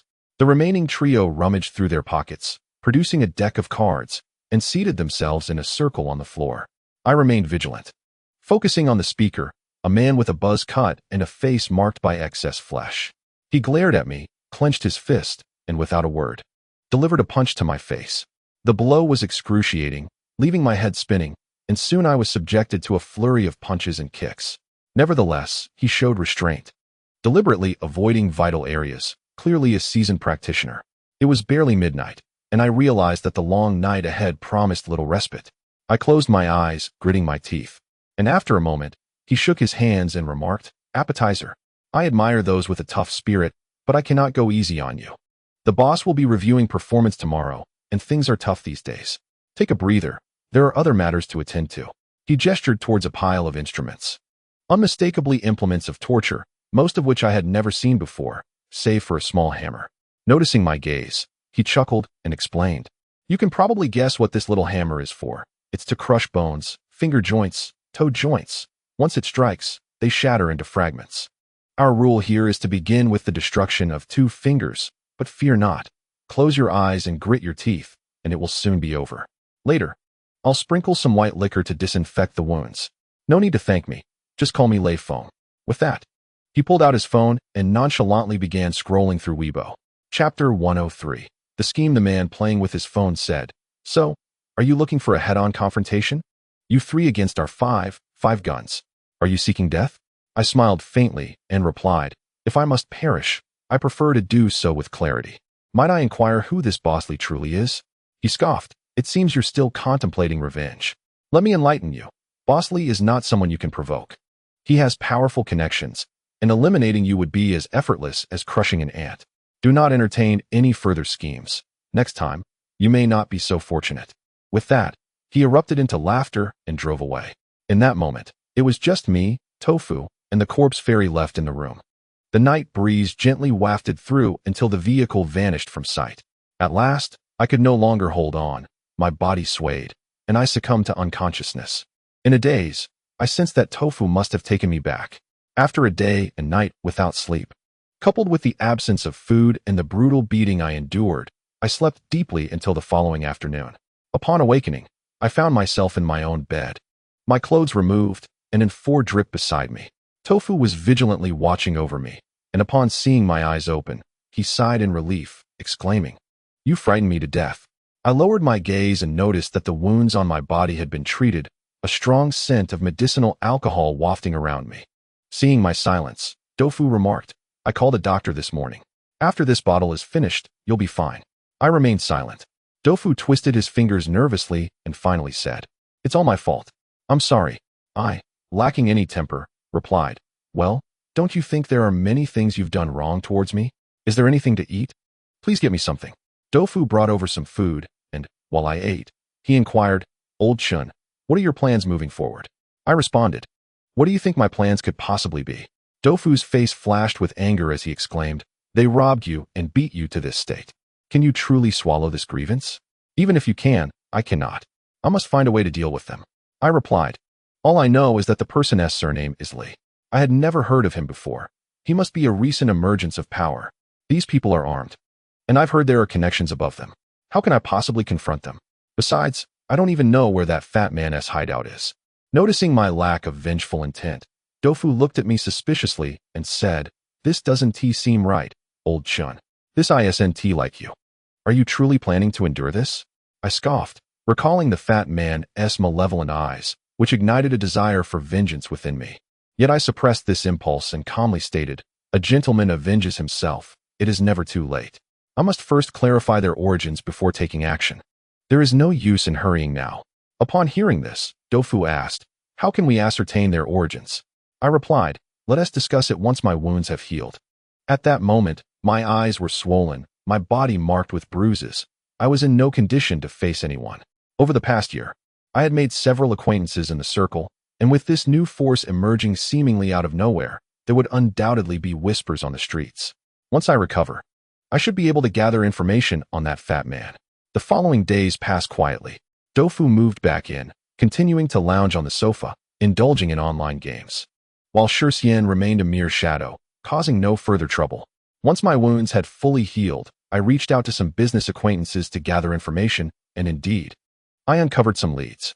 It turned out that the reason I had never heard of the Lee family before was that they had originally been part of the underworld and had only recently infiltrated the antique trade.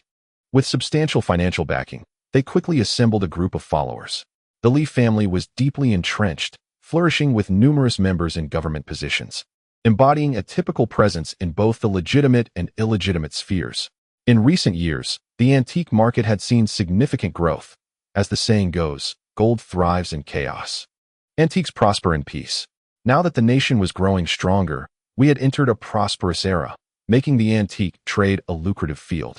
Previously, the market in Shenzhen was dominated by the Zhao family, but with their downfall and fragmentation, the fat man Li seized the opportunity to intervene.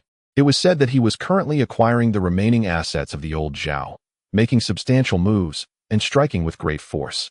Those without any background in the underworld dared not provoke him, and thus, information was scarce. I managed to discover the fat man's address, but it was heavily guarded, equipped with a complete security system, and the entire estate was under surveillance. Even a fly would need to be checked for identification to enter.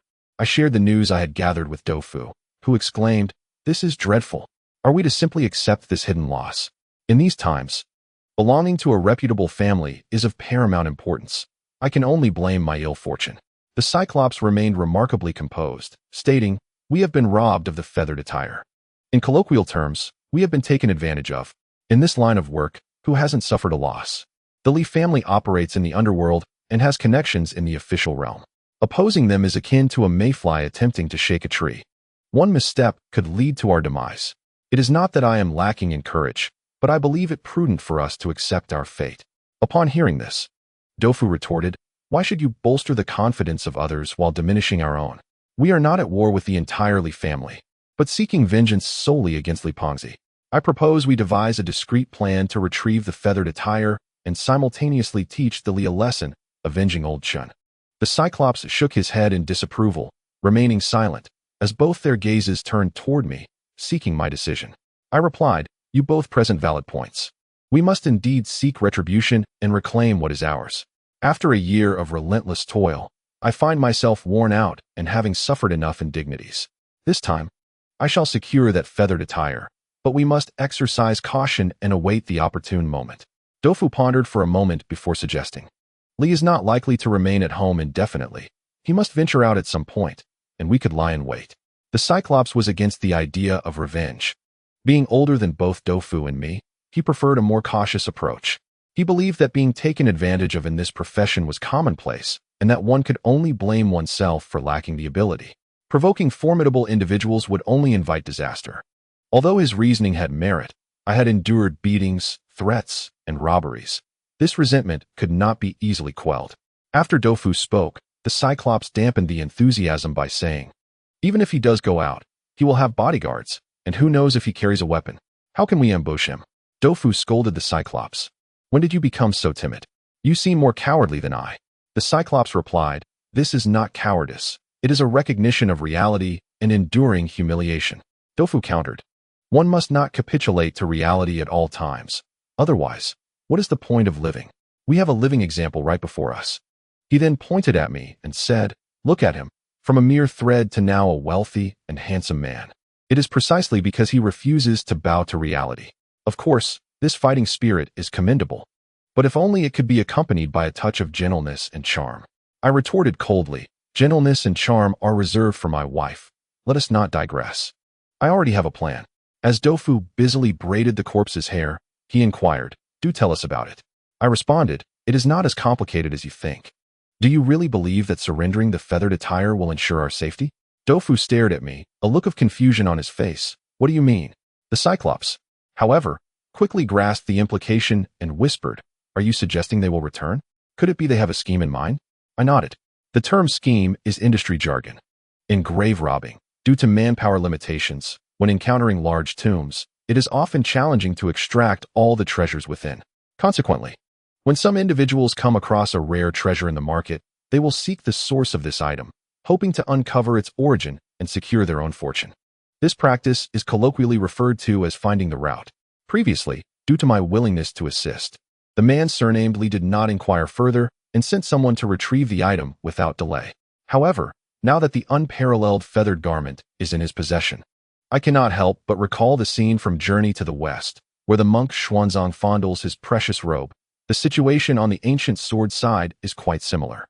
As the saying goes, human greed knows no bounds. Once the man surnamed Li regains his composure and reflects, he will undoubtedly come to seek me out. The one-eyed dragon, realizing this, exclaimed, "What shall we do if they indeed fixate upon us?" I calculated the time and estimated that they would arrive within the next couple of days. Since this is a matter of seeking a route, the man surnamed Li will certainly make a personal appearance. The one-eyed dragon pondered for a moment and replied, "If we prepare in advance, it would be a trivial matter to intercept them, but we cannot resort to violence. Even if we were to confront him and reclaim the feathered garment, how would we handle the repercussions of his potential retaliation?" I responded, "Who said I intend to intercept him? Why would I do that?" Dofu paused his braiding and queried, "Then what is the purpose of not stopping him?" I replied, "Of course, I shall accompany him on his quest. I am powerless against him in public, yet once we are in the ring, I possess a myriad of methods to eliminate him, and in the process, I must devise a way to reclaim that item." Dofu leaned in, covering his mouth in astonishment. "Are you suggesting we lead him into the ice cave? That plan is rather sinister. Once he enters the ring, we need not lift a finger. We can simply wait for an opportune moment to vanish, and the celestial soldiers, the trapped corpses, and the labyrinth will take care of them." I nodded silently. Dofu, previously enraged, now said, "Do you think this is too extreme?" I recognized his vulnerability and replied, if he comes seeking a route, and I tell him it is too perilous to take him there, do you believe he would accept that? Dofu shook his head. I continued, with such significant power. He has countless ways to threaten us. Surely, you do not wish to become his lackey, do you? Dofu vehemently shook his head, declaring no. I would rather be your lackey than anyone else's. I felt a surge of irritation, realizing he had misunderstood the crux of the matter, and retorted. Is there truly a difference between being my lackey and his? Dofu chuckled. Of course there is. My master would not harm his dogs, and with you, there is always a feast to be had. Chapter 104. The anomaly. Upon hearing this, I was simultaneously amused and exasperated, kicking him lightly and saying, You have the audacity to boast about your thick skin. If you provoke me again, I shall strip your skin and stew it into a soup. In the following 2 days, just as I had anticipated, the rotundly sought me out, inquiring about the origins of the feathered garment and insisting on a route. He threatened that if I did not cooperate, I would meet my demise in Shenzhen. Such words ignited fury in those who heard them, and Dofu exclaimed, Li, do not presume you are of any significance. If you provoke me, do you believe I will allow you to enter upright and exit horizontally?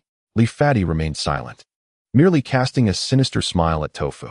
Knowing that no trouble would arise during daylight, I waited for Tofu to finish his tirade before feigning trepidation to silence him.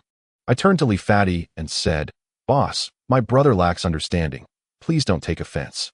Li Fadi swaggered into my shop, his voice sharp and thin, stating, It seems you are somewhat perceptive.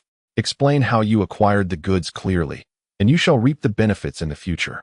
I smiled apologetically, while deftly employing a prearranged response. Upon hearing about the Shui Long Mountain's mysterious ice tomb, Li Fadi's eyes sparkled with excitement, and he quickly insisted that I act as a guide for his entourage into the mountains, to which I eagerly acquiesced.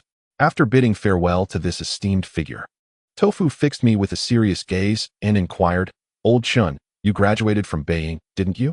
My goodness, a film emperor. That fellow Li is no expert in treasure hunting and lacks prudence. I downplayed the dangers posed by the celestial beings within the tomb, and his greed ignited, compelling him to hastily set a schedule for the treasure hunt. Shortly thereafter, I met up with his crew and we re-entered Shui Long Mountain. This time, Tofu, the corpse immortal, and I ventured together. As we approached our destination, Tofu grew increasingly restless, frequently glancing at the corpse immortal and murmuring, You know, we've been getting along quite well, but there are paths for the living and the dead. You should return home and not hold any grievances against us. One of Li Fadi's men kicked Tofu and chided, Why are you dawdling? Move faster.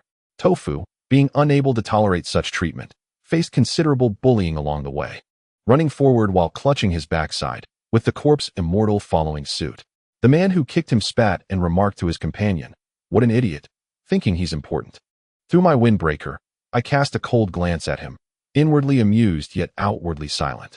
We led the way, retracing our steps into the ice tomb, guiding Li Fadi and the others deeper within. Once inside the maze, we easily lost them and promptly made our way back.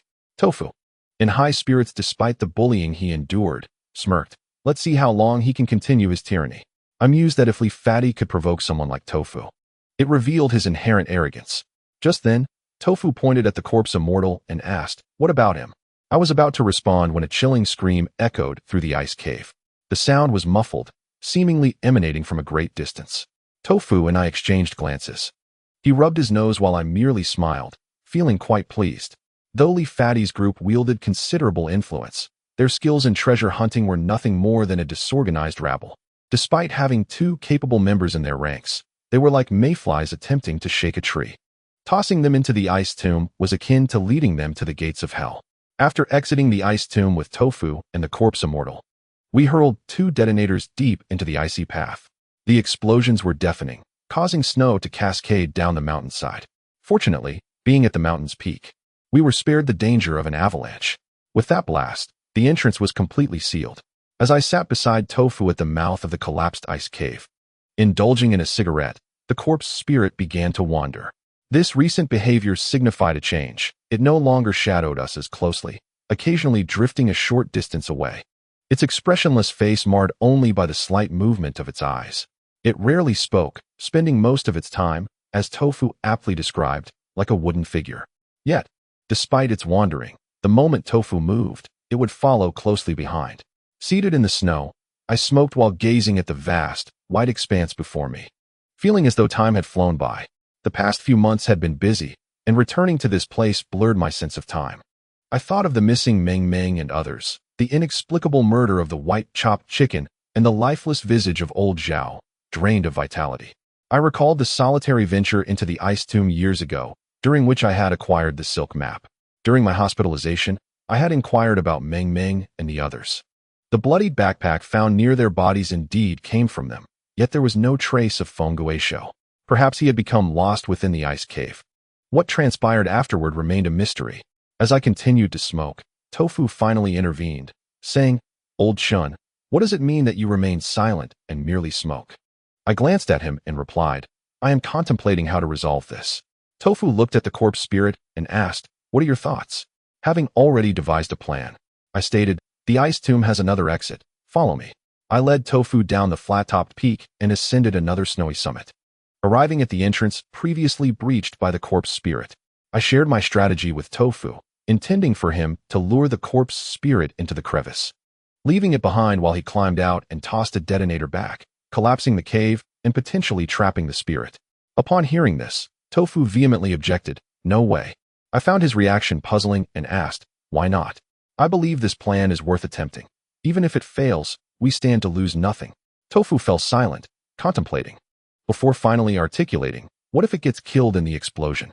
I locked eyes with Tofu, countless thoughts racing through my mind. What had transpired between him and the corpse spirit? Initially, when Tofu brought it back, I had not given it much thought, but now I could not help but ponder. The corpse spirit had indeed coexisted with us well, yet fundamentally, it was a mindless corpse, originally belonging to Pu Zhen. Who was Pu Zhen? He was the one who forged heavenly soldiers and orchestrated the demise of the king of Ileo. Though a millennium had passed, the deeds of Pu Zhen in life were anything but honorable, and he could hardly be considered virtuous. Such a person warranted no protection. I understood Tofu. While he was prone to compassion, he was not so naive as to blur the lines between friend and foe. Yet now, he expressed concern over the potential demise of the corpse spirit. I scoffed. If it could be killed by 2 detonators, would I have allowed it to survive until today? Tofu, realizing his misstep, turned his eyes about and ceased his discourse, adhering to my instructions.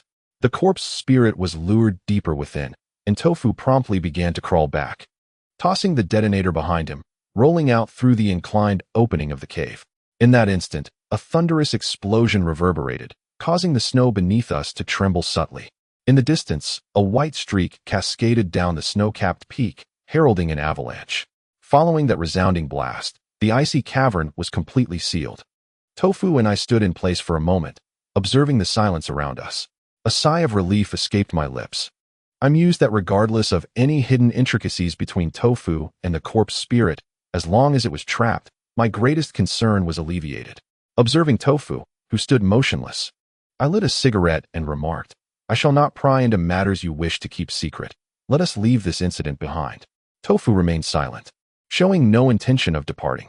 I stood with him for a time, slowly savoring 3 cigarettes, and soon the sun began to set. Suddenly, Tofu spoke. "I have a foreboding feeling that we cannot escape it." "Huh?" I was about to inquire about the meaning behind his words when the shattered layers of black ice began to shift ominously. With a sudden force, they were thrust apart, and Tofu and I quickly retreated to avoid being struck by the flying shards. Emerging from the ice, the corpse spirit slowly crawled forth. Yet this time, it felt different. Its pitch-black eyes had taken on a crimson hue, fixating intently upon us. Tofu, alarmed, instinctively shielded me, adopting a protective stance. I found this curious. Typically, in perilous situations, he would hastily retreat behind me, but now he displayed unexpected courage. Of course, this thought merely flitted through my mind, overshadowed by the pressing reality that the corpse spirit was emerging from the icy depths, its bloodshot eyes evoking a sense of dread. A chill ran through me, and I said to Tofu, "It seems to have gone mad." Tofu did not turn, but resolutely declared, "You run first. I will handle it." "Don't be absurd. How will you confront it?" I retorted.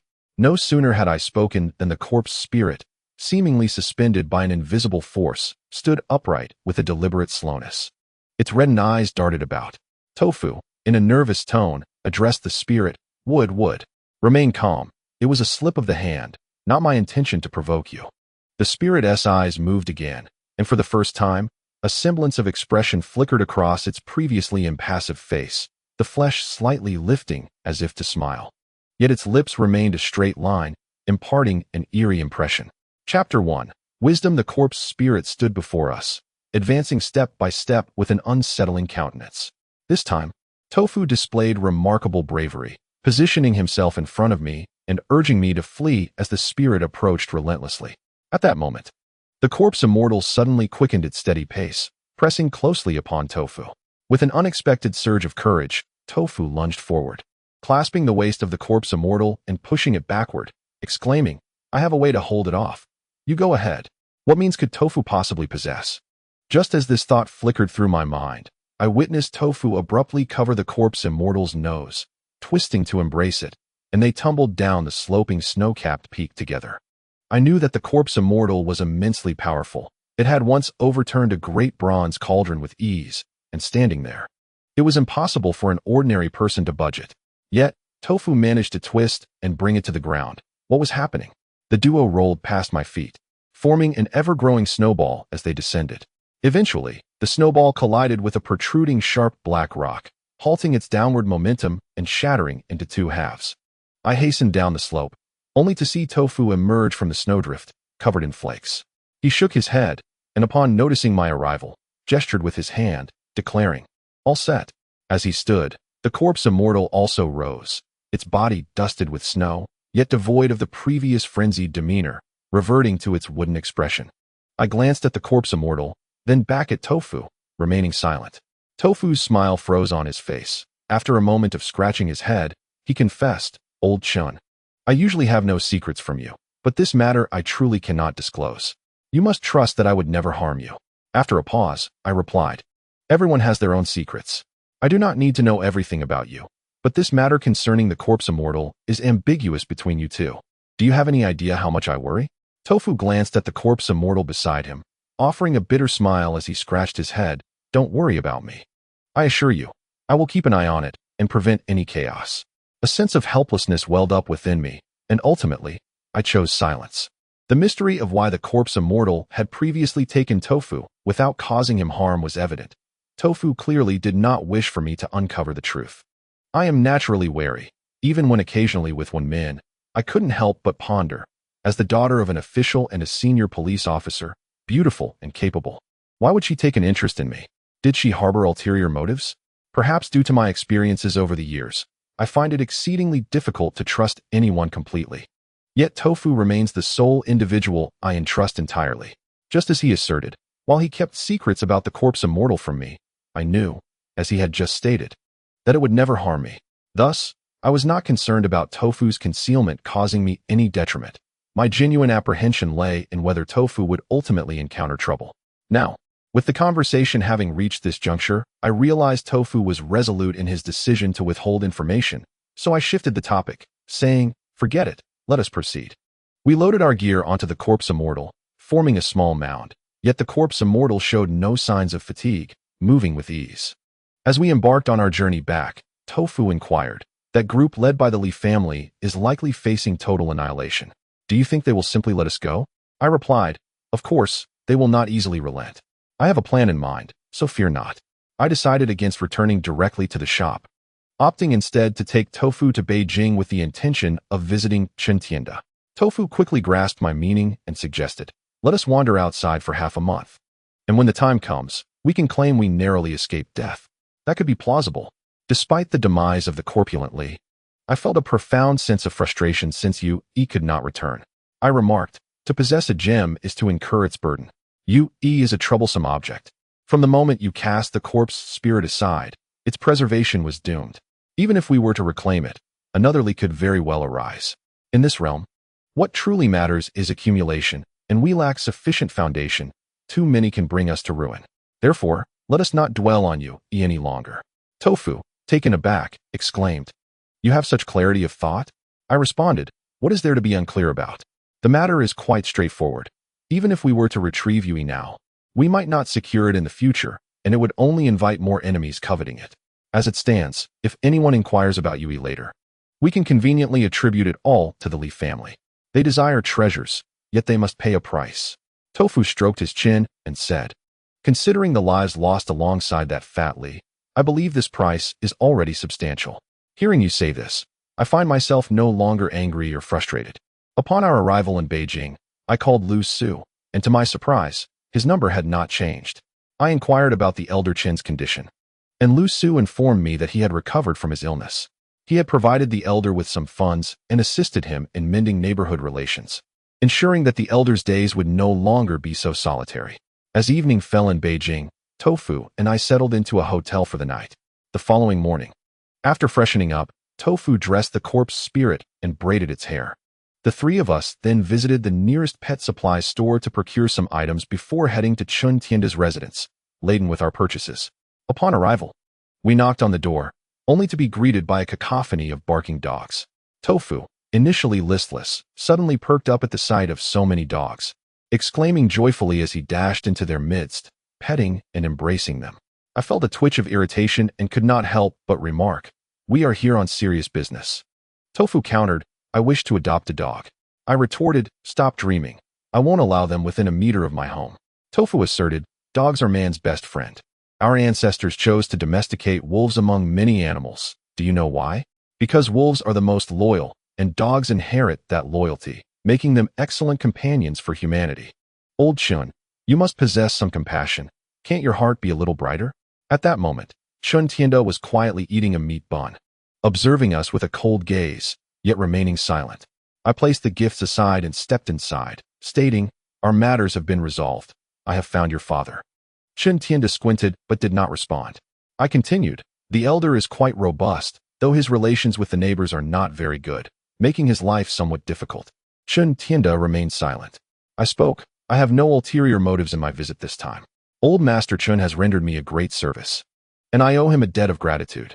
He is quite concerned about you, believing us to be friends, and thus, he urged me to take good care of you before parting." After a brief silence, Chun Tianda seemed to disregard my words and instead inquired, "Is the corpse immortal dead?" I gestured with my eyes towards the corpse immortal, who was squatting on the ground and being licked by several dogs, saying, "That is it." I then recounted the current state of the corpse immortal to him.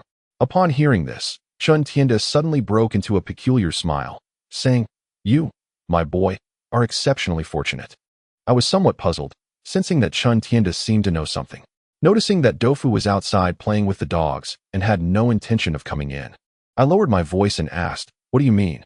Why do you say I am lucky?" Chun Tianda responded in a cryptic tone, "When this corpse immortal came into existence, it was devoid of intelligence and knowledge, with all memories of its past life erased. Now, it is akin to a newborn. Over time, as it absorbs human energy, it will gradually develop its own consciousness, and the source of this consciousness will depend on you." I stood there, momentarily dumbfounded, and exclaimed, "Depend on us?" Chun Tianda continued, "How you educate it will shape the nature of the consciousness it ultimately forms." As I pondered his words, I suddenly grasped the profound implications, causing me to draw a sharp breath. If we kept the corpse immortal close, then over time, during the process of its consciousness formation, we would occupy a significant position in its development. This would mean we could potentially utilize the corpse immortal. Take the incident with Li Pengzi, for example. If the corpse immortal had already developed consciousness, then Li Pengzi would undoubtedly have met a gruesome fate, and in a manner so stealthy that no one would be the wiser. If it were to know, the corpse immortal could easily eliminate a person one moment and vanish the next, as if merely flicking a finger. The deeper I delved into these thoughts, the more astonished I became. As I glanced at the corpse immortal, my emotions became exceedingly complex. I couldn't help but inquire, "Do you know why the corpse immortal is following us?" Chun Tianda retorted with a sardonic question, "Do you know why I am telling you all this?" I was taken aback and shook my head. Chun Tianda chuckled and said, "Because I am doing the old man a favor, so now, you may leave."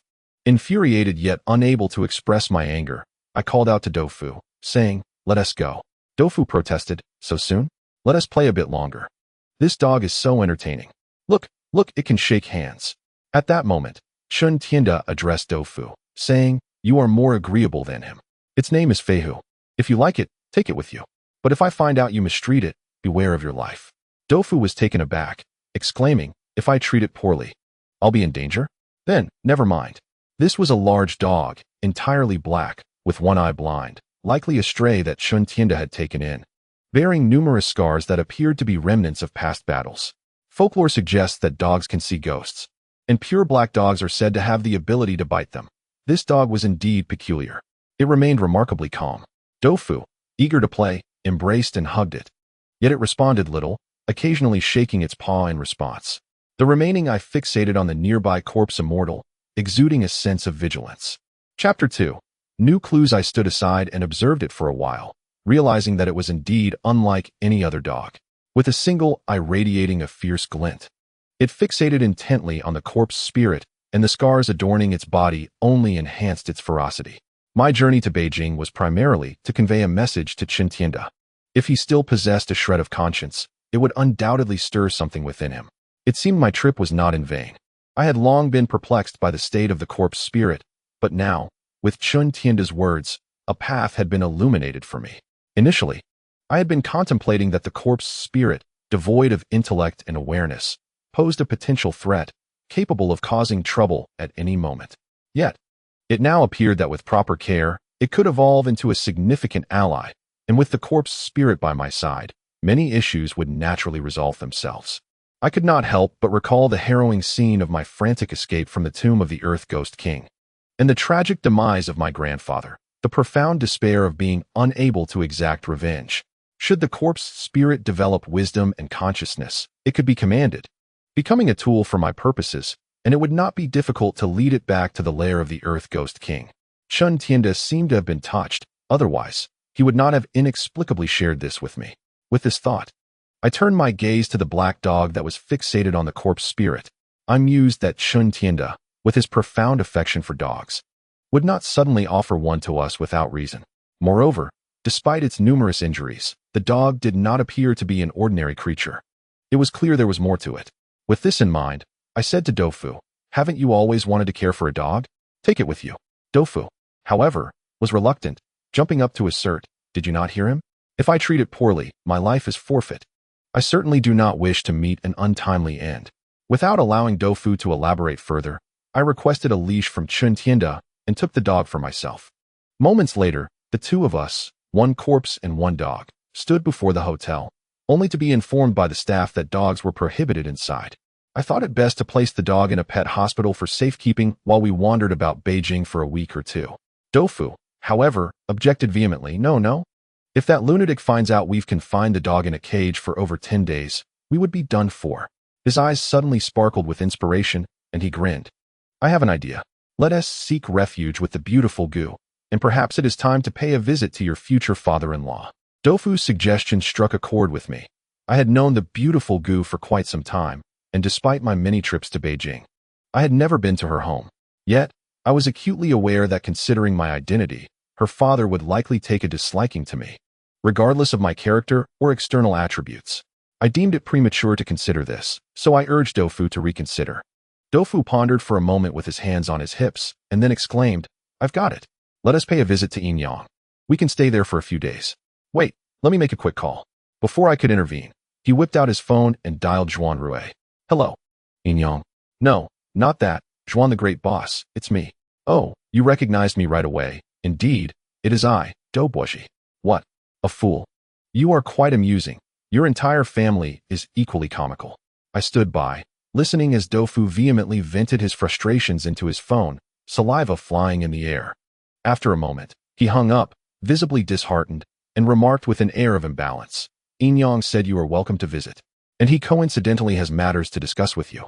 I inquired, and then Doufu, feeling aggrieved, shuffled his feet on the ground and replied, "Then he forbids me from going anywhere near his home, not even within 100 meters. Why does he act so arrogantly? He is just a gravedigger. What makes him so extraordinary?"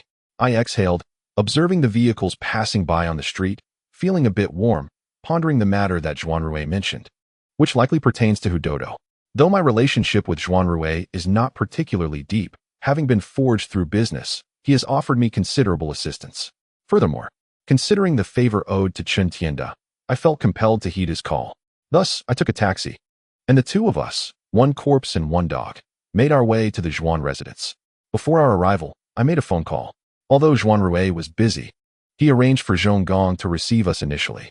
Upon arrival, The guest room had already been prepared, and after placing our belongings, Dofu took the corpse to wander about, while I engaged in conversation with Zhonggong in the living room. Upon hearing about the celestial robe incident, Zhonggong's usual calm demeanor shattered, and he gasped. Such a precious item was snatched away. Nevertheless, you acted rightly. It is said that even a powerful dragon cannot suppress a local snake, and judging by your description, that man surnamed Li is far more than a mere local figure. Retrieving the robe will undoubtedly be a daunting task. However, luring him into the Su-Enbying tomb was rather reckless. Should everyone go missing and only you and Do survive, the Li family will surely seek retribution. I stated. Thus, I chose not to return home after the conflict and decided to take refuge in Beijing for a while. No matter how formidable the Li family may be, they possess only two strategies. If they operate in the shadows, it will be manageable. I am well equipped. Whether it be firearms or manpower, my concern lies with their overt approach. Should they employ officials to exert pressure, I would be at a disadvantage. Zhonggong pondered for a moment and asked, "And what do you imply by that?" I smiled and replied, "I assent that why I sought you out for assistance." Zhonggong laughed heartily and said, "You have indeed come to the right person. It is often said that a tethered dog cannot grow fat. The Li family may be a significant player in Shenzhen, but beyond that realm, they are inconsequential. In the capital, we have an abundance of officials. If they wish to compete with us, they are courting disaster." He continued, "However, such endeavors require considerable effort. For outsiders, our family would not intervene. Yet, you are no outsider. Thus, our family will indeed require your aid this time." Having heard Dofu mention this before, I was prepared and asked, "What assistance do you require? Is there news regarding Hudodo?" Zhonggong nodded, poised to speak when Zhuanrui returned, seemingly with urgent matters, offering me a brief greeting before heading upstairs. Zhonggong glanced at the time and remarked, "It's almost mealtime. Let the head of the household speak to you directly then." I had come to understand Zhuanrui's temperament. While he often maintained a lukewarm demeanor towards others, he exhibited remarkable decisiveness in his actions, making interactions with him rather enjoyable. Zhuan's family employed a skilled chef, presumably to welcome guests, and the meal was quite sumptuous. As Dofu dined, he reflected wistfully, pondering when he might also have a personal chef dedicated solely to his culinary needs. Zhuanrui glanced at him and calmly replied, "In your next life." After the meal, Zhuanrui escorted Dofu and me to his study, where he promptly stated, "Xiaozhong has informed me about your situation. I will handle matters on the surface. But if they resort to underhanded tactics, it will be up to you to navigate that." He paused to observe the corpse spirit and suddenly chuckled. "You could lure that group into the Xianbing tomb and ambush them. In terms of subterfuge, they might not even compare to your skills." I smiled in return and said, "Now, share your news. Has there been any progress?" Zhuanrui nodded and opened his computer, adjusting some files as he spoke. "The 3 items you pilfered from Princess Gige's tomb have provided crucial leads. For the past 6 months, I have been tracing this line. Although I found no clues in the Hating area, there have been developments elsewhere." He then pulled up an image on the screen. Dofu and I leaned in to examine it, discovering a black and white photograph that appeared quite old. The image depicted a young man clad in a green military-style uniform alongside a small child. The child, with a bare head and dressed in a purple half-length coat, was perched with a hunting rifle on his shoulder, upon which rested an indistinct object, resembling a small animal akin to a rabbit. Zhuanrui pointed to the child in the photograph, stating, "This is a picture from 48 years ago. The child is named Ligel, now 61 years old. This was taken over 40 years ago, alongside a youth named Shui," and Dofu mused over the name, shaking his head in unfamiliarity. Zhuanrui, disregarding Dofu's ignorance, continued, "Shuan had a remarkable, yet lesser-known story in his youth. After the educated youth returned to the city, he quickly amassed wealth. As the saying goes, to become rich, one must excavate ancient tombs." I instantly grasped Zhuanrui's implication and inquired, "He was a tomb raider?" Zhuanrui nodded and clarified, "He wasn't a professional tomb raider. Rather, he stumbled into an ancient tomb and inadvertently brought out a few items. For reasons unknown, he later chose to emigrate. In those times, studying abroad was considered an honorable achievement, yet immigration brought immense pressure, both materially and psychologically." Understanding that Zhuanrui would not divulge trivial information, I asked, "Does the tomb he accidentally entered relate to your investigation?" Zhuanrui affirmed, "I exerted considerable effort to trace this lead, but regrettably, This individual passed away last year. However, I discovered that he maintained contact with that child, who is now an elderly man in his 60s. I have conducted extensive research on Xuan. One of the items he sold has been repurchased by me, while the rest remains unaccounted for. As he spoke, a second image appeared on the computer screen, revealing a jade town, prominently featuring a lurking Hohoduo, surrounded by divine inscriptions. Chapter 3. Alasan Zhuanrui remarked, I had someone translate the inscriptions on the jade town. It bears the ancient designation of Yaofang. Yaofang. Tofu mused aloud and inquired, what exactly is Yaofang? I replied, during the Xia and Shang dynasties, surrounding small states were referred to as Fang states. Yaofang is simply a small state named Yao, of which I have never heard. Zhuanrui nodded and remarked, the millennia-long histories of the Xia and Shang dynasties encompass countless Fang states, yet only a scant few are recorded in historical texts. The territory inadvertently entered by Xue and likely belongs to Yaofang. From this artifact, it is evident that Yaofang also practiced shamanistic worship. The totem known as Duo varies from person to person and is not something anyone can possess. Therefore, I believe it prudent to seek out the remnants of Yaofang. Upon hearing this, Tofu hissed and gazed at the image, saying, but what can this jade ornament possibly indicate? Even within the Gij Air Princess's tomb, shamanistic tokens have been found, yet they proved of little significance. I suggest you temper your expectations. Zhuanrui cast a sidelong glance at him, squinting. At that moment, the unsightly half of his face was concealed by a mask, leaving only a portion of his expression visible, which imparted a rather peculiar aura. Tofu, feeling somewhat uncomfortable under his scrutiny, recoiled slightly, revealing a rather timid demeanor. Zhuanrui then withdrew his gaze and stated, previously, I too felt uncertain, prompting me to send someone to locate Billier. It was then that I discovered he had witnessed Xue and entering Yaofang. I was momentarily taken aback and remarked, judging by the photograph, Billier must have been around 13 or 14 years old then. Such a young child. Did he really accompany Xue into the depths? Zhuanrui shook his head, saying, he is reluctant to discuss this matter, treating it as taboo, hence there is little more information. I have resolved to organize a team to search for the relics of the ancient state of Yaofang, based on the location where Xue established his camp. Yaofang should be situated in the present-day Teng'er Desert. 40 years ago, the educated youth could not have ventured too far, so this general direction is likely accurate. For specifics, we must locate Billier and gain insight from him. I inquired, when do you plan to set out? Zhuanrui responded, once the team is assembled. We can depart at any moment. This time, I do not intend to take too many people. Here is the list. As he scrolled down the computer screen, a list of personnel appeared. Zhuanrui's methodical and meticulous approach made him a trustworthy ally. I glanced at the list and noted that there were 6 individuals in total. Zhuanrui, Zhonggong, myself, and the remaining 3 consisted of a man named Zhang Wan, an adept historian and scholar of ancient Fang state culture under Zhuanrui's command. A woman named Ouyang Xian, fluent in Mongolian and several minority languages, and a rather unremarkable subordinate of Zhonggong who had been highly recommended and nicknamed Jack of all trades by those around him. Given Zhonggong's character, his recommendations should be reliable. After reviewing the list, Tofu expressed his dissatisfaction, saying, wait a moment, there are 6 people, yet I am not included? Zhuanrui inquired, what purpose would you serve? I concurred with the decision to exclude Tofu from the perilous venture and was quite satisfied with Zhuanrui's arrangement, advising Tofu not to cause trouble and instead return to Shenzhen to assist the one-eyed dragon. Tofu grew anxious and insisted, no, I must go too. Zhuanrui, with a cool demeanor, retorted, there is no zodiac sign for a mere tag-along, is there? Tofu and Zhuanrui were aligned, leaving Tofu speechless with indignation. Ultimately, unable to articulate a reason for his anger, he stormed off. A couple of days later, Zhuanrui informed me that everything had been arranged on the official front, and Tofu and I returned to Shenzhen, bracing ourselves for the Li family. The black dog named Feihu had become partners with the one-eyed dragon, likely due to the latter's sympathy for the former's blindness.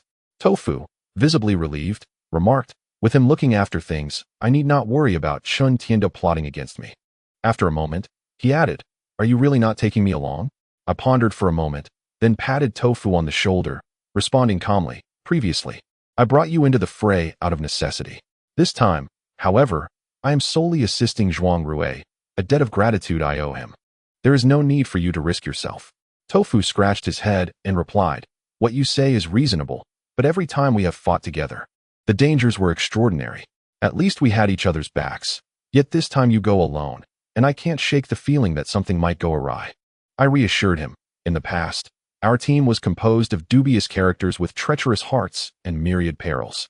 This time, however, we are united with Zhuang Rui's people, all of whom share a common purpose and solidarity. There is little cause for alarm. On the contrary, you, as a major shareholder, should consider contributing, especially since our business has not turned a profit in months. The term major shareholder filled Tofu with delight, and he finally waved his hand, declaring, "Go with peace of mind. We must act with integrity. Although Zhuang Rui may be unscrupulous, merciless, and treacherous, he has still aided us considerably. It is only fitting that we repay his kindness. Leave the shop to me, and I assure you that by the time you return, our revenue will have doubled." As we were speaking, a woman entered the shop. She appeared to be around 50, slightly plump, with her hair styled in an updo, dressed in a black velvet cheapao, followed by two towering men. I sensed her intentions were not benign. She exuded an air of superiority, unmistakably indicative of someone from a wealthy family. I surmised her identity but feigned ignorance, greeting her with, "Hello, feel free to browse." Her small, cold eyes scrutinized me, and after a moment's pause, she directly inquired, "Where are the others?" I had not anticipated a woman would arrive, so I feigned surprise and swiftly invited her to sit down, reciting a prearranged narrative. I explained that I and Tofu had narrowly escaped peril during the fight, losing contact with Li Fatty and the others. As for their whereabouts, I was unaware of their fate. I believed my performance was commendable, yet the woman continued to fix her gaze upon me, seemingly assessing my honesty. After a brief silence, she stated, "I will send someone to search for them. If anything has happened to them, you shall witness the consequences." No sooner had she spoken than one of her bodyguards received a phone call, stepping aside to answer. I noticed a sudden change in his demeanor as he bowed repeatedly, then approached the woman to whisper urgently. The woman's demeanor shifted abruptly. She ceased to acknowledge both me and Tofu, turning on her heel to depart with the two individuals accompanying her. Her arrival was swift, and so too was her departure, leaving me in a state of bewilderment. Tofu expressed his confusion, suggesting, could she be in such a hurry because she is about to give birth? I retorted, "Don't speak nonsense. At her age, that is hardly feasible. It seems something significant has occurred with the Li family." Tofu pondered, could this be related to Zhuang Rui? I shook my head, reasoning that Zhuang Rui had transpired several days prior. Any repercussions would not have taken this long to manifest. For the moment, I found myself perplexed, unable to comprehend the situation, and thus set it aside temporarily. A couple of days later, Zhuang Rui called, indicating his intent to depart. We arranged to converge in Alabaster, where equipment and supplies had already been prepared in advance. Before parting, I offered a few words of advice to the one-eyed dragon and his companion, then boarded the plane alone, heading towards Alabaster. This locality lies on the western edge of Inner Mongolia, bordering Gansu and adjacent to the Mongolian nation. The surrounding terrain is remarkably unique. While the city offers little indication of such, stepping beyond its confines reveals the distinctive visage of the Mongolian grasslands. There are pastures, wetlands, gobi, wastelands, and deserts, where eagles soar in the azure sky, rabbits frolic in the meadows, and lizards slink through the sands. Venturing further, one encounters the depths of the Tungur Desert. In years past, Xuan had served as a sent-down youth in this region, during a time when Tibet and Inner Mongolia were exceedingly remote and life was arduous. Even today, apart from urban dwellers, there remains a segment of the populace that lives a nomadic lifestyle. Although many possess homes in the city, they primarily sustain themselves through herding, spending most of their time akin to their ancestors, residing in yurts on the grasslands. Upon reaching Alabaster, I did not linger in the city, but rather took a vehicle straight to the rendezvous point provided by Zhuang Rui. Eventually switching to a motorcycle, I spent several hours traversing until, in the distance, I spotted the yurt. Our meeting place was none other than Elder Billier's yurt. The Mongolian people are known for their hospitality, and they welcomed us warmly. Zhuang Rui had arrived a day earlier and had already spent a night there. When I encountered Elder Billier, I couldn't help but marvel at the passage of time. The youthful Mongolian boy, shyly smiling at the camera in a photo from not long ago, had transformed into a weathered old man. His skin darkened and etched with the marks of life. One's lifespan can be perceived as neither long nor short. Childhood, adulthood, and old age may seem to stretch on. Yet in the blink of an eye, it all passes. I am not yet old, but as I reflect on my 30 years, the struggles of my youth, where each moment felt like an eternity, now seem like mere fleeting seconds in hindsight. Ah, how swiftly life moves. In this moment, I found myself beginning to understand why ancient emperors, such as Qin Shi Huang and Han Wu, who were renowned for their strategies, ultimately pursued immortality with such fervor. Perhaps it is a manifestation of humanity's deepest fear of time. Chapter 4. Sent down youth. At this moment, Elder Billiers sat at the head of the table, with Zhuang Rui and the others flanking either side, while mare's milk liquor was placed upon the table. The translator, Ouyang Xian, was a strikingly youthful girl. Unlike the mature and gentle beauty of Gu, she exuded a vibrant energy, her eyes sparkling with both wisdom and innocence, her soft hair styled into 2 charming braids.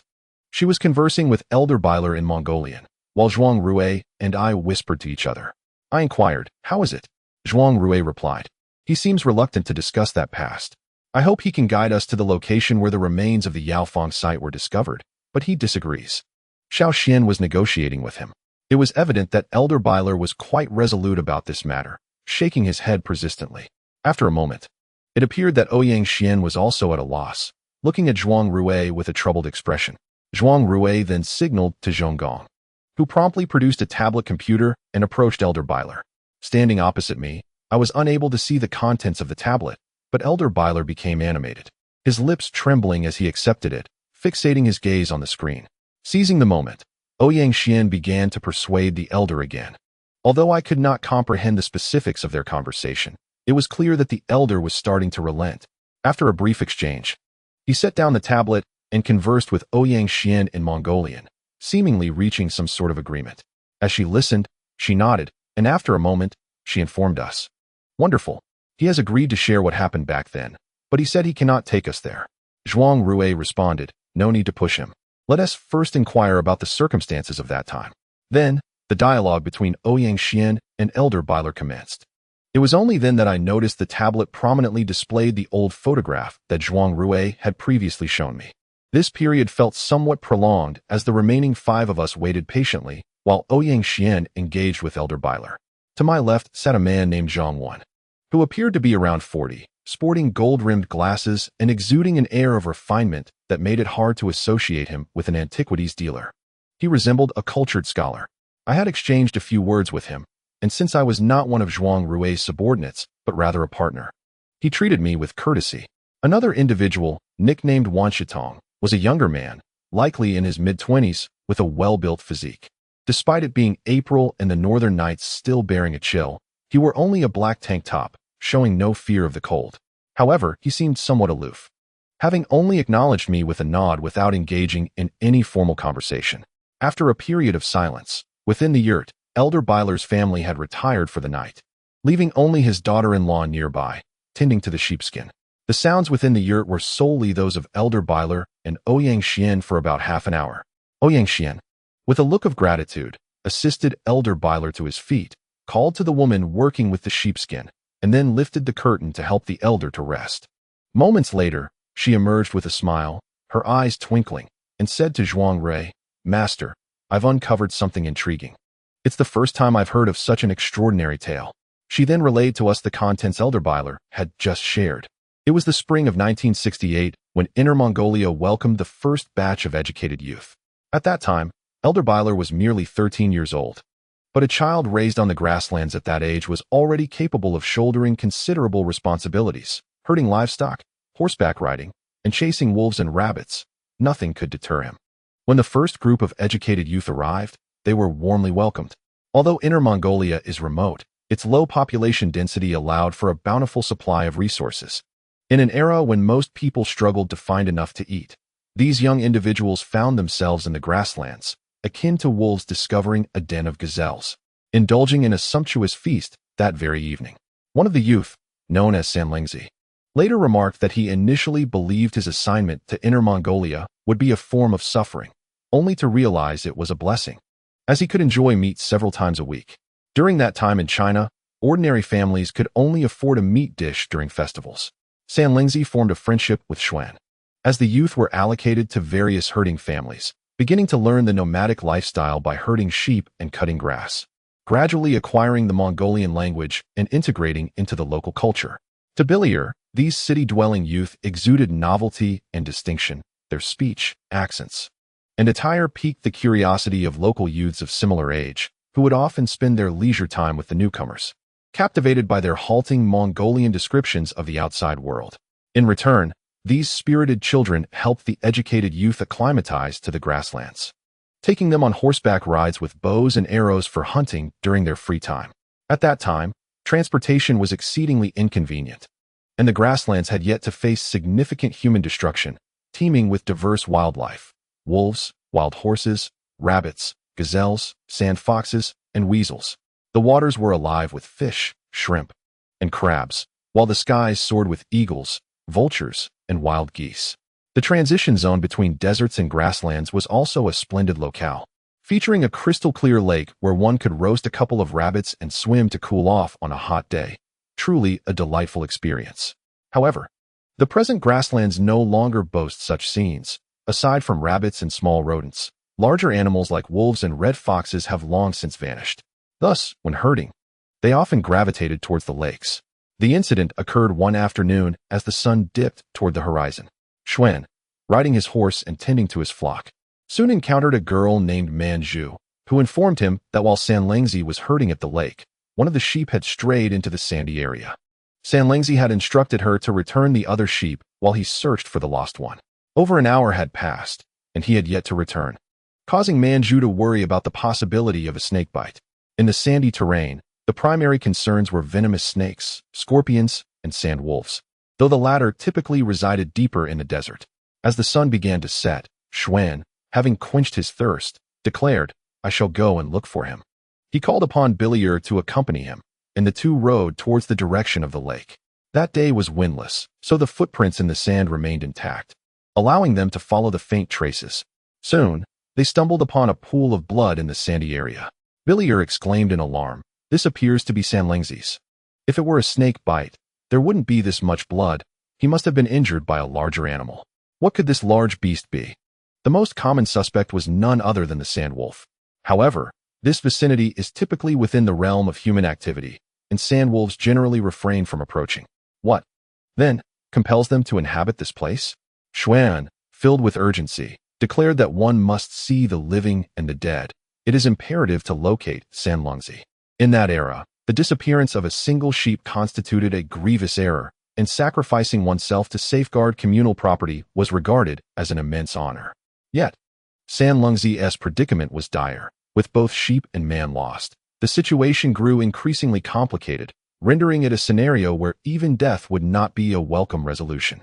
Fortunately, during those times, individuals tended to graze livestock for extended periods. Thus their horses were often adorned with sleeping bags and flatbreads, while the Mongolians had a customary practice of carrying waist knives. Furthermore, Bilier's horse was equipped with a bow and arrows. The two resolved to search for Sanlangzi nearby. As night descended upon the vast desert and the empty grasslands, visibility diminished, prompting Xuan to prepare to return to the yurt for safety, his anxious expression betraying his inner turmoil. At that moment, an eerie howl echoed from the depths of the desert. Looking up, Xuan suddenly recalled that today was the 15th. A resplendent silver moon hung in the sky, casting a brilliant glow. In the unencumbered expanse of the desert, the sand was enveloped in a silvery sheen, far from the dimness one might expect. Suddenly, ghostly figures emerged from the desert. Upon closer inspection, they were indeed sand wolves. While Xuan had seen solitary wolves in distant wolf packs, he had never encountered such a multitude up close, leaving him momentarily paralyzed with fear. In contrast, the young Bilier, imbued with the fierce and combative spirit characteristic of the Mongolian lineage, remained composed, drawing his waist knife at the sight of the pack. Yet, his youth betrayed him, as a large wolf pounced upon him, knocking him to the ground. Awakened from his stupor of terror, Xuan, lacking a waist knife, witnessed the formidable wolf poised to sink its teeth into Bilier's neck. He leaped forward, using his weight to forcefully shove the wolf away, tumbling with it upon the sand. At that moment, the wolf bit down fiercely on Xuan's shoulder, eliciting a scream from him. This cry spurred Bilier into action. Despite his small stature, his courage surged. He rolled to his feet, grasped the waist knife that had fallen nearby, and lunged at the wolf that had clamped on his Schwerin wolves. Being social creatures, typically accompany their partners when food is plentiful. It is only in times of scarcity that they form packs. They usually hunt together, yet, curiously, this pack merely watched from a distance, refraining from intervening as the lead wolf engaged in the hunt. As Billier aimed his knife at the wolf's neck, the sand wolf abruptly turned its head, its bloody jaws revealing gleaming white fangs, and a sudden flash of green light flickered in its eyes. This green luminescence seemed to possess an enchanting power, clouding Billier's mind and rendering him unaware of what transpired next. Chapter 5. The Wolf Pack. When Billier awoke, he found himself amidst an endless expanse of yellow sand, and nearby lay Schwan, with a decaying corpse not far from him, already beginning to emit a foul odor. Billy was taken aback, for the corpse before him was unmistakably that of the missing Sandlungsy. What could have transpired? Had the sandwolves slain him? Yet, why had they not consumed his remains? No, the true enigma lay in this place itself. Why were they still alive? With this thought, he hurried to check on Schwan. Brother Schwa, how are you? Strangely, Schwan was also unharmed. After a moment, he awakened, and the two stared in astonishment at Sandlungsy's lifeless body.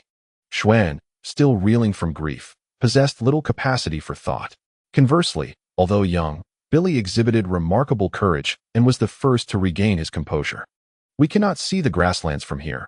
We must have been taken deep into the Tunger desert by the wolf pack. Only then did Schwan speak, his voice hoarse. Why did they bring us to this place? A sandstorm swept across the desert, revealing nothing but endless dunes devoid of greenery, drawing from the wisdom of the grasslands. Billy analyzed. Wolves have a habit of storing their prey, typically during the winter. They hunt extensively at the transition from autumn to winter, utilizing the cold to preserve their catch for the winter months. But it is not spring now, Schwan replied. Billy too was puzzled. Supporting Schwan, he urged, Brother Schwa, let us return while the wolves are absent and before nightfall. Schwan, observing the resilience of the young boy, felt a sense of responsibility as an adult and steeled himself. Together, they began dragging Sandlungsy's corpse back. Children raised on the grasslands and in the desert possess an innate sense of direction, and they never lose their way. However, after only a few steps, a pack of yellow sand wolves suddenly emerged from the dunes, forming a crescent-shaped encirclement.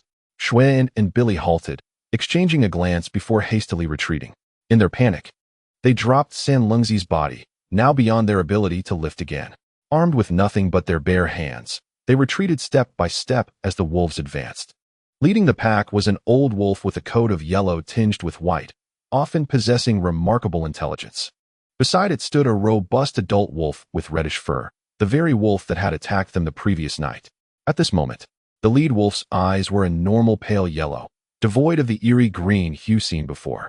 Then, with a howl from the alpha wolf, the encircling pack surged forward, prompting Billy and Schwan to flee.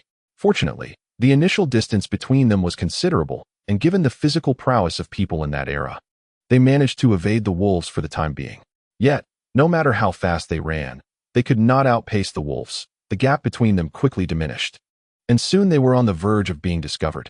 With keen eyes, Billy spotted, not far away, many protruding structures, ruins and broken walls, partially obscured by the yellow sands. As they reached the crest of a dune, they closed their eyes and rolled down, landing amidst the remnants of the ruins. The wolf pack followed closely, and in their desperation, the two plunged deeper into the ancient remnants, finding temporary safety behind the sheltering debris. Billier pondered to himself that surrounded by such a multitude of wolf packs, it was impossible to escape relying solely on their own strength. The only viable strategy was to buy time and await rescue. In the grasslands where Billier resided, there existed a tradition of falconry. He suddenly whistled for the eagle, and the majestic bird soaring in the sky promptly returned to relay the message. The two climbed to the top of a tall yellow wall. The wolves, not adept at climbing, allowed them a temporary respite. A pack of sand wolves lurked menacingly beneath the earthen barrier, occasionally emitting chilling howls that sent shivers down their spines. Schwan and Billier pressed closely together, as the narrowness of the wall rendered them hesitant to move, fearful of tumbling down. Gazing at the remnants of crumbled structures emerging from the yellow sands, Schwan inquired about their location and whether it had once been inhabited. Billier shook his head, asserting his ignorance. They had ventured into a deeper part of Tunger, a realm where herders seldom roamed without purpose. typically confining their activities to the fringes of the desert and grasslands, thus leaving traces of human presence. This peculiar situation intrigued Billy. Xuan contemplated for a moment and speculated that the absence of water sources and oases rendered the area unsuitable for habitation, suggesting it might be the remnants of an ancient civilization. However, at that moment, their focus was solely on ensuring their safety. The wolf pack, patient hunters by nature, maintained their vigil around the ruins, fixating on the two figures perched atop the high wall with an unhurried demeanor, akin to spectators awaiting an inevitable meal. This sensation was profoundly unsettling. As night fell, Xuan and Billier remained concealed, but the wolves grew increasingly restless after a day and night without sustenance. In truth, both Xuan and Billier were utterly fatigued, their bodies weakened and tremulous in the darkness. After enduring a night of anxious waiting, the following day, the wolves finally conceded, first dispersing and ultimately vanishing without a trace. Wolves are astute creatures, employing various tactics such as ambush and enticement during hunts. The Mongolians, familiar with wolf behavior, observed as the pack retreated. Billier restrained Xuan, who was ready to descend, and they remained crouched atop the wall for over 2 hours. At this juncture, a fierce wind began to whip across the desert, lifting the yellow sands like smoke, making it nearly impossible to keep their eyes open. Only when they were certain that the wolves were no longer lurking nearby did they finally relax their tense nerves, abruptly tumbling into the yellow sands below. Both were parched and devoid of energy, their bodies as limp as overcooked noodles. In such a weakened state, returning on foot was utterly unfeasible. At that moment, even standing left their legs quaking with fatigue. With no hope of walking and the ferocious wind obscuring their vision, they stumbled blindly. Ultimately, they sought refuge in a sheltered corner of the wall, waiting for Heisey to arrive with assistance. Heisey was the name Xuan used for Billier's trained eagle, a noble bird among eagles, known as the He-Donching, which means the highest and fastest flying bird in the world. It carries the connotation of the god of 100,000 eagles. Legend has it that from 100,000 divine eagles, only one He-Donching emerges.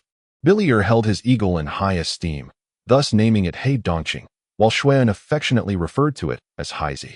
Billy, despite his youth, had found a moment of safety and curled up in a corner, closing his eyes and slipping into unconsciousness. Xuan, anxious about potential dangers, even in his exhaustion, dared not succumb to sleep, persistently pinching his eyelids to keep them open. The wind outside grew fiercer, producing a howling sound in the darkness, which began to ring in Xuan's ears. Suddenly, amidst the howling wind, another distinctive sound emerged, rustling. Sensing something amiss, Xuan forced himself to his feet and squinted into the darkness. It was night, devoid of any illuminating source, save for the faint glow of the moonlight. In that moonlight, Xuan abruptly noticed that the already massive sand dune beside the ruins was rising at a visible pace, becoming even taller, resembling a colossal mountain in the dark. This mountain surged forward like a tidal wave, looming ominously over the very site they had taken refuge in. At that moment, Billy seemed to sense the threat emanating from that force and jolted awake. Before he could comprehend the situation, Xuan had hoisted him onto his shoulder and dashed away with remarkable speed. Ordinarily, Xuan would not have possessed such strength. Yet perhaps it was the surge of human potential in a crisis. He ran faster than ever before. Billy, still weak and just regaining consciousness, was engulfed in a haze of confusion regarding his surroundings. Suddenly, Billy felt himself hurled high into the air, tracing a long parabolic arc before crashing heavily onto the sandy ground. The fall was jarring, and he lost consciousness. The last fleeting thought before darkness overtook him being the sight of a massive shadow composed of yellow sand. When Billy awoke the following morning, he found himself surrounded by the undulating dunes, now completely transformed by the fierce winds of the previous night, leaving a flat expanse in their wake. The once low-lying ruins were now buried beneath the sand. Xuan was nowhere to be found.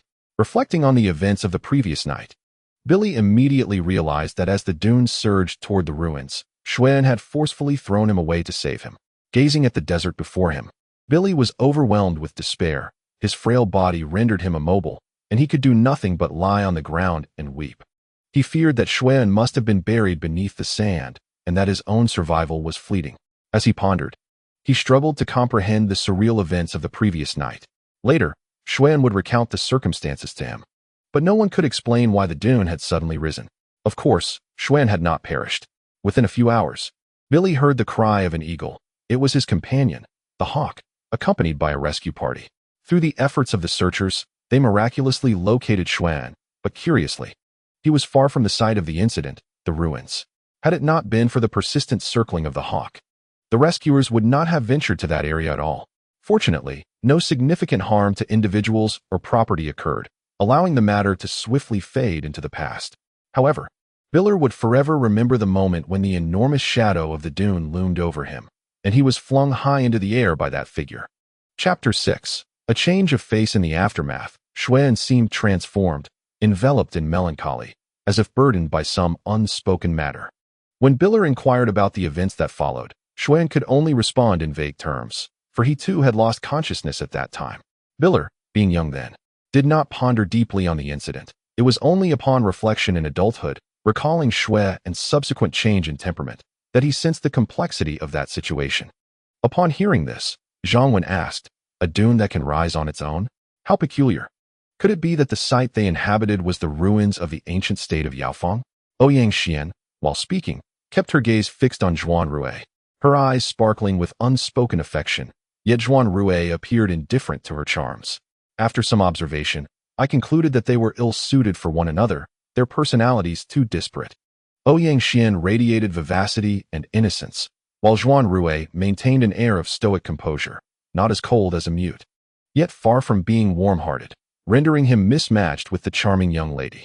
At that moment, Ouyang wrinkled her nose, stating, "There are even stranger events to follow." She continued her tale. It was after Xuan's experience that his demeanor shifted, descending into a profound melancholy. Yet, more peculiar events unfolded 2 years later. On a day when, in response to governmental initiatives, a wolf hunting campaign surged across the grasslands. Wolf meat and pelts could be exchanged for money, marking the end for many wolves, leading to their scarcity in the present day, a direct consequence of that campaign, which nearly eradicated the wolf population. At the gathering point, a wooden platform outside the tents displayed an array of wolf pelts. Suddenly, rain fell in the middle of the night, prompting the occupants of the tents to hurriedly collect the skins. This was not a matter of regular labor, thus only Biller rose to the occasion. Many others took advantage of the rain to gather their pelts, retreating back to their tents once finished. Biller's father was renowned as a sharpshooter on the grasslands. Proficient with both rifle and bow, Biller inherited his father's archery skills, and together they reaped a bountiful harvest, being among the last to complete their collection. At this point in the narrative, the elder Biller lamented that had he known there would be no wolves now, he would not have hunted so many in the past. The absence of wolves allowed prey such as rabbits and sand rats to proliferate unchecked, leading to overgrazing and, consequently, substantial areas of the grasslands being overtaken by desertification over the decades. Most individuals prioritized immediate gains, resulting not only in the disappearance of wolves but also in the gradual extinction of numerous species, driven to the brink by humanity's actions. Regret now serves little purpose. Perhaps only the day humanity awakens to this reality will restoration begin, though it remains uncertain whether it will be in time. The Biller family once took pride in their achievements, having hunted formidable numbers of wolves, with their pelts of notable quality, heavy and substantial in hand, which contributed to Biller's slower pace in collecting them. As he finished collecting the last wolf pelt, he suddenly noticed, in the fleeting moment illuminated by lightning, a frail figure walking away into the rain-soaked night. The pace was neither hurried nor slow, devoid of the urgency one would expect from a normal person caught in such a torrential downpour. Mongolians are generally robust in stature, yet from that gaunt and familiar silhouette, Biller deduced it was Xuan. Their bond was strong, and given that Xuan had once saved his life, Biller regarded him as a savior. Even though Xuan's demeanor had shifted over time, Biller still cherished their companionship. What could his elder brother be doing at such a late hour? Observing the relentless downpour without any rain gear made Xuan's actions appear rather peculiar. Thus, Biller hastily stowed the wolf pelts and pursued him with an umbrella in hand. In those days, few people relied on flashlights, especially in the vast grasslands, and the rain made it impossible to light a torch. Consequently, Biller could only follow the elusive figure guided by the brief flashes of lightning. Before long, they had strayed quite far from the yurt. Biller quickened his pace, maneuvering to confront Xuan, poised to speak. Yet the moment he beheld Xuan's visage, he was overwhelmed with terror and fainted. For what he saw was not a human face, but rather one strikingly reminiscent of a fox, adorned with a fur-covered, pointed snout. Though Biller was not a timid individual, the suddenness of this sight filled him with such dread that he lost consciousness. Upon awakening, he found himself on his own felt blanket, surrounded by familiar surroundings. The events of the previous night seemed like a mere dream. Biller genuinely believed he had been dreaming. But upon noticing the wolf pelt beside him and the damp clothes that had been hastily changed, a chill ran down his spine. From that day forth, every time he encountered Xuan, he could not help but recall that horrifying visage. Was it reality or mere illusion? Biller felt an unsettling sense that the Xuan before him was no longer the same person. He could not articulate this feeling, though he remembered Xuan's life-saving deed. He no longer dared to draw near him. Xuan, in turn, became increasingly taciturn, and their connection severed when the youth returned to the city in 77. The photograph that Juan Rue produced was the only one Biller had taken during that era, featuring a rabbit strung up by its ears. This incident was one Biller had never shared with anyone, for on the night of the youth's return, he experienced an extraordinarily vivid dream. He dreamt of Xuan, with that peculiar fox-like face, standing by his bedside, slowly lowering his head, and with a mouth resembling that of a fox, lunging towards him. In that instant, he felt an indescribable threat, as if voicing the events would bring about catastrophic consequences. The following morning, he awoke to find a circle of bite marks on his forehead, small and not resembling those made by a human. Thus, in his fear, he fashioned a headband to conceal the marks and buried the incident deep within his heart.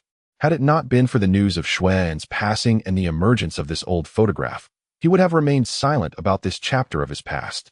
The elder Biller remarked that Xuan's transformation was undoubtedly linked to that fateful night in the desert, and he fervently hoped to uncover the truth in his lifetime, providing closure for both himself and Xuan. However, Biller, having aged considerably, was ill-suited for further ventures into the desert. Moreover, the ruins he once spoke of had long been buried beneath shifting sands, making their discovery a daunting prospect. Juan Rue inquired, "As long as he is willing to share the location with us, that is sufficient." Ouyang, wearing a look of satisfaction, gazed at Juan Rue with a smile, assuring him, "Rest easy, I have secured an agreement. In the desert, we shall struggle to find our way, but Biller will have his son guide us. However, his son Batu is currently in the city trading goods, and it will take 2 days for him to return." Thus, we were left with no choice but to wait. 2 days later, Batu arrived, a quintessential Mongolian man with a sun-kissed complexion and a robust physique. His voice boomed, and he could utter a few simple phrases in Chinese, such as hello and let's eat.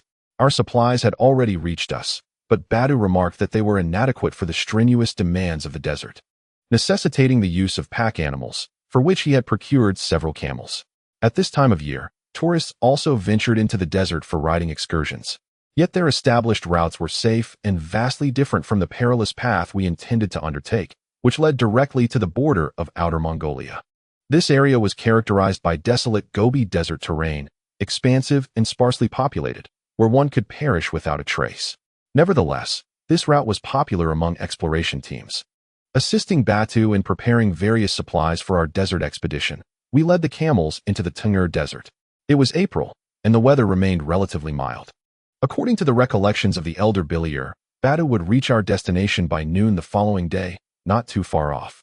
As the sun began to set in a glorious display of red, casting a breathtaking panorama, we noted the significant temperature fluctuations typical of the desert. We gathered some shrubs to ignite a fire and took the opportunity to eat. At that moment, Juan Rue, sitting by the fire and having removed his mask, suddenly lifted his head and gazed intently in the direction from which we had come, his expression contemplative. Following his gaze, I beheld only the soft contours of the sand dunes we had recently traversed, devoid of any other sight. Yet Juan Rue stood, a look of deep thought upon his face, and promptly declared, "Your little shadow has arrived." Little shadow? I was taken aback, thinking it improbable, and sprang to my feet. However, my vision was limited by the undulating dunes, preventing me from discerning anything further. Juan Rue, with an air of indifference, remarked, "I can smell the scent of potato chips. It must be him." He gestured towards a specific direction, encouraging me to investigate.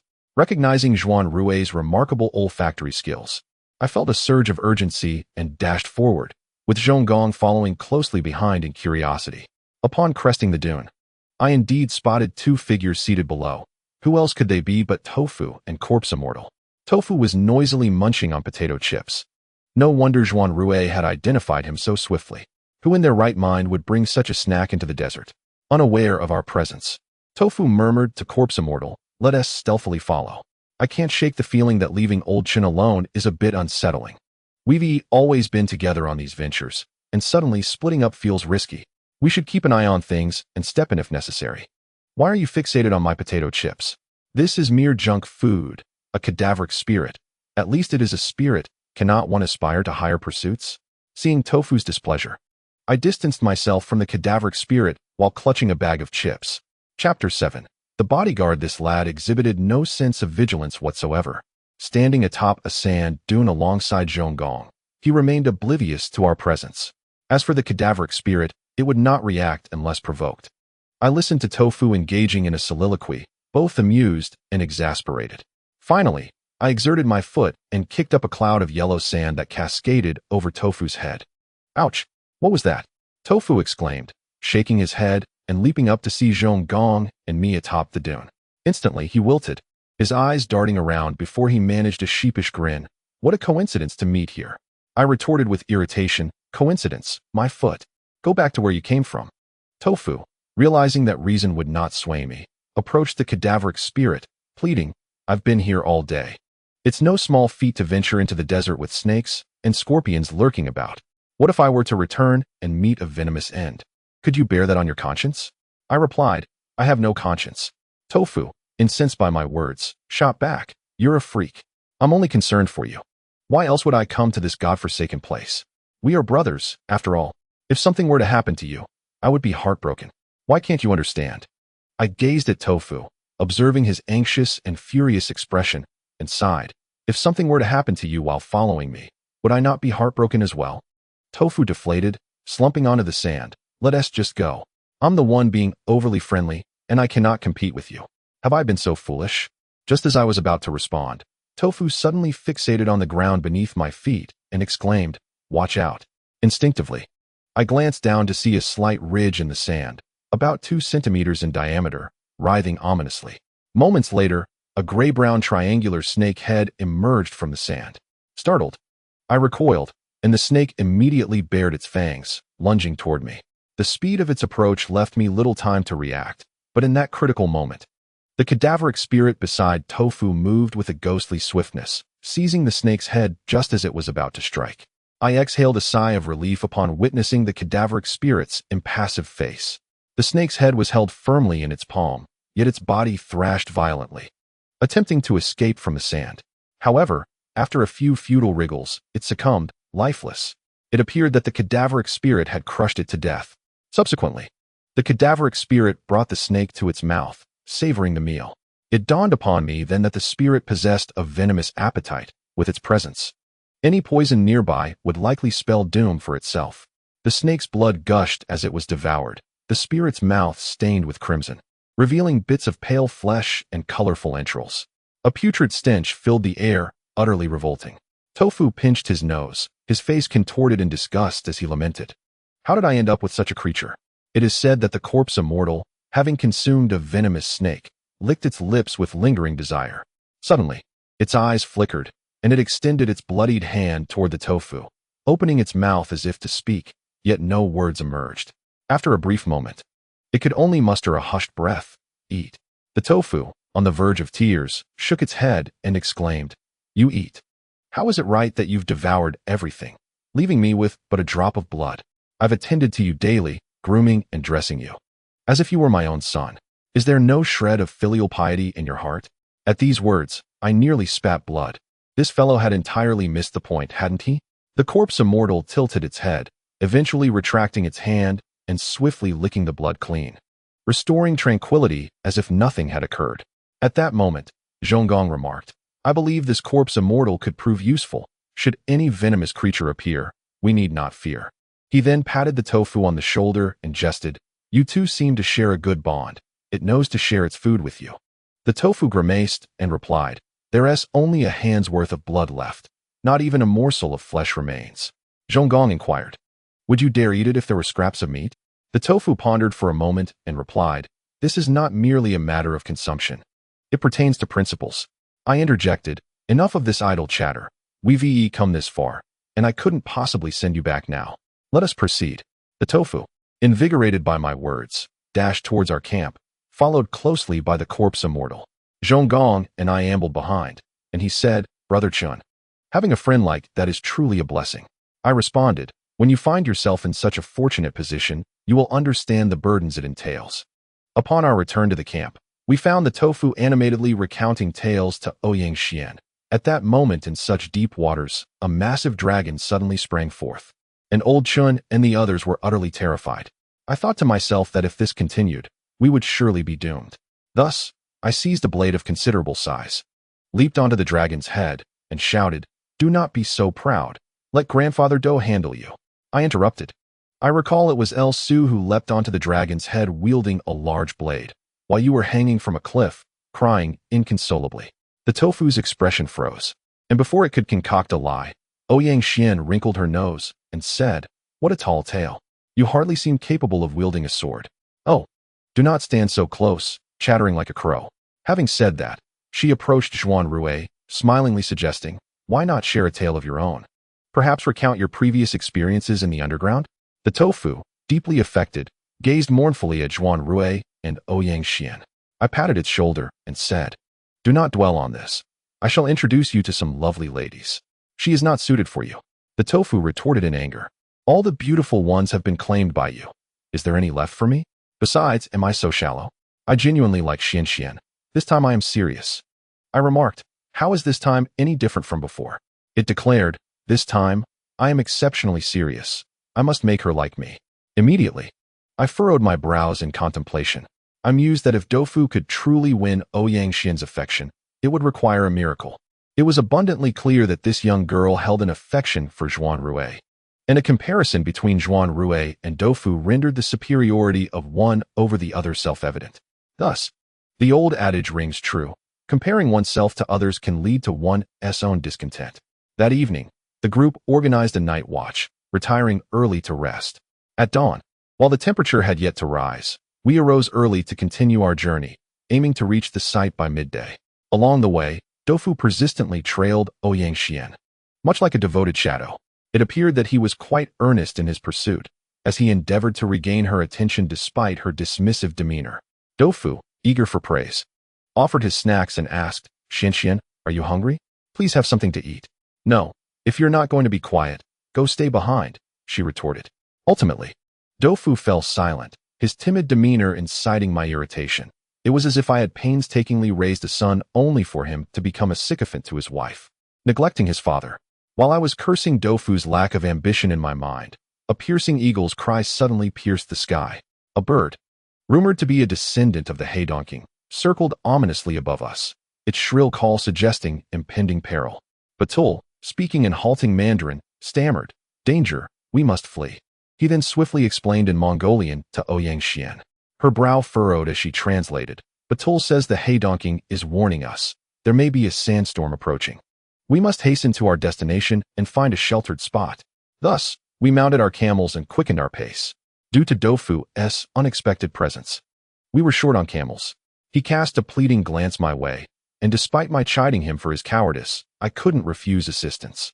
I smiled and suggested, Miss Ouyang, since you are lightweight, perhaps you could share a camel with him. Ouyang Xian tilted her head, crossed her arms, and said to Dofu, consider yourself fortunate, get on. The corpse immortal, however, needed no such conveyance. It could traverse the heavens and earth without the aid of a camel. Yet, as we suddenly mounted our camels and sped away, the corpse immortal seemed caught off guard and was initially left far behind. When I glanced back, only a distant black figure remained. Suddenly, that dark silhouette vanished, and when I turned my gaze forward again, the corpse immortal had inexplicably appeared ahead of us. This sight caused Ouyang Xian, Zhang Wan, and Wan Shitong, three individuals unaware of the underlying circumstances, to turn pale, though Zhuan Rui remained unperturbed, sparing us further inquiry.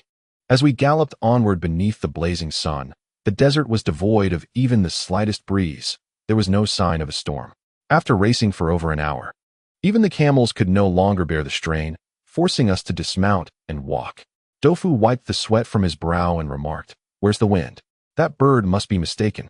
Batul, bearing an anxious expression, was still alerted by the eagle's persistent cries, indicating that the threat had yet to dissipate. Ouyang Xian began to inquire of Batul in Mongolian, and after a moment, she frowned and translated, "This is merely a danger signal." But the specific nature of the threat remains unclear. A storm is merely conjecture, but it seems, at present, that it is not a storm. Chapter 8. The devouring venom. At this moment, the camel was also weary, and we relied on our own feet to traverse the terrain. The sun blazed fiercely overhead, the temperature sweltering. The hawk circled above, its shrill cries urgent, instilling a sense of foreboding as if something momentous were about to transpire. Everyone turned their gaze toward Badu. Yet he appeared equally perplexed. Just then, the corpse immortal abruptly lifted its head. While others may have found this action inconsequential, Tofu and I understood its significance. The corpse immortal rarely exhibited any initiative. Its upward gaze surely heralded a reason. What could provoke a mindless entity like the corpse immortal? At that moment, the hawk suddenly descended, landing on Bada's shoulder, adorned with a sheepskin armguard. Simultaneously, we caught sight of a dark cloud rapidly approaching from the horizon. Tofu exclaimed, "What is that?" Upon seeing the ominous haze, Bada's expression morphed into one of terror, and he retreated, gesturing frantically, his Mongolian speech faltering, interspersed with a few Mandarin phrases, from which I discerned a singular word, devil. Upon hearing this, Ouyang Xian's countenance shifted as she remarked, "Bada says this is the devil worm, which emerges from its lair once a year. We never expected to encounter it."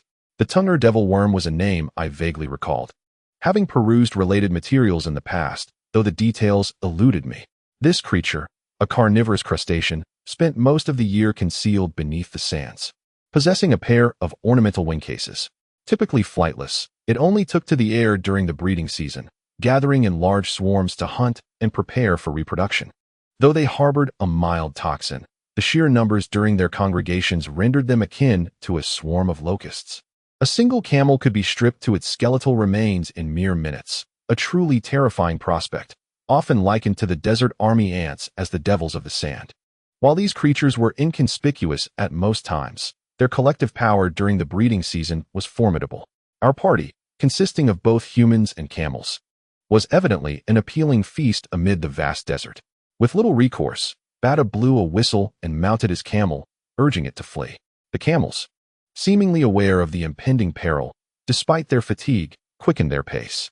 We galloped atop the camels, but the dark mist approached with alarming speed.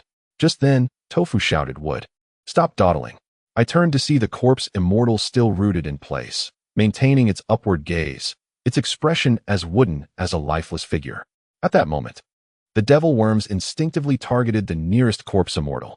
As the black fog descended upon it, the corpse immortal unexpectedly took flight, plunging into the heart of the swirling darkness. This spectacle left Zhang Wan and the others in astonished disbelief. Almost immediately, the corpse immortal became enveloped by the devil worms, rendering it nearly invisible. Suddenly, a crimson mist began to swirl in the air, enveloping the devil worms within its embrace. As the haze thickened, it resembled a pink shroud suspended in the atmosphere. We instinctively reined in our camels, halting our frantic escape. Zhuan Rue furrowed his brow and inquired, "What is happening?" I shook my head and fixed my gaze upon the crimson mist in the air, stating, "If my conjecture holds true, the corpse immortal has unleashed its power, and our crisis should be resolved." Indeed, scarcely had the words left my lips when the red smoke began to descend gradually, ultimately settling upon the ground. It then contracted further, revealing the form of the corpse immortal, until the crimson fog transformed into a single streak of scarlet smoke that was entirely inhaled. At that moment, the desert was oppressively hot, and the air was free of any demonic insects. Ouyang Xian stammered, "Could it be that they were all consumed by him? Is he even human?" Zhang Wen replied, "It's evident he is not." The omniscient one remarked, "If he is not a living being, could it be that Brother Do possesses the art of corpse manipulation?" He cast a glance at Dofu. No wonder this fellow was called the omniscient one. He could even draw connections to corpse manipulation. By normal reasoning, corpse manipulation would indeed be the most plausible explanation. Dofu, on the verge of tears, lamented, "What corpse manipulation? He is merely hungry." At that moment, The corpse immortal approached us step by step, his expression still wooden. Yet, for some inexplicable reason, I felt that something about the corpse immortal had changed. Dofu, having spent more time with the corpse immortal, quickly discerned the root of the issue and whispered to me, "Old Chun, look at the eyes of the wooden figure. They seem somewhat different, less lifeless than before." It suddenly dawned on me that the corpse immortal appeared less moribund than he previously did. In a mere moment, the corpse immortal reached us. Dofu tentatively called out, "Wooden figure?" Ordinarily, the corpse immortal would not react, yet this time, his gaze immediately shifted to Dofu. We exchanged glances. Recalling what 7The had said, the corpse immortal requires sustenance. Clearly, to awaken its consciousness sooner, mere companionship would not suffice. We must procure more nourishment for it. The group continued onward, and at that moment, nearly everyone's attention was drawn to the corpse immortal, even Ouyang Xian frequently attempting to get closer to it. Dofu seized this opportunity to engage with Ouyang Xian, using the corpse immortal as a free model, allowing her to pinch and prod, thus making some progress in their relationship. By midday, Bada glanced at the sun, assessed the direction, and indicated that we had arrived at our destination. This location bore no distinctive features, at a glance. It melded seamlessly with the surrounding yellow sands, devoid of any trace of ancient relics. We had anticipated this outcome. Although witnessing it was somewhat disappointing, it was nonetheless expected. The group hastily erected a sunshade tent, their stomachs grumbling with hunger. They settled inside, consuming food and drink while discussing forthcoming plans. In truth, we had long foreseen this. Thus we were prepared. The desert is ever-shifting, and digging for treasures was not feasible. Therefore, we first needed to comprehend why Shui had been buried within the ruins, yet later reappeared elsewhere. We resolved to search around the area where Shui was initially discovered, hoping to uncover some clues. That location was over an hour's journey from where we stood. Had it not been for the guidance of the eagle, Shui would have never received aid. After finishing our meal and avoiding the most blistering part of the day, we set forth toward that location. To my astonishment, after a mere 40 minutes of travel, we encountered a lush oasis before us. I blinked in disbelief, pondering why Bill had never mentioned the presence of such a paradise nearby. If an oasis truly existed, surely they would not have nearly perished from weakness over 40 years ago. Could it possibly be a mirage? The group exchanged glances, and Bada shook his head, equally perplexed. Yet, curiously, the oasis lay steadfastly ahead, its elongated shape visible from our vantage point, where we could also glimpse a crystalline river glistening under the sun. Dofu quickened his pace, exclaiming, "Regardless of whether it is a mirage or not, our route remains unchanged. Let us investigate further." To our surprise, this oasis was indeed real. Adorned with rabbit grass and dotted with trees towering several meters high, though none were particularly massive. As we walked, Zhuanrui speculated, this oasis must have formed relatively recently, likely within the last few decades. Zhangwen remarked in astonishment, for an oasis to form, there must be underground water, and in the desert, the likelihood of such water surfacing is minimal. Should we consider ourselves fortunate? I found the situation rather peculiar and addressed the group. This oasis is quite expansive. The location where Shui once appeared should also lie within this area. And given that this oasis has formed in recent decades, do you not find it strange? Zhangwen nodded thoughtfully. It is indeed somewhat enigmatic. However, for a single individual to create an entire oasis seems overly complex. Perhaps it is merely a coincidence. Since this was all conjecture, the group refrained from further discussion. Given the current circumstances, with significant changes in the terrain and the cover of vegetation, searching for clues would prove far more challenging than our original plan. After deliberation, we agreed to establish a camp within the oasis and conduct a thorough search. If we failed to uncover any leads, Zhuanrui would have no choice but to resign himself to returning home. In the afternoon, we set up camp and surveyed the surrounding environment. This oasis could be described as a cradle of life, a sanctuary for desert creatures, as evidenced by the frequent animal tracks we discovered, particularly near the water's edge. The oasis featured a shallow river, its clear waters revealing the sandy bed below, while rabbit grass densely entwined along the banks. The coolness of the river contrasted sharply with the scorching desert heat, further validating our hypothesis that there had once been a substantial influx of underground water. The river's current primarily derived from these subterranean sources. As this thought crossed my mind, an idea began to take shape.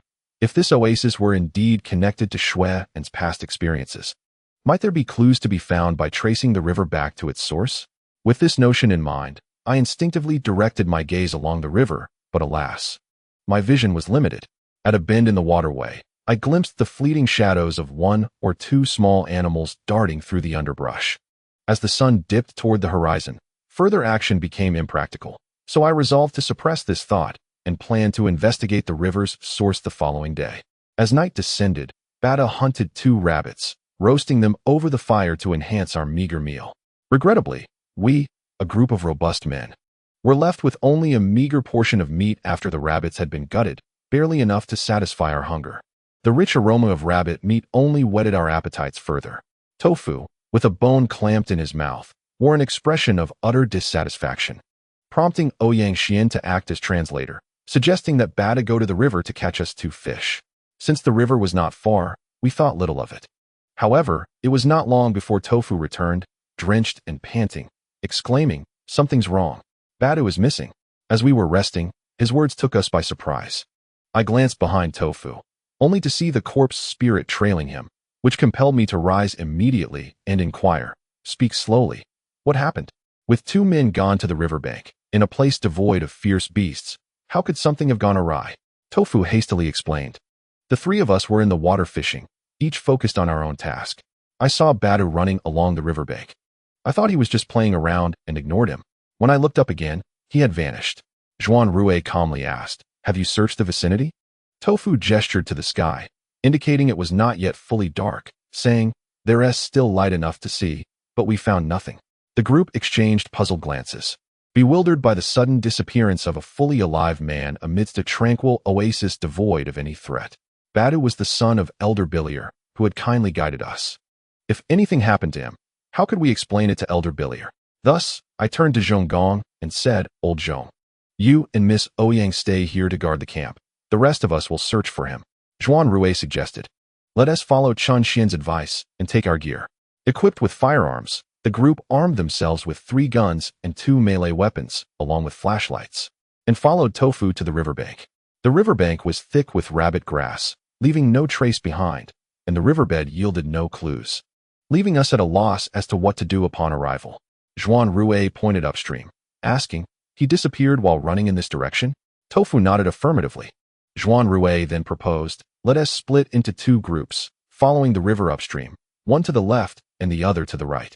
Thus, Tofu and I, accompanied by the corpse spirit, waded across to the opposite side, while both teams called out Bada's name, gradually separating along the riverbank. I have been attentively observing the traces upon the meadow, yet, alas, the intertwining rabbit grass, with its remarkable elasticity, left no imprints of footsteps. As time passed, darkness enveloped the surroundings completely, compelling us to activate our searchlights, while our campsite seemed to recede into the distance. Ultimately, the 2 groups reconvened by the riverside, where Zhang Wen displayed a look of concern and remarked, "We have found no clues. It is quite strange. What could be the matter?" As I pondered this mystery, Wan Shirtong cast his gaze into the riverbed, suggesting, "Could there be an issue with the river itself?" Tofu countered, "The water is so shallow that one can see the bottom clearly. It is unlikely there are any man-eating fish. What could possibly be the problem?" Wan Shirtong shook his head and replied, "Beyond that, I cannot conceive of any circumstance that would cause a living person to vanish." As he spoke, he removed his shoes and socks, rolled up his trousers, and waded into the river, declaring, "Let us recreate the scene." He began to run forward in the water, just as Dofu had previously described. Watching Wan Shirtong's figure, a thought suddenly struck me. Why did Bada suddenly start running? Could it be that he saw something alluring? The rest of us stood on the riverbank, following the silhouette of Wan Shirtong as he ran when, suddenly, he stumbled, nearly falling into the water. And then we witnessed crimson streaks spreading through the water. "Damn it," Wan Shirtong muttered, presumably having scraped his foot, quickly retracting one leg. As the light illuminated his side, we saw blood gushing from his injury. Dofu hurriedly helped him up, exclaiming, "Is this how we recreate the scene?" While Wan Shirtong pressed his hand against the wound, he replied, "Can you blame me? Enough of this." I felt something was amiss. In this desert oasis, the riverbed was composed entirely of sand, devoid of pebbles or similar objects. So how could Wan Shirtong have sustained a scratch? Ignoring the others, I waded to the spot where Wan Shirtong was injured, reached down into the riverbed, and grasped an object from the sand. Upon closer inspection, I gasped in astonishment, for it was a fragment of a stark white bone. I stared at it for a while, unable to discern the type of animal it belonged to, when Zhuang Rue decisively proclaimed, a human femur. Human bone? My heart raced as I examined it closely. The bone appeared somewhat aged, slightly yellowed, fractured in half, and protruding sharp spurs. How could there be human bones in this place? Could there be something sinister lurking beneath the riverbed? As this realization dawned on us, we ceased our chatter and gathered together to sift through the sand. Though the river's currents made it difficult to dig deeply, within a few attempts, we unearthed two more items. One was a shattered human skull, and the other, a waist dagger. This was a Mongolian waist dagger, one I had seen before, strapped to Bada's side. Dofu stared at these two items, dumbfounded, as if struck by lightning, murmuring, could this bone belong to Badu? How could this be? Initially, I shared Dofu's thoughts, but soon I came to my senses. The human bone could not possibly belong to Badu. As a seasoned mushroom forager, I possess a discerning eye for identifying human bones. The yellowed nature of these bones suggests they are relics of a bygone era, perhaps decades or even centuries old. Some areas exhibit a granular, frosted appearance, indicating signs of natural weathering. It is evident that these bones could not possibly belong to anyone from recent times. Thus, I turned to Tofu and remarked, do refrain from casting ominous predictions. These are not Bada's remains. Nevertheless, it seems he indeed encountered peril in this very location. Zhang Wan, with an expression of curiosity, scrutinized the riverbed and pondered aloud, given the shallowness of the water and the absence of large fish. What circumstances could have led to a person vanishing from this spot? No sooner had he voiced his thoughts than Wan Shirtong interjected, a sinkhole. A sinkhole? Tofu echoed, perplexed. Immediately thereafter, he hiked up his trousers and leapt into the river, splashing water everywhere with a cacophony. Yet the riverbed felt soft yet solid, hardly indicative of a sinkhole. At that moment, Wan Shirtong disregarded our musings and ambled to the riverbank. Ignoring the water soaking his clothes, he crouched down, tilting his head as if examining the rabbit grass at the water's edge. I wondered if he had made a discovery, and thus approached him. At that instant, Wan Shirtong gestured towards us, indicating the roots of the rabbit grass submerged in the water, saying, observe, beneath this patch of grass, there is an absence of silt, while in other areas, this phenomenon does not occur. This suggests that a sand slide transpired here not long ago, resulting in the sudden removal of the sand beneath the majority of the grass roots. Upon closer inspection, I realized he was indeed correct. Zhang Wen's expression turned to one of regret as he remarked, if that is the case, did Bada meet with an accident when the riverbed collapsed? Is it possible he is now entombed beneath the riverbed? After such a lengthy interval, he would have suffocated long ago. A heavy weight settled in my heart, and I replied, one must see the living and the deceased. It is premature to draw conclusions now. Tofu, in a state of agitation, exclaimed, but how can we see the body? If it is deeply buried beneath the riverbed, we lack the means to extract it. I countered, what do you mean by lacking the means? Have you forgotten our expertise? Tofu appeared puzzled, but Zhang Wan and the others comprehended, stating, in my haste, I overlooked that detail. Wait, I shall return to fetch the tools. He then dashed back to the camp and shortly returned with an iron probe as slender as a rapier. This tool is a customary instrument for seasoned foragers. It can be extended and, when inserted into the ground, the varying structural composition of the soil produces different vibrations. For instance, the sensation of striking a stone differs from that of hitting a wooden fragment. Through years of adept usage, one can ascertain the distribution of sand, stones, or objects below the surface with this iron probe. Determining whether Badu lies buried under the riverbed does not necessitate excavation. The probe suffices. Such skilled work, of course, required Zhuang Rue to take the lead. Calm and composed, he inserted the iron probe slowly. Upon reaching the bottom, he appeared dissatisfied, furrowing his brow before extending the probe further down. After 3 extensions, he withdrew it and repeated the process to create a pentagonal pattern, inserting it 5 times in total. Finally, he retrieved the probe, squinted, and declared, there are no remains. Tofu exhaled in relief, forming a gesture of gratitude, and said, thank goodness. This indicates that Badu is not buried beneath, and perhaps he is still alive. Thank heavens. Zhuang Rue cast a glance at him, offering no comment, and continued, yet, within the sandy layers lie numerous small, smooth hard objects, likely human bones. Approximately 6 meters below, there exists a thick stone slab. A stone slab? No corpses. Yet a stone slab? Dofu questioned skeptically. Zhuan, are you certain about that iron probe of yours? With such a slender instrument, how can you ascertain the presence of bones and slabs beneath? In response to Dofu's words, Zhuan Rue adopted an air of indifference, resolutely making his decision. There's no way to dig from the riverbed. We must reinforce our excavation from the side of the meadow. Perhaps what we seek lies just below. Chapter 10.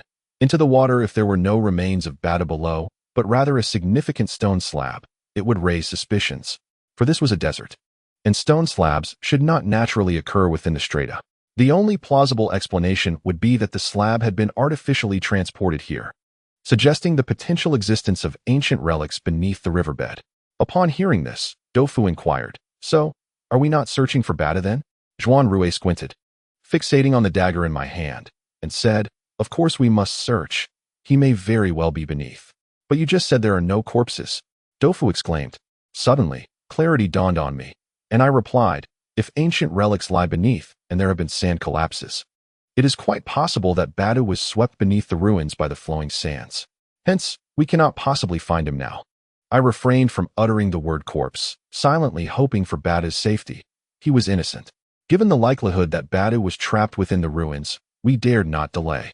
Swiftly returning to the camp, the group relocated their tools to the meadow, devising a slanted tunnel directly beneath the stone slab. Due to the presence of aquatic vegetation, the sandy soil was densely packed, yet exceedingly fragile. Therefore, we had to first fell numerous tree trunks, simultaneously digging the tunnel while reinforcing the interior to prevent collapse. Consequently, our workload increased tremendously, and progress was painfully slow. One by one, we labored through the night, each covered in mud and sand. Dofu, utterly exhausted, collapsed onto the ground. Panting, he glanced at the corpse immortal beside him and scolded, "Damn it. You've been so close all this time. Why aren't you helping now? Trying to slack off. Are you? Get to work on the tunnel," I remarked, to expect it to dig the tunnel. It would likely require the sacrifice of at least 2 more heavenly soldiers as sustenance. Let us not push it too hard. No sooner had Dofu finished speaking than the corpse immortal tilted its head and slowly uttered 2 words, "Dig tunnel." I considered this a positive development, thinking that since consuming a significant quantity of the toxic devil worms, its learning ability had surged. In no time, it had acquired yet another new term. Dofu added, "Yes. Dig tunnel just like them." He pointed towards Zhonggong, who was busy moving sand. At that moment, Dofu and I sat on the meadow watching the others toil. Not out of laziness, but because we had just completed our task and were on a break. The corpse immortal mimicked the behavior of the crew. Everyone, except Zhuan Rue, enjoyed teasing it into conversation. However, it seemed to respond only to Dofu and me, likely due to the time spent in our company. When Dofu spoke, the corpse immortal's eyes rolled twice, shifting towards the tunnel entrance, repeating the phrase "dig tunnel," before gradually making its way towards Zhuan Rue and the others. I merely sought amusement with the corpse immortal alongside Dofu, never anticipating that it would truly venture forth. Dofu, taken aback, stuttered, "Alao Chun, if memory serves me right. This is its first time leaving us voluntarily, aside from foraging, isn't it?" I affirmed his observation. Dofu exclaimed, "Goodness! If we continue to nurture it like this, bringing it with us in the future, wouldn't we be invincible?" I cautioned, "Good things often require perseverance. Do not let your thoughts wander too far. The thief's tunnel is not something anyone can excavate. It must be reinforced. Call it back quickly, lest we invite misfortune." Thus, Dofu called out, "Wood, cease digging and return." The corpse immortal obediently retraced its steps. I felt a surge of joy. After all, once the corpse immortal fully matured, its assistance would transcend mere enhancement. It would be transformative. Many tasks previously deemed impossible would become feasible with its presence. As the image of the earthly ghost king flickered in my mind, I vowed not to rest until I avenged my kin. Once the corpse immortal stood beside us, I was curious to test the extent of its awareness, so I inquired, "What is your name?" I posed this as a rhetorical question, confident it had already memorized our names, making it a trivial matter to ask us. However, I believe that self-recognition is the first step towards consciousness, hence my inquiry. Clearly, the corpse immortal had never pondered this before, leaving it with a blank expression and no response. Dofu, anxious as a eunuch in a royal court, scratched his head and prompted, Have you forgotten how we usually call you? Think. After a full 10 minutes of silence, just as Dofu and I had lost hope, the corpse immortal finally uttered 4 words. My name is Wood. I found myself momentarily speechless, feeling a mix of elation and annoyance. This being, who once exploited the king of Die AI to his demise and later dragged others from their coffins to suffocate them, all in pursuit of its own ascension, had now re-emerged in such a form after 1500 years. It simply illustrates the unpredictability of fate. Even the most astute figures cannot anticipate every twist and turn of existence. This revelation exchange between Dofu and me indicated that the corpse immortal's evolution surpassed our expectations. It was not progressing as slowly as we had presumed. In fact, it was maturing at a surprisingly rapid pace, now possessing a semblance of self-awareness.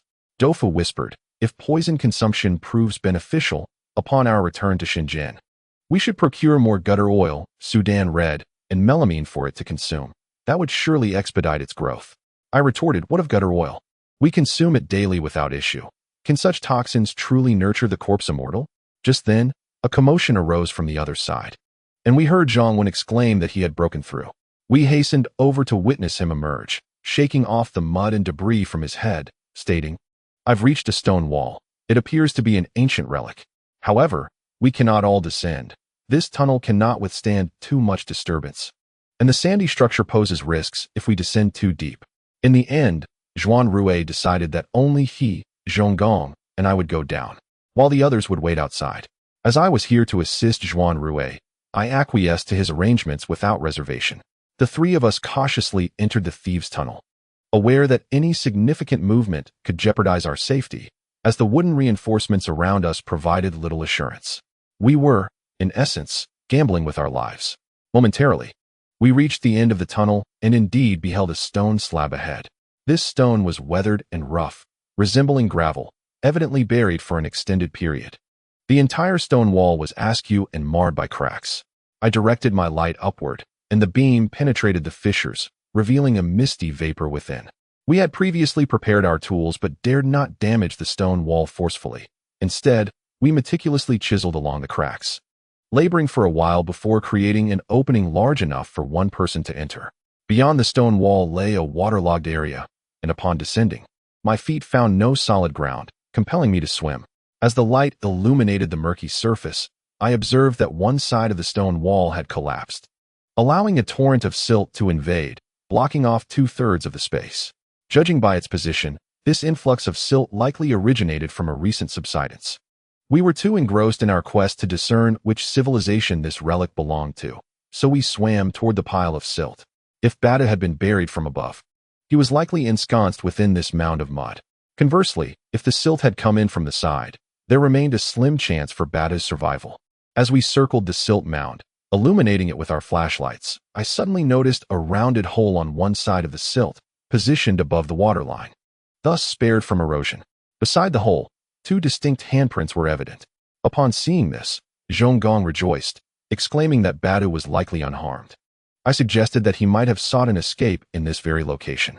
While speaking, I waved my flashlight to survey the submerged world beneath the silt, soon discovering a square tunnel, half a meter high, concealed beneath the water, which appeared remarkably intact.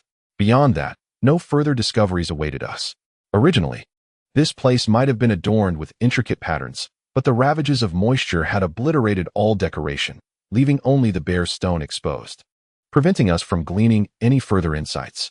Was this site connected to Yaofeng?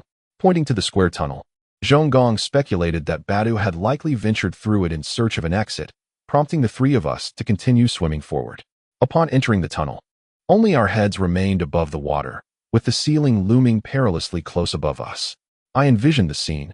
To an outsider, it might appear as though 3 heads were floating on the water's surface, each bearing a distinct expression, potentially striking fear into the hearts of the timid. The tunnel was not particularly lengthy, and after a few strokes amidst the splashing of water, we emerged into a new world connected to the tunnel's end.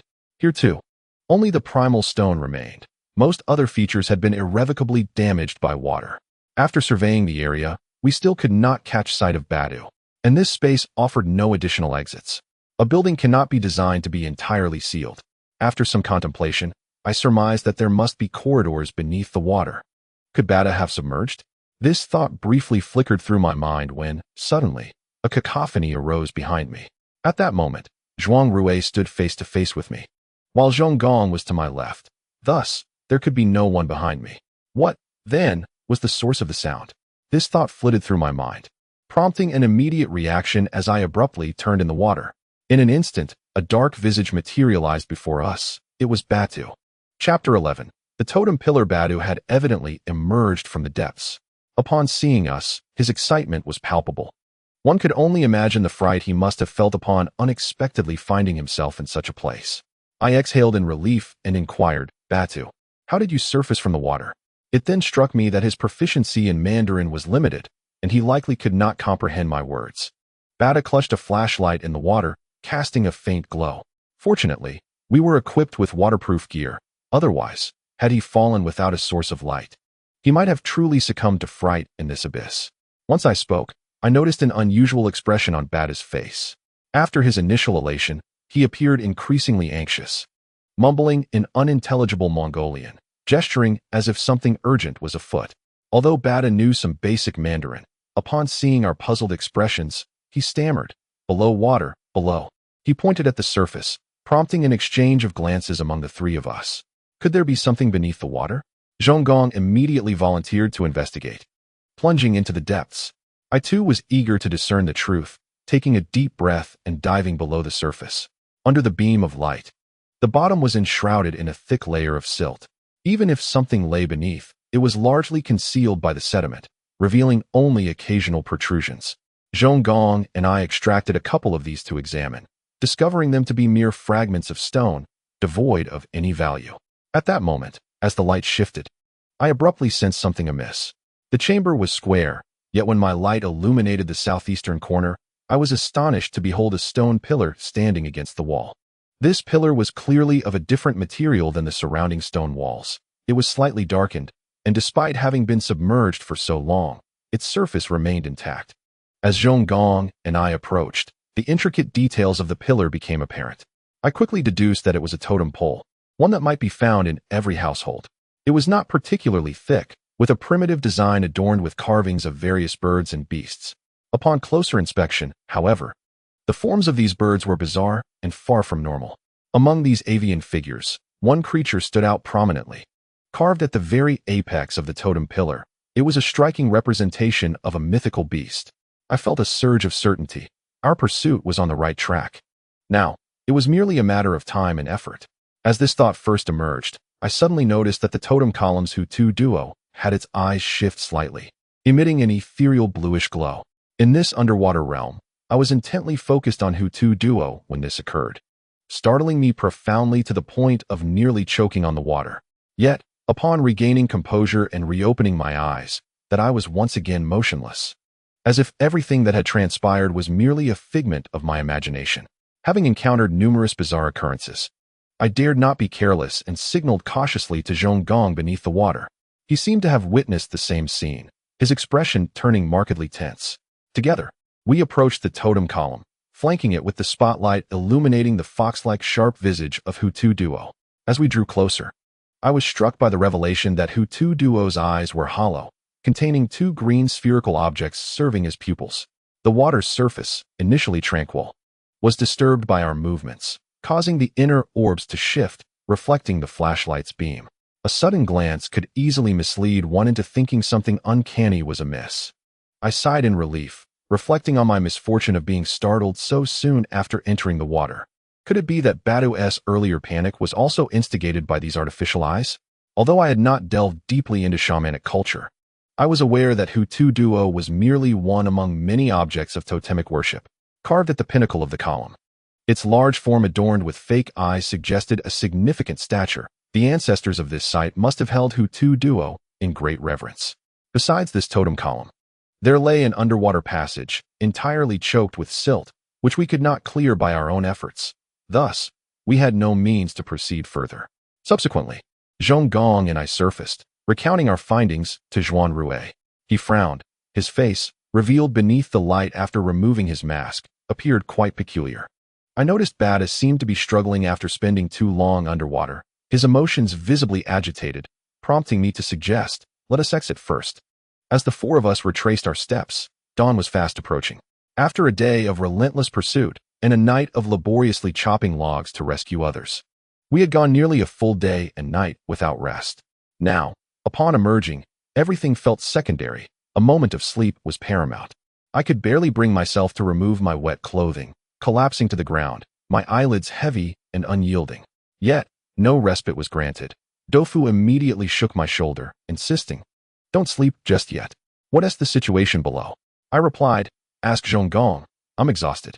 Dofu forcefully pried my eyelids apart with both hands, his gaze piercing into mine, declaring, "He is already fast asleep." I responded, "Inquire with Zhuan Rue." Dofu retorted, "You know very well that yin yang faces love to oppose me. One after another, forget it. I'm going to sleep as well." However, this slumber was anything but peaceful. Faintly, I discerned the voices of Ouyang Xian and Dofu, intermittently interspersed with Zhuan Rue's words. I could not fathom why these individuals remained awake, ultimately compelling me to force my eyes open. At that moment, I spotted Dofu, Ouyang Xian, Zhuan Rue, and Bada gathered around the fire, while the others, like myself, were in a deep slumber. In the flickering glow of the flames, the faces of the four were etched with fatigue. However, I noticed that this weariness seemed to have been overlooked, replaced instead by an odd expression. I pondered to myself, could something have occurred? With this thought, I slapped my face to rouse my spirits and approached them. Ouyang Xian glanced at me, her large eyes reflecting a hint of alarm, and said, "Why is there such a thing? Could it be lurking nearby?" I was bewildered and quietly inquired of Dofu, "What is happening?" Dofu gestured towards Batu and explained. Bata claimed that when he submerged, he saw a stone pillar. I replied I saw it too. "What significance does that hold?" Dofu swallowed hard and continued. He said behind the pillar, there was a child with a wide mouth and sharp fangs, who smiled at him before vanishing. I was taken aback and asked, "Is that truly the case?" Dofu retorted, "If I were lying, may I be cursed."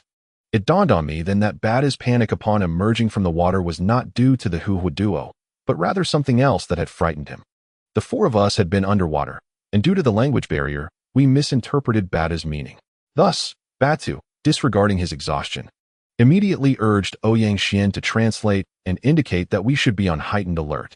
After Dofu spoke, he swallowed again and asked, "Could it be haunted down there?" I glanced at the sky. Dawn was breaking, with the sun revealing a hint of orange arc on the horizon, casting the world in a state of twilight. According to local folklore, even if ghosts existed, they would not dare to cause trouble at this hour. A child with a gaping mouth and fangs, hiding behind a pillar, and smiling at Batu? What could that possibly be? Why hadn't Zhonggong and I seen it when we submerged? Could it truly be a soft rice dumpling? Instinctively, I looked at the corpse spirit nearby and thought, if it were a rice dumpling, there would be no fear, as it would make a suitable supplement for the corpse spirit. Dofu stroked his chin and mused, as long as there is wood around. We need not worry about any soft or hard dumplings. They are merely dumpling feeders, devouring one after another. But what if it is not a dumpling? For instance, that legendary duo that consumes humans and can regenerate them? Is that considered a dumpling? Zhuan Rue, perhaps having learned from Dofu's ominous words, felt his usual indifference chill. His gaze turned coldly towards Dofu. Dofu, attempting to maintain his composure, declared, "What are you staring at? I am simply more handsome than you." "Jealousy is futile," Zhuan Rue replied. "Do you believe that if I were to deal with you, no one could protect you? Not even him?" He gestured towards me with his eyes. Dofu, defiantly, challenged, "You dare to make a move on me?" Zhuan Rue smiled, and in a swift motion, his hand seized Dofu by the throat. Before I could react, Dofu had already cried out, "Spare me, noble hero." Ouyang Xian pouted. Her beautiful eyes filled with indignation as she pointed at Dofu, saying, "You are utterly irresponsible. Do not provoke our leader's anger, or I shall strike you." Tofu, feeling quite dejected, said, Xian, "I was just joking with him. Please don't be upset. It is often said that one thing can subdue another, and this fellow, upon encountering Ouyang Xian, behaves submissively like a grandson." I found it both amusing and exasperating, pondering why he had never shown such obedience before. I then attempted to lighten the mood, remarking, "Never mind what that is. Ahead lies a dead end, and there is no need for us to proceed further. The dawn will soon break, and it will be safer then." Tofu suggested, "Xian, you should go to sleep. We will keep watch here." Ouyang Xian cautiously approached the spot where Zhuanrui was seated and replied, "Forget it. You sleep. I will keep watch with the leader."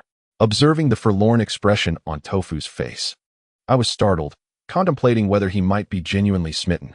I understood Tofu well. He typically remained unconcerned about matters, but was quite sentimental. Having been involved with 27 partners, most were initially captivated by his profession and appearance, but upon discovering his true nature after prolonged contact, they eventually left him. To quote his 25th partner, "It feels less like having a boyfriend and more like having a son to worry about." Ouyang Xian appeared utterly devoted to Zhuanrui. And what if Tofu felt deeply for her in the end? I couldn't help but frown, feeling a sense of anxiety akin to a parent worrying about their son's early romance with a bad influence. Chapter 12. Shadows. Although everyone was utterly exhausted, the others had succumbed to sleep, and we dared not fully relax, waiting for the sun to rise before we could truly rest. Once Zhuanrui settled down, Ouyang Xian lost interest and retreated into the tent. Tofu gazed at her departing figure, his demeanor somewhat disheartened. Seizing the opportunity while the others were asleep, I felt compelled to have a candid conversation with him. I gently patted his shoulder and inquired, "What do you like about her?" Tofu pondered for a moment and replied, "She's innocent and adorable. Her smile is beautiful." I had intended for a serious discussion, but upon hearing his words, I nearly choked on my own disbelief. Innocent and adorable. I could concede the adorability, but how could he see her as innocent? While she may appear sweet and innocent with Zhuanrui, she was undeniably a fiery little pepper when it came to us. I then remarked, "I bet you are the most innocent and adorable one in this group. You should wake up to reality quickly. She strikes me as quite the unpredictable one, full of cunning. You two are worlds apart." Tofu, slightly taken aback by my words, neither refuted nor confirmed my assertion. He stifled a yawn, diverted the topic by claiming he was tired, and curled up to sleep on the side. For a moment, I could only stare in silence. The sun had now risen, and after a day and night without rest, we could no longer hold out and decided to lie down, planning to sleep until noon before making further arrangements. I assumed that during daylight, especially with a fire burning and a capable corpse spirit nearby, we would encounter no trouble, thus allowing us to sleep soundly. As for the large-mouthed, fanged child that Bata mentioned, I kept it in mind. If it was a rice dumpling, that would be manageable, providing sustenance for the corpse spirit. However, if it was not a rice dumpling but rather an aquatic creature, it likely wouldn't venture close to the fire-warmed shore. Little did we know, events did not unfold as we had envisioned. By midday, the sun blazed with intensity, rousing us from our slumber. Although our rest was brief, it was a marked improvement compared to the weariness that had plagued us the previous night. I glanced at my wristwatch, the hands unwaveringly indicating 1 o'clock. The others in the tent were also restless in their sleep. Tofu, in a particularly carefree manner, had discarded his pants and sprawled on the meadow by the river, half of his hands submerged in the water. I was beset by a headache and mused that this fellow, if left unattended for even a moment, could surprise us in the most alarming ways. While this position may have seemed comfortable, I feared that even the healthiest among us could fall ill in this vast desert. Illness was no trivial matter. Without regard for the others, I approached the riverbank and playfully stepped on Tofu's rear. He jolted awake with a terrified shriek, startling everyone in the camp. I, too, was taken aback and retorted, "I didn't step heavily. Why the dramatic outcry? Are you trying to extort me?"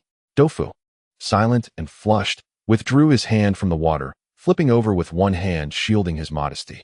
I was about to retort, chastising him for his lack of awareness, when my gaze fell upon the spot where he had been lying, rendering me speechless. There, nestled in the grass, lay a dagger. It seemed my playful nudge had caused him a considerable fright, though thankfully the dagger was sheathed. Otherwise, the consequences could have been dire. Clearing my throat, I inquired, "What were you doing with the dagger pressed beneath you?" With a strained expression, Tofu managed to utter a single word, "Safety." I was momentarily at a loss for words and finally remarked, "When did you become so vigilant?" With a reddened face, Tofu declared, "Because I've resolved to be a true man, one who protects the women in our group." I thought to myself, so he possesses some self-awareness, recognizing his own shortcomings. Yet, uttering this would likely provoke him further, so I simply said, "I apologize, it was unintentional. One day, I shall rid myself of you." At this point, Zhonggong and the others were awakened, and upon assessing the situation, Zhonggong looked at me with astonishment, then at Tofu, who was in a compromising position, and exclaimed, Chen, brother, What have you done to him? You don't seem like that kind of person. Ouyang Xian made a face, covering her eyes, and remarked, how disgusting. After being misjudged by Xian, Doufu refused to speak to me, adopting an expression that signified he wished to dissociate himself from me. Awkwardly limping around Xian as he tried to ingratiate himself, I shook my head, recognizing that any attempts to reason with him would be futile, and thus refrained from further commentary. The group casually washed up and ate a bit before packing our campsite. Following our initial plan, we prepared to search upstream along the river for clues. Zhuan Rue and I led the way, with Zhuan Rue analyzing, based on what we observed at the ruins below. There must have been a civilization connected to Hehuo beneath this oasis. However, due to the rising groundwater, the preservation of the ruins is not optimistic. It is quite possible they are entirely submerged or obstructed by silt. In the event of these two scenarios, it appears that we lack the capability to conduct any form of cleansing. Even if the National Archaeological Team were to arrive, they too would find themselves at an impasse. I remarked, if that is indeed the case, we shall have no choice but to concede. Zhuang Rue nodded slightly and replied, we can only do our utmost. I expressed my hope that his conjecture would not prove accurate. This time, our team was united in purpose, rallying under Zhuang Rue's leadership, thus fostering a pleasant atmosphere. Save for the occasional irritable reprimand from Ouyang Xian directed at Doufu, everything else remained tranquil. Glancing backward, I pondered for a moment before inquiring Zhuang Rue about Ouyang Xian. Seemingly aware of my intentions, Zhuang Rue abruptly issued a warning, stating, keep your shadow away from her. She is perilous. Taken aback, I responded, but she is your subordinate. Does she possess some hidden qualities? We spoke in hushed tones, unconcerned about the others overhearing. Zhuang Rue, with a cool demeanor, remarked, are you familiar with the Gua family in the capital? I acknowledged my awareness of the three prominent tomb raiding families, the Duan, Gua, and Zhuang clans.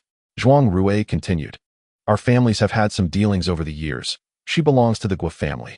During my time in Panjiayuan, I had heard from Shigeta that the head of the Gua family had 5 daughters, none of whom had any interest in tomb raiding, consequently leaving them without a successor. Confounded, I queried, then why does she bear the surname Ouyang? Zhuang Rue explained, she is the youngest, adored by her family, and thus carries her mother's surname. I further inquired, how then does she serve under you? Zhuang Rue cast a glance my way but refrained from answering. As I contemplated, the realization dawned on me. The two families shared a connection, and Ouyang Xian harbored feelings for Zhuang Rue, making it difficult for him to sever ties. It is often said that a phoenix is nurtured among the wudong trees, and sparrows reside within the bamboo groves. What kind of forest nurtures what kind of bird? Setting aside Ouyang Xian's temperament for the moment, her background was worlds apart from Doufu's. Moreover, the Ouyang family would not entertain the notion of Doufu as a son-in-law. Ultimately, whether in terms of lineage or disposition, these two individuals were utterly incompatible. Zhuang Rue's assertion that Ouyang Xian posed a danger likely stemmed from this very understanding. After mulling it over, I sensed something amiss and ventured, so, you mean to say that Ouyang Xian is actively seeking to involve herself? And you find it challenging to refuse her? This girl appears to have feelings for you. Why not assist me in this matter? Zhuang Rue regarded me with a knowing look, silently urging me to continue. Thus, I suggested, simply show her a hint of kindness to dissuade my brother from his infatuation. A faint smile graced Zhuang Rue's lips as he said meaningfully, isn't such a tactic rather sordid? In my mind, I countered, sordid? What we engage in is not without its own moral ambiguities. In the Xianbing tomb, to preserve my own life, I even killed the messenger who had saved me twice. What right have I to feign moral superiority? I refrained from elaborating further and stated, this is but a trivial task, do not decline. Having spent considerable time with Zhuang Rue, our relationship had grown less formal, and certain discussions no longer required decorum. Hardly had I finished speaking when Zhuang Rue casually remarked, she is my fiancée. My mind raced with thoughts of how to extricate Doufu from this unreliable entanglement, and upon hearing those words, I momentarily doubted my own understanding. Fiancée? I echoed, to which Zhuang Rue nodded affirmatively, saying, engaged, a union. I remained silent for a while, regaining my linguistic faculties and organizing my thoughts before uttering. This plot seems rather cliché. Are you suggesting that Ouyang Xian is your fiancée and that you are engaged in a marriage alliance? Zhuang Rue raised an eyebrow and replied, Klitsch, my sole intention is to absorb the Gua family. This is merely the most convenient entry point. Where's the glitch in that? Momentarily speechless, I glanced at the persistent Dofu and remarked, "Then how can you bear to watch him flirt with your future wife?" Zhuang Rui smiled faintly and said, "It matters not. I am not lacking in women." This statement is undoubtedly the most despised among all men. As soon as he finished speaking, Zhuang Rui beckoned to Ouyang Xian, who immediately broke away from Dofu and hurried to his side, her smile radiating sweetness. I rubbed my nose, instinctively slowing my pace. As we walked, our formation gradually dispersed, probing the sand layer's structure with iron rods. Yet this time, we discovered nothing. Hours slipped by, and we had reached the river's source, a vast expanse of water meadows, where slender streams, resembling fingers, burst forth from the grassland, converging into a river that flowed downstream. The meadow stretched endlessly. As I stepped onto it, the ground sank beneath my weight, stirring the mud and causing my foot to sink deeper, the aquatic plants swiftly enveloping my ankle. Suddenly, Ouyang Xian exclaimed, "Ah, look over there, someone is coming." Chapter 13. The poplar forest. While we were testing the depth of the meadow, Ouyang Xian's shout startled us, compelling us to lift our gazes toward the direction of her pointed finger. At the meadow's edge stood a figure. Due to the distance, I could not discern whether it was a man or a woman, only that they appeared to be moving, seemingly attempting to approach us cautiously. Dofu expressed his astonishment. "In this place, apart from us, there are others. I wonder what they are up to." I extended my hand towards Dofu and said, "Hand me the binoculars." Dofu, disobedient, took out the binoculars but did not pass them to me. Instead, he looked through them himself, commenting, "Dressed in black, with long hair, facing away from us. It should be a girl." Ouyang Xian blinked her large eyes in confusion and remarked, "Dressed in black? With long hair? That attire seems peculiar in the desert. Given the high daytime temperatures, anyone with long hair would certainly tie it up. Otherwise, it would be unbearably hot. Moreover, anyone with a modicum of knowledge knows that black absorbs heat, making it even hotter to wear in summer. The person Dofu describes appears to be a woman, but such an outfit is indeed quite strange in the desert." I squinted into the distance, only able to discern a shadowy figure resembling a human. Just as I was about to snatch the binoculars from Dofu, he suddenly exclaimed, "Oh, it's leaving." Indeed, the already vague outline grew increasingly distant, eventually vanishing into the woods at the meadow's edge. Zhangwen hissed, "Is this woman alone? It seems rather suspicious. We should pursue her to clarify matters." Wan Shitong said, "The ecological conditions of this oasis are relatively mature. It is plausible that some expedition teams might come here to rest. It does not concern us. I see no need to investigate further." Ouyang Xian remarked, "Even an expedition team should possess a degree of professionalism. Who would dress in such a manner to venture into the desert?" Turning to Do, she inquired, "Have you taken a good look?" Do immediately nodded and replied, "I see it clearly, Xian. You must trust my judgment." As he spoke, he squeezed between Zhuang Rui and Ouyang Xian, attempting to push Zhuang Rui outward. I felt as though my dignity was being compromised, and just as I was about to twist him around, Zhuang Rui suddenly retaliated. With a slight shift of his shoulder and a sudden thrust forward, he sent Do stumbling backward, toppling into the grass like a dog.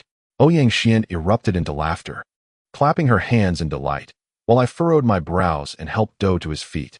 He was drenched, with grass clinging to his hair, looking quite dejected, which irked me somewhat. Noticing Do shy away from Ouyang Xian's teasing gaze, I understood Zhuang Rui's intention. Sometimes, when a man embarrasses himself in front of a woman he admires, or is mocked by her, it can be quite difficult for him to muster the courage to face her again. Zhuang Rui's tactic was somewhat underhanded but effective. Ordinarily, Do would have exploded in anger. Yet now he merely sulked with his head down. I cleared my throat, shifting the conversation, and said, "Miss Ouyang is correct.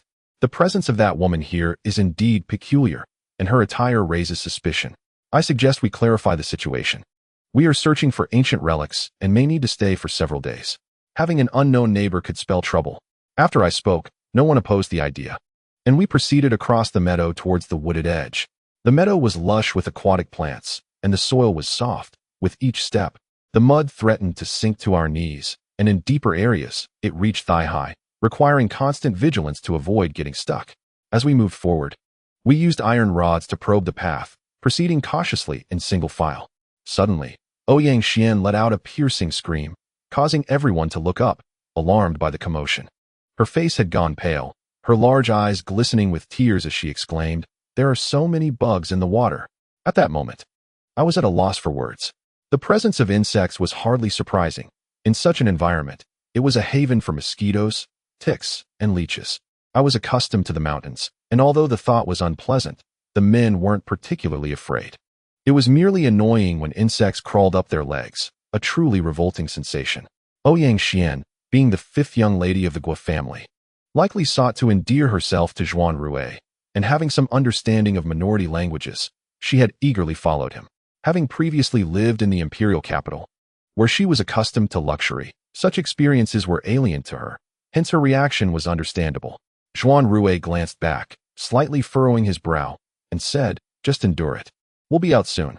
Ouyang Xian, frozen in fear, looked utterly pitiful, almost on the verge of tears, her voice trembling as she implored, "I'm so scared. Get it off me quickly." She scarcely dared to touch it herself. As she lay on her side, I discerned a thick black leech crawling onto her chest, partially exposed against her alabaster skin, smeared with mud and bits of grass. Another elongated leech writhed atop it, seemingly deliberating on where to take its bite. I must admit to my selfishness. Despite being right beside her, the memory of her earlier mocking applause held me back from intervening. It was, however, the inept Tofu who, with a hint of anxiety, volunteered, "Let me help you." A wave of frustration washed over me, akin to the feeling of disappointment in a wayward child. I swiftly removed the leech, and Ouyang Xian exhaled in relief, offering Tofu a grateful smile that softened her demeanor considerably. A pang of unease struck me, sensing that events were not unfolding as I had envisioned. I exchanged glances with Zhuan Rui, who raised an eyebrow in non-committal acknowledgement. I felt a cloud of discontent as I continued forward with a stern expression, while Tofu, having earned a smile from the beauty, appeared revitalized and invigorated. Silence enveloped us as we trudged through the uneven terrain of the meadow, expending considerable effort before finally emerging from the grasslands. We had arrived at the site where the shadow had previously appeared, revealing before us a vast expanse of low-growing poplar forest, weathered by the relentless desert winds. The trees stood twisted and gnarled, none of them reaching skyward in a straight line. Their broad canopies crowded together, forming a dense cover that obscured the sun, with branches contorted at various angles, creating an ominous atmosphere. It was here, upon the sandy ground, that we discovered a distinct footprint, large and decidedly masculine, devoid of footwear. Ouyang Xian inquired, "Is it a man or a woman?" tilting her head adorably as she posed the question to Tofu. He scratched his head and replied, "With long hair. It must be a woman." After a moment's pause, he added, "But men can have long hair too. I've seen one from behind, so who knows?" The trail of footprints led deeper into the poplar grove, with consistent spacing that suggested a purposeful stride. Zhuan Rui, without hesitation, commanded, "Let us follow." Aware of the peculiar black-clad figure that had appeared, we spoke little, our concern for potential threats in the woods prompting us to ready our firearms as we proceeded in pursuit of the trail. The dim light within the poplar forest rendered the atmosphere eerily still. There was no wind, and the leaves remained motionless, amplifying the silence. We continued along the footprints for approximately 20 minutes, delving deeper into the vast expanse of poplar trees that stretched across the western part of the oasis, elongated in shape, suggesting we would not reach the end anytime soon. The further we ventured, the more unsettled I became. Tofu lowered his voice, remarking, "This forest is too quiet. It seems devoid of any animals." His words resonated deeply with the crowd, and Zhuan Rui donned his mask once more, revealing only half of his face. Strikingly handsome, yet hauntingly tragic. He accepted Dofu's remark, saying, "It is not that there are no animals. Rather, they are hiding." As he spoke, he gestured toward the nearby trees, some of which bore hollows evidently crafted by small creatures as their nests. Dofu, ever the curious one, exclaimed with intrigue and leaned in to peer into one of the tree hollows, only to suddenly jerk his head back and cry out, "Goodness, there's a large, vividly colored snake inside." Zhonggong remarked, "Could it be that there is some danger lurking in this forest? Yet, surely not all the animals would hide away." Dofu speculated, "Could it be that the heat is too intense, causing them to seek refuge from the scorching sun?" Zhuan Rui had always regarded Dofu as transparent. Responding solely to Zhonggong, "That person who dares to enter must be prepared. Surely he is not alone. Let us proceed." As the footprints traversed the sandy surface, They grew increasingly distinct, soon revealing a curious phenomenon. These footprints had not veered off course since entering the forest, maintaining a straight trajectory. After a brief moment, the footprints abruptly ceased beneath a tree. The group halted, collectively gazing upward at the tree before them. The gnarled poplar, lush with foliage, obscured our view. Exchanging glances, we raised our weapons skyward. Dofu called out, "Person in the tree, do not hide. We mean you no harm. Come down and let us be friends." This proclamation felt as futile as flatulence. Our group, armed and pointing upward, claimed to be benevolent, but only a fool would believe such a declaration. Thus, I took up Dofu's words, coldly stating, "Descend, or we shall open fire." Chapter 14. The yellow tiger. No sooner had my words fallen than the treetop erupted with a cacophony, and a shadow darted past, agile as a monkey. As he moved, the treetops rustled violently. Though we could not discern his form, we could judge his position by the trembling of the branches. Juan Rue urged, "If he attempts to flee, pursue." We raced through the poplar forest, our eyes fixed on the canopy. Yet soon, a sense of unease crept into my mind, accompanied by a flicker of doubt. Was the figure in the treetops truly human? How could he move with such dexterity, seemingly untouched by the ground, traversing the canopy as effortlessly as a monkey? Even we, racing upon the earth, struggled to keep pace. Though I had encountered mountain folk skilled in climbing trees, capable of moving without touching the ground, none possessed such extraordinary finesse. This suspicion compelled me to halt abruptly, proclaiming, "Everyone, stop chasing." At my sudden stop, the others followed suit, and Dofu, anxious, questioned, "Old Chun, why the sudden break? Why are we not pursuing?" I voiced my concerns, stating, "I fear it may be a ruse." As my words echoed, Zhang exclaimed in astonishment, "He has stopped." Indeed, while we had pursued, the treetops had swayed in tandem. Yet upon our halt, the canopy ceased its motion, as if the concealed figure had been deliberately awaiting our arrival. Dofu, astonished, remarked, "Could it be that he has been leading us forward all along? I suddenly feel as though we have fallen into a trap." I remained silent, abruptly chambering my weapon and aiming at the location where the figure had last halted. Without uttering a word, I fired 3 shots in quick succession. Bang, bang, bang. Dofu was startled, hastily pressing down on the muzzle of my gun, his speech faltering as he exclaimed, "We haven't clarified the situation yet. How could you fire? What if you injure an innocent person?" I retorted, "Do you truly believe that individual resembles an innocent?" Dofu paused, conceding, "Indeed, they do not. Yet there remains a slim possibility." I replied, "That possibility is exceedingly minimal. It is better to err on the side of caution than to let a threat slip away." Following my 3 shots, the treetops swayed violently, and an eerie scream pierced the air, an unsettling sound reminiscent of someone being choked. Simultaneously, droplets of blood began to stain the leaves, cascading down in a macabre display. Suddenly, a grotesque, dark visage emerged from the thicket. Upon sighting it, I gasped for breath, for it bore an unsettling resemblance to a gorilla, its ebony features starkly contrasted by its faintly yellowing eyes. The head, adorned with long, dark hair, was likely what Dofu had referred to as long hair. Ouyang Xian shouted in horror, "This is no human. It's a gorilla." Yet to label it merely as a gorilla would be inaccurate. I had encountered gorillas before, and none resembled this abomination. Its wrinkled face featured an oversized crescent-shaped mouth, and its flat visage was crowned with thick, long hair. The head's sudden emergence from the treetops was nothing short of terrifying. Presumably, my shots had not struck true, nor had they delivered a fatal blow, for the creature emitted a piercing shriek and lunged towards us. However, it did not target us. Instead, it pounced upon the nearest corpse, the corpse immortal. As it landed on the corpse immortal, the latter activated its counterattack. Its elongated hand trembled, and its claws expanded instantly, plunging into the creature's back. Within moments, a gruesome mass was extracted, the creature barely managing to emit a cry before it convulsed and collapsed. A pool of blood rapidly spreading from its lifeless form, filling the air with a nauseating stench of iron. I was momentarily stunned. Although I was aware that the corpse immortal had consumed celestial soldiers and had witnessed it eliminate the underlings of the intruder, Fatty Lee, this was my first time witnessing its true ferocity. The corpse immortal's claws retracted, now drenched in crimson, completely oblivious to the bloodshed. It tilted its head, seemingly pondering why it had been attacked. Dofu stood petrified, shivering as he stared at the bloody mass flung aside by the corpse immortal, It was evidently the creature's innards.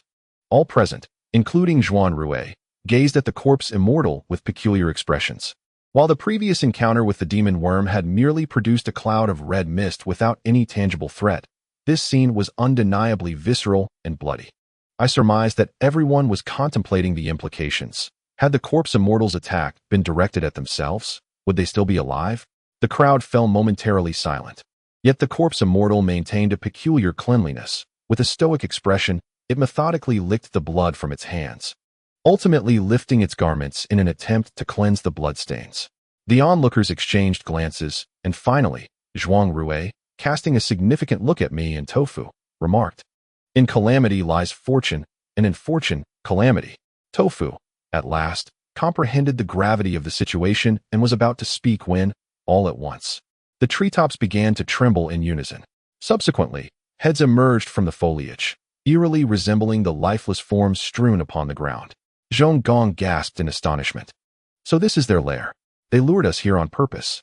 Ouyang Xian, visibly anxious, questioned, "What on earth are these creatures?" Wan Shitong suddenly interjected, declaring, "They are yellow tigers." Tofu retorted, "Yellow tigers? They are clearly black. Besides, they resemble gorillas, not tigers."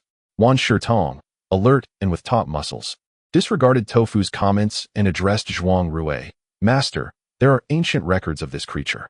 The term yellow tiger stems from its habitat in the desert, reigning as the tyrant of the desert jungles.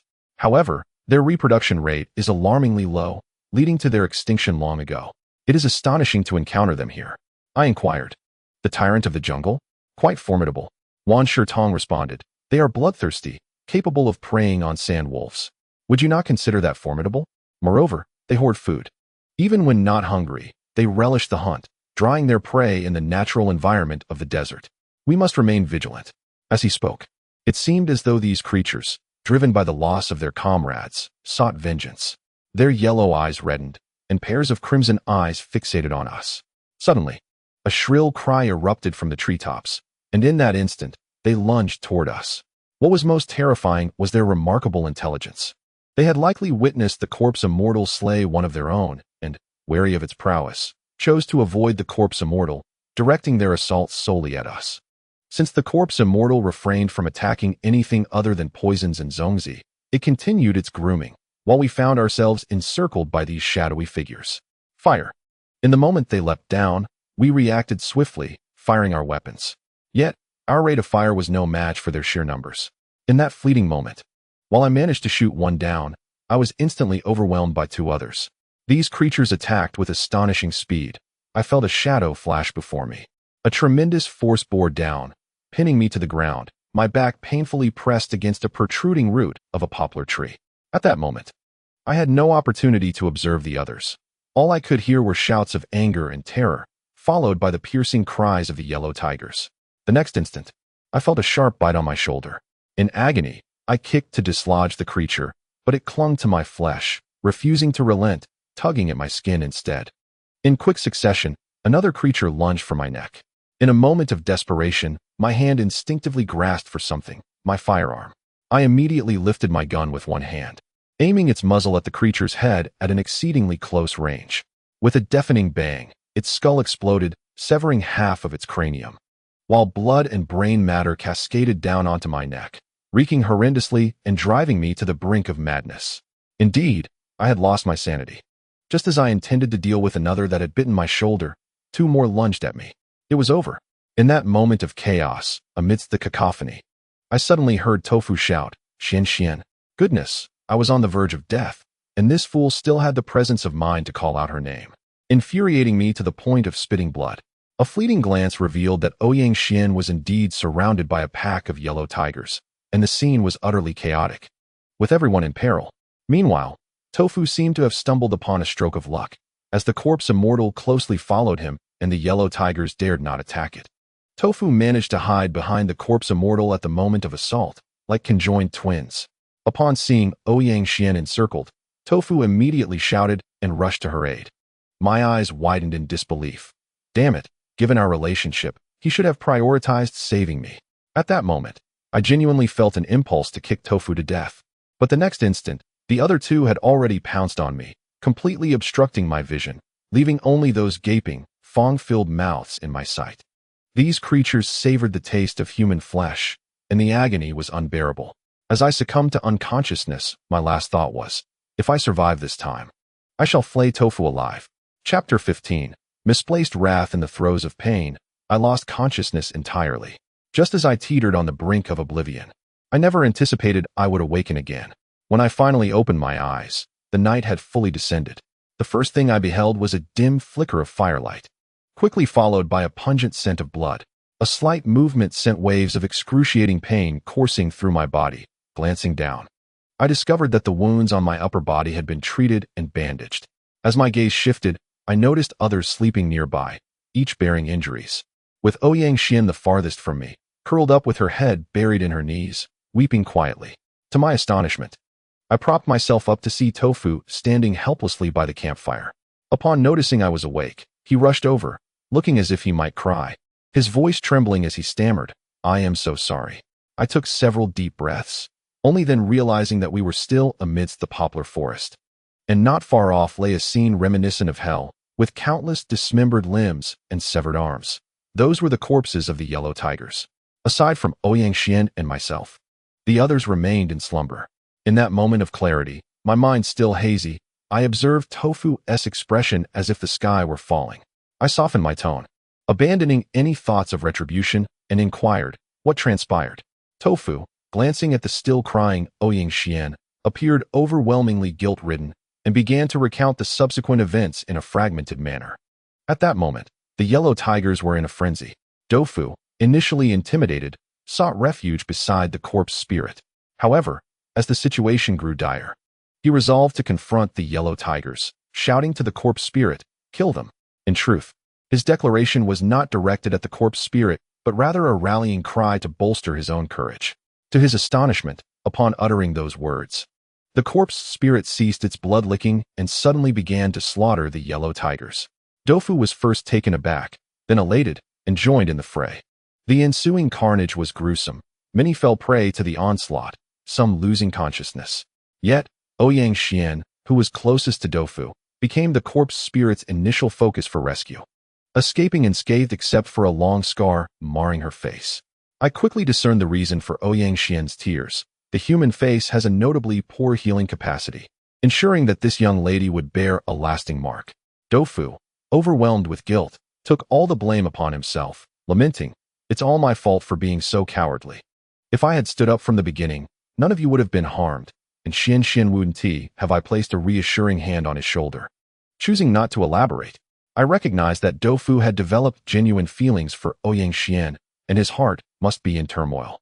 However, I felt indifferent towards her. At most, I felt a tinge of regret, for it was indeed a sorrowful affair when a lovely girl suffers disfigurement. Nevertheless, I attempted to console Tofu, saying the environment was perilous, and none of us anticipated this outcome. Thankfully, we are all still alive, which is a testament to your contribution. Tofu remained silent, and I hoped to alleviate his concerns. But I soon realized that my comforting words seemed ineffective. At a loss for what to say, I accepted some food Tofu offered, while observing the corpse spirit beside him. Truthfully, I was astounded, for according to Tofu's accounts, it appeared that the corpse spirit had begun to respond to human commands. If it could indeed be guided, many of the challenges before me might soon find resolution. Contemplating this, I called to the corpse spirit, "Come here." The spirit's eyes flickered briefly towards me before shifting away, following Tofu and licking the blood from its garments. It seemed to possess a nascent awareness, disliking the stains upon its body. A thought struck me regarding the feathered garments. The cloak of that attire was waterproof. A bucket of blood splashed upon it would simply roll off, leaving no trace. Thus, I addressed the corpse spirit. "Do you remember your former clothing? That garment was taken from you." After a moment's pause, the spirit slowly uttered, "Clothing blood want." I replied, "You wish to have it back, don't you?" This exchange may have been too intricate for the corpse spirit, as it tilted its head, staring blankly at me, remaining silent. Tofu comprehended my intent and remarked, "Lao Chun, our team is injured, and there appear to be no ancient relics in this oasis. Our plans are likely in ruins." I glanced at the slumbering Zhuan Rue in the distance and mused, should we let him make the decision? However, Xiaodou, it is fortunate that you are here this time. Otherwise, the consequences would be unimaginable. Dofu remained despondent, letting out a sigh, and remarked, "From what you just said, do you intend for Mutu to retrieve the feathered garment?" I shook my head and replied, "I merely wish to probe its consciousness. Even if we must retrieve the garment, it cannot be now, for it is too perilous at this moment." Dofu appeared to be deep in thought. I rarely witnessed such a demeanor from him. Typically, he speaks his mind without reservation, but now he seemed to have grasped the art of concealment. In a way, this signifies growth, yet for some reason, it left a pang in my heart. After a moment, Dofu suddenly exclaimed, "I have an idea. To expedite the awakening of the corpse immortal's consciousness, we must provide it with sustenance. I believe the Earth Ghost King would serve as an excellent supplement." Dofu's words resonated with my own thoughts, although our motives diverged. My aim was revenge for my grandfather, while Dofu seemingly wished to nurture the corpse immortal sooner rather than later. I nodded in acknowledgement, but remained silent. Dofu's gaze then shifted towards Ouyang Xian in the distance. His eyes filled with a deeper sense of guilt. I often found Dofu's incessant chatter grating, and his overly sunny disposition made me want to hit him. Yet, seeing him in this state only fueled my irritation, prompting me to say, "She chose to accompany us. Whatever consequences arise, she must bear them herself." Dofu replied, "I failed to protect her." I interrupted him with a scoff, saying, "Why should you protect her? Give me a reason. Just because you like her? You may not know this, but she is Zhuan Rui's fiancée, the fifth miss of the Guo family in the capital. The two families are bound by a marriage alliance, with Zhuan Rui seeking to consume the Guo family's assets. What do you think you are?" Dofu appeared as if struck by lightning, and after a moment, he asked, "You knew all this from the beginning?" "Yes. Why didn't you tell me?" I responded, "I have been trying to prevent you from becoming involved with her. It has only been 3 days. I believe it is not yet at a life-or-death juncture. This matter does not concern you. It is Zhuan Rui who bears the burden of her disfigurement, not you." Dofu cursed, "You bastard." He then swung a punch at me. At that moment, injured and unable to move freely, I was knocked to the ground, my face likely to swell significantly. A surge of anger ignited within me. And just as I was about to disregard my injuries and retaliate, Dofu, with tears welling in his eyes, said, "You are right. We have only known each other for a couple of days, and it is not yet a matter of life and death. Besides, she does not even like me. Yet, I am still distressed. I feel utterly useless. I have always been a hindrance to you, and now I cannot even protect a single girl in our group. Did you not see? That scar is terrifying. If I had been braver and acted sooner to save her, it would not have come to this." As soon as he finished speaking, Ouyang Xian seemingly heard Dofu's sobs and lifted her head to glance in our direction. In that moment, I beheld her once charming and lovely face marred by a long, deep crimson scar extending from her forehead diagonally to the bridge of her nose. In the flickering light, her tear-streaked and resentful visage appeared eerily haunting. I averted my gaze, and the anger within me dissipated instantly. With a sigh, I patted Tofu on the shoulder and said, "In life, there are inevitably moments of regret, as well as circumstances beyond our control. There are no what-ifs, and no one is obligated to protect anyone else. Had it not been for you, we would all have perished here. Thus, you have done nothing wrong. If you are truly in pain right now, feel free to strike me once more." "Really?" I replied calmly. "No, that is a jest." Tofu wiped away his tears, seemingly regaining his composure, and declared, "I will take good care of her from now on." I questioned whether I had misheard him, replying, "Ouyang Xian? Little bean, I have made myself abundantly clear. She is Zhuan Rui's fiancée, and she has been disfigured." Just as Tofu was about to respond, Ouyang Xian abruptly stood up and charged towards us, brandishing a handgun. Her once beautiful visage was marred by resentment and uncontrolled tears as she screamed at Tofu, "You coward! I never liked you. You deliberately wanted to see me like this to mock me, didn't you? I will kill you." It was evident that the pampered Ouyang Xian had likely never faced significant adversity in her life. She could not bear the weight of her anguish and thus unleashed her wrath upon Tofu, blaming him for being too late to save her. This is how people often behave, subconsciously displacing their dissatisfaction and grievances onto those who appear gentle and kind, transforming such individuals from virtuous to villainous. Ultimately, these very people turn around to lament the absence of goodness in the world. Everyone harbors a demon within, and now, Ouyang Xian was directing her hatred and suffering toward Tofu. Filled with fury, I shouted, "Stop!" Tofu, overwhelmed by Ouyang Xian's accusations, was momentarily at a loss, while she had already lost her sanity and pulled the trigger. Chapter 16. The hidden food storage. I had not anticipated her loss of composure. In a moment of peril, I lunged forward, tackling Tofu to the ground just as the bullet grazed my arm and struck the corpse nearby, rolling to the floor. Before I could react, Ouyang Xian aimed her weapon at Tofu and me again. Lying on the ground, our reactions were sluggish, leaving us little opportunity to evade. In a desperate moment, I shouted, "Kill her!" I felt a sudden jolt in front of me, followed by 2 gunshots, yet they did not strike Tofu or me. It turned out the corpse had moved in front of us, absorbing both shots without harm. In the next moment, the corpse seized Ouyang Xian's gun, and I heard a sharp crack as it was snapped in two. It was only at this moment that she seemed to realize the gravity of her situation, retreating with a scream as the corpse's claws lengthened, seemingly poised to take her life. Truth be told, I too had been on the brink of death and had felt compelled to act with lethal intent. However, I could not truly condemn her to death. I shouted, "Stop!" Thank heavens, the corpse granted me a measure of respect, halting its hand just inches from Ouyang Xian's chest. I steadied myself against the Tofu, a sharp pain coursing through my arm. The Tofu seemed to have borne the brunt of the impact, leaving me momentarily dazed. With little time to spare, I approached Ouyang Xian, observing the terror etched on her face. Coldly, I remarked, "You ought to be grateful that the bullet did not strike him. Otherwise, I would ensure you experienced the most excruciating pain imaginable."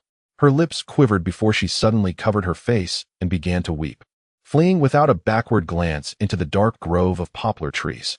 I furrowed my brow, contemplating the pursuit, but my physical condition forbade it. After the tension, the injuries on my body clamored for attention, and with just a single step, the pain became unbearable, leaving me gasping for breath in place. Tofu immediately declared, "I will pursue her." I retorted, "Do you dare?" He glanced at me and said, "She is unarmed. I am not in any danger. Old Chun, rest assured, I have come to terms with this, but regardless of the reasons, I cannot leave a young woman unattended." With that, he seized a gun and dashed off. Helpless to stop him, I remained seated, panting heavily. Before long, Zhuan Rue and the others gradually regained consciousness and inquired about the situation. I recounted the events that had transpired, and Zhuan Rue's expression darkened as he responded, "If anything were to happen to her, it would complicate matters for me."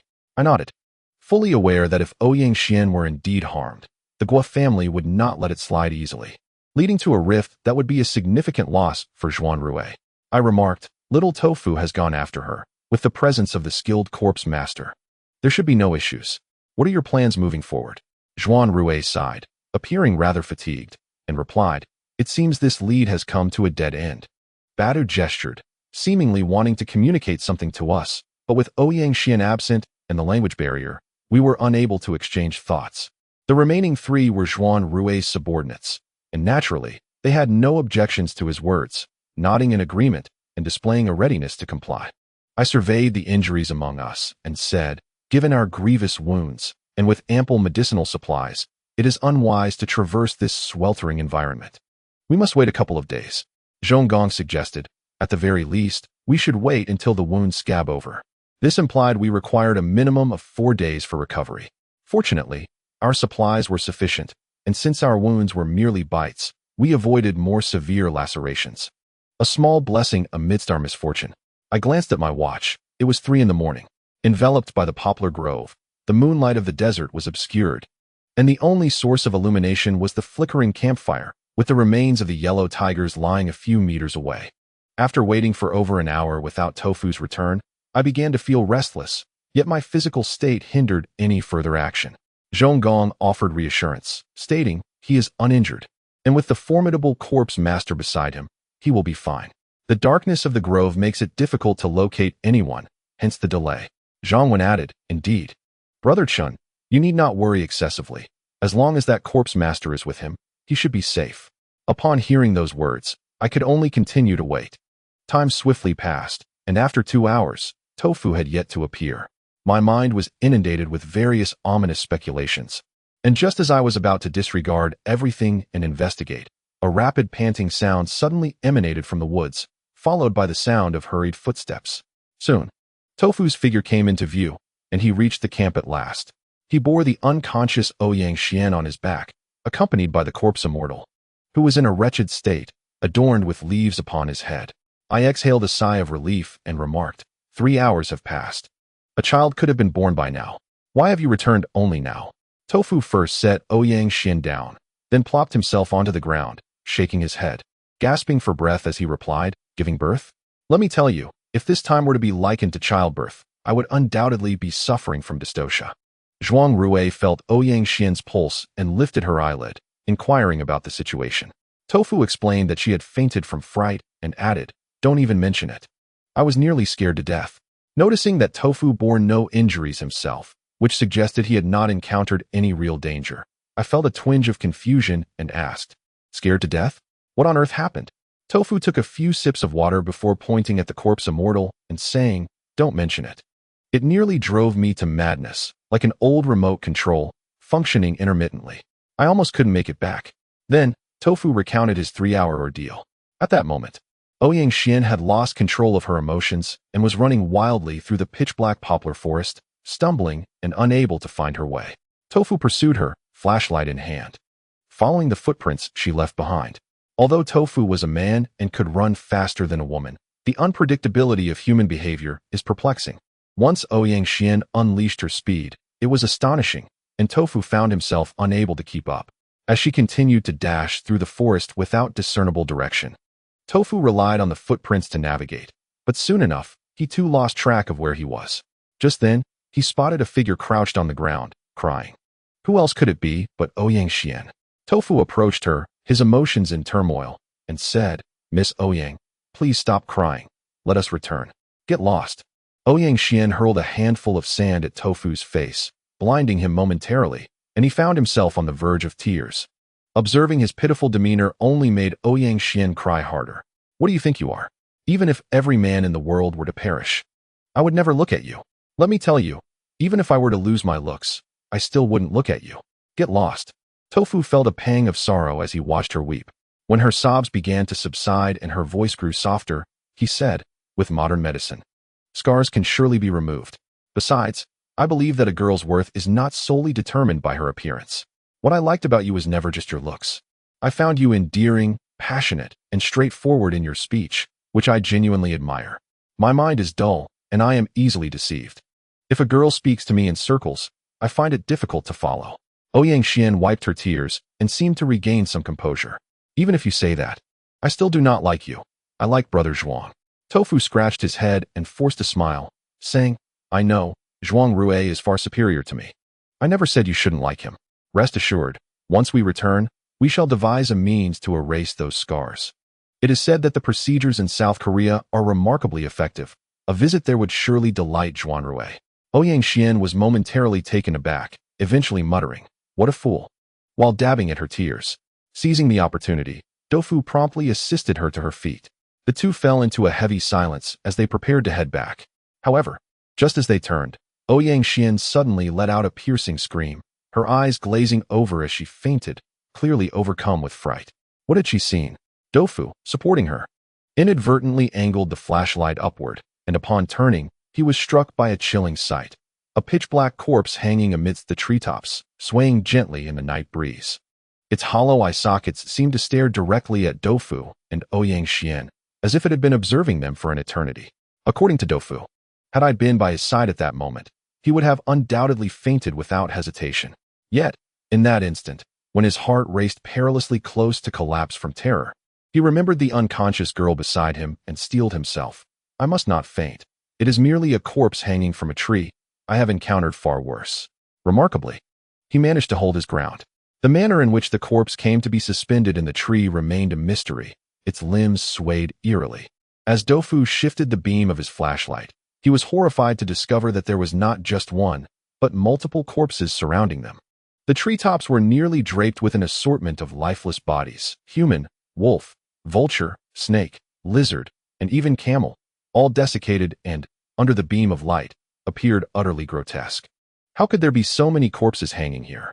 No matter, it was best to flee as swiftly as possible. Upon hearing this, the ever-knowledgeable one remarked, the trees are adorned with corpses? This area is likely frequented by yellow tigers, known for their habit of drying and storing food. The place you ventured into is likely a food cache. Tofu retorted, It is far more than a mere food storage. I have yet to finish my thought. So please do not interrupt me.